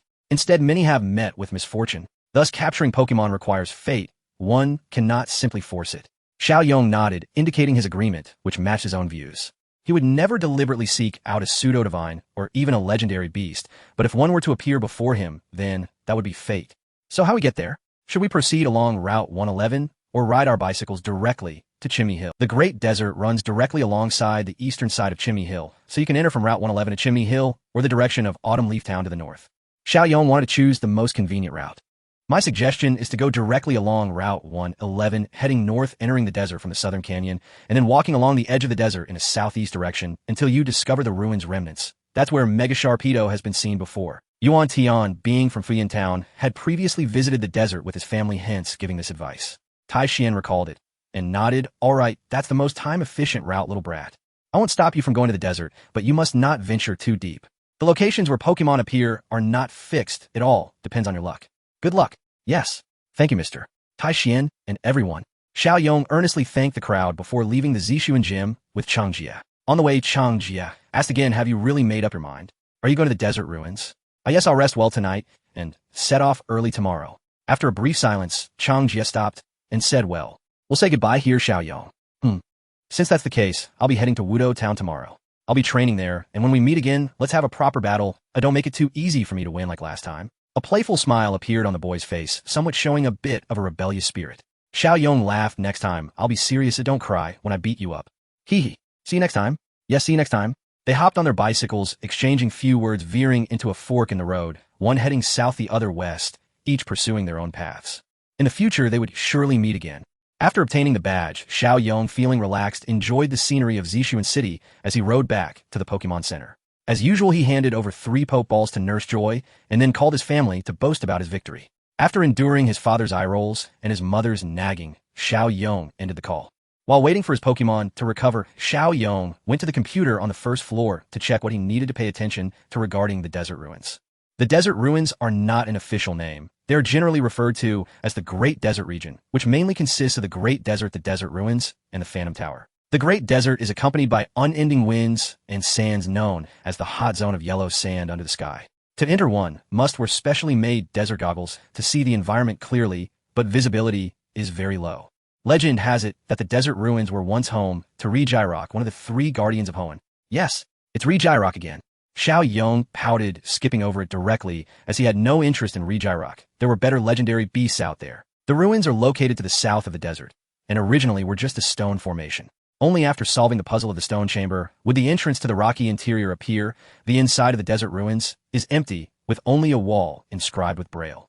When discovered, it drew the attention of many archaeologists and researchers. The Phantom Tower, ranked 6th among the unknown lands, is a high tower existing in an alternate dimension, appearing and disappearing in the desert, making it difficult for ordinary people to find. It is said that ancient Pokemon exist here along with many fossils. Compared to the Forest Mansion, the Phantom Tower is much milder. Unless someone foolishly approaches it, it rarely leads to uncontrollable situations that cause casualties. After carefully recording the important points to note, Xiao Yong finally felt at ease, closed the computer, went to the front desk to retrieve his Pokeballs, and returned to his room. Steelix's size was no longer suitable for staying in the room, so Xiao Yong simply found a tablecloth, took his backpack to the backyard where it had evolved before, and released all 3 Pokemon. Roar, Mar, Bark Bark. The 3 Pokemon in the yard happily greeted the boy as Xiao Yong responded to each one. Joyfully gathering everyone together, he said, thanks to everyone's effort, we successfully obtained the electric badge. He took out the shiny badge and held it in his palm. The Pokemon were all very happy. Steelix squinted and nodded. Swampert joyfully twisted its body in place, while Corphish ran over to Xiao Yong, rubbing against his pants. So, shouting loudly to once again capture their attention, Xiao Yong opened his backpack, took out the prepared Pokemon food, and then poured a large amount of ores and iron from the bag sent by his family. Looking at the excited Corphish, he smiled and said, now, let's gorge ourselves and enjoy. Bark Bark. As the foodie, Corphish was the first to react, climbing into the pile of ores and starting to munch away. Swampert sat in front of the tablecloth, taking a delicious bite of its own food, then grabbing an energy cube and tossing it into its mouth, calling out in satisfaction, Marmar. In contrast to the 2 little ones, Steelix was much steadier, using its tail to pull some iron and ores close to itself, laying its whole body on top, slowly absorbing them. Xiao Yong came to its side, saying nothing, using a brush to clean its body. Roar, it gently closed its eyes and let out a comfortable low growl. As the sun set, the boy and his partners quietly enjoyed the beauty of the moment in this small courtyard. The distance between their hearts felt even closer at this moment. On the following morning, sunlight streamed through the curtains and into the room as the sleeping boy slowly opened his eyes. Looking around, apart from the Steelix that had been recalled into its Pokeball, due to its size, the Swampert and the Cacturn were still peacefully sleeping on the carpet. After stretching lazily without waking them, he walked straight into the bathroom to wash up. Soon, looking at the handsome figure in the mirror, the boy nodded in satisfaction. What a dashing day awaits. Waking up his 2 Pokemon, recalling them into their Pokeballs, and slinging his backpack over his shoulder, Xiao Yong made his way to the hall and checked out of the room. Destination, Route 111. Setting off. Along the highway, he drove north towards the city, smoothly passing through the automatic walkway. Watching the few pedestrians walking in groups, Xiao Yong folded his bicycle and stowed it in his backpack, embarking on his journey once again. To the north of Zijing City lay a vast mountain range, with an official road cutting through the mountains from east to west, forming a long canyon passage. This was Route 111, where the mountains to the west blocked the southern advance of the Great Desert, while to the east stood the largest active volcano in the Hoenn region, Chimney Hill. Thus, the further north he traveled, the hotter the weather became, and the sparser the vegetation grew. Feeling the hot wind blowing through the canyon, Chen Yong wiped the sweat from his forehead, watching a trainer ride past on a Tauros. He thought about how his Steelix would crawl along the ground with him on its back, shaking his head. None of his current partners were suitable for riding.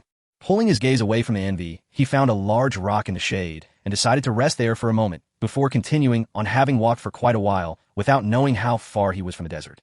Sizzle, while he was drinking water, a weak cry suddenly came from behind him, startling Chen Yong. He quickly got up and went behind a rock, finding a Pokemon resembling a bat with purple skin lying there in the shadows. It was a Zubat.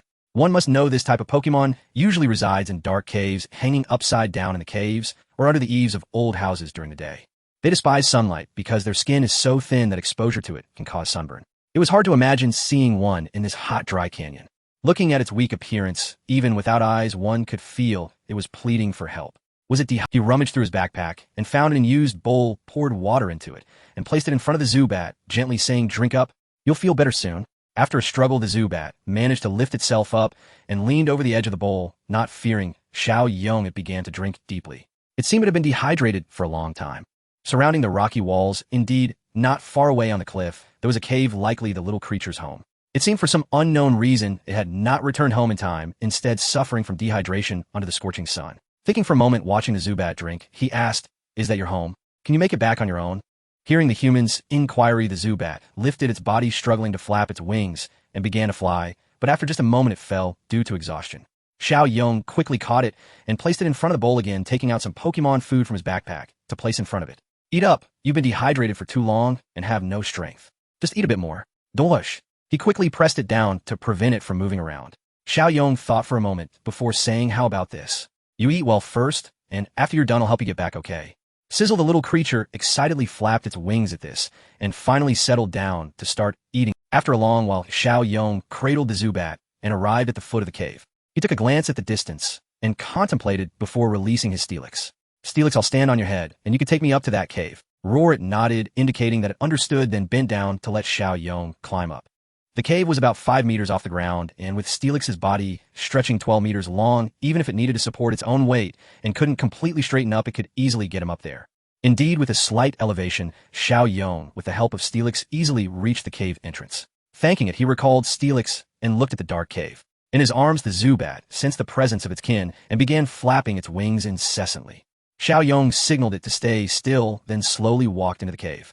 Suddenly, a damp atmosphere rushed towards him, different from the outside. With chilly cave wind blew, making him shiver uncontrollably. "Hiss! So cold. Is this your home?"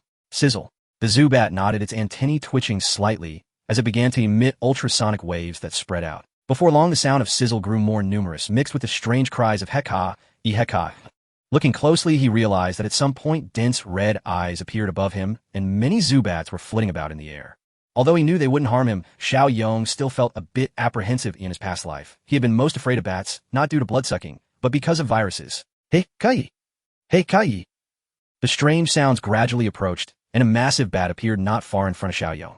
Compared to the Zubat, this one was mostly blue with purple wings and smaller ears, but its most striking feature was its unusually large mouth, almost taking up its entire body. For sharp teeth jutted from its upper and lower jaws, hollow in the middle, specifically designed for bloodsucking, making it unexpectedly fragile. This was a Golbat, the evolved form of Zubat. It did not launch an attack, but hovered in the air looking at the Zubat in Chen Yong's arms. "Hey, Kai!" Sizzle, the two Pokemon were continuously communicating. Chen Yong remained silent, placing the Zubat in front of it, and slowly stepping back, quietly waiting.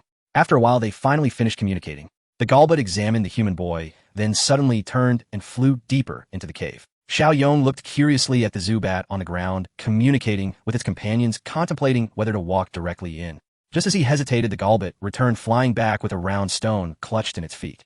"Hey, Kai!" It approached Chen Yong and handed him the round stone. However, at that moment, Chen Yong was somewhat dazed, foolishly taking the stone and examining it closely. "Hey, Kai!"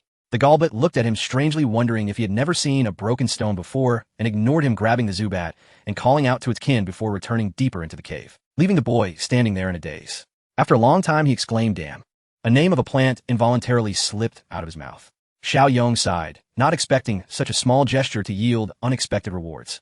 After careful observation and combining it with his memory, he finally determined that this was a keystone. It was one of the important items needed to enable Pokemon to surpass their limits and undergo Mega Evolution. Although he knew that aside from the Battle Tree in the Alola region and the Pokemon League in the Kanto region that sold these items, many Megastones and Keystones were also hidden in various corners of the Kalos and Hoenn regions. He had also fantasized about finding a magical stone somewhere, but when this moment truly arrived, Chen Yong was still very excited. This was a keystone, something that would only appear in the 7th generation, yet he obtained it now. However, thinking about it, this was Hoenn, and the Golbat lived in a cave. It was not surprising to find many strange stones. He just wondered if there were any other good items like Megastones. One must know Steelix, Swampert, and Cacturne were all capable of Mega Evolution. Thinking about it this way, it was frightening. Were Megastones that easy to obtain? Having received an unexpected surprise, Chen Yong continued on his journey with a cheerful heart, and all his fatigue vanished. Due to the high foot traffic, the Grand Canyon rarely hosted any Pokemon, so trainers passing through seldom lingered. Instead, Chen Yong walked slowly, stopping occasionally to look around, but he encountered no injured Pokemon to lend a helping hand. Onlookers observed his strange actions and speculated whether some rare Pokemon were hiding here.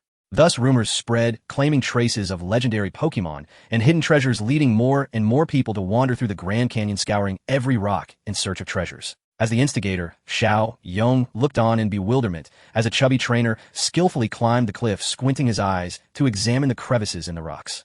Is this a recently popular extreme sport? So intense.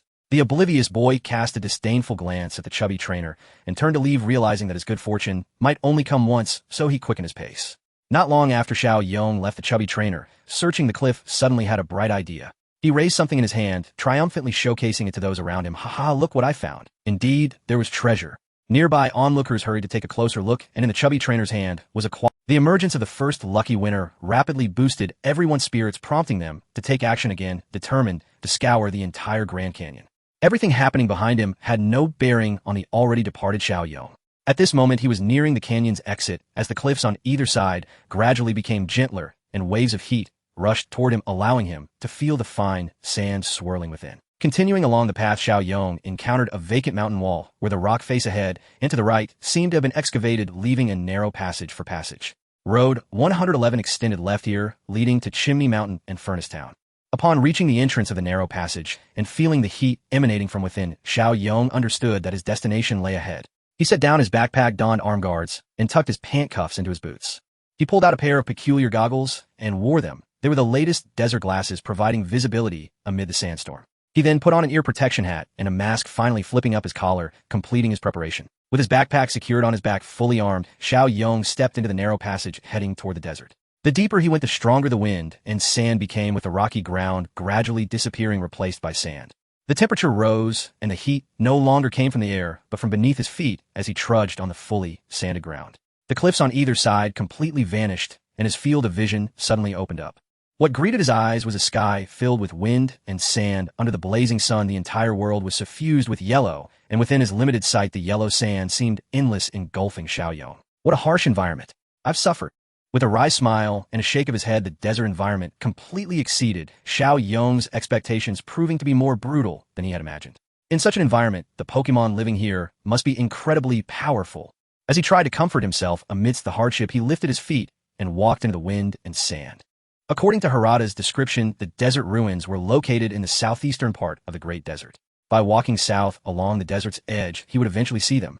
However, unsure of what Harada meant by the desert's edge, Chen Yong struggled to define it, relying on his instincts and advancing along the shallowest parts of the sand. To ensure he wouldn't stray too far, he released his Swampert to guide him. However, the Great Desert still taught him a lesson, making him deeply aware that the cruelty of nature is beyond human conquest. Indeed, Chen Yong and Swampert were lost.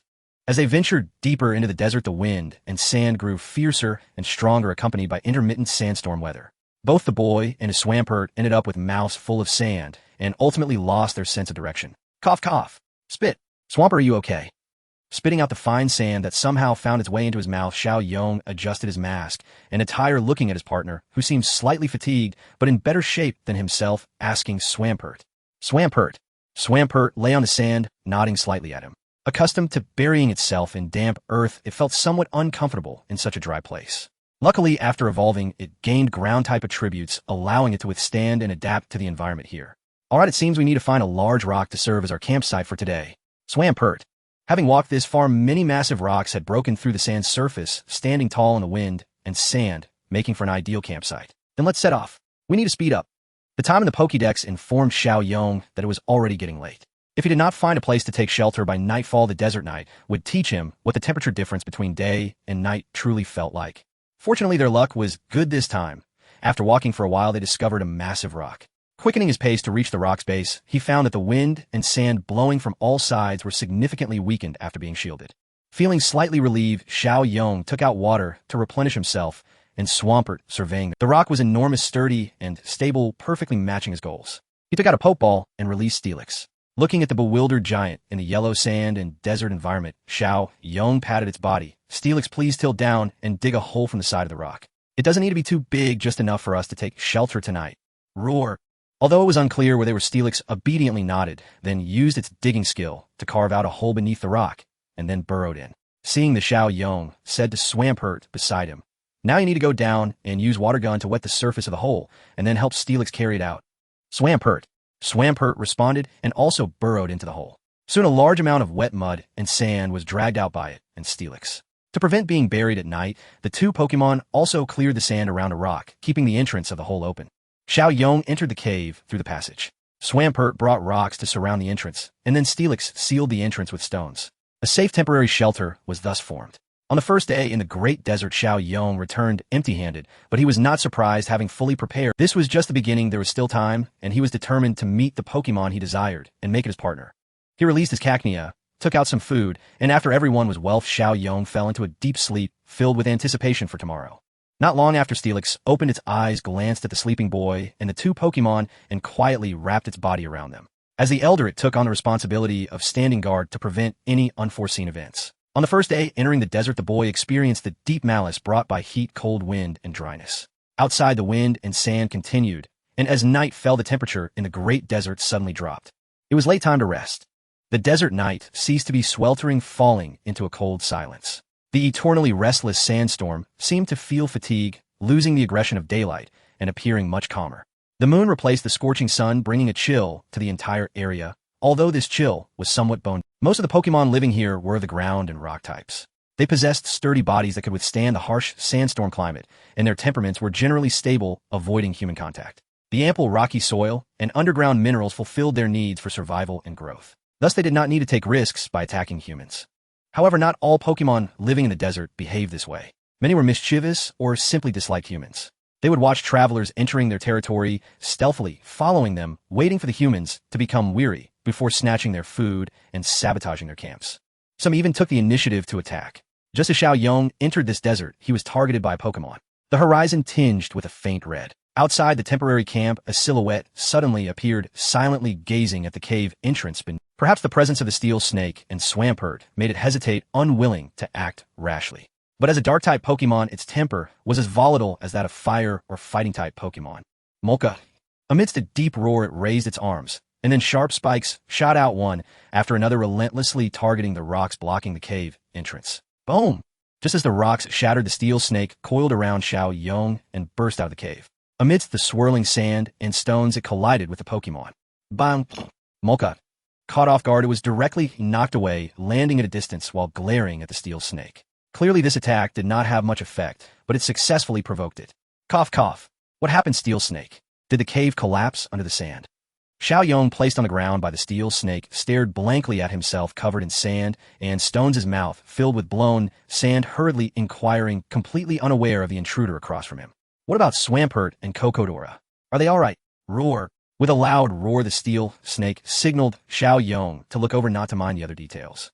At this moment, the steel snake was also seething with rage. Sensing something amiss, Chen Yong surveyed the surroundings, suddenly feeling a chill in the air. He couldn't help but shiver, only to realize that a Pokemon full of hostility was staring at them from directly opposite. Who was that guy? The green body, yellow eyes resembling both a cactus and a scarecrow.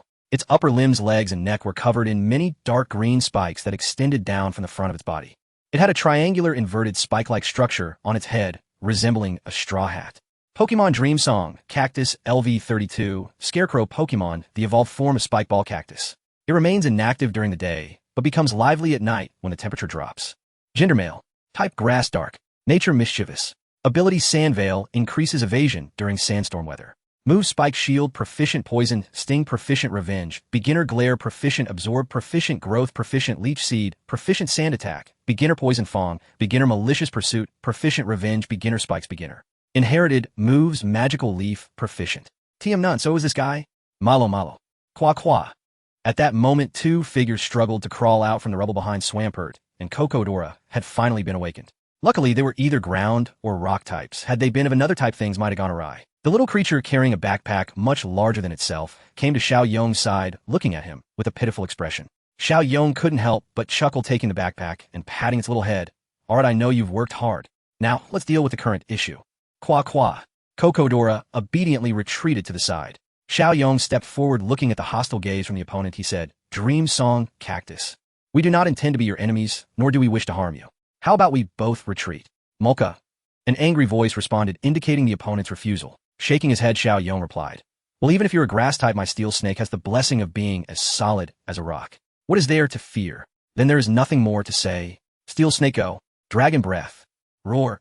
The long-suffering steel snake opened its mouth wide, green energy gathering to form a torrent of energy surging toward Dream Song Cactus. Molka. Raising its hands, the purple spikes shot out, continuously attempting to resist the incoming attack. Goodness. Using Poison Sting to block Dragon Breath. Xiao Yong shook his head. Even utilizing its ability to evade is more effective than Poison Sting. While Pokemon rely too much on their habits. Sure enough, the powerful Dragon-type energy quickly dispersed the Poison Sting barrier, directly overwhelming the opponent, electric currents flashing and triggering paralysis effects. Steel Snake Fire Fong. Roar. The enormous mouth opened, red energy rising like flames as the steel snake bit down on Dream Song Cactus. The heavily injured Scarecrow struggled to stand upright, unable to dodge due to the paralysis. Glaring fiercely at its opponent, many purple, green, and yellow leaves suddenly appeared around it, then converged and shot out in a powerful burst, striking the steel snake. The damage caused by the grass-type energy made the steel snake somewhat uncomfortable, as it had not trained against grass-type attacks. However, under the blessing of being as solid as a rock, this damage was still within tolerable limits. Without a moment's pause, the steel snake bit down on the Dream Song Cactus, its massive mouth nearly swallowing the opponent whole. The intense fire-type energy exploded, scorching the body of the Dream Song Cactus. Molka. A cry of anguish escaped, and the Scarecrow Pokemon lost its fighting ability. The attacker who came to ambush was thus taken down by the steel snake in 2 moves. Indeed, when others attack me, it doesn't hurt, but when I strike back, it's painful. Refreshing. As solid as a rock. YYDS. Ding. The steel snake achieved victory in battle. Gained 20 training points. Gained moderate experience. Ding. Dragon breath. Fire Fong skill proficiency increased. Why bother? Really? Xiao Yong sighed as he glanced at the fallen intruder, then surveyed the camp behind him. Let's just leave it. The sun would rise soon, so there was no need for sleep. Taking advantage of the lighter sandstorm, it was better to set off early. The glow of sunrise illuminated the earth through the sandstorm. Recalling the steel snake and Cocodora, leaving only Swampert, Xiao Yong adjusted his attire, slung his backpack, and continued onward in the direction of the rising red sun. Waking up early isn't so bad, at least I know the direction of the sun's rise. If I can't find south, can I find east? Xiao Yong mused happily. Indeed, life is full of surprises. No, it should be calamity, turning into fortune. What? You say Dream Song Cactus. Good heavens, without ground types or rock types, what use is it? Today's sandstorm is a bit friendlier than yesterday, perhaps, because it has gotten accustomed to his presence and can't bear to torment him. Xiao Yong and the Swampert trudged through the desert, the soft sands demanding greater effort with each step, to the point where Swampert's short legs were completely stuck in the yellow sand. Where are the ground-type Pokemon I was promised? Why haven't I seen a single one? A deep sense of frustration washed over Xiao Yong as he glared at the swirling yellow sand around him. Am I still not out of the territory of the Dream Song Cactus? We've been walking for quite some time, haven't we, Swampert? Malo. Lying weakly in the sand, Swampert lazily called out, showing no desire to engage. Hey, just bring me any ground-type Pokemon. My standards aren't high. Just a ground-type will do. It was as if to respond to the boy's wish that a sudden rustling sound emerged from the sand ahead, followed by a peculiar Pokemon drilling up from ground. Diglett, Diglett. Only its oval-shaped brown head and red nose or mouth were visible, while the rest of its body remained buried underground. Wow, just what I wished for. It's a Diglett. Xiao Yong looked at the suddenly appearing Pokemon and exclaimed in delight. Although it didn't meet my expectations, as the first ground-type Pokemon to appear before me, let me capture you. Diglett. Go Swampert. Malo. Seeing their opponent, Swampert perked up quickly, standing tall from the sand, brimming with fighting spirit as it approached Diglett. Diglett. Diglett. Da da da da da da da da da da da da da da. Just as Xiao Yong was about to instruct Swampert to make a move, the little creature on the opposite side suddenly began to call out, its body bouncing up and down, and then the surrounding sand started to surge. More and more calls echoed as dozens of Diglett emerged from the ground to swarm, numbering in the hundreds, including several Dugtrios. Dugtrio hiss. Xiao Yong watched as the rhythmic cries of Diglett calling for their companions sent a shiver down his spine. We haven't just stumbled into a mouse nest, have we? Malo. Swampert, lacking its previous fighting spirit, huddled by Xiao Yong's legs, trying hard to blend in. As more and more Diglett appeared, their calls grew faster, and a bad premonition surged in Xiao Yong's heart. They can't be getting angry, can they? Malo. Seeing Swampert nodding furiously, Xiao Yong forced a smile at the little creatures around him, trying to appear friendly. I mean, we're just passing through, do you believe me? Diglett. The first Diglett shouted, loudly followed by the Dugtrio, beside it, glaring at him with distrust before letting out a furious roar. Thus, the surrounding Diglett erupted in chaos, accompanied by calls of da-da, da-da, da-da. The entire Diglett swarm began to rampage, their unseen lure has hidden beneath the ground, moving swiftly across the sand. Seeing the situation turn dire, Xiao Yong quickly recalled Swampert, but in the next moment he was knocked over by the Diglett, who then carried him off swiftly into the distance. The Diglett moved in a bizarre manner, using their heads to shove a human forward, angrily charging deeper into the desert, their overwhelming momentum forcing other Pokémon to watch from a distance.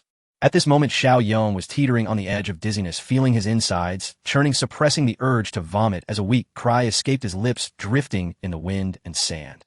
Where are you taking me? Ugh, where? To. Da-da-da-da-da-da. No one could answer him, only the frantic cries of the Diglett echoed back, growing more distant. The sun blazed down on the earth, and the sandstorm swept across the land. The aching boy slowly opened his eyes. Ugh, it hurts. Feeling weak in his body, Xiao Yong had no choice but to lie on the ground. Scanning the area, he was surprised to see a rock wall nearby. The wind was unable to flow here, so the sand was lessened. He took out a pokeball from his waist and tossed it. With a flash of white light, Swampert reappeared, rushing to Xiao Yong's side upon seeing him lying on the ground, looking worried. Malo. With a faint smile, the boy reassured his partner. Don't worry, him just a bit exhausted. He'll be fine after a rest. Please look around and help me keep watch. Malo. Nodding seriously, Swampert assessed the direction and dashed out. Feeling slightly more at ease, Xiao Yong lay back on the ground, slowly regaining his strength. He wondered where the Diglett had brought him. Tilting his head slightly, he noticed his backpack not far away and sighed in relief that it hadn't been lost. Several strange rock pillars caught Xiao Yong's attention. The pillars were formed from layers of polished stone discs, each over 3 meters high, symmetrically positioned on either side. The rock wall beneath extended outward, surrounding him from both sides, forming a U-shaped valley. The sandstorm here was weakened by the rock pillars, offering a much broader view. After resting for a long while and feeling some recovery in his body, Xiao Yong managed to stand up, opening his backpack to take out some medicine, applying it to the wounds he had sustained earlier. Gulping down a bottle of water, he instantly felt refreshed. Only then did he carefully observe the surrounding stone pillars. This place is the ruins of an ancient site. In the middle of the 4 rock pillars stood a massive squat mountain, its 4-square shape starkly contrasting the wind and sand, with a considerable gap between the mountain and the surrounding rock walls, forming a canyon passage into the ruins.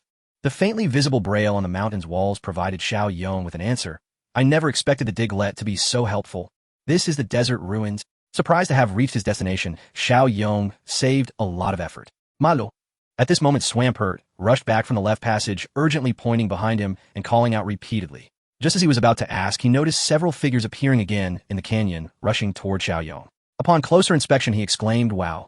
The surprises just kept coming. 3 orange figures seemed to swim through the sand, only half of their bodies visible as they lay on the sand, each with disproportionately large round heads. A massive jaw, orange exoskeleton, and short legs. Without any effort, they were one of Xiao Yong's targets for this journey. The Trapinch. Trapinch can evolve 3 times, with its final form possessing formidable dragon attributes. This injury is worth it, not a loss. In the instant Trapinch appeared, Xiao Yong forgot the pain on his body, his eyes only focused on the Pokemon before him. Trapinch, be my partner. I will capture you. Click, click. 3 Trapinch exchanged glances. Then the leftmost one emerged from the sandy ground and approached the Swampert.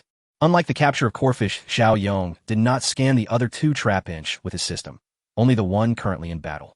At such a moment, courage to step forward and face adversity heat-in was itself a mark of exceptional potential. Pokemon Trapinch LV 25, an antlion Pokemon that digs funnel-shaped burrows in deserts. Its massive mandibles possess extraordinary strength, powerful enough to shatter solid rock. Gender female. Type ground. Nature Brave. Ability Hypercutter. Its attack stat cannot be lowered by any means. Move Sand Attack, Proficient Scary Face, Basic Harden, Proficient Bite, Proficient Sand Tomb, Proficient Stomp, Basic Dig, Proficient Crunch Basic. Inherited Move Bug Bite Proficient. TM moves none. Indeed, at level 25 it had already mastered Crunch, and Inherited Bug Bite as well. This Trapinch possessed outstanding physical offensive talent, excelling at leveraging its formidable jaws. Xiao Yong nodded approvingly. When fate knocks, one must seize the moment. Go Swampert. Water Gun. Mar. Energy coalesced swiftly. A brilliant blue water jet surged toward the Trapinch. Click, click. With a swift downward thrust of its round head, the Trapinch vanished beneath the sand, evading the water gun entirely. Xiao Yong's eyes gleamed. Its dig technique was executed with remarkable fluency. We'll dig too. Mar. Unwilling to be outdone, Swampert slammed its arms into the earth and plunged underground with equal speed. Boom! A muffled impact echoed from below. Xiao Yong smiled faintly, not the slightest concern clouding his expression. Swampert's raw power was no match for the Trapinch's, but certainly no less. After a brief pause, long enough for both Pokemon to have fought to their heart's content, he called down into the burrow. Time to end this. Flush it out. Swampert, use Bulk Up. He chose not to risk injuring the Trapinch. With a potent water-type move, Bulk Up would suffice. A tense standoff followed. Then suddenly the ground erupted. Boom! Sand and gravel exploded outward as a figure burst forth from the earth. Swampert gripping the Trapinch tightly around its neck with both arms to prevent biting, then using sheer brute force to hurl them both upward and out of the tunnel. Midair, the Trapinch cried, click, click, helpless to break free, before being hurled headlong onto the sandy ground. As its eyes spun into dizzy spirals, Xiao Yong instantly produced a new luxury ball and tossed it forward. The Pokeball struck the Trapinch, sprang open at its center, and bathed it in radiant red light before drawing it inside. The ball clattered softly onto the sand. Xiao Yong watched, breath held, as the Pokeball trembled violently on the ground, each second stretching like an eternity. Then, ding! A crisp, clear chime rang out. In exhilaration, the youth swept his arm upward and slapped Swampert's fin in triumphant celebration. Yes, I've captured the Trapinch. Mar. Ding. Victory over Trapinch. 20 training points. Massive experience gained. Ding. Water Gun Dig and Bulk Up proficiency increased. Ding. Swampert leveled up to LV 24. Swampert had also evolved. What? Xiao Yong hurried over, retrieved the Pokeball, and released the Trapinch. Gazing at the dazed little creature, he extended his right hand and smiled gently. Trapinch, from this moment onward we are partners. Please treat me kindly. The Trapinch studied the human before it, comprehending fully that it had been defeated. After a moment's quiet reflection, it placed one tiny foreleg into his palm and gave a slow, solemn nod. Click, click. Wonderful. Let's strive together. Welcome aboard. Overjoyed, he shook its leg warmly. Clearly acceptance had already taken root, and at last Xiao Yong breathed easy. Mar. Swampert leapt, joyfully welcoming the newest member. The Trapinch, still somewhat shy and unaccustomed, lowered its head modestly. It was, after all, the first female in Xiao Yong's team. Click, click, click, click. At that moment, the two remaining Trapinch, who had observed the entire battle from nearby, approached and called out repeatedly to their companion. The newly captured Trapinch turned to them, nodded, and responded in kind with soft rhythmic clicks. Thus the three Trapinch engaged in quiet, earnest communication. Xiao Yong stood aside, watching patiently, giving his new partner time to bid farewell to its kin. Finally, the two wild Trapinch grasped their friend's resolve. They glanced briefly at the young trainer, and Xiao Yong, understanding instantly, offered a warm, reassuring smile and vowed, "Rest assured, I will care for it well, and return to visit you both." Hearing his words, they exchanged a silent glance, nodded once, and, with final echoing click, click sounds, sank back into the sands and vanished. Noticing his newly captured Trapinch's quiet melancholy, Xiao Yong gently stroked its rounded head and comforted it. "Don't worry, we will return, and when we do, you'll show them just how far you've grown." Click, click. The Trapinch felt the warmth radiating from the boy's hand, and its spirits lifted. "All right, then let me introduce you to two more companions." Xiao Yong grinned broadly and threw a Pokeball. Roar, Korik, white light flared, and two powerful roars resonated through the air. Steelix and Corphish appeared before them all. "Trapinch, these are our other companions. You've already met Swampert. These are Steelix and Corphish. They're steadfast allies." Turning to his veteran teammates, he added warmly, "This is our newest family member, Trapinch. Be sure to get along well. And yes, she's a girl."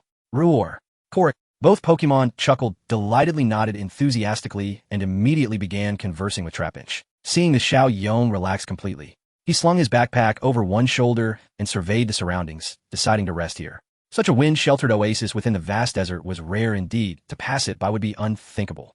He resolved to use this place as his base, training diligently while continuing his search for the expedition's second objective. At the foot of the low hills, where winds and sand were gentlest, he unpacked Pokémon food and began preparing. Under the guidance of its elder comrades, Trapinch moved aside quietly to observe. It was its first encounter with a human, still tentative, still adjusting. Fortunately, Steelix and Corfish had shared many stories about Xiao Yong gradually easing its wariness until slowly but surely it began to feel at home. Before long, the savory aroma of the meal drew Trapinch's full attention. Having subsisted solely on rocks and grit throughout its life, it had never encountered such fragrance, and was instantly captivated. Xiao Yong smiled at it and said, "No rush, it'll be ready soon. All this food is for you. Later I'll craft special energy cubes tailored just for you. And once you evolve and your body grows strong enough, there'll be even more delicious treats waiting." Click, click, Trapinch nodded happily.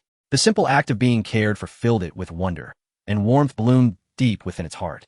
Pokémon were, after all, beings of pure simplicity and innate kindness. It is the human heart that turns corrupt.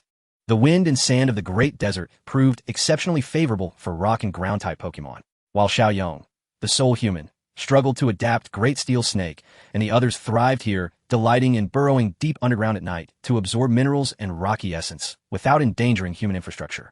With the addition of Antlion, whose intimate knowledge of the surrounding terrain proved invaluable, the group could now venture confidently into premium mineral-rich zones, enjoying lavish mineral feasts that dramatically reduced Xiao Yong's reliance on finite supplies shipped from home, as there was no Pokémon Center nearby to provide further aid. Among the team, Great Steel Snake stood unchallenged at the apex of strength. Having long enjoyed exclusive access to Origin Feed Stone milk, its innate talent and latent potential had soared. Abundant supplies of high-grade minerals and steel had elevated its physical constitution, raw power, and defensive resilience far beyond those of its three companions, while its current move set already offered ample coverage. Second tier comprised Marshtomp and Corfish, both gifted Pokémon with exceptional natural aptitude. Marshtomp began its journey at a notably higher baseline than Great Steel Snake, especially in its intuitive grasp of techniques, ranking among the most perceptive of its kind. Its earlier epiphany regarding oceanic energy had deepened its affinity for water-type spiritual currents. Now matured, it had shed all traces of youthful naivety and stood ready to shoulder responsibility independently. Corfish inherited its formidable lineage from a powerful father, perfectly embodying the elite genetics of Metagross. Though it joined the team later than Marshtomp, generous resource allocation from Xiao Yong accelerated its growth across every domain. Its only shortcomings remained narrow move coverage and limited battle experience. Though given its early developmental stage, mastering numerous techniques was neither expected nor necessary. Its foremost priority was relentless feeding, to fortify its body, accumulate vital energy, and evolve into the next stage. When that day arrived and Corfish transformed into Metagross, it would surely astonish all who witnessed it, though that moment still lay far in the future. The final tier consisted of the newest recruit, Antlion, a shy, gentle girl. Xiao Yong held high hopes for her. Though her latent talent remained, yet unmanifested, her command over physical force and technique application was already commendable. Yet as a nascent member of the Dragon-type lineage, her protracted growth cycle posed her greatest challenge. Immense potential notwithstanding, her present combat capability ranked lowest in the team, demanding rigorous training and unwavering perseverance. Gazing upon his Pokémon with equal parts pride and quiet anxiety, Xiao Yong's sole preoccupation was urging his father to survey another iron deposit, dedicated exclusively to sustaining his companions. He could only wonder whether such a request might earn him banishment from the family home. Watching them savor their meal, with Antlion utterly enchanted by Energy Sphere's delicacies specially crafted for each elemental affinity, he reassured her earnestly that such treats would be served daily, finally dissuading her from shedding tears of disappointment. Clearing his throat softly to gather their attention, Xiao Yong fixed them with a solemn gaze. "It's time to resume training, everyone." Great Steel Snake nodded gravely. Antlion, though slightly bewildered, followed suit with earnest mimicry. "Excellent. We shall establish this site as our training camp.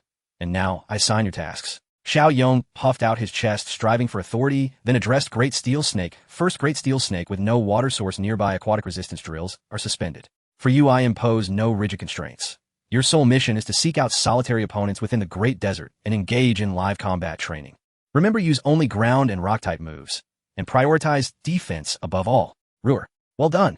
But heed this, do not stray too far from the ruins, lest you lose your bearings. And return before nightfall." Patting its massive flank, Xiao Yong urged it earnestly. "Wild Pokémon abound here. You may seek them one by one. Understand, battle itself is not the goal. Forge mastery over your own body. Refine control, discipline, and awareness. Ruhr." With another firm nod, Great Steel Snake affirmed its understanding, utterly reliable as always. Turning to Marshtomp beside him, Chen Yong paused thoughtfully before speaking. Marshtomp, you have already sensed the ocean's power. Now, your objective shifts. To confront the fury of the sandstorm, ascend to the summit of the low hills where the tempest rages strongest. Immerse yourself in nature's raw vortex, and see whether revelation dawns. Maluo, ideally integrate physical conditioning into the storm itself. I trust you know precisely how to proceed. Proud of its sheer strength, Marshtomp grasped his intent instantly, raising a fist to strike its chest in confident affirmation. Chen Yong exchanged a warm fist bump with it, then turned to Corfish, leaning trustingly against his leg. The little one's attachment remained profound, having left its kin behind to follow him. Crouching low, he stroked its cool metallic carapace and spoke gently. Corfish, your task is no light one. Quaqua. It lifted its head and met his eyes with resolute determination. I can do it. Bring it on. You must intensify your move power while minimizing activation time. Both hinge entirely upon technical mastery. So train relentlessly. Quaqua. Eat freely from the iron or stockpile. And tonight, join Antlion Underground. Your sole directive. Eat. Then advance swiftly to your next evolution. Understood. Corfish nuzzled his pant leg once, then dashed eagerly toward the iron or heap. Chen Yong watched speechless, but chose not to intervene. Though still childlike in temperament, Corfish remained unfailingly obedient. Only Antlion remained. The newest recruit gazed up at him, eyes brimming with eager anticipation. Smiling faintly, Chen Yong knelt beside her, deciding first to fortify her physical resilience. Though her eventual forms, Vibrava and Flygon, excelled in speed and offense, she would remain in her initial stage for an extended period. Her pure ground typing rendered her somewhat vulnerable, requiring exceptional physical durability as foundational support, anchoring a strategic emphasis on defensive counterattacks. Antlion, I will now fit you with the resistance trainer formerly worn by Marshtomp to amplify training efficacy. Your immediate objectives are strengthening both power and defense. He pointed toward a colossal boulder nearby and instructed her to challenge without using any moves. Endure the strain of intensive conditioning and drag that stone free from the sand solely through your own physical might. Seeing her crestfallen expression, he chuckled reassuringly. No need to fret. We'll begin with smaller stones and Marshtomp will assist you. Antlion exhaled in relief and nodded. Chen Yong gestured for her attention, then traced a Pokemon's silhouette in the sand and asked Antlion, have you lived here long? Have you ever seen a Pokemon resembling this? She studied the drawing intently, pondered deeply, and slowly shook her head. Gah, gah. He sighed, mildly disappointed. No matter, if you haven't seen it, then you haven't. Let us begin training. At Chen Yong's command, the team dispersed. Great Steel Snake vanished beneath the sands, tunneling away with Dig. At his signal, Marshtomp removed its long-worn resistance trainer, passing it on to Antlion, then used Rock Smash to dislodge countless stones of varying sizes from the cliff face, preparing her training implements. Finally, under Chen Yong's watchful gaze, Marshtomp scaled the cliff wall with astonishing strength, its limbs gripping fissures with perfect precision, until it reached the summit. There, bearing a heavy boulder, it trained amid the raging sandstorm, absorbing nature's untamed power. Corfish approached the right cliff face alone. Metallic gleams flashed across its forelimbs before it struck the rock with crushing force. Shattering fragments cascaded downward. Metal Claw. With Chen Yong's guidance, Antlion donned the resistance trainer for the first time, set initially to 30 kilograms. To his pleasant surprise, she bore the weight valiantly. Indeed, raw strength was clearly one of her innate gifts. Observing his companions settle seamlessly into their respective regimens, Chen Yong smiled warmly, then hoisted his backpack and strode toward the canyon pass to the left. He intended to scout the outer terrain. Though he had successfully befriended Antlion, another Pokemon remained a key objective of this expedition. May fortune walk ever at my side. Indeed, the exterior of the ruins had returned to its former state, with the unique terrain forming a loop between the low hills and the cliffs on either side, significantly weakening the raging sandstorm with opposing gusts of wind blowing through the passages. Walking along the mountain wall in the outer area, the surroundings gradually opened up, reminiscent of the moment he first entered the desert. Apart from the yellow sand, there was nothing else in sight. Watching the left wall slowly disappear, Chen Yong halted his advance. Without any Pokemon accompanying him, it was inappropriate to venture further, as wild Pokemon could be quite dangerous. Shaking his head in disappointment, the young boy turned back towards the camp. Not far from his position, the vast desert suddenly became even more ferocious, with strong gusts of wind twisting in midair, forming various size cyclones that gradually evolved into a series of sand tornadoes connecting heaven and earth. Amidst the swirling yellow sand, a tall black shadow flickered in and out of visibility within the desert. The massive tornado blew away the yellow sand, causing countless sandshrews and diglets to burst from their burrows, panicking as they fled towards the outskirts of the area, while some slower Pokemon were gradually enveloped by the shadow and then mysteriously vanished. After a long while, the black shadow slowly dissipated the surrounding sand, and wind gradually returned to normal, and the sand tornadoes faded away. Everything once again resembled its previous state, as if nothing had ever happened. On the other side, Chen Yong, having found nothing, returned to the camp and stayed by his companion's side, setting aside his obsessions to focus on training. Time passed swiftly. Training continued for several days, with Steelix engaging in practical combat training against wild Pokemon, proving effective as its aura grew stronger and it successfully leveled up to LV31. Subsequently, under its leadership, Kokodora was also arranged to follow the older brother for training, gradually applying the results of its training in real battles. As Steelix's training came to a close, Chen Yong had it cease practical training and switch places with Swampert, heading to the summit of the low hill for energy comprehension and enhancement, while also solidifying its increased strength to avoid an unstable foundation. Swampert was assigned to be the training partner for Heracross, using its experience to assist the newly joined companion. Over the past few days, the former companions of Heracross discovered they were still here, returning once more to accompany it in training. Chen Yong did not stop them. Kokodora repeatedly trained its skills, significantly improving its proficiency. After several battles with wild Pokemon and exhausting its stamina, it used steel and minerals to replenish the energy expended. Thus, its strength increased rapidly. The steel sent from home had been largely absorbed by the little one, resulting in a tremendous enhancement in its physical strength, and its white metallic armor becoming denser and heavier. Moreover, it also leveled up, reaching LV23. Chen Yong was very satisfied with everyone's training results. Even though several days had passed, he still had not encountered his target, Round Shark. However, this did not affect his good mood from witnessing his companion's strength improvements. It was time to conclude this training session. Next, they would set off north across the desert, heading directly to one of the twin stars in the snowy plains, Changsho Town, to challenge the gym there. Since he had no fate with Round Shark, Chen Yong did not push it. He being able to acquire Heracross was already a reason. Summoning all his companions to stop their training, they all enjoyed their last delightful lunch in the vast desert area. The road ahead would again be accompanied by wind and sand, and such a good environment would be hard to find. After a pleasant meal, bidding farewell to the two Heracross, Chen Yong recalled everyone back into their Pokeballs, leaving the comfort zone he had stayed in for a long time, and once more facing the wind and sand as he advanced northward through the desert. Heading in the exact opposite direction of the ruins, the swirling wind and sand warmly welcomed the young boy, like an old friend reuniting after a long separation. Not far ahead, another unexpected event occurred. A raging sandstorm, a tornado connecting heaven and earth, panicking Pokemon and mysterious shadows hidden in the yellow sand. However, the harshness of the vast desert manifested in various aspects. With his head down, Chen Yong continued on his way, completely unaware of the situation ahead. His limited vision, having been immersed in the yellow sand world for a long time, combined with the continuous high temperatures, had already caused visual fatigue in his eyes, resulting in a self-regulating visual compensatory effect, temporarily losing the basic ability to distinguish colors. Thus, he unwittingly stepped into a dangerous area ahead. The black shadow hidden in the yellow sand loomed like a giant beast, devouring everything within this area. As the tornado howled, the swirling yellow sand dispersed, revealing the true form of the black shadow. It was a tower standing 12 meters high, composed entirely of grayish-blue stone. The stone walls were riddled with mottled marks and unknown symbols, with cracks and damaged corners appearing to tell the world of its hardships, the passage of time etched deeply into its form. Surpassing any ordinary sandstorm, it brought a slight, stinging sensation, causing Chen Yong's spirit to jolt, and his focused gaze finally landed on the towering structure before him. As his thoughts returned, Chen Yong finally reacted. What is this place? A mirage? After careful recollection, a sudden shock struck his heart. This could it be the Tower of Illusions? Muttering a rhetorical question to himself, he had already come to a conclusion in his heart. Had luck run out? Was he being toyed with? One of the unknown places in the Pokemon world had the Tower of the Otherworld that no one had encountered appeared before him like this. A fierce gale swept the yellow sand across Chen Yong's cheeks, and he suddenly snapped to attention. What the heck? What am I doing here? I have to leave this place. Turning to leave, however, it was too late. The tower gradually solidified, and the black shadow enveloped Chen. Just like the vanished Pokemon before, in the next moment his figure began to fade, dissipating into the swirling yellow sand. The storm started to subside, and the tornado dispersed once again.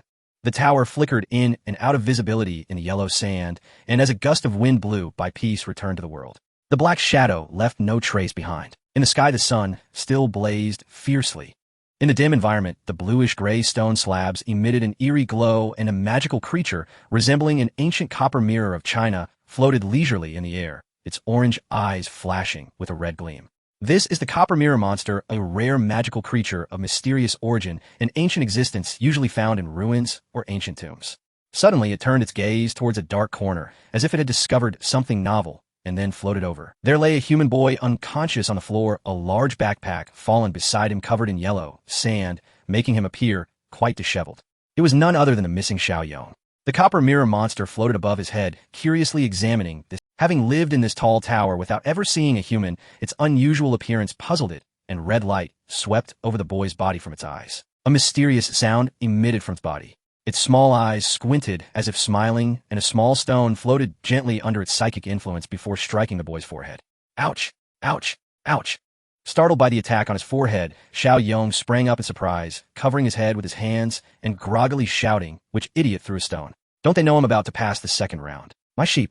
The Copper Mirror Monster was suddenly frightened. Its red light flashed, and it instantly vanished into the air. Cursing as he stood up, Chen Yong felt weak and achy, but after checking he found he was uninjured, which was good news. Seeing the dim environment and bluish-gray structures around him, he recalled the encounters from earlier. This can't be the interior of the Phantom Tower, can it? Frowning as he surveyed his surroundings, he wondered. They say this tower is located in another space, so how do I? Picking up his backpack and slinging it over his shoulder, Chen Yong wandered casually through the tower. He realized the space wasn't very large. After a turn, it felt only the size of a basketball court with walls and floors made of bluish-gray stone slabs that emitted a faint blue glow in the dimness. The entire space was empty except for a stone door on one side, leading to an upper space. After wandering for a long time without any discoveries, Chen Yong hesitated but decided to go up and see if he could find a way out. Stepping through the stone door, he climbed up a circular spiral staircase that was not very long. Chen Yong walked quickly, feeling as though something was watching him from behind, but when he turned to check, he found nothing. Looks like the recent encounters have made me paranoid. Shaking his head, he continued climbing the stairs. In the shadows behind him, the Copper Mirror Monster quietly floated in the air, its round eyes curved like crescent moons, joyfully observing the human's actions. Seeing the boy walk away, it hurriedly followed. Soon Chen Yong reached the second level. Unlike the emptiness of the first level, this level of the tower was littered with broken rocks and collapsed stone pillars, with a bronze statue in the center resembling an inverted bell resting on the ground, covered in incomprehensible strange inscriptions and numerous cracks. It seems like a fierce battle occurred here. How tragic. Looking at the chaotic piles of stones and the scratches on the walls, Chen Yong felt that some creature had fought here. Just then, a large number of stones from a pile of rubble came crashing towards him. His tense mind reacted instantly as he rolled to the side, avoiding the incoming attack. Bang! Bang! Bang! The stones hit the ground with an exceptionally loud, crashing sound. Kuga! Kuga! Gulk! Three magical creatures surged out from the rocks, their eyes flashing with eerie red light. Come out! Swampert Heracross Corfish! Malu! Kaka! Kwa Kwa! The three partners emerged from the white light, bolstering Chen Yong's confidence as he focused on the incoming enemies.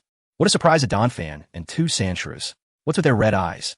Without time to think further, Donphan roared as it shot out a barrage of purple poison spikes from its back towards Chen Yong, while the two Sandshrews curled up and spun, rapidly launching attacks for both sides. Poison spikes and rolling. What's the grudge? Without hesitation, he commanded his three magical creatures, Swampert, use Rock Slide to block the poison spikes. Then aim at Donphan and use Water Gun. Heracross, take on the left Sandshrew. Use Stomp. Corfish, block the right one with your Iron Defense. Malu, seeing Chen Yong under attack, Swampert became unusually angry, smashing its arms down onto the ground, sending a flurry of rocks flying to deflect the incoming poison spikes, then gathering a column of water in its mouth to shoot at Donphan. Gulk. Sensing the threat, Donphan curled up and dodged Swampert's attack with its rollout, then used the wall to launch itself back toward Chen Yong. On the left, Heracross opened its mouth wide, absorbing the Sandshrew's rollout, lifting its front legs to stomp down heavily upon it. With a powerful force amplified by ground-type energy, it sent the Sandshrew flying. Meanwhile, Corfish charged out before its opponent arrived, executing a powerful headbutt against the rolling Sandshrew. Bang!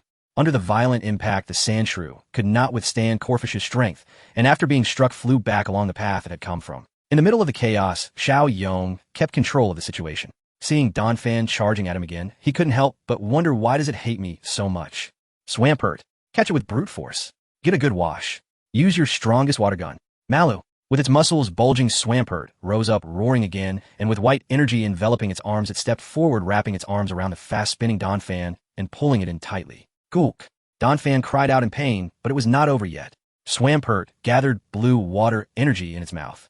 having realized the power of the ocean, Swampert comprehension of water energy experienced a tremendous boost, transitioning from light blue to deep blue, the quality of energy incomparable to before.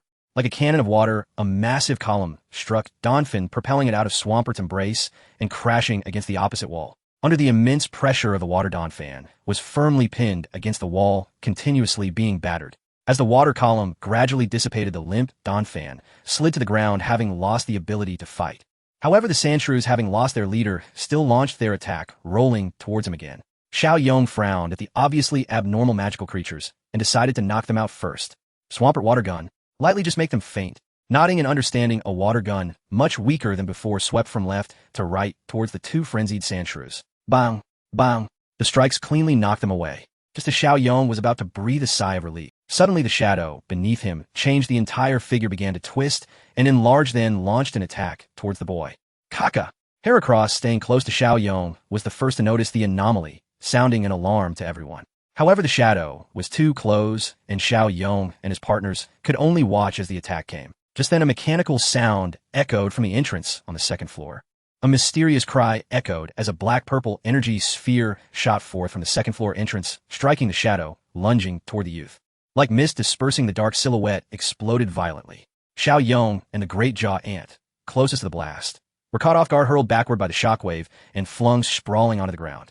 A deep, resonant voice suddenly reverberated through the chamber, and the temperature plummeted unnaturally. Sinister darkness oozed outward from the base of the central bronze statue. A keystone materialized midair, and all the shadows began converging toward it. Xiaoyong sprang upright, rallying his companions tightly around him, weapons at the ready. What is this? A Pokémon. Beat! A flash of crimson light, and mirror armor appeared before them. Was it you who just saved me? Xiaoyong stared in astonishment at the sudden arrival of the small creature. Beat! It blinked, playfully smiling faintly as it swayed gently. Yes. Thank you so much, mirror armor. Beat! Floating serenely toward Xiaoyong, mirror armor gazed upward at the coalescing shadows, and its gentle smile vanished. Beat! Do you know what this is? Beat! Right. So this must be the hidden force that drove Pupitar and the others into madness. Beat! Eyes locked on the emerging figure, Xiaoyong's expression hardened. He recognized it. Wasn't it supposed to dwell only within the ancient tomb of the Sinnoh region? Gradually, an eerie Pokémon took shape in midair. At its base floated a keystone atop, which hovered a nebulous, amorphous mass, within which vague contours of eyes and a mouth shimmered. Orb-like patterns, large and small, orbited the gaseous form. Ugh! The low, uncanny voice resonated once more, chilling, oppressive, suffocating the very air. Pokémon Spiritome, sealed LV32, LV65, sealed Pokémon. Imprisoned 5 centuries ago within a fissure, the keystone for grave misdeeds. Gender male type, ghost, dark ability pressure. Intimidates opponents, drastically reducing PP usage of their move. Smokescreen, proficient night, shade mastered, mysterious light, proficient shadow, sneak mastered, spite mastered, payback, proficient nasty, plot mastered, embargo proficient. Sealed moves, curse proficient, sucker punch mastered, shadow ball, commanded, dark pulse proficient, hypnosis, mastered, dream eater mastered. Inherited, move, destiny bond commanded. TM moves none. 1 move at commanded, level 7 at mastered. Clearly an ancient malevolent being. Legend holds that Spiritome forms when 108 souls congregate, among them a malign spirit with vicious temperament. It is a harbinger of malice born from corrupt intent.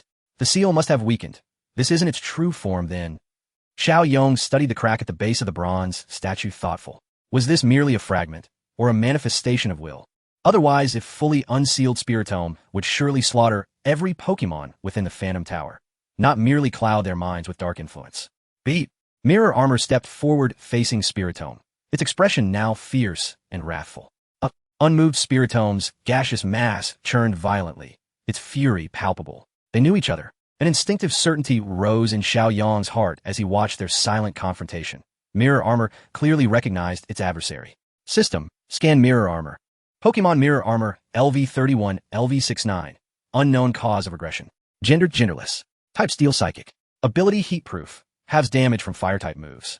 Moves, psychic, commanded, mysterious light, proficient, payback, proficient, imprison, mastered, Euro Ball, mastered, hypnosis, mastered, Psyshock, mastered, magic guard, proficient, shadow ball, mastered. Sealed moves, heavy, slam, proficient, iron defense, proficient, metal sound, proficient, future sight, mastered, Psybeam, proficient. Inherited, moves none. TM moves none. Damn. Another powerhouse, slightly stronger than Corphish's father. These were 2 Pokémon on the cusp of Elite Four rank. No wonder they recognized each other. Perhaps Spiritomb had been sealed here long ago, not by mirror armor, but by its former self, the bronze bell, before its regression. Mirror armor, what's your plan? I'll support you, he whispered to mirror armor, signaled Swampert and the others to prepare, then released Steelix. Beep! With another enigmatic cry, mirror armor struck without hesitation. Knowing Spiritomb's dark typing granted immunity to psychic attacks, it launched a ghost-type shadow ball straight at its foe. Steelix, Swampert, Corphish, Rock Slide, Great Jaw Ant, Sand Attack. Chen Yong commanded in swift succession, urging his partners into battle. A colossal purple-black energy sphere surged forth, vastly more potent than before. Simultaneously, boulders rocketed skyward, accompanied by swirling sandstorms, engulfing Spiritomb in a tempest of assault. Ugh! Shadows erupted. Black-purple miasma swelled, violently expanding against the wind, unleashing waves of eerie, destabilizing energy.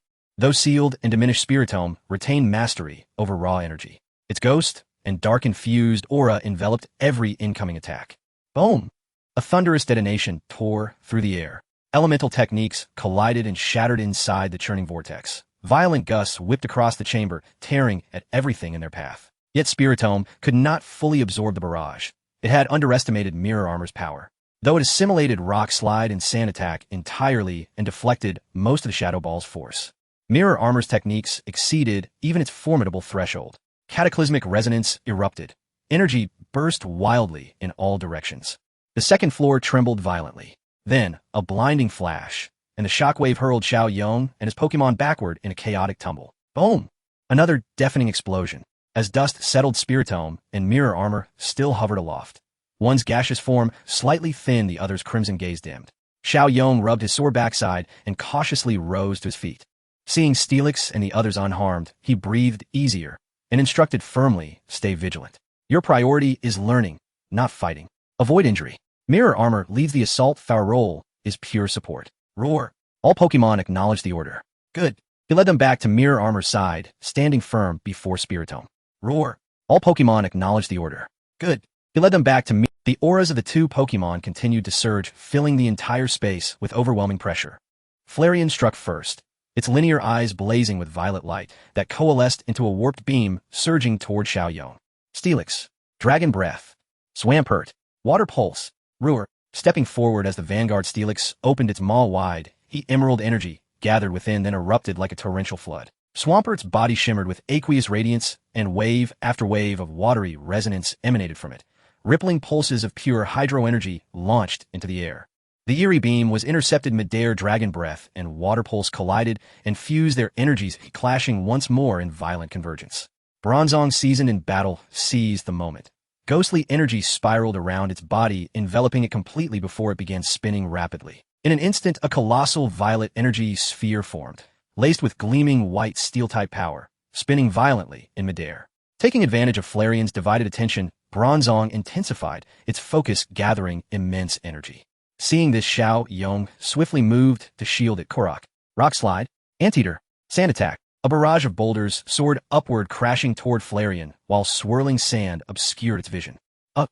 Enraged, the Demon Lord roared, a vortex of black energy whirling about him as he drew all dark power inward. Abandoning the eerie beam entirely, he chose instead to absorb Dragon Breath, Water Pulse, Rock Slide, and every other assault, bearing them all by sheer will. Boom! Each impact detonated upon his form. Though the multi-elemental barrage drained his stamina severely, Flareon ignored the pain. Its gaze locked unblinkingly on the massive dark pulse hovering above. Bronzong, now exposed, hesitated no longer. It charged headlong at the Demon Lord. Unable to ignore the strike, the pent-up dark energy exploded outward, coalescing into a vast mist-like orb of obsidian force that doubled and reflected back every injury it had just endured. It surged straight toward Bronzong. Huh, what is that? Even counter can't work like this. Staring at the churning mass of energy, Chen Yong sensed deep-seated resentment pulsing within it. Their strengths are evenly matched. I must find a way. Ideally restrain Flareon. Glancing at the bronze statue at the arena center, Chen Yong silently devised his next move. Meanwhile, the rapidly rotating Shadow Ball, anchored at Bronzong's core, grew denser, compressing profound violet-black energy into a singular focused mass that hurtled directly into the oncoming black mist. Pop! Pop! An uncanny bubble-like burst echoed through the air. The mist contorted, curling inward to engulf the Shadow Ball. Flareon's expression twisted grotesquely. Its own shadow stretched, elongated, then warped into jagged, inky shapes, merging seamlessly into the airborne vortex. Hedia. In a daze, Xiao Yong heard nameless voices, ghostly, sorrowful, unsettling, as if the wails of tormented souls echoed all around. Dangerous. We must end this now, or all our minds will be invaded. Shaking his head sharply to clear the fog, Xiao Yong watched his companions' faces tighten with unease, and knew there could be no delay. Above them, the maelstrom of clashing energies raged on, thunderous detonations signaling stalemate, neither side gaining ground. So, we must break the balance ourselves. Steelix spined. Lift that bronze statue. A gamble, but one ruer. Ignoring the psychic static in his skull, Steelix whipped its tail forward, coiling tightly around the statue before hoisting skyward. Ugh! As if jolted awake, Flareon abruptly abandoned Bronzong, launching a searing black wave towards Steelix and Xiao Yong, then surging after it in furious pursuit. It worked. The youth's eyes lit up, not with fear but exhilaration. Swampert, go all out. Unleash your greatest surf. Block it. Kruk. Rock slide. Anteater. Crunch. Crack. Swampert lowered its head and blasted forth a colossal water column, vastly larger than before, drawing raw hydro energy from the air itself, conjuring torrents that crashed onto the ground with tidal force. With a stomp, Swampert sent a towering wave surging upward, engulfing Flareon in a deluge. Korok, channeling every ounce of strength, hurled a massive boulder straight into the black beam. Crunch. The rock shattered midair, its fragments falling alongside, dissipating energy. Using the explosion as cover, Anteater, already concealed within the rubble, burst forth on the shockwave's weight, jaws agape, black-brown energy crackling over its fangs as it lunged to bite Flareon mid-flight. Behind them, Bronzong finally broke free from the mist. Furious, it accelerated without pause and slammed full force into Flareon's back. The shadow ball detonated. Boom! Ugh! Every technique struck true, engulfing the demon lord in cataclysmic fire. Its shriek twisted, guttural, agonized. Xiao Yong seized the opening, ducking beneath the bronze statue. Inside it was hollow. Moments later, he emerged clutching a fractured packed stone and hurled it skyward. Return to where you belong. This is your tomb, Flareon. A strange resonance rippled outward. The broken packed stone struck Flareon, not piercing the mist, but generating immense suction.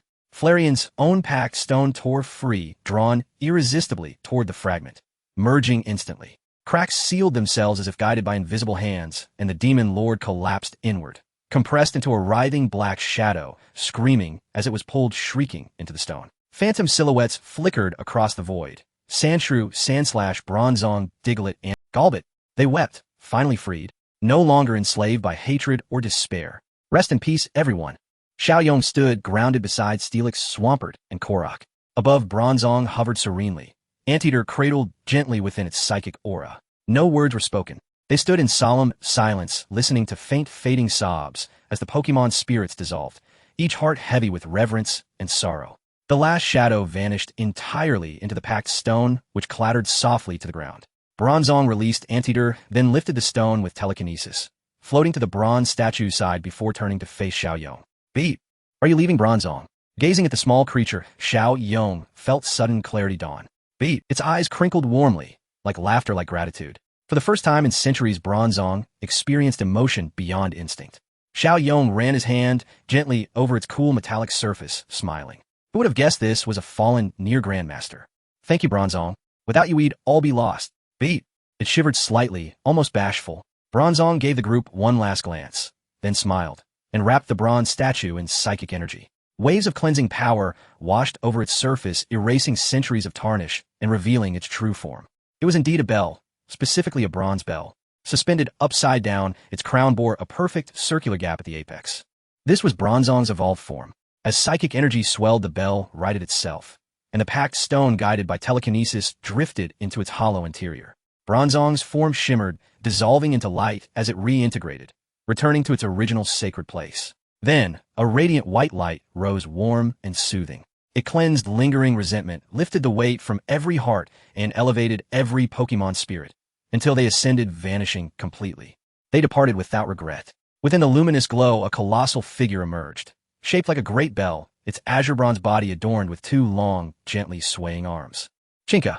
Its resonant cry echoed from eons past. The bronze bell gazed upon Xiao Yong and nodded slowly. Its crimson-ringed eyes narrowed tenderly, just as Bronzong's had. Pink light coalesced, forming a palm-sized slate-gray disc that floated gently into the youth's waiting hand. What is this? Xiao Yong stared, puzzled. when a deep, resonant voice echoed in his mind, "Enter, once vanish here." His companion startled, clearly hearing it too. "This is telepathy. Is it Bronze Bell?" There was no reply. The bell regarded them, all eyes crinkling once more. Then its vast form dissolved into countless shimmering motes, fading away. Xiao Yong stood motionless, a quiet ache swelling within him. "Perhaps you never belonged to this Bronze Bell." He looked down at the disc in his palm, his parting gift a one-time key to exit the Phantom Tower. He raised his head, steadying his breath. "Thank you for saving me not once, but many times." Crack, chomp. Steelix, Swampert, and Korok called out together, voicing farewell to the ally who had fought beside them. "Thank you, Bronze Bell. No, Bronzong." The departure of the Bronze Bell left everyone somewhat dejected, but fortunately no one was injured, and they believed they would meet again in the future. Steel Serpent, Swamp Leap Fish, Kakadora. Victories against the Great Jaw Ant. Earned 500 training points. Gained a wealth of experience. Kakadora's experience has increased to LV23. Great Jaw Ant's level has risen to LV26. The host Pokemon skill proficiency has increased. Swamp Leap Fish's water gun skill proficiency has reached mastery level. The continuous battles allowed Steel Serpent and the others to gain a substantial amount of experience and training points, and both Kakadora and Great Jaw Ant leveled up. Most pleasing of all was the breakthrough in Swamp Leap Fish's water gun skill proficiency, indicating its newfound mastery over water energy. Regaining his composure, he looked around and saw that the Mountain King and its underlings had disappeared, likely taking advantage of the chaos during the battle to slip away. He had no intention of capturing them anyway, and Little Yong recalled all his Pokemon into their Pokeballs heading towards the entrance of the third floor. Now that he had a way out, there was no rush to leave. He decided to explore the legendary Phantom Tower. It was said that ancient Pokemon fossils existed within, likely on higher floors. Ascending the identical spiral staircase, he proceeded cautiously after his previous encounters, arriving at the entrance, and observing carefully before slowly stepping inside. The space on the third floor was significantly smaller than the previous two, about the size of half a basketball court. The grayish-blue stone slabs here glimmered with an even more dazzling radiance, and in the center of the tower stood a square stone platform. Little Yong approached and saw several oddly shaped stones on the platform, surrounded by a milky white, slightly yellowish hue. Each stone contained a bony material wrapped around various peculiar substances resembling parts of biological structures or plant components. Hind legs, wings, leaves, roots, and teeth, even a substance that resembled blood from a water droplet. In his past life's memories, there were two fossils inside the Phantom Tower, namely the Sharp Claw fossil and the Root fossil. Later, with the help of Devon Corporation's fossil revival technology, he successfully revived the ancient featherworm and the tentacled lily. Both possessed rock attributes. Little Yong was quite excited, regardless of which one it was. Both were worth training. And now in the real world, the Phantom Tower contained so many ancient fossils. This was completely unexpected. After some thought, Little Yong decided to take them all with him to the Devon Corporation to see if they could be revived. Even if only two were revived as in his memories, it would still be very worthwhile. What if there's a shield dragon, a primeval bird, or even a fossil pterodactyl inside? And what if they were successfully revived? As a discoverer, wouldn't it be fair to receive one as a reward? With hopeful anticipation, Little Yong opened his backpack, took out a piece of cloth, wrapped all the fossils, and then placed them back in the backpack. After thoroughly searching, there were no further discoveries. Nodding in satisfaction, the boy clapped his hands and walked towards the fourth floor without a moment's hesitation. What treasures awaited on the final floor? The same stone door, the same staircase. However, as he stepped into the entrance of the fourth floor, before Little Yong could react, a wave of searing flames surged towards him. Everything in the fourth floor space was shrouded in darkness, illuminated only by the firelight, revealing a vague and massive silhouette that seemed to be imprisoned, let out a deafening roar. "Get out!" As if his brain was being torn apart, overwhelmed by a mental shock, Little Yong felt the intense heat before him and barely managed to react, crushing the disc he had been holding tightly. A pink energy suddenly enveloped his entire body. In the next moment, he vanished instantly. Boom!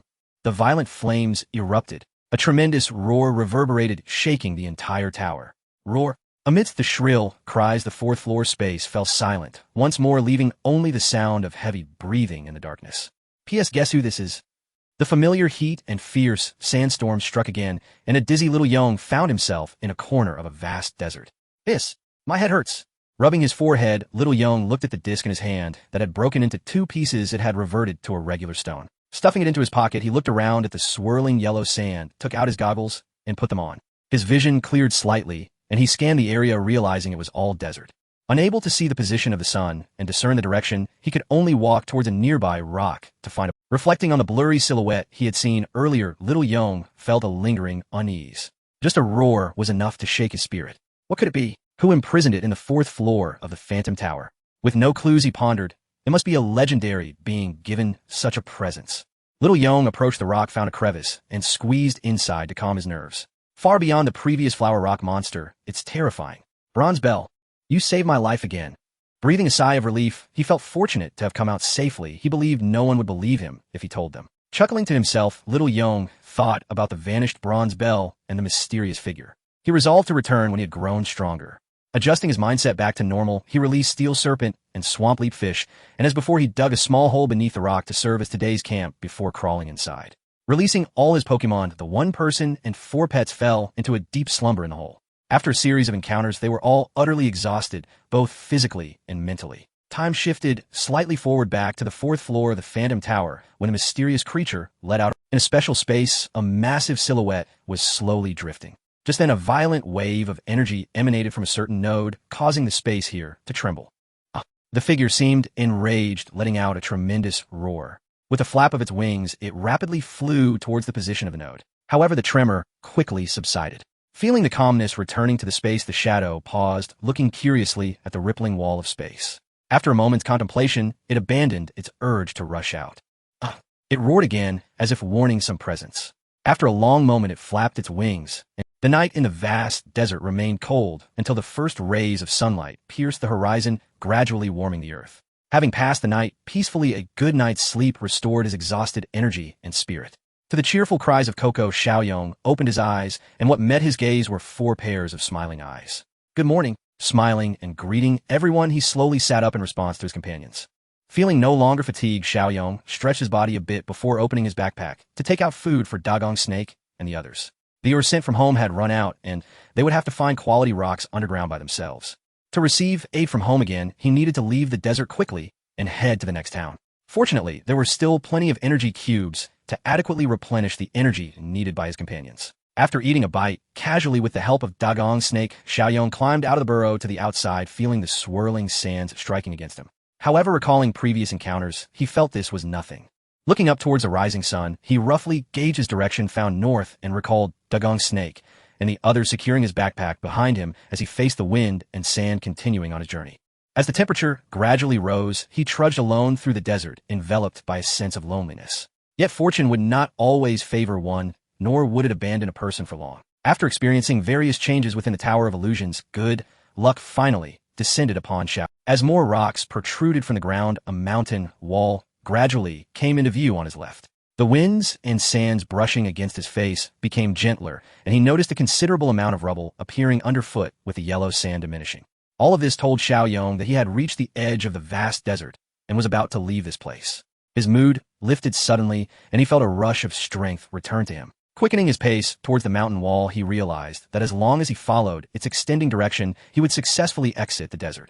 Just then a brown figure lazily floated out from behind a rock, a small silhouette suspended in the air accompanied by a black stone several times larger than itself. Hard stone, leisurely swaying in the air, it suddenly sensed a gaze fixed upon it. Turning its head, it spotted a human boy standing in the sandstorm, staring blankly at it. The fiery gaze made its body tremble involuntarily. Xiaoyong's heart was filled with joy. He never expected that just as he was about to leave the desert, he would encounter a beloved Pokemon. With a large round brown head adorned with red arched stripes above its eyes were usually closed into a line. Its body was slightly smaller than its head, with red stripes encircling its belly and waist. Its hands were elongated with a pointy spike at both the top and bottom. The bottom spike resembled a foot. This was the Balancing Doll, a rare Pokemon with psychic attributes and a ground type. Pokemon Balancing Doll LV25, a ground doll Pokemon said to have lived alongside humans. Gender genderless. Type ground psychic. Nature leisurely. Ability levitate, immune to ground type. Skills hardened, proficient mudshot, proficient rapid spin, proficient psychic expert, rock lock, proficient power trick, beginner, hypnosis, proficient ancient power, beginner, cosmic power, proficient teleport, beginner. Inherited skills, none. Skill machines, none. Balancing doll. Wow, its psychic talent far exceeds that of ground types, and it has even mastered teleport. Xiaoyong liked it even more. Balancing doll, let's battle. If I win, you will become my partner. Swaying and floating in the air, Balancing Doll, ready to leave, completely ignored the human's call and leisurely drifted forward.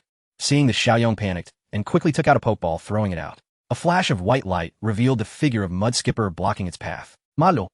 Meeting is destiny. Balancing Doll, let's battle. Stopped by the obstruction, it had to pause, looking curiously at the Mudskipper in front of it. Yana. Malo. Yana. Malo malo.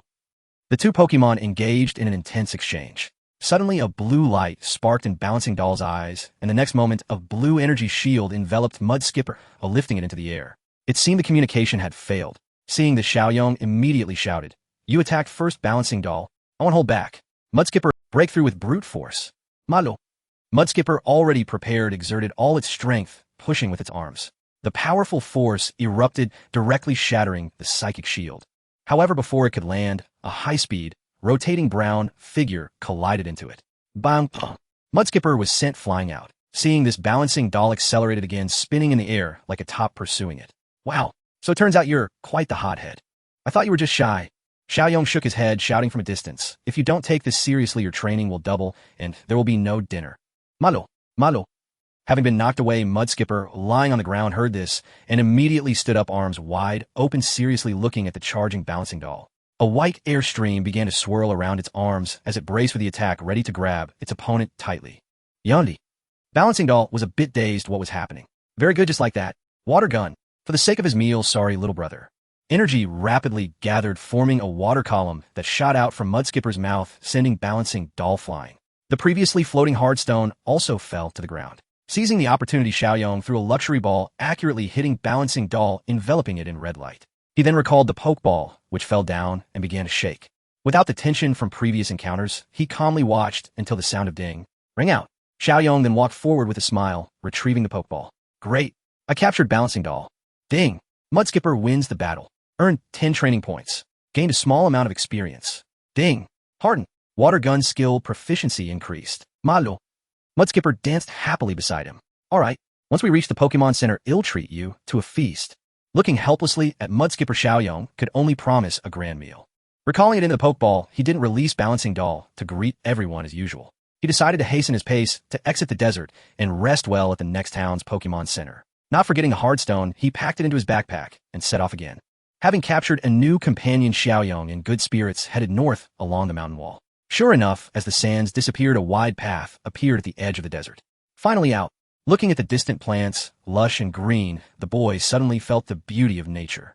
Turning to glance back at the desert, he reflected on his experiences during this time, shook his head, and moved forward.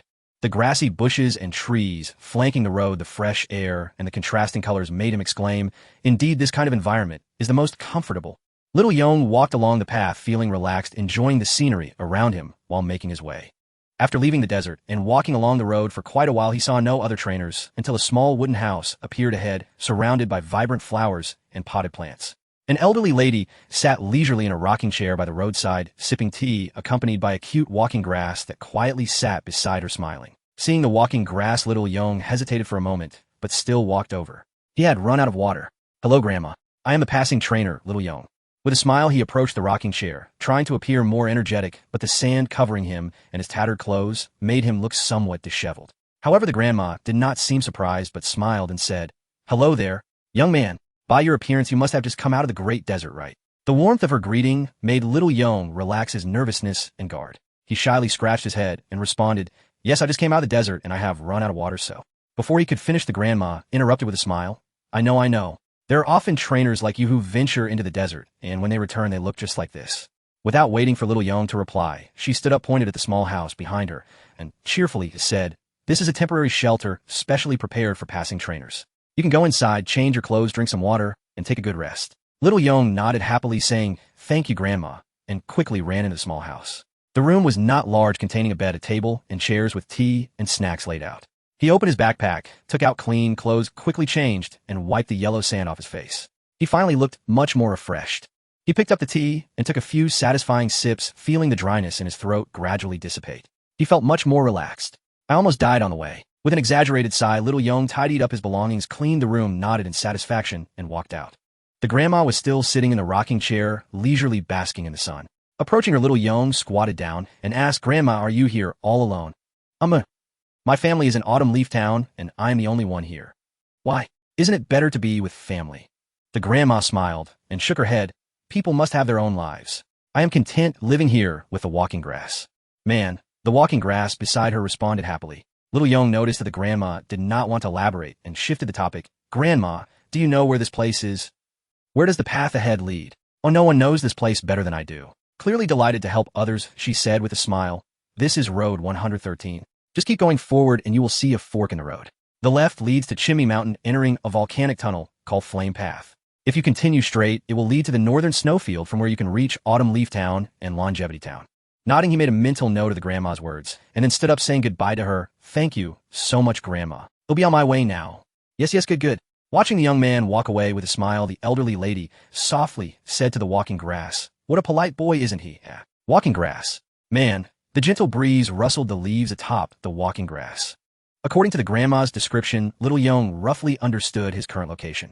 He was now considering whether to venture into Flame Path or to visit the northern snowfield first, then challenge the Fire-type gym in Furnace Town or the Ice-type gym in Longevity Town. Both options were equally enticing, presenting completely different landscapes and unique Pokémon. After careful consideration, factoring in the current situation with the Fenyuan League's colorful conference starting in September, and now being only April, he was not in a rush. He had ample time to obtain 8 badges, allowing him to adventure wherever he desired. Ultimately, Little Yong decided to head to Furnace Town first since it was relatively close. He needed to discuss the fossil matter with his father. It would be better for him to handle the communication with President Zivki. Moreover, Flame Path was very enticing. According to his past life's game setting, there was a legendary Pokémon called Nti inside. More importantly, there was an even older legendary Pokémon existing in Chimney Mountain. It can't fly, especially since it was a ground type. Although capturing it was impossible, just thinking about it was exciting. Having made up his mind, Little Yong wasted no time and headed straight down the left path. Ahead, a massive red mountain loomed, occupying most of his view. Black volcanic ash occasionally drifted from the summit, and although it had not erupted for many years, the ash indicated that this mountain was a dormant volcano. Chimney Mountain is located in the northern part of the Fenyuan region, with Autumn Leaf Town to the north and the mountains connecting to Kanaz City to the west. At its foot lies Road 112, which leads east to the Great Desert, or enters Road 111 towards Zijing City. The entire mountain is covered with irregular trails varying in height and depth, winding upward from different directions to reach the summit. In addition to the uneven trails to the summit, one can also take a cable car. The cable car starts from the mountain path of Road 112, reaching the top of the mountain, then traversing another uneven trail to enter a flatter area of the mountains where there is a town called Furnace Town. There are openings on both the north and south sides of the mountain, creating a passage that runs through the mountain starting from Road 112 and exiting at Road 113, which is the Flame Path. Feeling the rising temperature around him, unlike the frenzy and intensity of the Great Desert, the heat here felt like being in a furnace filled with a burning and scorching sensation. The grass along the roadside began to thin out and dry up. At this moment, Little Yong stood by the roadside, facing a Cocodora, confronting a firefly-like Pokémon hovering in the air, swaying and clearly exhausted. "Cocodora, use Rock Slide again." Rocks flew out, smashing toward the Pokémon in the air. The opponent couldn't dodge in time and was hit by the rocks, letting out a cry as it fell into the grass. Ding! Cocodora wins the battle. Earn 10 training points. Gain moderate experience. Ding! Rock Slide skill proficiency increased. Seeing the fallen sweet honey, Little Yong approached, gently patted the little guy's head, and praised. "Well done, Great! Let's continue. Let's find more opponents." Clearly, Sweet Honey was not the first Pokémon to faint. Along the way, Cocodora and the Big Jaw Ant had been alternating battles, continuously battling wild Pokémon to gain practical experience. Little Yong was also working hard to enhance the cooperation and synergy with the Big Jaw Ant. Thus, they fought their way along the road until they reached the end, where a cave appeared at the foot of Chimney Mountain with moist and hot air rushing out from inside. "This is Flame Path. We finally arrived." The young man looked up at the passage before him and let out a soft sigh. Although the temperature of the fiery path is quite high, it is still relatively mild compared to the vast desert, likely because it is located away from the heart of the volcano, existing only in the outer regions, making it somewhat bearable. The ground beneath his feet was red and faintly emitting steam, while the walls on either side were embedded with black coal. Xiao Yong walked through the cave, feeling as if he were in a furnace due to the enclosed passage and the sweltering air. Gas! A gas bomb suddenly floated down from above, its purplish-gray body surrounded by toxic gas, and as it opened its mouth, a smoke screen enveloped the area. "Go Balance Fairy." Psychic. Without wasting time, he threw out a Pokeball, and the Balance Fairy appeared in the air, its eyes glowing with blue light as it directly restrained its opponent and hurled it toward the rock wall. Gas. After crashing into the wall, it felt a slight pain, barely managing to stabilize itself. The gas bomb floated back into the air, revealing a fierce expression on its awkward face, exuding a large amount of gas that formed a purple mist blowing toward Xiao Yong. It's poisonous mist. Under the scorching heat, he felt a bit irritable and ordered, without holding back psychic control, then use Illusion Ray. His hands raised forward and the blue light in his eyes intensified. The The purple gas cloud was enveloped by the psychic power coalescing around the gas bomb, unable to break free. With his mental energy surging, a colorful energy ribbon shot out from the Balance Fairy's eyes, slicing through the toxic gas and hitting the opponent once again. Boom! The toxic gas exploded violently upon impact, and the gas bomb suffered the consequences, being blown far away. Ding! The Balance Fairy wins the battle. Earned 20 training points. Gained a large amount of experience. Ding! Psychic. Illusion Ray skill proficiency increased. Very impressive Balance Fairy. Yana floating leisurely beside Chen Yong with its eyes squinted calm as an old dog. Earlier on the road, the Balance Fairy had been released, and after getting to know everyone, it accepted the fact that it had become a human Pokemon, so it no longer resisted Chen Yong's commands, and their relationship was quite good. Continuing to move forward, the Balance Fairy floated beside him. One side of the fiery path had many terraced stone platforms closely nestled against the mountain's layer upon layer winding. Many Pokemon were hiding on these stone platforms. For example, the earlier gas bomb liked to lie on the coal to absorb heat and impure air. After walking a bit further, they reached a corner where the Balance Fairy suddenly turned and floated toward the right stone wall. What's wrong? Balance Fairy, did you discover something? Yana. Its eyes once again filled with psychic power as it looked at the stone wall, responding leisurely to Chen Yong's inquiry. Stepping closer to examine the stone wall, scratching his head, it looks ordinary. Yana. The Balance Fairy remained persistent, floating in place, its voice slightly wavering. Is it behind the stone wall? After thinking for a moment, Chen Yong chose to trust his partner's judgment. Sometimes Pokemon's senses are more acute than those of humans. Taking out a Pokeball, he released the Swampert, and, just as he was about to speak, a flame suddenly surged from behind. Quick dodge. He quickly moved to the side to avoid the attack, and turned to see the figure that had launched the assault. It resembled a land turtle, primarily orange-brown in color with black-gray, striped rings on its limbs and long neck. Each foot had 3 claws, and there was a short tail at the back. Its back was dominated by a black-gray shell with 5 fire depressions around it. The top had a small hole from which red flames flickered, as if burning, occasionally spewing out black smoke. It's a coal turtle. Where on earth did it come from? It actually ambushed us. Pokemon Coal, Turtle LV-27, burns coal to generate energy. When the flames subside, it becomes lethargic and burns a large quantity of coal during battle. Gender male. Type fire. Personality impulsive. Ability white smoke, which prevents its abilities and those of its allies from being reduced by opponents' moves and abilities. Skills: Ember proficient, Smog proficient, Withdraw proficient, Rapid Spin proficient, Flame, Will proficient, Protect proficient, Smoke beginner. Inherited skill: Earthquake beginner. Skill machine none. Coal, Turtle Roar. A piercing roar akin to a train whistle echoed through the air. Without waiting for Chen Yong to speak, the coal turtle opened its mouth, unleashing a torrent of smoky flames toward the two of them and their Pokemon. Chen Yong and his team happened to be at the corner restricted by the terrain. Unable to dodge, he decided not to avoid it. He directly commanded Swampert. Water gun. Malo. A thick column of water quickly gathered in its mouth, shooting straight toward the incoming flames. The flames and the water column collided midair, generating a massive amount of steam that enveloped the surroundings in white mist. This is a battle between fire and water. Roar. However, at that moment, a red figure dashed through the mist, charging straight at them. Its body was engulfed in flames, and thick black smoke billowed from its shell. Its entire form curled within its shell, spinning rapidly. Its flame wheel. Quick dodge. The opponent was coming in too fast, and there wasn't enough time to unleash a skill. Seeing the Chen Yong could only hastily give orders. Swampert reacted quickly and hurriedly dodged to the side. However, at the last moment, it was still grazed by the cold turtle, suffering from the flames. Swampert. Chen Yong worriedly ran over, looking at his injured partner retreating, and quickly took out some burn ointment from his backpack to spray on its wounds. Yana, the Balance Fairy, floated to its side, gently calling out, Malo. Swampert comforted its companions, indicating that it was fine. On the other side, the coal turtle, unable to control its momentum, crashed straight into the stone wall. Boom! Dust and debris flew everywhere. A loud explosion was heard. Roar. The right stone wall was broken, creating a gaping hole. The coal turtle crashed through the wall with a roar and then vanished into the cave. There was the stone wall that the Balance Fairy had sensed something unusual about. So it turns out behind the wall was empty. Chen Yong murmured, looking at the scene before him. After Swampert was treated to prevent aggravating the injury, it was returned to its Pokeball. Meanwhile, the Balance Fairy floated in the air, still squinting its eyes, making soft sounds. Yana. Li. As the sound of the balance puppet echoed, a blue telekinetic force surrounded Chen Yong, and in his astonished gaze, the balance puppet carried him into the cave. I see, so it's located beneath the mountain. The floating sensation was peculiar. As Chen Yong looked down the descending passage, he understood why the cold turtle had vanished inside the cave. The stone walls were covered with red patterns resembling erosion from flowing water. There was an abundance of coal here, and the passage was filled with the acrid scent of volcanic ash. Thankfully protected by the telekinetic shield, Chen Yong safely arrived at a spacious cavern. It feels so good to be grounded.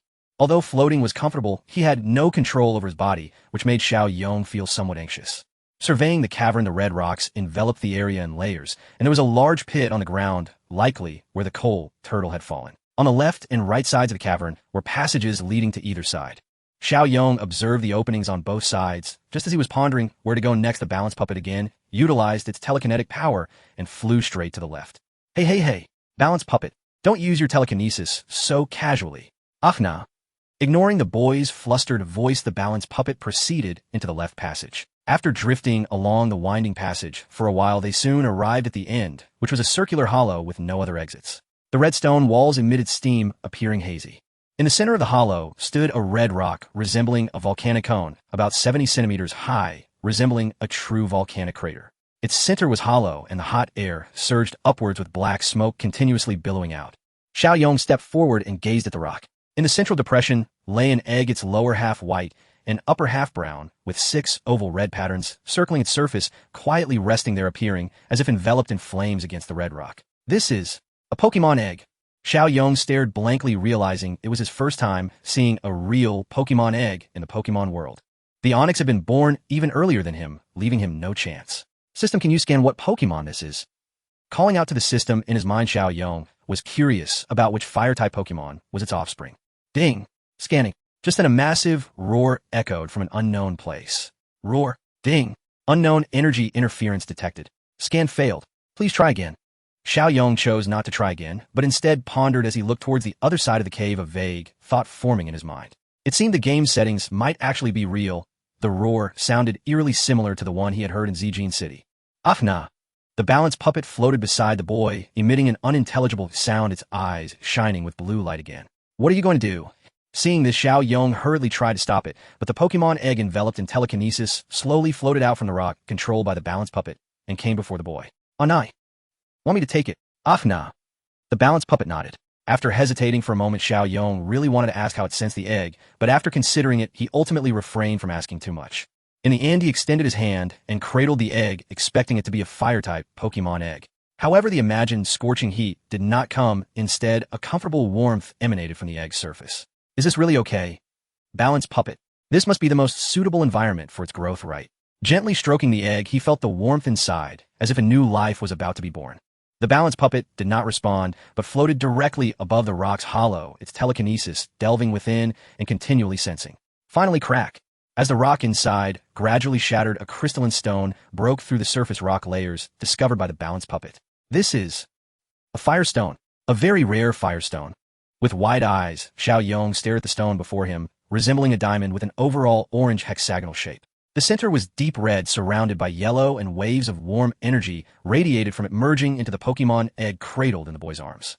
Witnessing this miraculous scene, Chen Yong suddenly realized, you mean this firestone is the source of energy for the Pokemon egg, and I can take it along?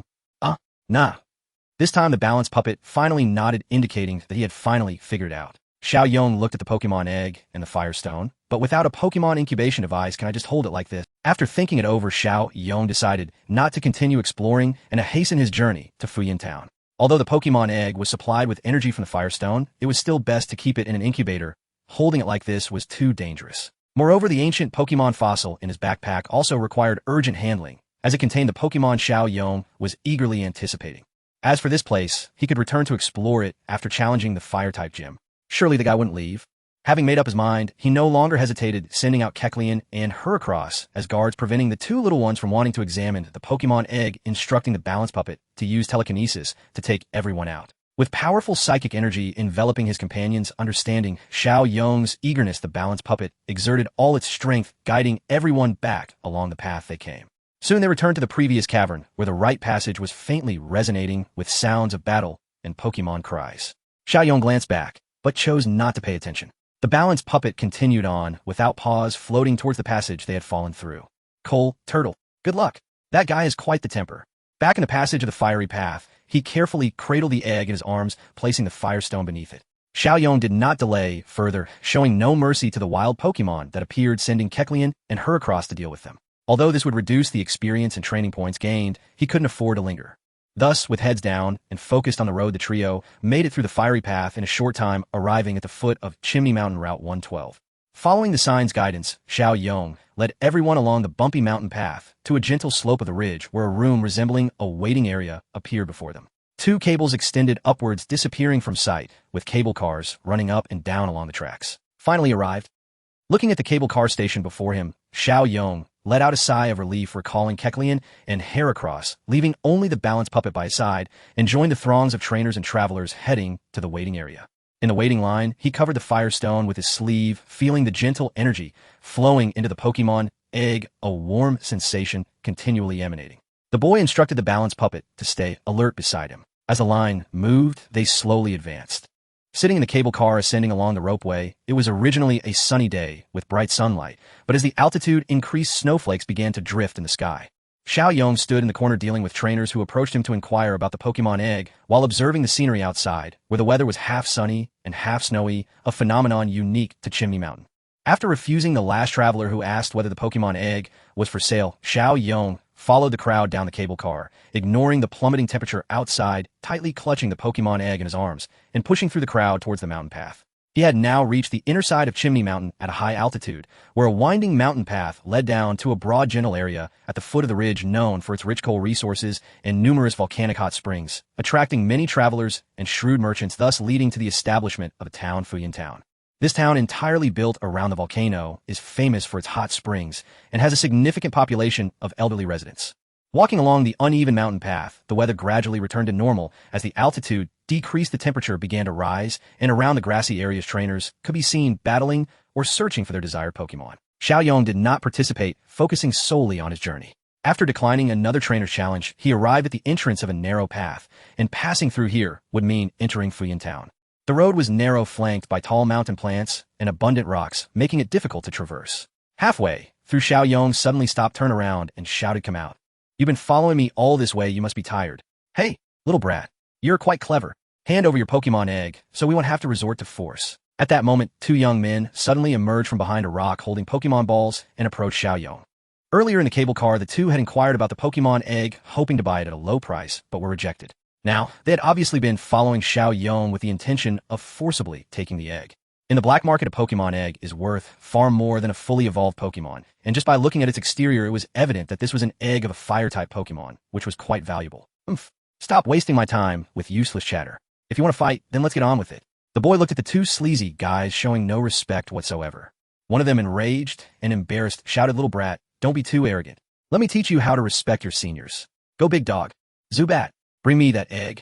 The 2 threw their Pokemon balls simultaneously, and with a flash of white light, 2 Pokemon appeared before them. Seeing the opponent's Pokemon, Chen Yong shook his head and turned to his Baltoy, saying, "Zubat is yours to handle, no problem, right?" "Yay." Baltoy nodded and floated towards Zubat. Seeing this, Chen Yong took another Pokemon ball from his waist and threw it out. Kakaka. With a spirited shout, Coco-Dola appeared on the mountain path. The little guy had participated in several battles recently and was on the verge of evolving. Both are very rare Pokemon, huh, little brat? The young man's tone was filled with jealousy. "Big dog, bite through him." His companion quickly followed. Zubat, poison sting. Ignoring the incoming poison sting, Chen Yong was completely confident in Baltoy, watching as Big Dog charged at him, noticing that his partner was not deterred and maintaining their ability levels. Is that the speed boost ability? The opponent's mouth was filled with black energy, but the boy remained unfazed.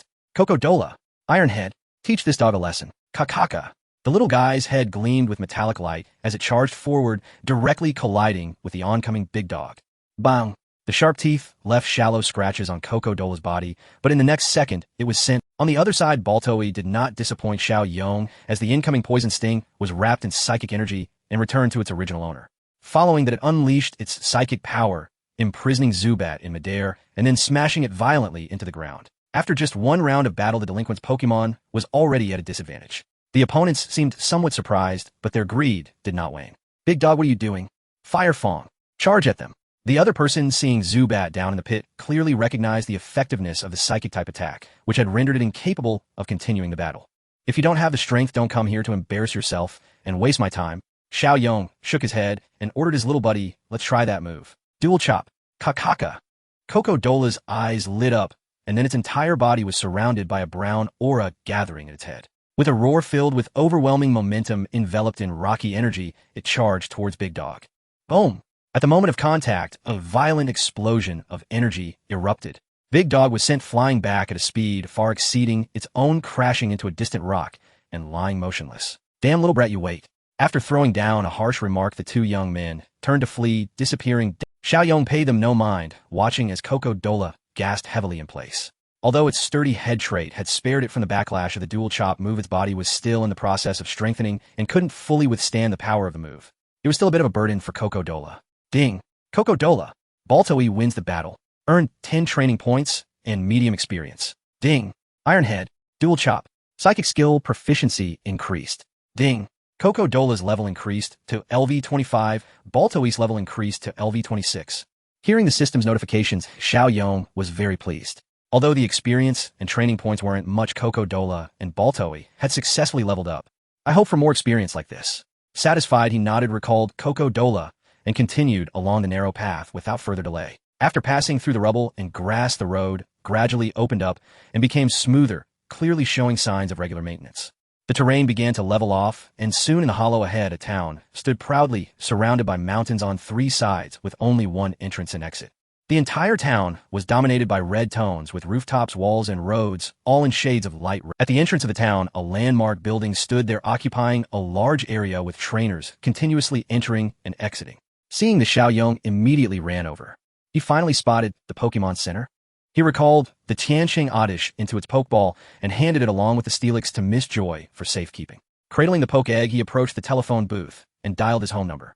Soon the call connected, and the head of his father, Ishida Yu, appeared on the screen, followed by a booming voice. "It's been so long since you contacted us. Have you grown wings or something?" Little Yong replied with a wry smile, "Oh, come on, Dad. I was just traveling, and there are no Poke Centers around, so I couldn't contact you. Where have you been for such a long time?" Ishida Yu looked at his son in confusion.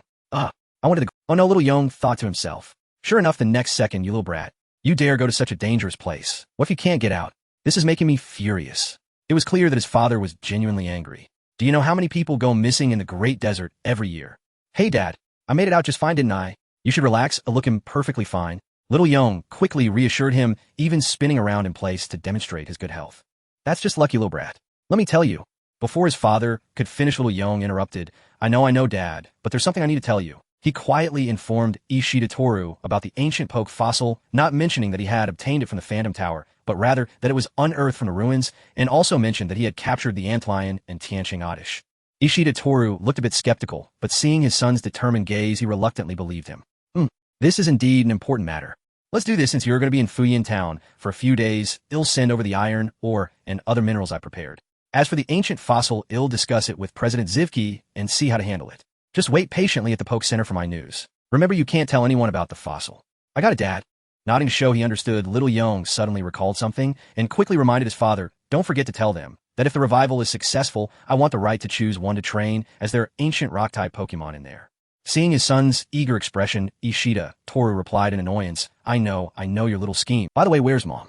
I want her to see this Poke Egg. She went into town today for some breeders' exchange meeting and won't be back until tonight." Rubbing his chin, Ishida Yu scrutinized the egg in Little Yong's arms, curiously asking, "I've been meaning to ask you what's the situation with this egg." Although it appeared to be a fire-type Poke Egg from the outside, he truly couldn't identify which Pokemon it was. "Yes, but meeting it is fate. I will take good care of it. I need to go buy an incubator and the necessary nutrient solution." Little Yong gently touched the Poke Egg, feeling the warmth radiating from it, and smiled. "All right, I'll contact President Zivki now. You just wait for my call in these next few days." "Got it. I'm just about to challenge the fire-type gym in Fuyin Town. I should have enough time." Ishida Yu glanced sideways at his son with disdain. "Just be careful not to let the fire-type Pokemon blow you up." Ignoring his father's teasing, Little Yong hung up the phone, imagining his father's frantic reaction at home, chuckling to himself. After informing his father, Little Yong felt relieved. He just needed to wait for the outcome. Returning to the lobby, he took out his Pokédex, booked a room, and collected his restored partners from Miss Joy. Little Yong then headed out to the adjacent Pokemart. Looking at the array of goods, Little Yong, guided by the staff, bought an incubator along with a nutrient solution and care liquid for the entire incubation period of the Poke Egg, spending 300. Watching his account balance dwindle painfully, Little Yong, still reluctantly, made his way to the section selling skill discs. "Well, Steelix and Swampert don't need any supplements for now, but for Cacnea, I need to increase its offensive capabilities. I'll buy Strength Stomp and Iron Defense for a balanced approach." Antlion has a power advantage, and its speed is decent after evolution, but its potential hasn't been fully tapped yet. It'll buy Protect and Rock Slide for now to enhance aerial dominance and defense paired with the Sand Tomb skill for battlefield control. Tianqing just joined the team, so I won't consider it for now. After mastering the current skills, it'll decide on future development. Considering the shortcomings of his partners, Little Yong took out all his savings to purchase the necessary skill discs, preparing to strengthen everyone. Since the next gym battle is against a fire-type gym, Little Yong decided to send out Tianqing first with Swampert as backup. Even though some partners are at a disadvantage against fire types with a solid rock talent backing them, it shouldn't be a problem, so training remains the priority. After shopping, Little Yong returned to the Poke Center and entered his room. He released all his Pokemon except Steelix, Malo, Kaka, Yana. All his partners happily gathered around Little Yong, greeting one another. Watching them interact, the boy smiled and shook his head, taking out the food he had bought, preparing for a good meal. The resources from home wouldn't arrive for a few days, so aside from Poke Food and Energy Cube Cacnea, and the others would have to go with Steelix to search for better quality rocks in the underground for now. Amidst the playful commotion, the delicious food attracted everyone's attention. Sensing the aroma, they all gathered around Little Yong, eagerly watching. Even the Tianqing floating by the window, pretending to gaze outside, came over. Don't rush, ITLL be ready soon. Everyone get to share, okay? Today we feast and rest well. You've worked hard during this time. Malo, Kaka, Yana. The little one seemed shy, and all called out bashfully. Little Yong smiled as he placed the food in front of them. The Poke Food combined with energy cubes and Moo Milk was delicious and nutritious. Watching them happily eat, Little Yong carried the last portion of food out of the room and into the backyard of the Poke Center. Come out, Steelix. Roar. I'm sorry, buddy, but you're too big to fit in the room right now. Apologetically looking at his partner, the boy felt a bit guilty. Steelix didn't mind at all, gently nudging Little Yong with its body and shaking its head to indicate it was fine. All right, you were just a solemn one. He placed the food in front of Steelix and poured a drop of Origin Stone milk. All right, this is your food. Eat up and remember to take the little ones underground to find some rocks later. Patting its large head, he quietly watched as Steelix ate the food, keeping it company. The sun gradually set and darkness began to fall. After spending a long time with the steel snake and enjoying the rare tranquility, Xiao Yong left it to rest in the courtyard and returned to his room. The little ones had finished their food apart from the still aloof Libram, and the pretentiously mature Slinker Cocodora and the Big Jaw and were frolicking around the room, causing chaos and a mess throughout. After forcibly stopping their mischief and ordering them to tidy up the room, warning that there would be no food tomorrow, Xiao Yong finally took a comfortable bath and then enjoyed a good night's sleep. Currently, he had already obtained the Rock Badge and the Electric Badge, and after challenging the Furnace Flame Gym and the Longevity Gym, he would have 4 badges in hand. Then he could return to Changhua City to challenge Mr. Qianli's Normal-type Gym and the Fighting Gym in his hometown Wudou Town. Finally, he would head to Kana City, where he would take a boat across to Inyu City to challenge the Flying Gym. As for the last badge, whether to go to Luling City or another town, he would decide later. After finishing in Longevity Town, he could directly cross the Meteor Waterfall back to Karna City. With thoughts of the road ahead, Xiao Yong drifted off to sleep. In a room, perhaps tired from playing Cocodora and the Big Jaw, and also lay sleeping on the carpet. By the window, Libram continued to float, gazing at the moon in the sky, deep in thought. In the entire room, the only one missing was Slinker. Where did it go? In the courtyard, the steel snake coiled up on the ground, opened its eyes to look at Slinker, who approached it. Roar. Not resting. What are you doing here? Malo. Boss, continue to help me improve Rockstorm. Roar. Not planning to rest. Have you been in the desert for several days? Or shall we come back in a few days? Malo. No need to rest. I've already regained my state. In a few days, I need to challenge the next gym, so please help me improve this move before then. I know you have succeeded. Seeing Slinker's eager demeanor, the steel snake recalled its own state before evolution, when it had also felt pressure and continued to train hard to catch up with Slinker's talent. Roar. Since you decided, fine. Follow me. The steel snake rose and went to a corner of the courtyard, then used its dig skill to burrow underground. Slinker understood this meant it was to be taken outside, after all the power of the move was too great and could easily cause damage here. Malo. Boss. Wait for me. With a shout of urgency, Slinker dove into the hole, following the steel snake to a remote location. Inside the house, Xiao Yong was completely unaware of his partner's actions and had already fallen into a deep sleep. Only Libram watched the 2 Pokemon disappear underground, pondering softly. Yana. When the sunlight crossed the horizon, Slinker quietly returned to the room. Seeing that its partners were still sound asleep, it breathed a sigh of relief, carefully locked the door, then laid back on the carpet, pretending it hadn't gone out, and slowly fell asleep. What it didn't know was that Libram, leaning by the window, had seen all its actions, but with its half-closed eyes, it was impossible to tell if it was awake. Soon the sunlight broke through the night's cover, shining down on the earth once more. The day had dawned. Having not enjoyed a good night's sleep in a long time, Chen Yong felt a bit lazy lingering for quite a while before overcoming the little person in his head and successfully waking up. Seeing everyone still sound asleep, he quietly got out of bed and went to the bathroom, looking at the spirited young man in the mirror, his handsome face breaking into a smile. Another day of being handsome. After quickly getting ready dressed, neatly, Chen Yong ended his self-adoration time, not disturbing the sleeping little ones. He slung his backpack over his shoulder and went to the backyard where, as expected, the steel snake was already awake. It was coiled in the courtyard, controlling its steel-type energy within a certain range, hardening its body in parts, and striving to reduce the time of release, while also enhancing its control over the energy. Did you succeed, steel snake? Roar. Upon seeing Chen Yong approach, the steel snake stopped training, happily looking at him and nodding. Great. I knew you could do it. The boy patted its cold body, his face full of surprise. Next, don't rush. Solidify this move well and try to master it for use in battle. Roar. Very well, then please watch over the Pokemon egg here. Today, we need to go out. After placing the incubator with the egg beside the steel snake, he watched it curl its body around the incubator, protecting it at its center, and nodded at Chen Yong, signaling him to rest assured. Then I'll trouble you.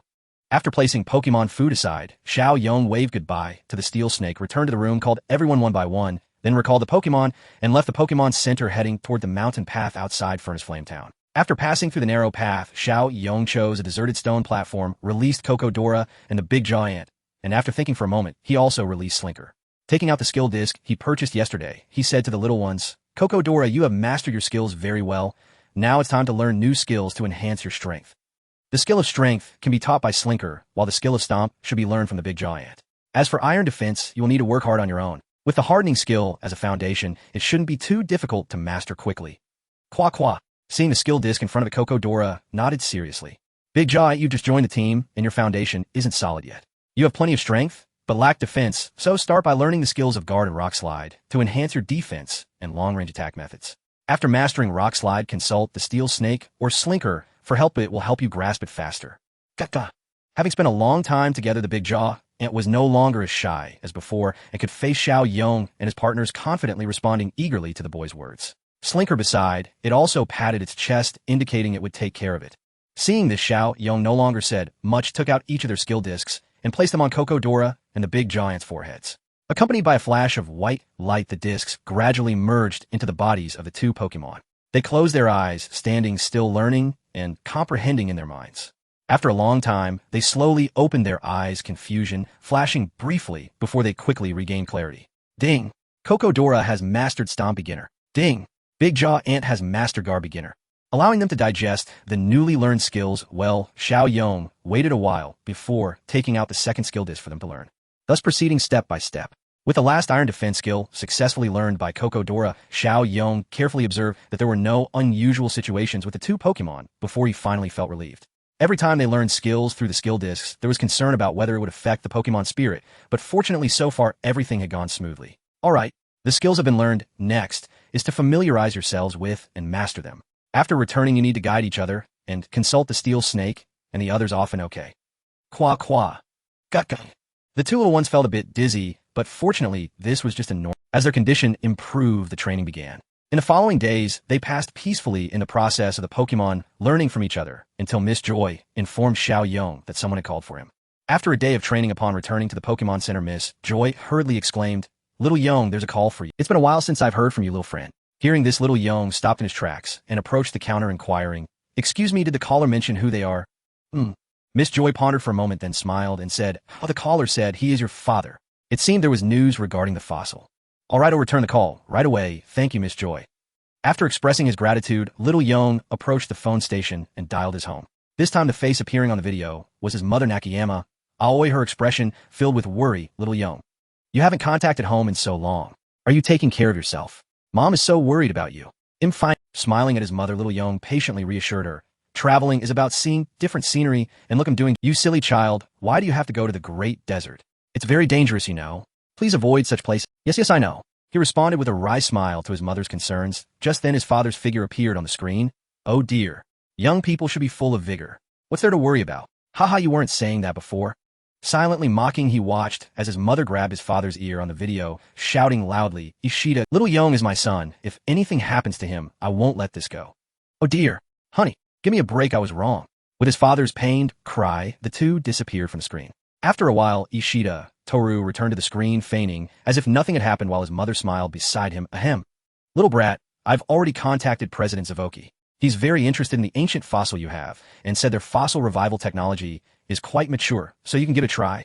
What about my conditions? What did they say? Little Yong asked eagerly. Of course they agreed. After all, moreover, we are familiar partners with years of cooperation, so this should be no problem. It's estimated that the people from the company will arrive at Hoenn town soon.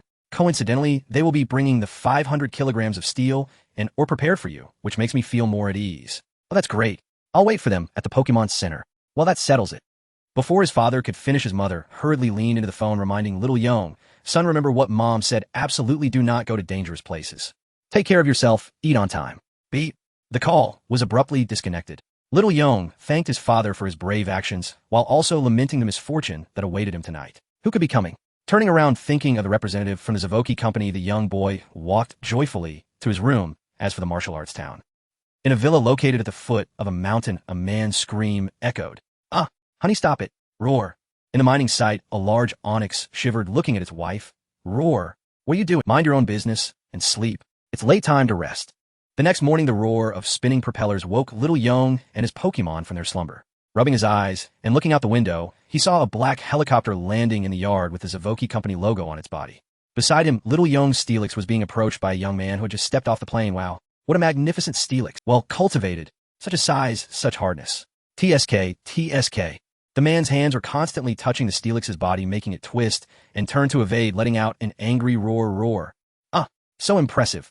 The whirlwind created by the propeller tousled the young man's silver-blue hair. However, facing the imposing Steelix, he remained unabashed. Surrounded by trainers, their eyes filled with respect and enthusiasm. Is it real? It's the real deal. Yes. I never expected to see the champion in person here. Is this the champion, Mr. Daigo from the Hoenn region? So charismatic. To their astonishment, Mr. Daigo seemed accustomed to the adoration, simply smiling and waving his hand to greet everyone. Hello, Mr. Daigo, I am little Yong. Recognizing his identity, little Yong quickly dressed and hurried down, surprised to see the arrival of President Zavoki. Mr. Daigo. This champion did not carry the powerful aura and coldness he had during the incident in Kanaz City. Instead, he was approachable with a smile that erased any distance. Ah, so you're a little Yong. Mr. Daigo laughed heartily, patting the young boy's shoulder with warmth. I've heard about you from my old man. He has high hopes for you. Huh? Ah, thank you, President Zavoki. The crowd around stirred a bit. Who? He actually knows Mr. Daigo. Could he be another formidable figure? Is he the newcomer from Kanto? With my arm around little Yong's shoulder, Mr. Daigo leaned in and whispered, I heard you found an ancient fossil, so I dropped everything to come over. Hee. You truly have a knack for this. Let me take a good look later. Little Yong felt a bit overwhelmed by the enthusiasm. After all, it was vastly different from his last encounter with the champion. Sure. No problem. Let's go to my room. All right. By the way, Mr. Daigo looked at the Steelix beside him, nodding in satisfaction. This is your Steelix, right? Well raised. He's been working hard. Hearing praise for his partner, the young boy felt proud. Mr. Daigo pondered for a moment, then smiled at Steelix. Let me help you a bit more. He took out a luxury ball, gently tossed it, and a brilliant white light flashed as a Metagross appeared before everyone, its white body gleaming in the sunlight. As soon as it appeared, an inexplicable pressure filled the entire courtyard. Heavy and suffocating. Is this the shiny Metagross of Mr. Daigo? Such a strong presence. My head is buzzing. It's a Quasagod. So impressive. Ugh. So uncomfortable. The crowd erupted once again, with little Yong feeling it more acutely than others. It is well known that Metagross does not possess the characteristic of pressure. However, its mere presence created immense pressure, especially mental pressure, a direct manifestation of its strength. All right, enough with the psychic field. You rascal. Hey, Mr. Daigo shook his head, helplessly apologizing to everyone. This fellow just loves to throw tantrums, but he means no harm, so don't worry. Oh, Mr. Daigo, no need to explain. We understand. Yes, Mr. Daigo, you are too polite. Waving at everyone, Mr. Daigo instructed the Metagross. Take Steelix to practice. Remember to find a secluded spot. After sizing up Steelix, the Metagross hesitated for a moment, but upon seeing Mr. Daigo's increasingly serious expression, it finally nodded, its eyes glowing blue, enveloping Steelix. In the next moment, the two Pokemon vanished. This kid, he's been throwing tantrums at me lately. Don't worry. Everything will be fine. Thank you, Mr. Just call me Daigo. All right, let's go. MHing. As the two prepared to leave, the surrounding trainers parted to make way, watching them enter the Pokemon Center. Then the atmosphere became lively once more. Outside the room, two staff members who accompanied Wu stood at either side of the door, holding a black leather case. Inside the room, Chen Yong carefully took out his backpack, gently unwrapping the cloth that contained the fossils and placing it on the table. Wu frowned in disdain and said, "Don't you have anything better to place the fossils in? Be careful not to damage my stones." He stared at the champion in front of him, examining the fragments of ancient fossils, his eyes filled with a thirst for knowledge and a fervor for the stones. TSK. Indeed, these are fossils. They are quite similar to what I discovered in the Mist Cave last. Not knowing where Wu had pulled out a magnifying glass from, he closely examined the various fossils, saying, "This one looks like a feather. It's a pity it's incomplete. This one is clearly a tooth. Judging by its shape, it should be a canine tooth. That's fantastic." Helplessly watching Wu completely immersed in his studies, Chen Yong couldn't interject and could only wait patiently nearby until he finished his research. However, as time passed, Wu showed no signs of stopping. Instead, he grew more enthusiastic. He put on a pair of gloves and began smelling the fossils, forcing Chen Yong to interrupt him. "Ahem. Oh, Mr. Wu." No response. "Ahem. Mr. Wu. Chen Yong, are you calling me?" Wu raised his head, finally realizing, looking at the young man with a bewildered expression. "Mr. Wu, actually, you can take these back and study them slowly." Ahem. Oh, right. Suddenly coming to his senses, Wu smiled sheepishly. "Look at me, haha, I'm sorry. My greatest hobby is searching for various stones, especially fossils. As soon as I see them, I can't help but want to study them carefully. I'm really sorry." It's okay, I just wanted to ask you, can these fossils really be revived successfully?" Chen Yong nodded understandingly and inquired him. Scratching his chin, Wu looked at the numerous fossils, thought for a moment, and replied, "To say it's 100% impossible, but with the latest fossil revival technology from the Hoenn company, even if only 2 can be successfully revived from these, it would be extremely worthwhile and significant." Noticing Chen Yong's concerns, Wu took off his gloves and patted his shoulder. "Don't worry. It will definitely be successful. When the time comes, I'll notify you. As long as the revived ancient Pokemon has rock and ground attributes, you will have priority in choosing. This is my promise to you, Chen Yong." "Thank you, Mr. Wu." Chen Yong expressed his gratitude, as Wu's identity made his promises quite credible. "Great. Then I'll take them back to study." At the door, Wu called for a staff member to come in. The person opened the black leather case and took out 2 very small backpacks. Seeing Chen Yong's curious expression, Wu explained, "These 2 backpacks are the latest research results specially designed for carrying heavy items capable of holding up to 1,000 kilograms. One contains 500 kilograms of steel and some rare minerals that Mr. Tion entrusted me to bring you, while the other backpack is a reward from the Hoenn company and the Alliance, containing 800 kilograms of various quality minerals and 6 bottles of earth core essence. Although it can't compare to treasures like source fetal stone milk, it can significantly enhance the potential of rock-type and ground-type Pokemon." After speaking, Wu smiled, gently took out a round stone from his possession, and handed it to Chen Yong. "You know my favorite thing is stones, so here's a stone as my gift." Seeing the boy's dazed expression, worried that he wouldn't recognize it, Wu quickly added, "Don't underestimate this stone. It's an item that can greatly enhance a Pokemon's strength. Although the Alliance is still exploring the secrets of this stone and trying to find out the reason for its effects on Pokemon, there are no precise research results yet. However, according to the latest news from the Kalos region, it seems that such magical items exist there as well, and they should have made some discoveries." Chen Yong looked at the round stone in his hand, its surface shimmering with mysterious colors, featuring a diamond-like spiral structure, overall presenting a silvery gray appearance. The Alliance has probably just discovered it. It's normal for Wu not to know. He will likely realize the value of this stone in a few years. But Chen Yong, who possesses memories from his past life, knows. At this moment, he was silently shouting in his heart, "The keystone is already here, and now, I even have the Mega Evolution Stone. Indeed, this is a Mega Evolution Stone. Based on the color and structure of this Mega Evolution Stone, there's a high probability it belongs to a Steel-type Pokemon. And Chen Yong has 2 Steel-type Pokemon that can Mega Evolve, Steelix and Bisharp. I have great hope." Suppressing the excitement in his heart, Chen Yong looked at Wu and tried to maintain the demeanor of someone meeting him for the first time, smiling as he said, "Thank you, Mr. Wu. I really like it, and I'll take good care of it. It's nothing." Wu waved his hand, nonchalantly placing the fossils back into the black leather case, smiling as he said, "It's fine, it's not something rare. I've found several in the Kalos region over the past 2 years. Indeed, a wealthy collector. I hope you won't feel heartbroken in the future." With a secretly delighted heart, Chen Yong remained composed, standing aside and watching as Wu organized the fossils, then handed them to the accompanying personnel. "So, I confirm I have received the ancient fossils. Chen Yong, I need to hurry back to Kanaz City. Once the results are out, I will contact you again." "Yes, I'll await your good news, Mr. Wu. No need to call me Mr. I'm just a little older than you. You can call me Big Brother." "Ha ha ha." With a slight smile, Chen Yong nodded in agreement and accompanied the others to the backyard again. At this moment Dawu stopped and snapped his fingers. In the next second Metagross and Steelix appeared before the group. What do you think, Metagross? B. Smiling slightly, Dawu looked at the slightly unwell Steelix and said to Xiao Yong, keep up the hard work. Xiao Yong, I hope to see you standing on the highest podium. Let Sinnoh and Jado see that our Hoenn newcomers are not. Xiao Yong looked at the champion in confusion, feeling as if he had participated in something. Without explanation, Dawu smiled, mysteriously walked into the helicopter, and accompanied by the farewell voices of the surrounding trainers, slowly ascended into the air and flew away into the distance.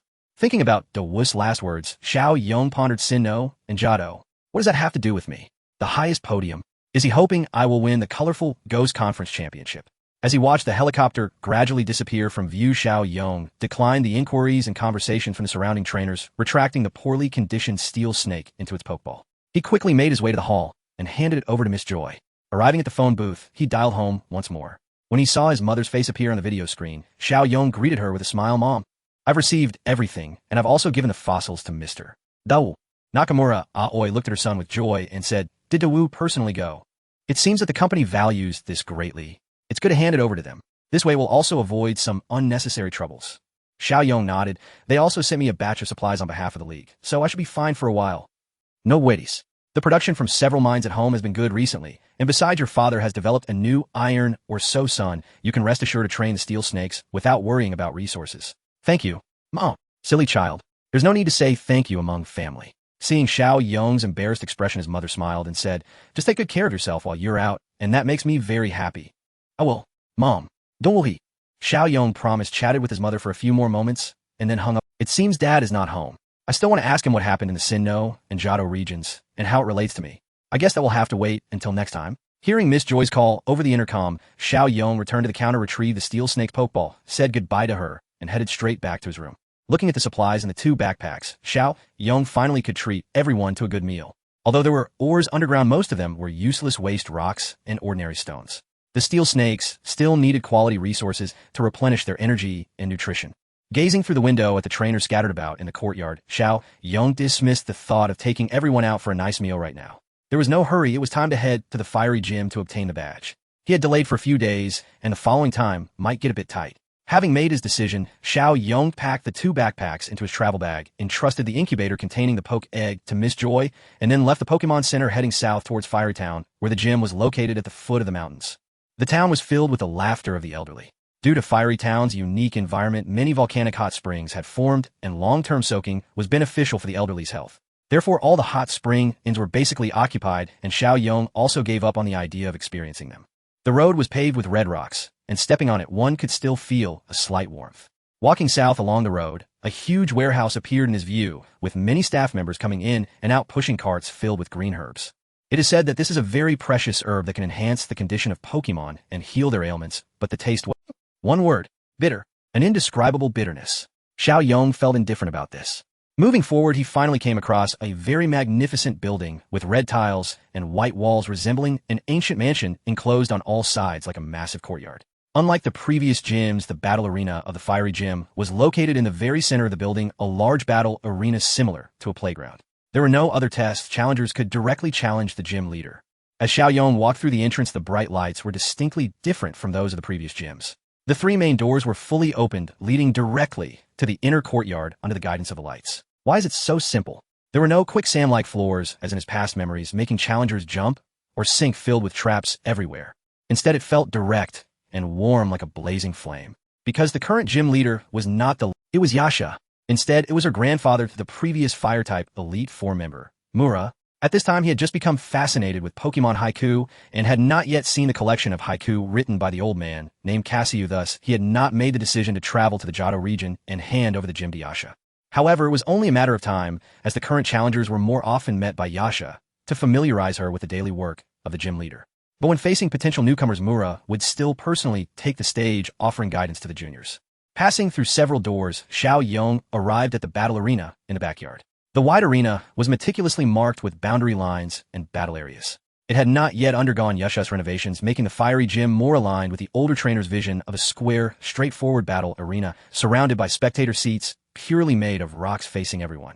Standing in the trainer's area outside the white lines, Xiao Yong looked at the empty arena at that moment and shouted, "Hello. I am here to challenge the Fiery Gym. My name is Xiao Yong." After waiting for a moment, a broadcast echoed in the courtyard, and a crisp female voice came. Then I have 3 questions to ask you. Questions? What a strange way of testing. You may ask. First, how many badges have you obtained? 2. Without hesitation, there was nothing to discuss. 2. What does that mean? Xiao Yong frowned as the voice from the other side continued. Only 2 badges, and you have come to the fiery gym? You are underestimated. Xiao Yong was speechless. He had heard that gym leaders from various regions would compare the number and order of badges obtained by challengers to assess their strength in the minds of trainers, but he had never seen it before. Now he finally witnessed it. Indeed, as expected of fire types. Direct and straightforward. Second question, do you think specializing in one type is stronger, or is diversified development better? This question is quite profound. Specializing in one type has stronger individual strength. Diversification can handle various situations. Each has its strengths.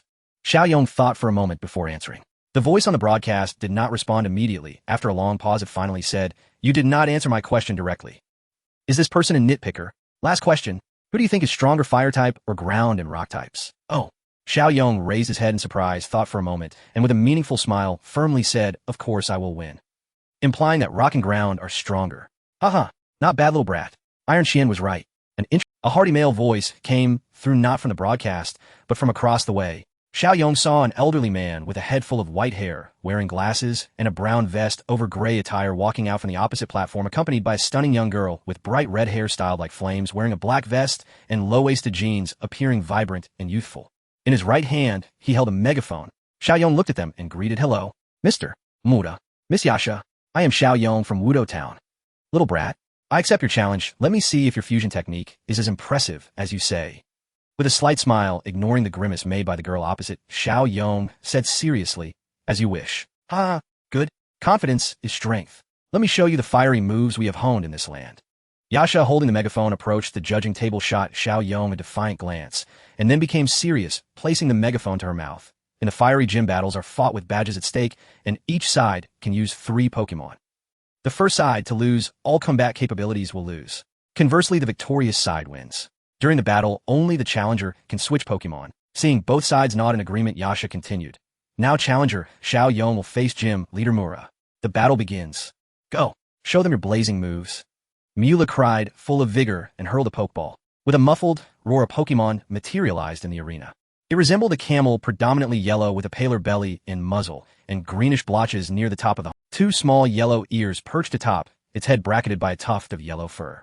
Dark brown rings framed its eyes, which remained perpetually half-lidded. It was the fire and ground type Pokemon species Defo LV 28. The dull, molten magma churned within its body. If its fur became what, the magma would cool, and its movements would slow. Gender male.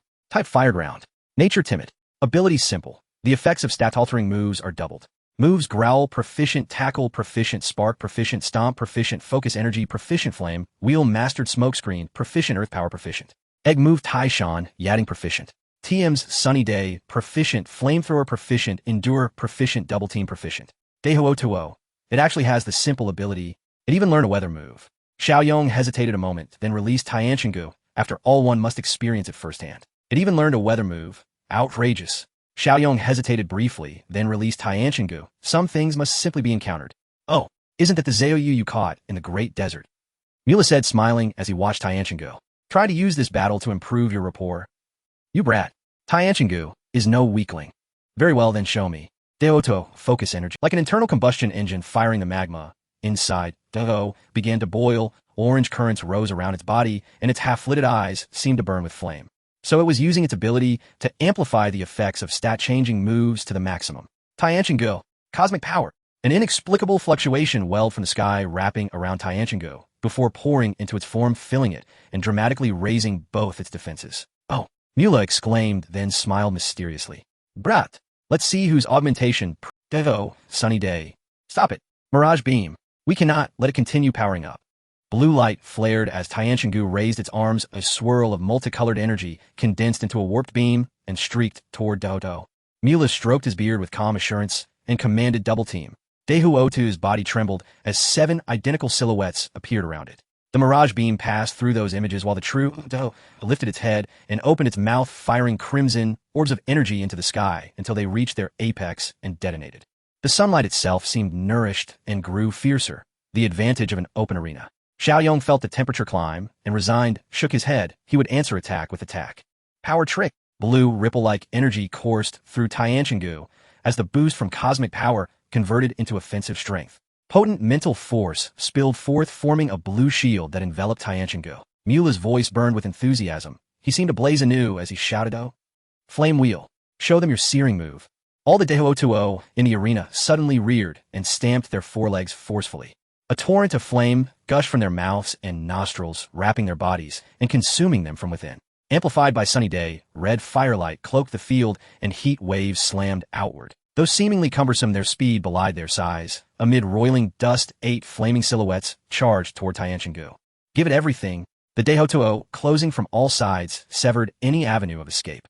Xiaoyong, watching the onslaught, ordered decisively, "Release everything." Psychic force. His narrowed eyes shone a deeper blue than before, radiance brighter than ever. An invisible ripple spread and cloaked all the incoming figures. Bang after bang cracked through the air as Dehota's clones were blasted away, yet the true body, bolstered by the flames, saw its fighting spirit surge. Forcing through the barrier of psychic power and enduring the pounding ache in its skull, it slammed with brutal force into Tianchenggu's body. Boom! A towering column of fire shot skyward, enveloping both Pokémon. Of flames licked fiercely until amid a thunderous roar the conflagration exploded in place. Sparks scattered and red light bathed the entire arena. It had traded defense for increased offense. Even with a rock-solid innate resilience that mitigated fire-type damage, the foe still enjoyed the amplifications of sunny day and focus energy. In the end, it could not withstand the onslaught. Its body blistered red. Tianchenggu collapsed, rendered unable to continue. Yasha saw the result, and without hesitation raised her horn and shouted to Xiaoyong. Tianchenggu has been incapacitated. The victor is dead. Ding! Tianchenggu officially lost the battle. No training points awarded. Moderate experience gained. Ding! Cosmic power. Illusion beam. Power trick. Psychic force proficiency increased. Ding! Psychic force proficiency breakthrough. Feeling oddly singled out by the girl's behavior, Xiaoyong was puzzled. He recalled Tianchenggu and murmured softly, "Thank you for your hard work. We must keep improving. Rest up now." Mula watched Wudou return to its place, gave it a thumbs up, then looked at the youth and smiled. "So next to send out is a yes." "Mister, Mula, you seem very taken with Xiaoyu." Xiaoyong asked, the old man perplexed. Mula cleared his feigning modesty with a couple of coughs. Mula said, "It's that Tai Xian fellow. He keeps praising your Ziyu's talent and claims it has already mastered a fusion technique. I wanted to see it for myself." "Oomph. Grandpa, how can I believe it without seeing it? He's only as old as I am. How could he possibly master such a technique?" Yasha snapped at Mula angrily and shot Xiaoyong a provocative look. Xiaoyong suddenly understood. It was all bravado. "Very well, as you wish. Whether it can perform that move depends on Dehuotu's strength." Understanding their intent, Xiaoyong no longer held back. He produced a luxury ball and said to Mula, "Then let's try it." With no more hesitation, Xiaoyong threw the pokeball. A hearty roar echoed as the white light faded and Xiaoyu's form appeared on the field. A sturdy physique, powerful limbs, eyes brimming with fighting spirit. Xiaoyu's exertions had been immense, surpassing even its trainer Ziyong's expectations. It possessed exceptional natural talent and a keen aptitude for learning techniques. Its sensation of energy was second only to the Gangsha. Coupled with later effort and an increasingly mature temperament, its growth was remarkable. Perhaps even Xiaoyong himself did not know the extent of its current power. Mula's eyes brightened. Indeed, a very excellent, very well raised. Yasha studied it from the sidelines, trying to find a rebuttal, but finding none. Mula cried out, "I will ignite. Release your searing passion. Dehuotuo, focus energy." He waved his hand as his excitement surged, and he seemed returned to his prime. "Such a move will have no effect on Xiaoyu," Xiaoyong said with confidence, for Xiaoyu had never disappointed. Using the same old trick, the dumb fire camel once again increased its attack sharpness through gathering chi, aiming to strike its weakness for a one-hit kill. However, the confident little Yong ignored the opponent's enhancement and directly commanded Swamp Leap Fish. With skilled arms, it hammered the ground and burrowed into the earth. Face on, Earth's power, Ak. Black smoke billowed from its nostrils as the dumbfire camel raised its 2 front legs, brown energy swirling around. Then it stomped heavily onto the ground. However, before its legs could land, they were caught by powerful arms. Impressive strength, Mula remarked with slight surprise, looking at the swamp leap fish that had appeared beneath the dumbfire camel. "We can't lose to it." Burn. Fiery heavy strike. A combination move. Little Yong squinted slightly. The dumbfire camel unleashed a torrent of flames from its mouth, engulfing its front legs. The scorching sensation made the swamp leap fish uncomfortable, causing it to involuntarily loosen its grip. A clear sunny day continued. The violent flames surged, transforming from red to dark brown, under the enhancement of earth energy. It then raised high and stomped down heavily towards its opponent beneath. Flame, eruption, heavy stomp. A combination of attributes. Little Yong remained unflustered. Although the opponent's move was strong, it was completely acceptable. Swamp Leap Fish. Let's end it off. Surf. Under the scorching sun, the Swamp Leap Fish fully manifested its understanding of water energy. From nothing came water, no a great wave. In the slightly dazed eyes of Moolah and Yasha, a blue water column burst forth from the Swamp Leap Fish's mouth, instantly forming a raging tide. Above, the red flames wrapped around the Dumbfire Camel's legs and stomped down heavily. Below, the blue wave surged into the sky. The Swamp Leap Fish rode the wave. Even though the power of the water skill was weakened under the bright sun, the Dumbfire Camel's fourfold weakness to water still could not be reversed, especially since the power of the surf was a whopping 90. Sizzle. White steam enveloped the red flames and blue tide. It continued to spread across the entire field. Water and fire clashed, incessantly sizzling. You can actually execute the surf move under these circumstances. Moolah's expression finally turned serious. Remarkable water talent. Little Yong smiled, inwardly wondering how Moolah would feel if he knew the Swamp Leap Fish's true strength was even greater. With a slight smile, he humbly said, "This fellow really works hard. The talent in water is quite impressive." Yasha pouted, muttering, "What use is it for the Swamp Leap Fish to play well with water?" Moolah looked meaningfully at his granddaughter and smiled. "Perhaps this is why you can't grasp the different uses of energy." Humph. Yasha wrinkled her nose, though she was unconvinced. She still pondered her grandfather's words. Is it wrong to unconditionally pursue the power of skills? After a long while, the steam in the arena gradually dissipated. The Swamp Leap Fish stood quietly on the muddy ground while the Dumbfire Camel lay defeated, its eyes swirling. Yasha understood her duty being fair and straightforward. She announced the Dumbfire Camel has lost its fighting capability. The winner is the Swamp Leap Fish. Ding! The Swamp Leap Fish has officially won the battle. Earned 100 training points. Gained a large amount of experience. Ding! The surf skill proficiency has increased. Ding! Perceive that the Swamp Leap Fish's control over water energy has increased. Comprehended skill, Mudflow Beginner. As expected of you, you've comprehended a new skill again. Well done, Swamp Leap Fish. Malo. The Swamp Leap Fish smiled at Little Yong, returning to its spot ready for the next battle. This fellow, when did it become so steady? It's becoming more and more like the Steel Serpent. Shaking his head, Little Yong didn't think too much. After all, it's a good thing. Moolah recalled the Dumbfire Camel, nodding in satisfaction. Very good. I can feel your enthusiasm. Rest well. He took out another Pokeball and getting more and more excited. Little brat. The next one is it. Moolah laughed heartily, tossing it onto the field, accompanied by dazzling white light. A familiar figure appeared on the field. It was the large turtle they encountered previously on the fiery path, the Coal Turtle. Pokemon Coal Turtle LV29 burns coal to produce energy. Once the flames weaken, it becomes lethargic, and during battle, it burns coal in large quantities. Gender male, attribute fire, personality, arrogant ability, white smoke. Its ability is not reduced by opponent or allies' moves and ability skills. Spark proficient, mud mist proficient, withdraw into shell, expert rapid spin, expert flame, will proficient, protect, proficient smoke screen, proficient inherited skill, rocket head, a proficient skill, machine sleep, proficient snore, proficient heavy stomp, proficient flame eruption, proficient mountain press, proficient earthquake, proficient a familiar opponent. Swamp Leap Fish. Little Yong looked at the Coal Turtle and laughed. Malo. The fighting spirit in Swamp Leap Fish's eyes flared even more, recalling how its leg had been burned by the same kind before. Now it's time for revenge. Moolah caught on. Oh, looks like there's a grudge. Then let it erupt with fiery and little brat. Coal Turtle. Mud mist. Ack. With a whistle-like howl, a large amount of purple-gray mist erupted from the Coal Turtle's mouth and back furnace, blowing towards the opponent. If inhaled, it would be detrimental to get poisoned. Swamp Leap Fish dig. Malo. Skillfully burrowing underground to evade the toxic mist attack, Moolah was not surprised. Earthquake. Boom! With a heavy stomp onto the ground, invisible waves spread out, causing the entire earth to begin to tremble. Come out, Swamp Leap Fish. Use strength. Bursting through from underground, it emerged beside the Coal Turtle's strong arms, gathering power, white energy swirling and heavily smashed down onto the opponent's head. Moolah had anticipated this. Withdraw into shell. Rapid spin. Clang. Quickly retracting its body into the shell, the heavy armor successfully blocked the Swamp Leap Fish's strength, but itself was also smashed into the ground.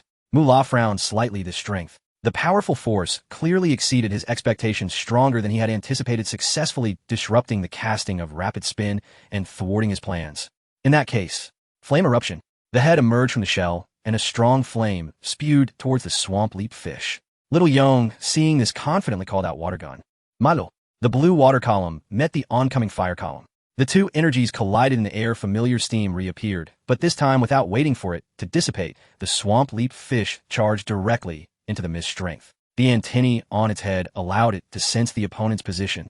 The cold turtle clearly did not expect the opponent to suddenly close in. It had no time to withdraw into its shell and could only release another toxic mist enveloping both sides. Bang! Ack! The heavy crashing sound accompanied by the cold turtle's scream echoed throughout the arena. After long, while the toxic mist and steam completely dissipated and the cold turtle was successfully defeated by a powerful skill, yet the swamp leap fish, standing aside, was not in good shape either. It was poisoned. Ding! The swamp leap fish has officially won the battle. Earned 100 training points. Gained a large amount of experience. Ding! Strength. Day. Water gun skill proficiency has increased. Ding! The swamp leap fish's level has increased to LV26. I underestimated this. Moolah felt a bit regretful. He had still underestimated the opponent's strength, leading to his cold turtle being defeated before it could even exert its power. Really? This round did not showcase the fiery intensity at all.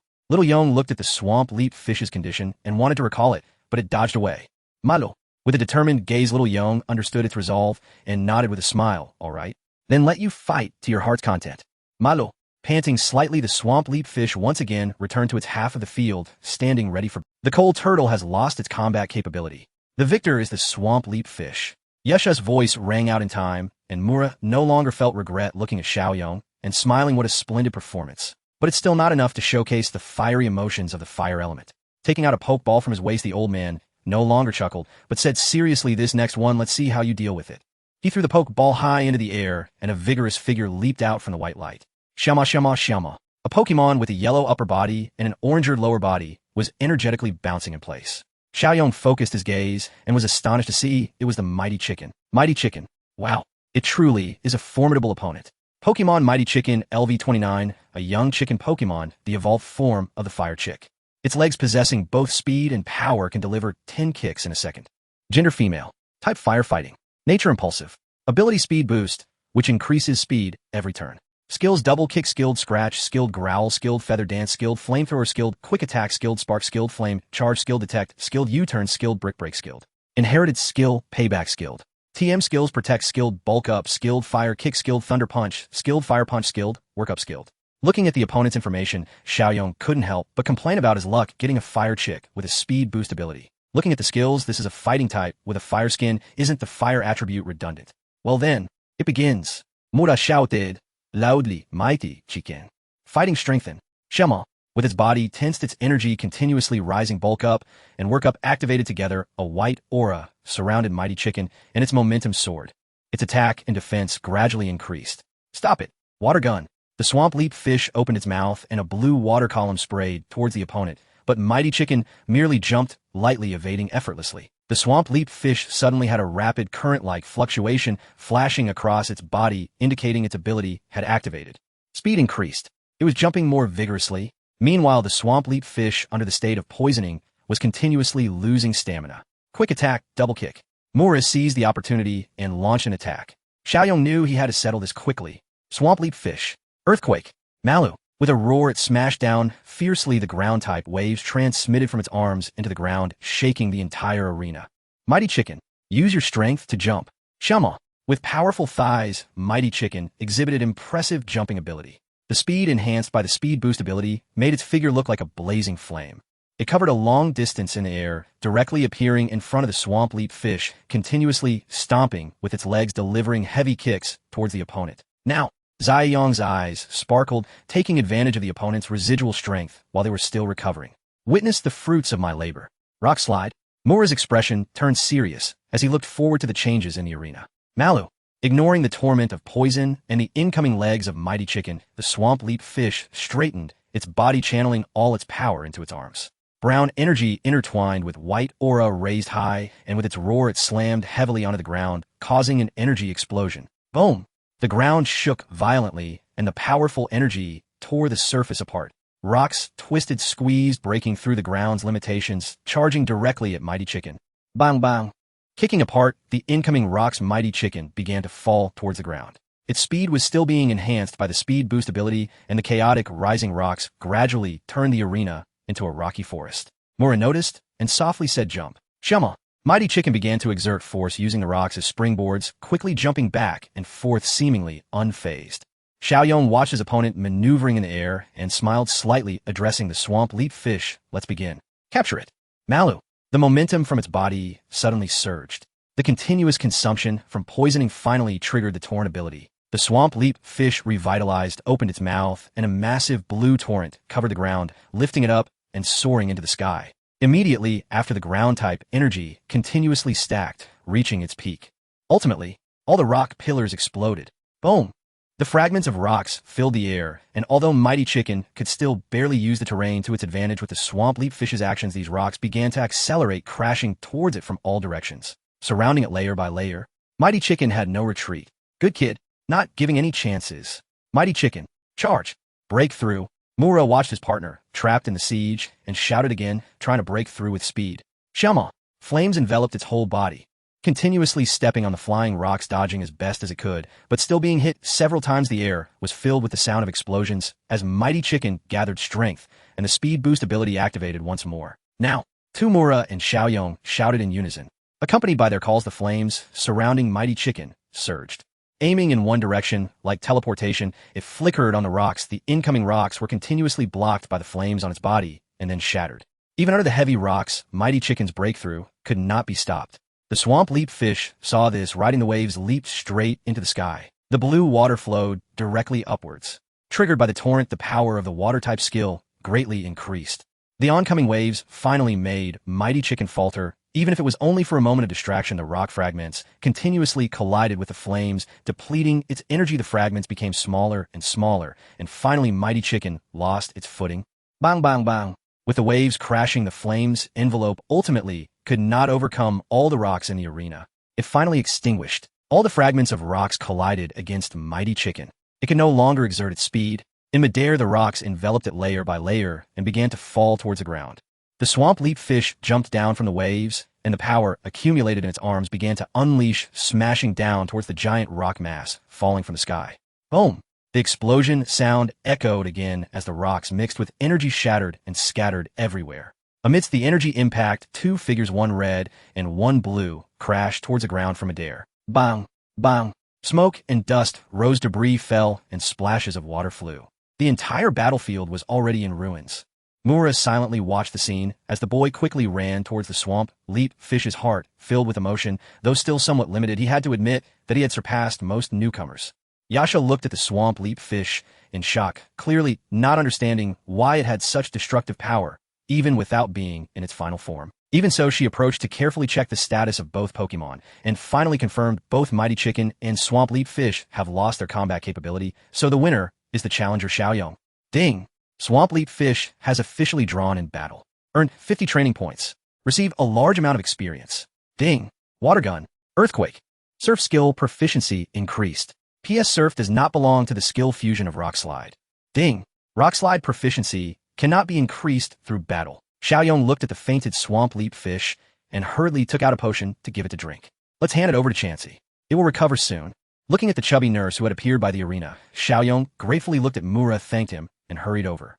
Mura watched the boy's figure and said to his granddaughter, "So do you believe now?" Yasha lowered her head and thought for a while before softly replying, "Grandpa, I understand. I will work hard." Mura nodded with satisfaction. "Next, I will train you rigorously. Can you endure it?" "I definitely, like a blazing fire, relentlessly forward." "Very good." "Ha!" On the other side, after handing over the Swamp Leap Fish and the Balance Doll to Chansey, Xiaoyong finally breathed a sigh of relief. Checking the information, the training points had accumulated to 880, just a little short of upgrading Rock Slide. Now the fusion skill used by Swamp Leap Fish is still not perfected. I wonder what it will be like when it finally completes and reaches the entry stage. I'm looking forward to it. Approaching Xiaoyong, Mu-La took a red flame-shaped badge from Yasha's hands and handed it to Xiaoyong with a smile. "Little ghost. Here you go. This is the flame badge. Today's battle was quite exciting, and I enjoyed it very much. I look forward to your future performances." Xiaoyong hurriedly accepted it, smiling shyly at the elder. "You flatter me. Mr. Mu-La, I still have many shortcomings. Knowing your shortcomings is the first step to improvement. I believe you will shine in the upcoming competitions." Competition. Seeing the boy's puzzled expression, Mu-La quickly covered his mouth, realizing he had let something slip, made a joke, and patted Xiaoyong on the shoulder. "Haha. It's nothing. In any case, keep up the good work. I have other matters to attend to, so I must leave now." Mr. Mula. Xiao Yong called out, anxiously wanting to stop him, but the other party ignored him, pretending not to hear, and quickly left the battlefield. Is it really necessary? Oomph. Yasha raised her head proudly upon seeing this. Do you want to know? I want to tell you. Ha ha ha. Xiao Yong could only helplessly shrug, ignoring the girl as she acted out. Yasha grew angrier when she noticed the boy ignoring her. Oomph. I will definitely defeat you in the elite competition. Don't get too cocky. Elite competition. Xiao Yong caught the key phrase. What is the elite competition? Yasha rolled her eyes and turned to leave. What a pain. Xiao Yong shook his head in frustration, recalling the already restored Swampert and Balancing Doll, and walked towards the dojo exit.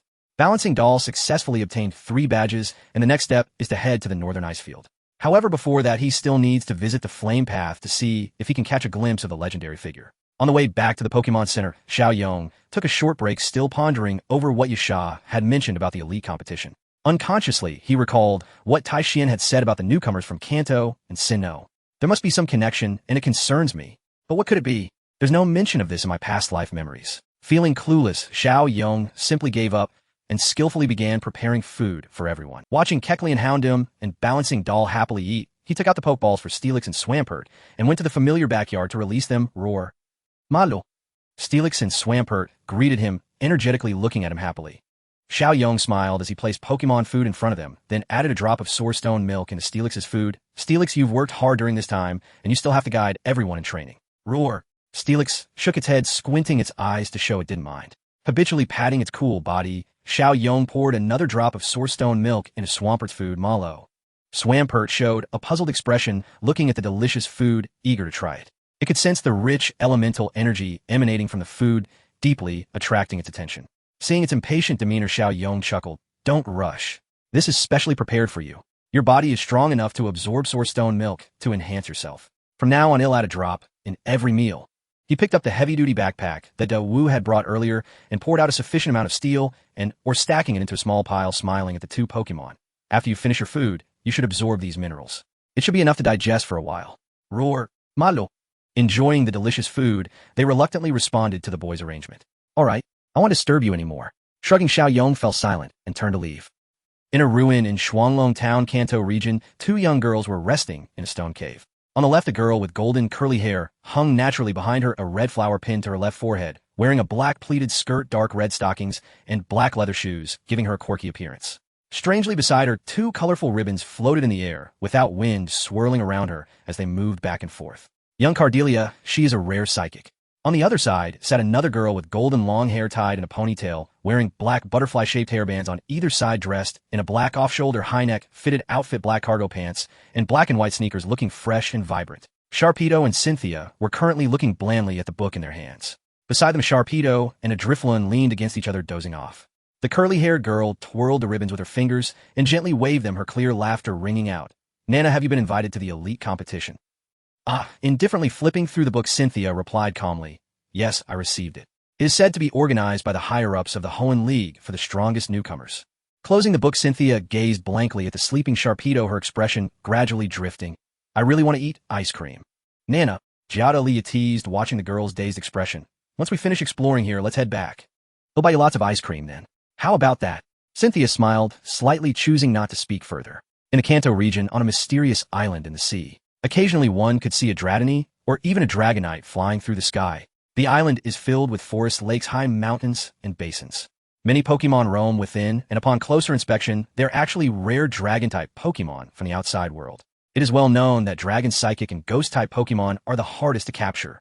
The first 2 are due to their scarcity and being controlled by major powers, making them difficult to encounter in the wild. The latter is said to have strange abilities, with Ghost-type Pokemon rumored to feed on the life force of other beings. However, on this island, Dragonite Pokemon are everywhere. Deep within the highest mountain, there is a giant cave where a red-haired boy sits cross-legged on a platform, his black outfit accentuating his well-proportioned physique, holding an invitation letter in his hand. Elite competition. All newcomers, where's the elite in that? He chuckled, lightly shaking his head and placing the invitation aside, looking at the Pokemon surrounding him and joking, don't you think so, Dratini? Yes. His hearty laughter echoed throughout the cave.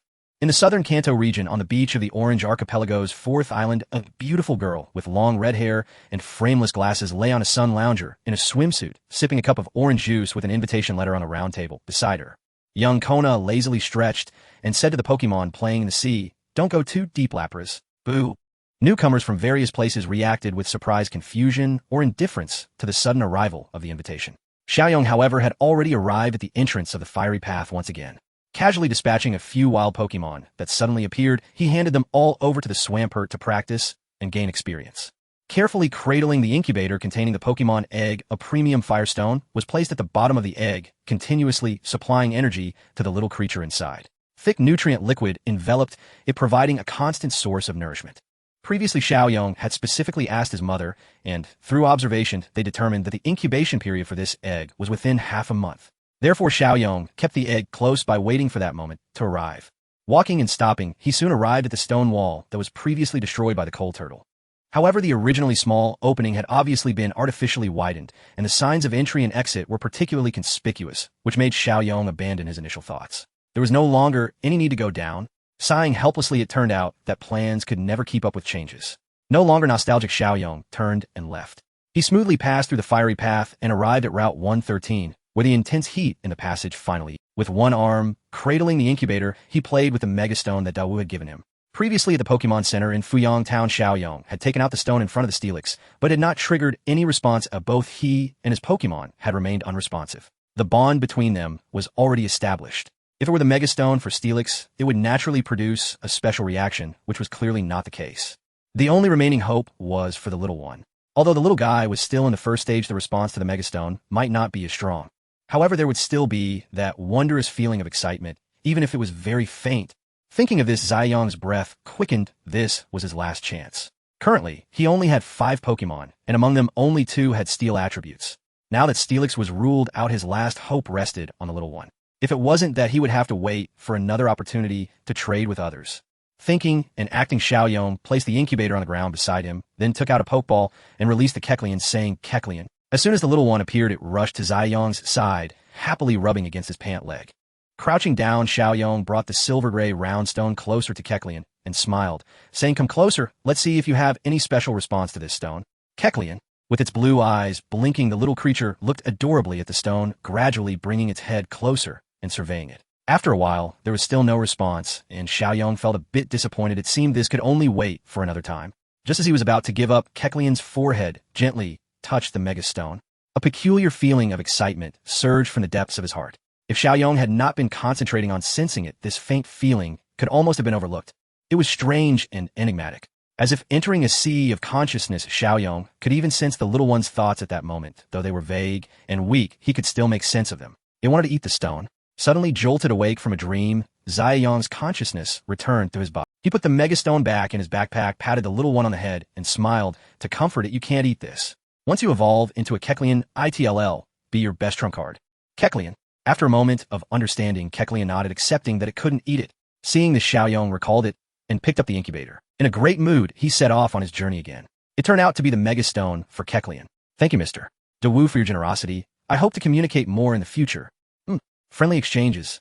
With a blissful smile, envisioning the future of his Super Kecleon rampaging through, Xiaoyong headed north along the road, gradually entering Route 114.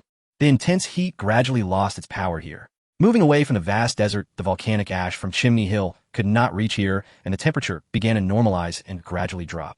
As Xiaoyong continued to advance northward, finally, a silver hue appeared in the expanse. Snowflakes fluttered gently across the northern plains, dyeing the entire land in silvery white. Xiaoyong decisively changed into a down jacket, long pants, and hiking boots, fully armed. As for the Pokemon egg, protected by the Firestone, and the incubator, the biting cold wind could do nothing to it. This plain is located in the northwest of the Hoenn region. The terrain rises continuously from south to north, and the climate is cold, covered in ice and snow year-round. The ground is strewn with rubble and low grasses. The Pokemon living here are all adapted to the snowy climate, competing for territory and survival of the fittest. Therefore, most Pokemon living here are quite territorial. Xiaoyong understood this, so he preemptively released Kecleon to guard beside him to resist Ice-type Pokemon. With one person and one Pokemon on high alert, they ventured deeper into the plains, preparing to swiftly cross over to the town located between the snowy mountains, Longzhou Town. However, the more one worries about something, the more likely it is to happen. Yaga. From the low grasses, several sharp ice spikes suddenly shot toward Xiaoyong and his Pokemon. Quick dodge. Kecleon. Xiaoyong, who had been vigilant about his surroundings, reacted quickly, swiftly dodging to the side and directing Kecleon to avoid. Seeing that the attack missed, the grass rustled, revealing a small Pokémon. It had a conical body, round hands and feet. Its eyes were blue, and its mouth was always grinning. Its entire body was covered with a yellow conical cloak with orange edges, and on the back of the cloak were 3 orange diamond-shaped patches. This is the Snowy Child. It has always lived in the cold world of ice and snow. Snowy Child is a very unique Pokémon with its ability values distributed very evenly, all at 50. Even more remarkably, it has 2 evolution forms. In addition to evolving normally into an Ice Angel upon reaching level 42, female Snowy children can also use an Awakening Stone to evolve into the rare Snowy Maiden. Snowy Maiden. Yaga. The Snowy Child jumped in place, expressing its dissatisfaction while looking at Xiaoyong and Kecleon. You startle me. Fortunately, it was just a Snowy Child. Xiaoyong let out a sigh of relief and used the system's scan Pokemon Snowy Child LV29, Snowy, Cloak Pokemon. It is said that families who house a Snowy Child become wealthy. Gender male, type ice, nature mischievous, ability ice body. During hail, weather it gradually recovers health. Skills scare, beginner, powder, snow, proficient, double team, proficient, glare, proficient, ice, shard, proficient, protect, proficient, icy wind, proficient. Inherited skills, none, TM none. Looking at the information about the opponent, Xiaoyong relaxed and said to Kecleon, quick battle. Rock slide. Kecleon, the little one filled with anger, lifted a rock that had been frozen and threw it directly at the opponent. The Snowy Child's figure flickered and 7 identical figures appeared, dodging the rock attack, then opened its mouth, unleashing a chilling airflow toward Kecleon. Is that icy wind? Kecleon, ignore it and use stomp. As the cold wind blew past, the little one was in its midst, and its rock steel attributes allowed it to resist the damage from ice-type skills. Despite its small size, it was not light. It gathered all its strength onto its 4 short legs, slightly jumped, and then stomped heavily. Boom! On the ground, an invisible wave trembled the earth, spreading outwards. In an instant, all of the Snowy Child's clones vanished, revealing its panicked shrew form. It stood there in a daze. Its speed had been reduced. Xiaoyong's eyes lit up as he seized the opportunity. Now's the time. Charge in. Use strength. Kecleon. With a roar, the little one set off, its 4 legs moving like a small car, rapidly charging toward the opponent. Affected by the stomp, the Snowy Child's legs trembled, and it was already too late to evade. The little one rushed to its side, burying its head and crashing into it forcefully. Boom! The Snowy Child flew backward, landing in the grass. Ding! Coco Dalra wins the battle. Earned 20 training points. Gained moderate experience. Ding! Coco Dalra's level has risen to LV 27. Great! I leveled up.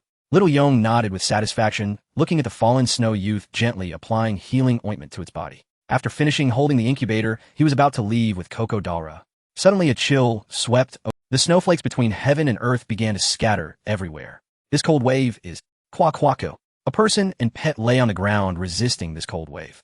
A deep and eerie roar suddenly emerged, and a figure gradually appeared in the... Overall, it resembled a strange round black stone with 2 large black, conical horns on either side of its head, its skin covered in hard ice. As the ice retreated, the black stone skin behind it was revealed. It had ice-like blue eyes and large flat... This is Binguehu. Little Yong recognized this figure. Species Binguehu LV43, masked Pokemon, possesses a body that cannot be melted even by flames, capable of freezing moisture in the air in an instant. Gender male, attribute ice nature, impulsive ability, ice body, restores health slowly in hail weather. Skills freeze dry, proficient light, snow, proficient absolute 0, proficient frighten, expert glare, proficient shadow clone, proficient icy wind, expert protect, proficient ice shard, proficient ice fong, expert inherited skill, icicle crash, proficient TM none. Binguehu, LV43, about to step into the elite level. Little Yong looked at the opponent, tightly holding the incubator in his arms, and without hesitation threw out a few Pokeballs. Just recently evolved. There's still a chance. Come out, everyone. Facing Bingue, who running away directly was unrealistic. Instead, the opponent had just evolved, and they should be able to manage it. Accompanied by dazzling white light, several Pokemon appeared beside Little Yong. Roar, Maluo, Yana, except for the large ant, who couldn't battle due to the ice type's disadvantage. The Steel Snake and Swampert also made their appearances. As for the Balance Puppet, although it was also disadvantaged, using psychic abilities for crowd control and defense was still very necessary. Seeing so many Pokemon appear, Bingue, who became even angrier. Yaga. With a roar, the air seemed to freeze, and the frigid temperature dropped once again. In an instant, the surrounding ground was completely frozen. Even the bodies of the Steel Snake began to show ice crystals. Little Yong saw this, and dare not delay. Swampert, Coco Dalra, use the most powerful Rock Slide. Steel Snake, use Dragon Breath. Balance Puppet, use Psychic Defense. Maluo, Quaquaco, The two little ones roared, standing firm in front. Swampert smashed its arms down, shaking the rocks, while Coco Dalra collided with the ground, sending a large amount of ice and rock flying toward Bingue. Steel Snake opened its mouth wide, and dragon energy formed a green torrent that enveloped the opponent. The balance puppet floated behind everyone, its body enveloped in blue psychic energy, emitting an invisible wave. The next moment, the freezing speed around stopped, but in just an instant, accompanied by Bingue Hu's roar, it broke free from the binding. Yana! The balance puppet squinted its eyes, the blue light flashing again, psychic energy continuously surging, wanting to control the opponent once more. But how could Bingue Hu just sit back and do nothing? Dozens of figures split apart. The powerful ice-type talent instantly condensed moisture in the air into ice, countless icicles taking shape and shooting towards the incoming rocks. Bang! Bang! Bang! Continuous crashing sounds rang out, shattered stones exploded in the air, ice shards flying everywhere. Endless ice shards shattered all the rocks and then shot towards Swampert and Coco Dalra. Immediately, all the Bingue who opened their mouths, and the chilling cold wave once again surged, completely blocking the dragon breath emitted by Steel Snake and even freezing it. A green ice pillar formed in midair. It was the previous ice breath. Watching all attacks fail, even being counterattacked, Little Yong struggled to stand firm in the snowstorm, protecting the egg in his arms, unwillingly saying, "Damn, the energy level is indeed too high. The difference in levels cannot be compensated. High levels have a huge effect on energy enhancement." Seeing the ice shards approaching, Little Yong could not give up. Steel Snake. Coco Dalra. Block it with Rock Slide. Swampert. Full power Rock Storm. Balance Puppet. Use Origin Power to support. Hearing the command, everyone reacted quickly. Brown energy rapidly gathered on the Pokemon. The Balance Puppet controlled the Origin Power, taking the offensive to defend, directly surging towards the opponent's clones. Roar. Steel Snake roared, beginning to exert force. Its strong tail smashed the ground, and huge, icy rocks soared into the sky, directly blocking in front of everyone, stopping the ice shards. The continuous rumbling sounds once again rang out, and the massive rocks were constantly worn down under the numerous ice shard attacks. Coco Dalra's expression was serious, carefully watching the surroundings of the rocks, using stones to block all the leaks. Even as the temperature dropped, the air froze, and the blizzard swirled. It did not retreat despite its body freezing little by little. Their efforts were effective. The ice shards did not break through the defense, but instead the huge rocks blocked Bingue Hu's line of sight, causing it to miss Swampert's figure. Under the cover of its companions, the energy accumulating Swampert seemed to grow larger. On its sturdy arms, Rock-type energy gathered to a peak. The deep brown completely enveloped it, and white airflow swirled around it like ribbons. "Go, Swampert!" Little Yong shouted loudly. "Ma! Luo!" The high-pitched roar dispelled the cold wind. With its arms raised high, its body fully stretched. Then, carrying the momentum like splitting Mount Hua, it fiercely struck the ground. The deep energy surged into the earth, deep into the ground. An invisible wave completely erupted at this moment, far surpassing before. A giant crack crossed the group's position, directly extending beneath Bingue. Deep as an abyss. Before Bingue, who could react, endless ground spikes surged upward from within the crack, targeting it. Da! A painful scream echoed, and the surrounding air suddenly froze. Bingue, who released all its ice-type energy using ice crystals as a shield. The cold wave became a spear. The chilling airflow surrounded it, continuously freezing and shattering the incoming ground spikes. However, the Rock Storm's attack was not a one-time burst, but a constant output. Even as it was being consumed and blocked, the ground spikes continued to attack Bingue, who surrounding it. Maluo. Accompanied by Swampert's roar, once again, a massive conical rock erupted from beneath Bingue, who crashing into the ice shield. Along with itself, it thrust upwards into the sky. Just as it reached the highest point, boom, a violent explosion erupted, and all the rocks shattered. The Rock-type energy exploded, forming a strong shockwave that blew away the cold wave in this realm. Shattered stones continuously flew, striking Bingue Hu's body. Completely wrapping it up, Little Yong looked at the circular sphere in the air, rapidly descending its surface, gradually crystallizing, frowning. Sure enough, the level difference is too great. Steel Snake, Iron Tail, Swampert, Sacrificial Charge, Coco Dalra, Dual Blade Headbutt, Balance Puppet, Origin Power, Roar, Maluo Kwakwaku. Yana. The massive tail glimmered with metallic luster. Twisting and slithering, it swung forward. Master level Iron Tail. Its body was wrapped in white airflow, charging forward with unstoppable momentum. Proficient level Sacrificial Charge. All the power gathered in the head. The massive head's phantom flickered, a strong momentum burst forth as it charged towards the opponent. Proficient level Dual Blade Headbutt. brown energy condensed into a spherical energy ball shooting out at high speed. Proficient level origin power. Just as the rock-piled sphere was about to hit the ground, everyone's attacks also arrived. Boom! Boom! Boom! Boom! 4 loud explosions accompanied the shattering of the entire sphere. The massive explosion sent Steel Snake and the others flying the wind and snow in the world, seeming to freeze at that moment, directly blown away. Debris flew everywhere and dust enveloped the scene. The companions slowly got back on their feet, except for the Steel Serpent, which seemed to be in better shape. The Swampert was panting heavily, having consumed a lot of energy, while the Baltoy had received the least impact due to its long-range attacks, and still had some strength left. As for Cacnea, it had fainted directly. After recalling the little fellow into its Pokeball, everyone gathered back around Xiaoyong, watching the enemy, standing firmly opposite. The cold wind blew, and snowflakes fell. Amidst the biting wind and snow, that figure slowly reappeared. Sure enough, unharmed. Xiaoyong looked gravely at the opponent, pondering ways to escape. However, was the Ice Golem truly in good condition at this moment? An attack like Rock Storm, despite the vast difference in levels, still caused significant damage to it. Moreover, the final moves unleashed by the Steel Serpent and the others were mainly powerful Rock and Steel-type moves which could inflict double damage on Ice-type Pokémon. However, the Ice Golem's Ice Armor defense was already high, and coupled with the level difference, it could easily withstand such damage. It was definitely not as unscathed as Xiaoyong had imagined. The Ice Golem assessed the Steel Serpent and its companions on this icy plane. Apart from a few rare Pokémon, there were hardly any that could threaten it. Unexpectedly, a few inconspicuous little fellows made it feel somewhat challenged, especially after the earlier attack, which even made it feel some pressure. Thinking of this, a cold wave surged as it prepared to launch an attack, only to find the human opponent suddenly stepping forward. What? A Onion challenge. Ice Golem, you wouldn't want to endure that kind of attack again, would you? Seeing the opposing Pokémon halt its movements, Xiaoyong spoke again. We were merely passing through here, harboring no intention of provoking you. It was the snowy youth who attacked first, and we had to retaliate. The Ice Golem looked at the snowy youth hidden in the bushes who was covering its eyes and cautiously avoiding its gaze. I assume there are rivals in this snowy expanse for you as well. Xiaoyong cautiously probed. If you were to get hurt here, due to some misunderstanding, your opponents would surely have a hard time facing you. Thinking of the armored bird that was not on good terms with it in the wasteland, the chill around the Ice Golem gradually dissipated. It had a tribe behind it.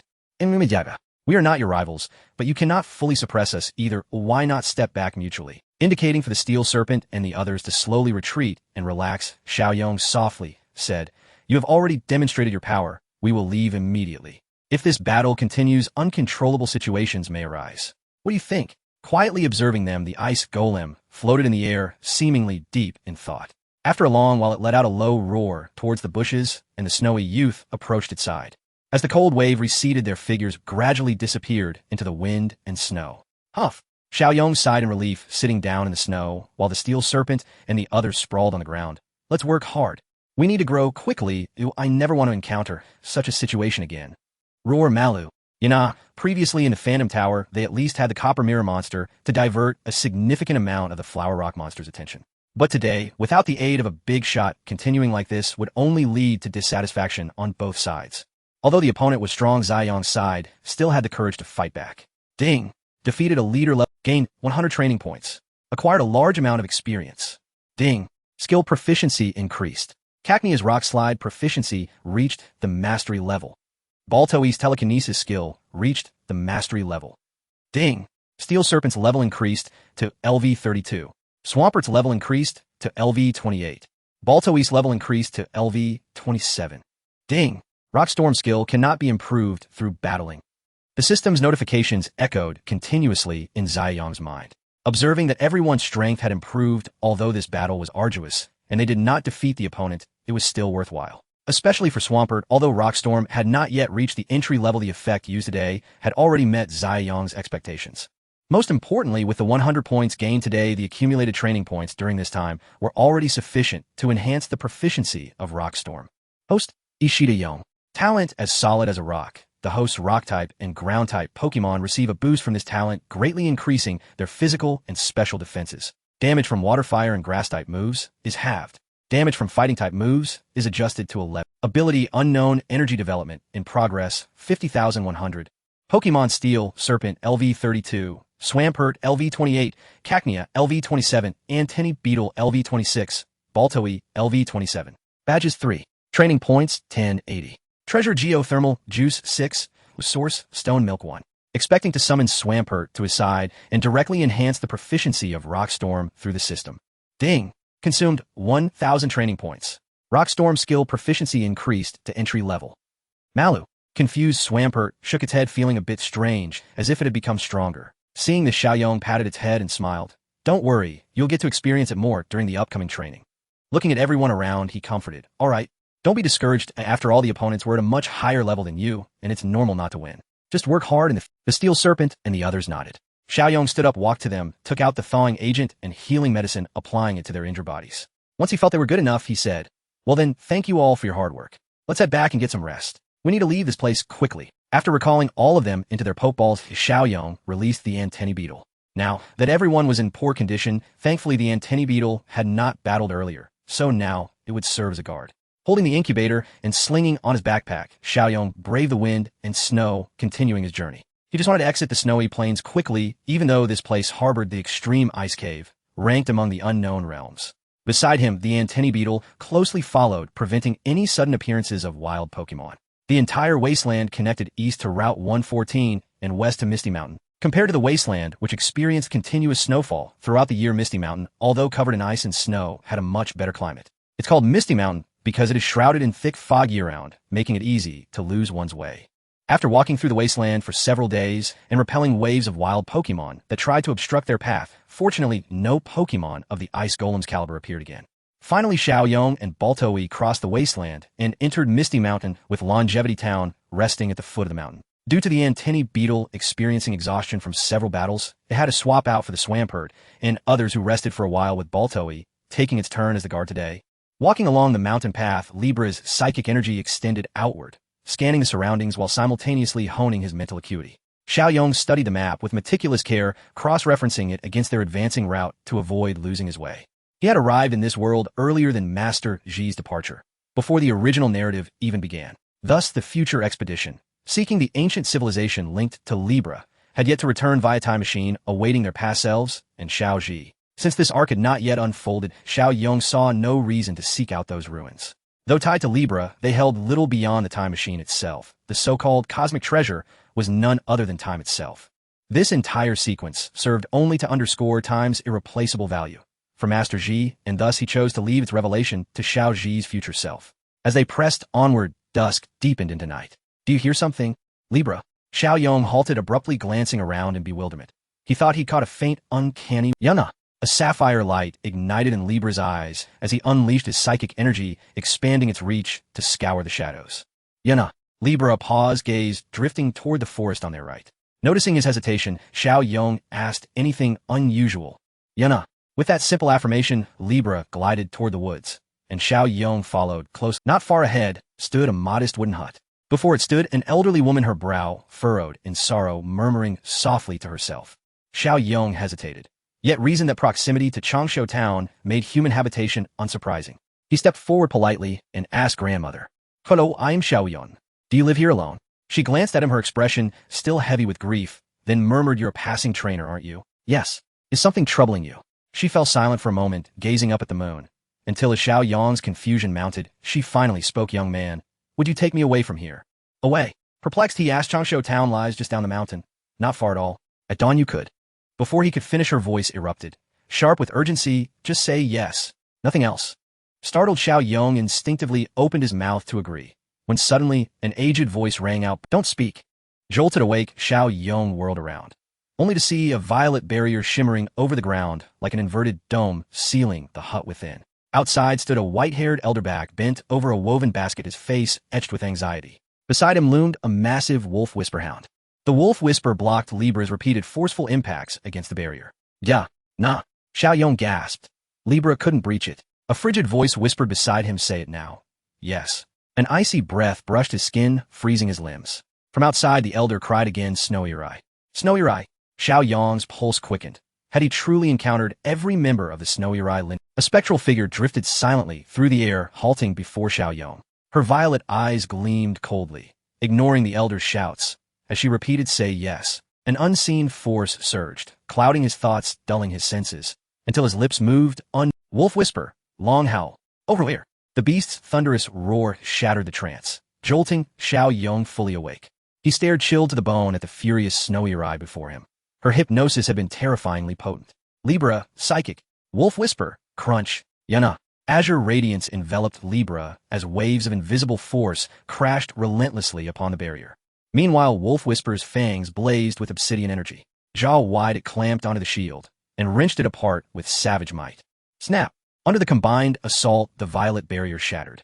Libra's psychic energy instantly wrapped around Xiao Yong, lifting him gently to hover beside his companion. Yet Snowy Rai stood motionless, still hollow-eyed, unmoving. The elder rushed to Xiao Yong's side, asking gently, "Boy, are you unharmed?" Shaking his head, Xiao Yong looked ahead. The hut had vanished. In its place stood an ancient weathered grave. Before it lay only a tattered straw mat. Snowy Rai stood alone, bathed in moonlight, her pale form radiant yet profoundly solitary. This Snowy Rai, Xiao Yong sensed no malice within her. If she'd meant harm, he'd be gone already. That she could speak at all implied great age and longevity in her kind inevitably meant formidable power. The elder sighed softly. Even Wolf Whisper had padded quietly to Snowy Rai's side, lying down beside her. She was always a good child. Then why? Xiao Yong asked, puzzled. After a long silence, the elder replied, in truth, she passed on not long after my wife died. Right there on that very mat. Xiao Yong found no words. He watched the white silhouette beside the mat. Indeed, under the moonlight, her outline shimmered faintly translucent. Snowy Rai grew up alongside my wife, bound by love deeper than words. Yes was her favorite word, her nature unfailingly gentle. To any plea she'd answer with kindness, and always end with yes. Then one day my wife fell ill. We did everything we could. Yet she slipped away. Snowy Rai stood vigil at her bedside for days, and remained here, steadfast, even after the burial. Over time she grew fixated, rigid in her devotion. She lured travelers here only to hear once more the voice she cherished. If it failed to match, she'd bind them. But she didn't understand. No two voices are alike. Xiao Yong watched as Snowy Rai settled again upon the straw mat, and asked softly, "So, you've stayed nearby all this time, to protect others from her?" The elder nodded. Though she is gentle as a ghost-type Pokémon, she requires life energy to endure. And so, I remain here, to shield passers-by from her pull. Child, please don't hold it against her. How could I? Xiao Yong smiled, gazing at Snowy Rai seated before the grave. She harmed me not at all. I deeply admire the bond she shared with your wife. The elder smiled, his voice fading to a whisper. That's good. So very good. Xiao Yong sensed something amiss, then turned to see the elder's form dissolving beneath the moonlight. Grandfather, his voice trembled. The elder smiled warmly. My wife is too lonely alone. His tender voice lingered in the air. Then both he and Wolf Whisper faded into the stillness of it. Xiao Yong fell silent. He walked slowly toward the pale figure, carefully arranging scattered joss paper and candles disturbed by the wind. Then softly he said, "Your grandmother was truly blessed, to be loved so deeply by so many human and Pokemon alike. May I?" Her voice was cold, yet thick with longing. Xiao Yong smiled gently at Snowy Rai. It wasn't the voice she remembered, but Snowy Rai smiled, and in that smile she found peace. A chill breeze swept past. Alone before the grave, Xiao Yong shivered, then heard faint as mist, "Thank you." He grinned at Libra. "If one day I'm gone, will you miss me?" "Yana." Libra tilted his head, puzzled, lost in quiet contemplation. They sat together in stillness, until the eastern horizon blushed with dawn's first light. Xiao Yong stretched, rose to his feet, and declared it's time to go.